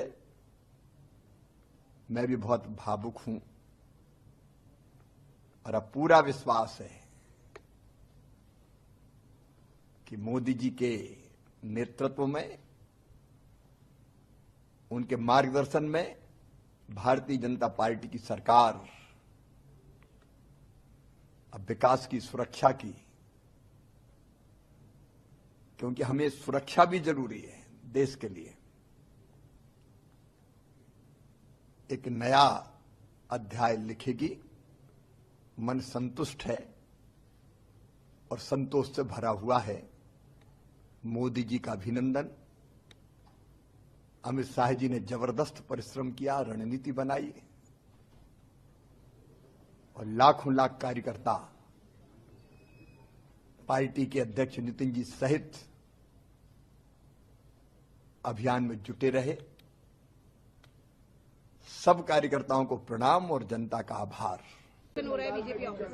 देखिए, जो रुझान राष्ट्रवाद की तरंग को बंग भूमि में उठते हुए दिखा रहे थे वो अब ज्वार से तब्दील होकर सुनामी में जा रहे हैं। मैं कह सकता हूं प्रधानमंत्री ने जो झाल मुड़ी का झार दिखाया था वो अब ज्वार बनकर बंगाल में राष्ट्रवाद का नया सूर्य और नया कमल खिलाने के लिए आगे बढ़ रहा है। ये वही झालमुड़ी है जिसके लिए ममता बनर्जी ने बोला था कि ये पॉलिटिक्स कर रहे हैं, पीएम मोदी ने जानबूझ के जो है। देखिए, प्रधानमंत्री जी का एक आत्मीय संबंध रहा है पश्चिम बंगाल से और उन्होंने जन जन के साथ जुड़े रहते हैं, उसका उन्होंने एक स्वाभाविक सहज अभिव्यक्ति की थी और वहां तो बेलूर मठ के साथ उनका आध्यात्मिक संबंध भी रहा है। मुझे लगता है उसे न समझने के कारण यह स्थिति होती है। भारत और भारतीयता के तत्व को समझना चाहिए और क्षेत्र, भाषा, वर्ग, जाति में लड़ाने के अपनी टेम्पलेट से विपक्ष को बाज आने का प्रयास करना चाहिए। अब ये बहुत सारे फैक्टर्स हैं और 10 साल के जो ये सरकार की कमियां थी, नेचुरली उसके खिलाफ भी एक एंटी इनकम्बेंसी वोट भी थे, लेकिन मेरे ख्याल में अब तो अभी आगे देखने का वक्त आ गया है। अभी केरल के भविष्य, आप देखिए कि केरल में क्या हो रहा है। आप अगर देखेंगे हमारे युवा मलयाली सब इस राज्य को छोड़ के दूसरे राज्यों, दूसरे देश जा रहे हैं क्योंकि यहाँ उनको अवसर नहीं मिल रहा है काम के लिए, दूसरी चीजों करने के लिए। तो अच्छी बात होगी कि अगर हम इस राज्य में इन्वेस्टमेंट दोबारा ले आ सके कि हम इस स्टेट को, जैसे मोदी जी कहते हैं, से फॉलो कर रहे हैं। आपके साथ एक नारा था केरलम जयकोर यूडीएफ नाइकुम, तो क्या लगता है कि वो नारा यहाँ की जनता के घर कर गया तो जो इतना बेहतर जो रिजल्ट लग रहा है कि नारा से ज्यादा हमारे संदेश सुने हैं वो लोग चाहते थे कि एक परिवर्तन आ जाए केरला में, क्योंकि 10 साल जिस किस्म की बुरी तरह की राजनीति इस सरकार की तरफ से मिली है, मेरे ख्याल में लोग को ऐसा स्पष्ट आया उनके मन में कि अभी बदलना चाहिए। और जब कांग्रेस आए, यूडीएफ का संदेश इतना अच्छा था कि हम इस देश की भलाई के लिए, इस प्रदेश के भलाई के लिए हम सारे जो कुछ जरूरी है हम करने के लिए तैयार हैं और हम ईमानदारी से जनता के साथ संपर्क करते हुए हम काम करेंगे। मेरे ख्याल में इस संदेश को लोग स्वीकार करने के लिए तैयार हैं। आप लोगों ने जो इंदिरा गारंटीज रही हो या जो तमाम आपके कैंपेन्स हैं, ये सारी चीजें आज काम कर गई हैं, तो जनता का जो विश्वास अब यूडीएफ को लंबे समय के बाद मिला है।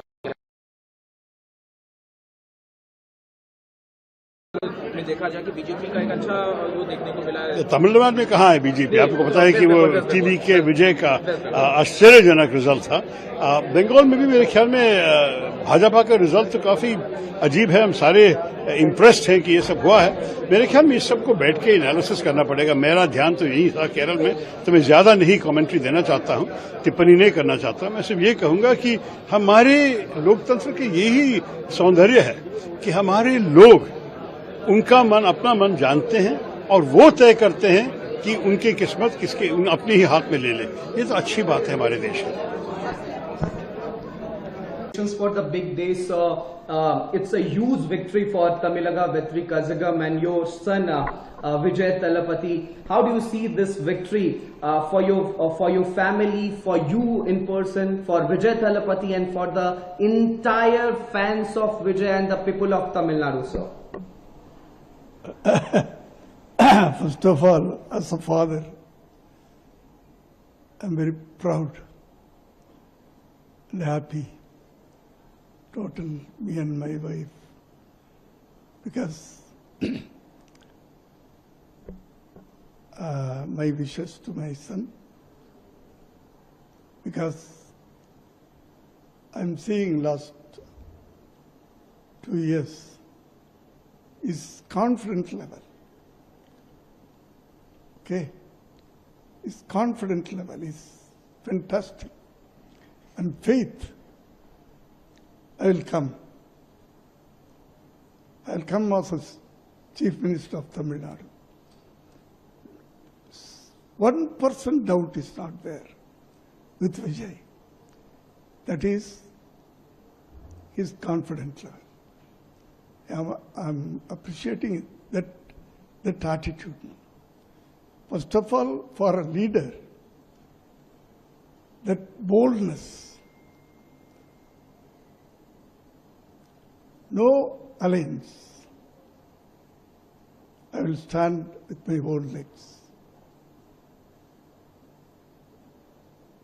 Was stubborn in this. So, it's a good thing for Tamil Nadu and Tamil Nadu people, Tamil peoples. Definitely, I think is a historical success, historical victory for Vijay. We saw your celebration along with your family members. Madam was also. Assam और बंगाल के जनता जनार्दन को बहुत बहुत हृदय से धन्यवाद ज्ञापित करता हूं। और ये जो हिस्टोरिक मैंडेट है, इस मैंडेट के लिए असम के जनता, बंगाल के जनता जो आशाएं, जो आकांक्षाएं भाजपा नेतृत्व के सामने रखा है और हमारे ऊपर प्रधानमंत्री नरेंद्र मोदी जी और असम के लोकप्रिय मुख्यमंत्री हिमंत बिश्व शर्मा के प्रति जो भरोसा जताया है, उसके लिए बहुत बहुत धन्यवाद ज्ञापित करता हूं। माता की जय, जय भाजपा, तय भाजपा, जय मोदी, जय जयकार पूरे भारत में, इस समय पूरे हिंदुस्तान में भारत माता की जय, वंदे मातरम, जय श्री राम के जय घोष गूंज रहे हैं। भारत माता की जय। पश्चिम बंगाल में ऐतिहासिक जीत है। ममता का कुशासन हार गया, भाजपा का सुशासन जीत गया, माननीय मोदी जी पर भरोसा जीत गया और ममता दीदी का भय हार गया। और श्री अखिलेश यादव जी जो तुतुहरी बजा रहे थे रोजाने, आज वो कहाँ है, उनको खोजना चाहिए आप लोग। जब हारेंगे ईवीएम खराब, जब जीतेंगे ईवीएम अच्छी। As a lot of people in Tamil Nadu has voted for Mr. Vijay Talapati to be the Chief Minister of Tamil Nadu, how excited you are? You are blowing the whistle here. What I can ask from you, I'm totally confused because the people of Tamil Nadu has given up a ballistic majority to Mr. Vijay. How do you see this, ma'am? I am so happy. She's not only his mother. She is the first fan of Vijay. First fan. You know, today he is so happy. From morning 3:30. Okay. हमारे न केवल Bharatiya Janata party के कार्यकर्ताओं के लिए, बल्कि भारत देश की पूरी जनता जनार्दन के लिए नरेंद्र मोदी जी एक इंस्पिरेशन है, एक प्रेरणा है। जिस तरह का लीडरशिप उन्होंने देश को दिया है, जिस तरह का लीडरशिप उन्होंने पार्टी को दिया है, आज उसी का परिणाम है कि भारत को पूरी दुनिया एक बहुत बड़े संभावना के रूप में देख रही है और बहुत सारी ताकतें भारत को एक थ्रेट के रूप में देख रही हैं। तो नरेंद्र मोदी जी का नेतृत्व है जिसने भारत को एक नए आयाम पर पहुंचाया है, हमारी पार्टी को एक नए आयाम पर पहुंचाया है। आज उनका संबोधन सुनने को मिलेगा, हम सब के लिए फिर से एक प्रेरक विषय होगा। तो इसलिए लोग खुश हैं और उनका मानना है बीजेपी रहेगा हमारा और भी विकास होगा और भी प्रगति होगी। सारा देश में आज बीजेपी का ही माहौल है और हम आदरणीय प्रधानमंत्री जी ने जिस हिसाब से नेतृत्व दी है, उनकी नेतृत्व पर देश की जनता का भरोसा है, विश्वास है और यही मानना है कि मोदी जी के नेतृत्व में ही भारत आत्मनिर्भर भारत बनेगा। স্যার, যিটো আশা কৰা হৈছিল, যি ধৰণৰ ফলাফল নিৰ্বাচনী প্ৰচাৰৰ সময়তো আপুনি কৈছিল, তেনেধৰণৰ ফলাফল আহিছে। আৰম্ভণিৰ পৰা কৈ আছিলো, we are close to 100 along with your allies। शुरुआत से भी मैं आज भी बोलता हूं, तो यही साबित हुई क्योंकि जनता की जो मूड बड़े पॉजिटिव, बड़े सकारात्मक रहे।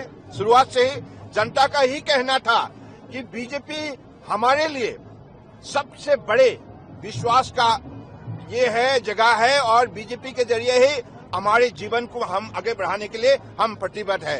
इसलिए जनता ने आज हमें इतनी बड़ी ऐतिहासिक उन्होंने मदद दी है। বিৰোধী আৰম্ভণিৰ পৰাই কৈছো, কেৱল কাকতৰ পাতত সংবাদ মাধ্যমে বিৰোধীক জীয়াই ৰাখিছিল। প্ৰকৃতাৰ্থত তৃণমূল পৰ্যায়ত জনতাই কেতিয়াবাই বিৰোধীক ইতিমধ্যে নাকচ কৰিছে। भाजपा की शानदार विजय हुई है। बंगाल की जनता ने आदरणीय प्रधानमंत्री नरेंद्र मोदी जी, श्री अमित शाह जी गृह मंत्री जी, भारतीय जनता पार्टी के राष्ट्रीय नेतृत्व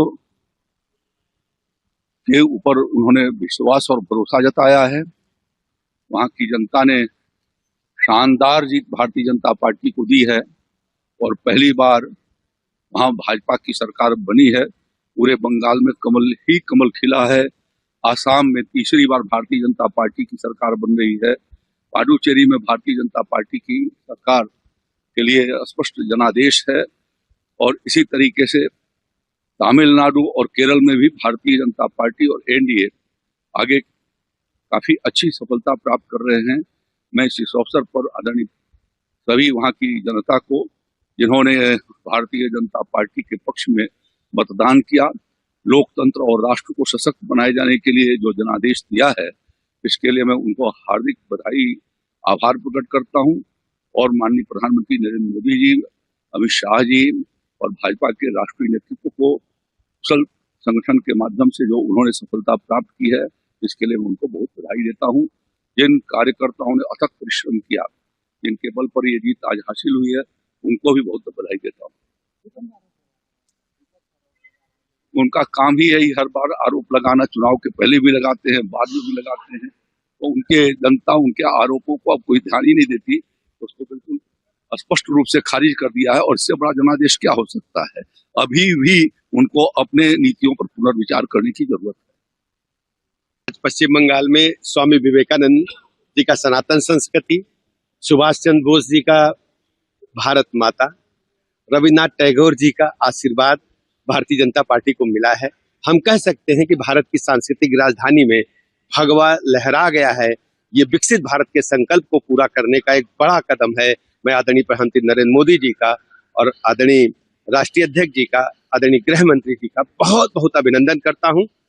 उत्तर प्रदेश वासियों की तरफ से नवनिर्वाचित होने वाले सभी माननीय विधायकों का बहुत बहुत अभिनंदन करता हूं और पश्चिम बंगाल वासियों को बहुत बहुत बधाई है, बहुत बहुत अभिनंदन।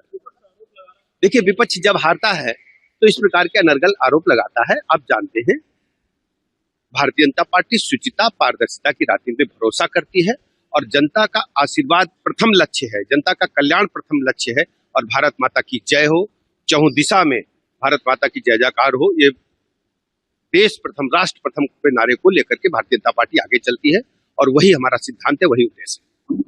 ठीक है, धन्यवाद।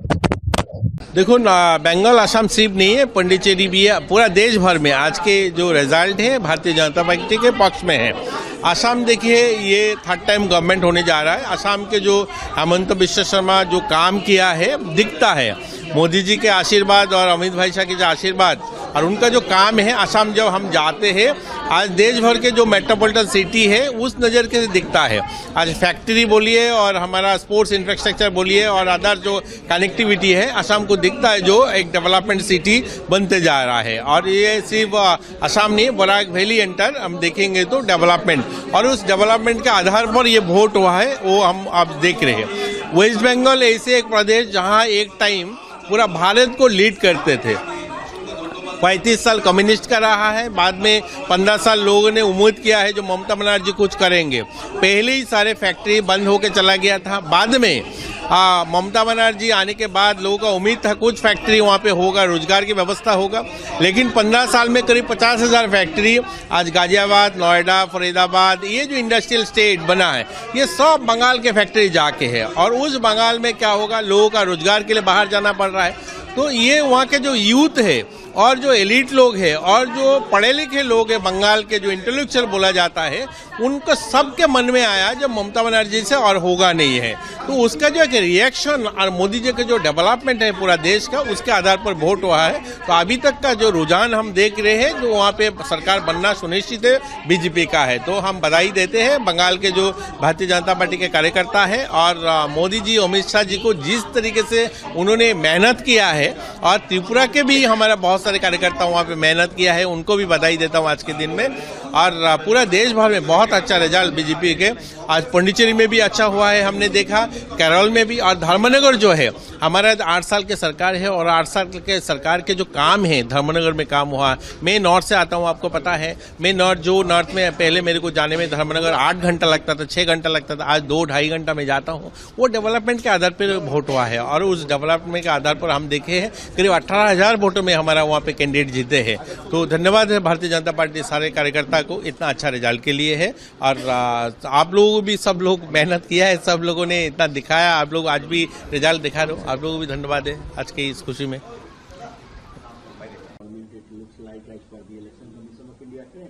Yes, not only in Assam, because everyone knows the Chief Minister of Assam has been taking such a aggressive, divisive, provocative positions and polarizing the people of Assam.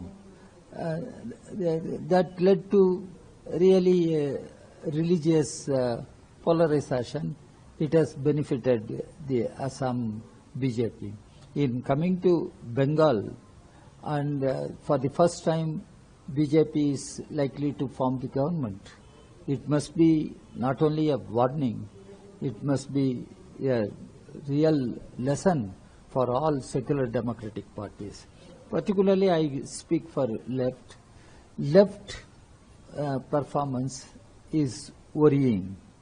Unless we revive the left in Bengal, it will be a big challenge for entire left all over the country. Now, if we lose Kerala, then what is the future of Indian left? How to consolidate the Indian left? How to strengthen Indian left?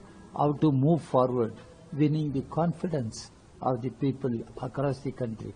Unless left emerges a strong force shaping the political course of the country, there won't be any solace for the toiling masses, people. That's what left also should understand.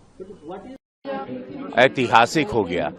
यशस्वी प्रधानमंत्री मोदी जी पर विश्वास पूरे बंगाली समाज को, गृह मंत्री अमित शाह जी की रणनीति और उनका वहां बैठना, सेना बल को लगाना, और बंगाली हिंदू, बंगाली सनातनी, बंगाली हर व्यक्ति अपने आप को आजाद कराना चाहता था उस भय की दुनिया से, वो माफिया और गुंडों से, उस बम के आतंक से, उन हत्याओं से।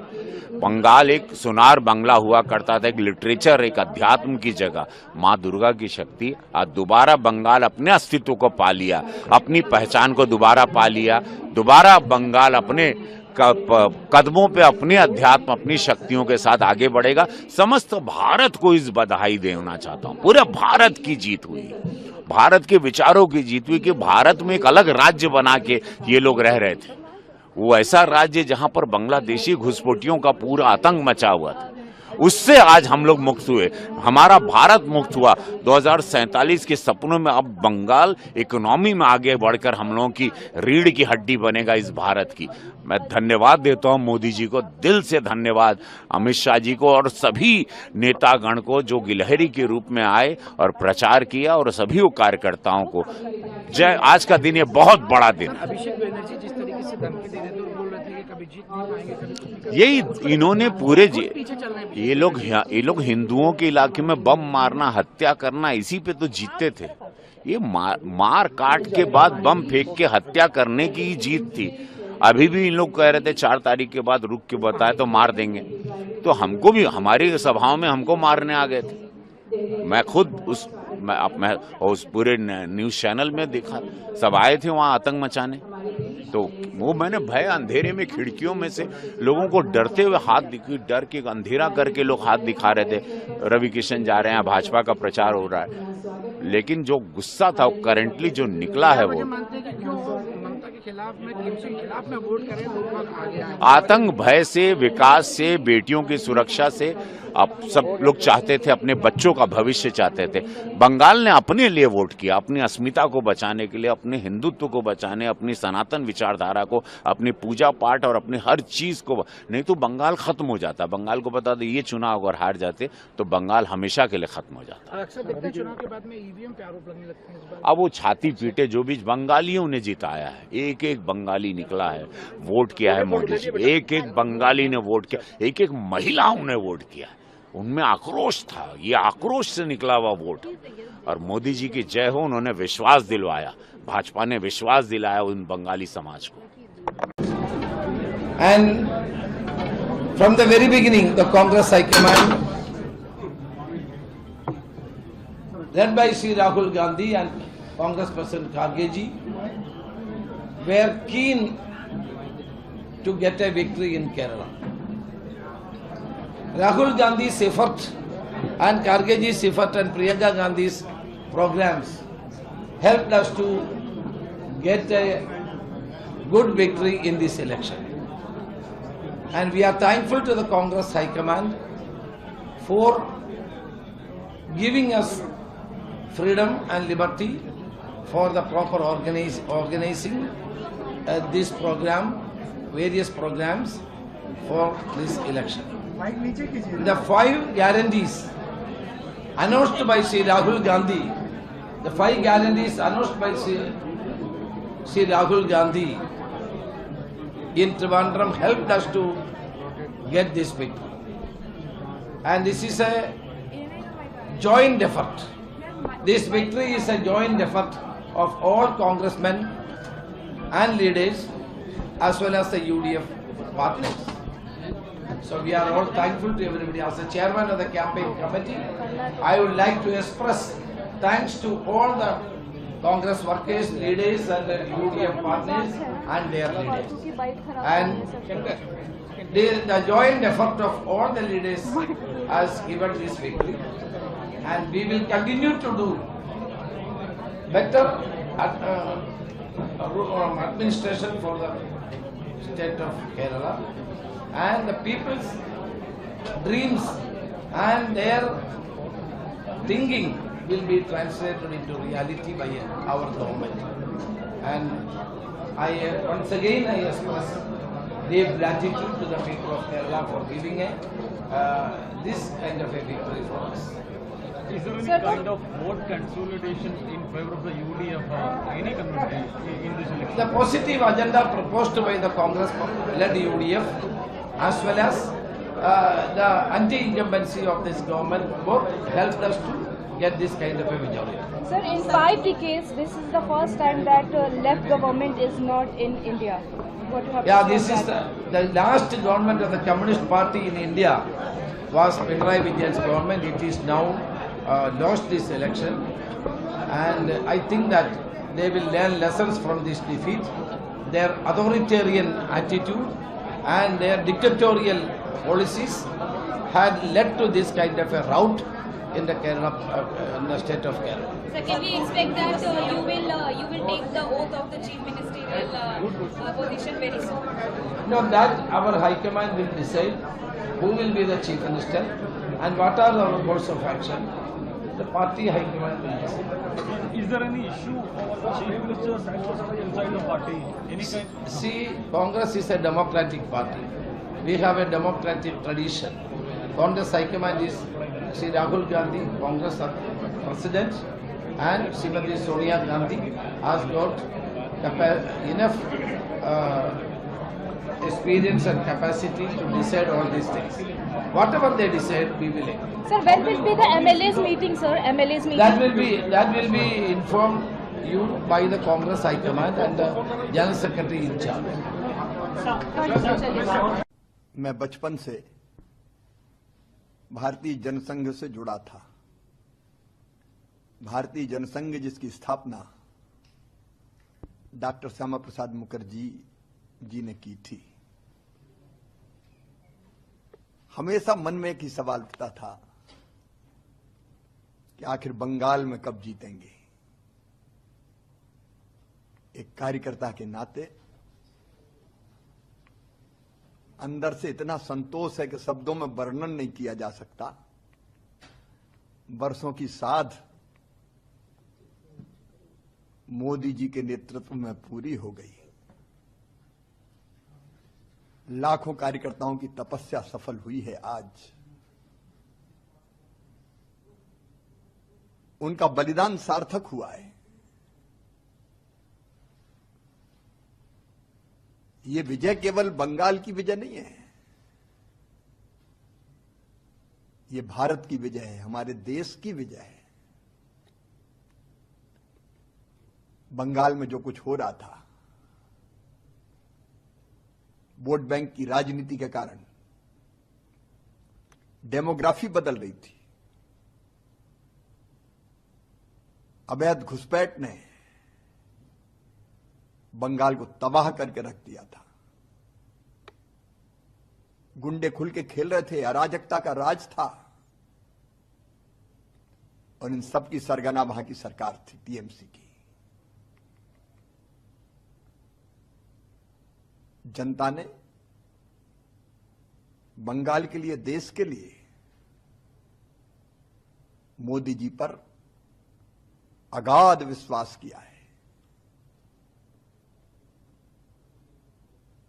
ऐसी श्रद्धा कि उनके मन में विश्वास है कि मोदी जी ही विकसित बनाएंगे बंगाल को और मोदी जी ही सुरक्षित करेंगे बंगाल को। मोदी जी भारत के लिए भगवान का वरदान है, और इसलिए इन चुनाव में जनता का यह भाव प्रकट हुआ है। और एक कार्यकर्ता के नाते आज बंग विजय से मैं भी बहुत भावुक हूं, और अब पूरा विश्वास है कि मोदी जी के नेतृत्व में, उनके मार्गदर्शन में भारतीय जनता पार्टी की सरकार अब विकास की, सुरक्षा की, क्योंकि हमें सुरक्षा भी जरूरी है देश के लिए, एक नया अध्याय लिखेगी।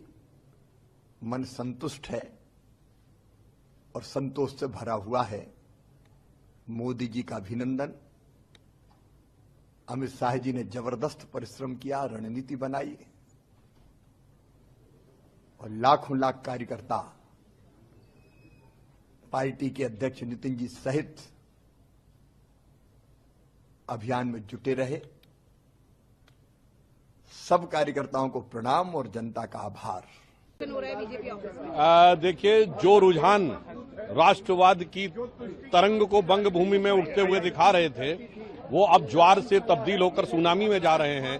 मैं कह सकता हूं प्रधानमंत्री ने जो झाल मुड़ी का झार दिखाया था, वो अब ज्वार बनकर बंगाल में राष्ट्रवाद का नया सूर्य और नया कमल खिलाने के लिए आगे बढ़ रहा है। ये वही झालमुड़ी है जिसके लिए ममता बनर्जी ने बोला था कि ये पॉलिटिक्स कर रहे हैं, पीएम मोदी ने जानबूझ के जो है। देखिए, प्रधानमंत्री जी का एक आत्मीय संबंध रहा है पश्चिम बंगाल से, और उन्होंने जन जन के साथ जुड़े रहते हैं, उसका उन्होंने एक स्वाभाविक सहज अभिव्यक्ति की थी। और वहां तो बेलूर मठ के साथ उनका आध्यात्मिक संबंध भी रहा है। मुझे लगता है उसे न समझने के कारण यह स्थिति होती है।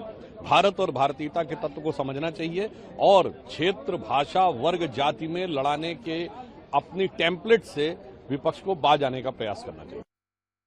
अब ये बहुत सारे फैक्टर्स हैं और 10 साल के जो ये सरकार की कमियां थी नेचुरली उसके खिलाफ एक एंटी इनकम्बेंसी वोट भी थे, लेकिन मेरे ख्याल में अब तो अभी आगे देखने का वक्त आ गया है। अभी केरल के भविष्य अब देखिए कि केरल में क्या हो रहा है। आप अगर देखेंगे हमारे युवा मलयाली सब इस राज्य को छोड़ के दूसरे राज्यों दूसरे देश जा रहे हैं क्योंकि यहाँ उनको अवसर नहीं मिल रहा है काम के लिए, दूसरी चीजों करने के लिए। तो अच्छी बात होगी कि अगर हम इस राज्य में इन्वेस्टमेंट दोबारा ले आ सके कि हम इस स्टेट को जैसे मोदी जी कहते हैं से फॉलो कर रहे हैं। आपके साथ एक नारा था केरलम जयकोर यूडीएफ नईकुम, तो क्या लगता है कि वो नारा यहाँ की जनता के घर कर गया तो जो इतना बेहतर जो रिजल्ट लग रहा है कि नारा से ज्यादा हमारे संदेश सुने हैं वो लोग चाहते थे कि एक परिवर्तन आ जाए केरला में, क्योंकि 10 साल जिस किस्म की बुरी तरह की राजनीति इस सरकार की तरफ से मिली है, मेरे ख्याल में लोग को ऐसा स्पष्ट आया उनके मन में कि अभी बदलना चाहिए। और जब कांग्रेस आए, यूडीएफ का संदेश इतना अच्छा था कि हम इस देश की भलाई के लिए, इस प्रदेश के भलाई के लिए हम सारे जो कुछ जरूरी है हम करने के लिए तैयार हैं और हम ईमानदारी से जनता के साथ संपर्क करते हुए हम काम करेंगे। मेरे ख्याल में इस संदेश वो लोग स्वीकार करने के लिए तैयार हैं। आप लोगों ने जो इंदिरा गारंटीज रही हो या जो तमाम आपके कैंपेन्स हैं, ये सारी चीजें आज काम कर गई हैं, तो जनता का जो विश्वास अब यूडीएफ को लंबे समय के बाद मिला है,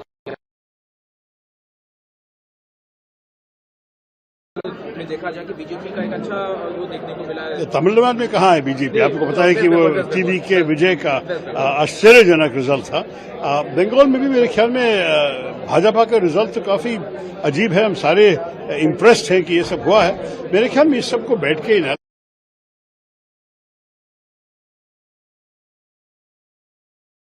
If exit polls confused everybody, the results are clearing that confusion up. If journalists, political analysts were wondering and trying to figure out who's going to win in which state, we're talking about 4 states today and 1 union territory, West Bengal, Assam, Tamil Nadu, Kerala and Puducherry. Results and the voter have made it very clear that the mandate which they have decided to give in respective states to whichever party they have chosen, that mandate is decisive. So there was no confusion in the minds of the voters. That is one big theme emerging out of the results, the kind of results that we are seeing today.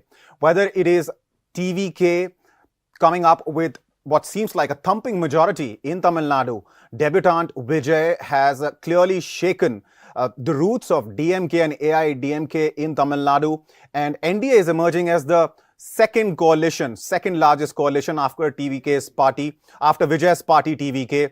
Third, of course, is Congress DMK alliance. That is what the numbers are throwing up. But that said, the theme in Tamil Nadu is absolutely clear, and that is that the young people of Tamil Nadu have chosen Vijay as their chief minister.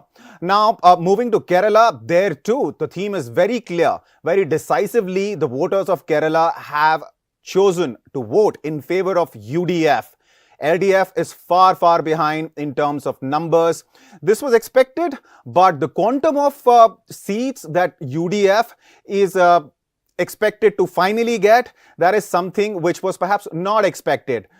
Moving to Assam, Assam is one election where perhaps everybody was clear that Himanta Biswa Sarma will emerge as the winner, as victorious. But here too, he's comfortably ahead of the winning margin. So there too, the electorate, the voters have very decisively chosen Himanta Biswa Sarma and NDA in Assam. Talking about Puducherry, it's a small assembly of just 30-odd seats. The victory margin, even in 2021, here on various seats was wafer thin. And TVK's entry only complicated the matters. But as far as the results are concerned, it's very clear that, again, the population of Puducherry, the voters of Puducherry, have very decisively chosen the NDA there as well. The alliance which has BJP as a key partner. There, the halfway mark is, of course, just 16 seats. So that's the situation in Puducherry. Again, a very clear-cut verdict. Now, West Bengal, when we talk about West Bengal was expected to be a little complicated, especially because of the fact that Mamata Banerjee was fighting tooth and nail against the BJP. A lot of analysts had started saying even before, election had begun that this could be Mamata Banerjee's last election, keeping in mind her age. And of course, she's just 71, but a lot of people were referring to her health. And also the fact that there is a lot of infighting which had been going on in TMC, but since the party was in power in Bengal for 2 terms straight, for 3 terms in fact, and this would have been the 4th term for the Mamata Banerjee government in Bengal,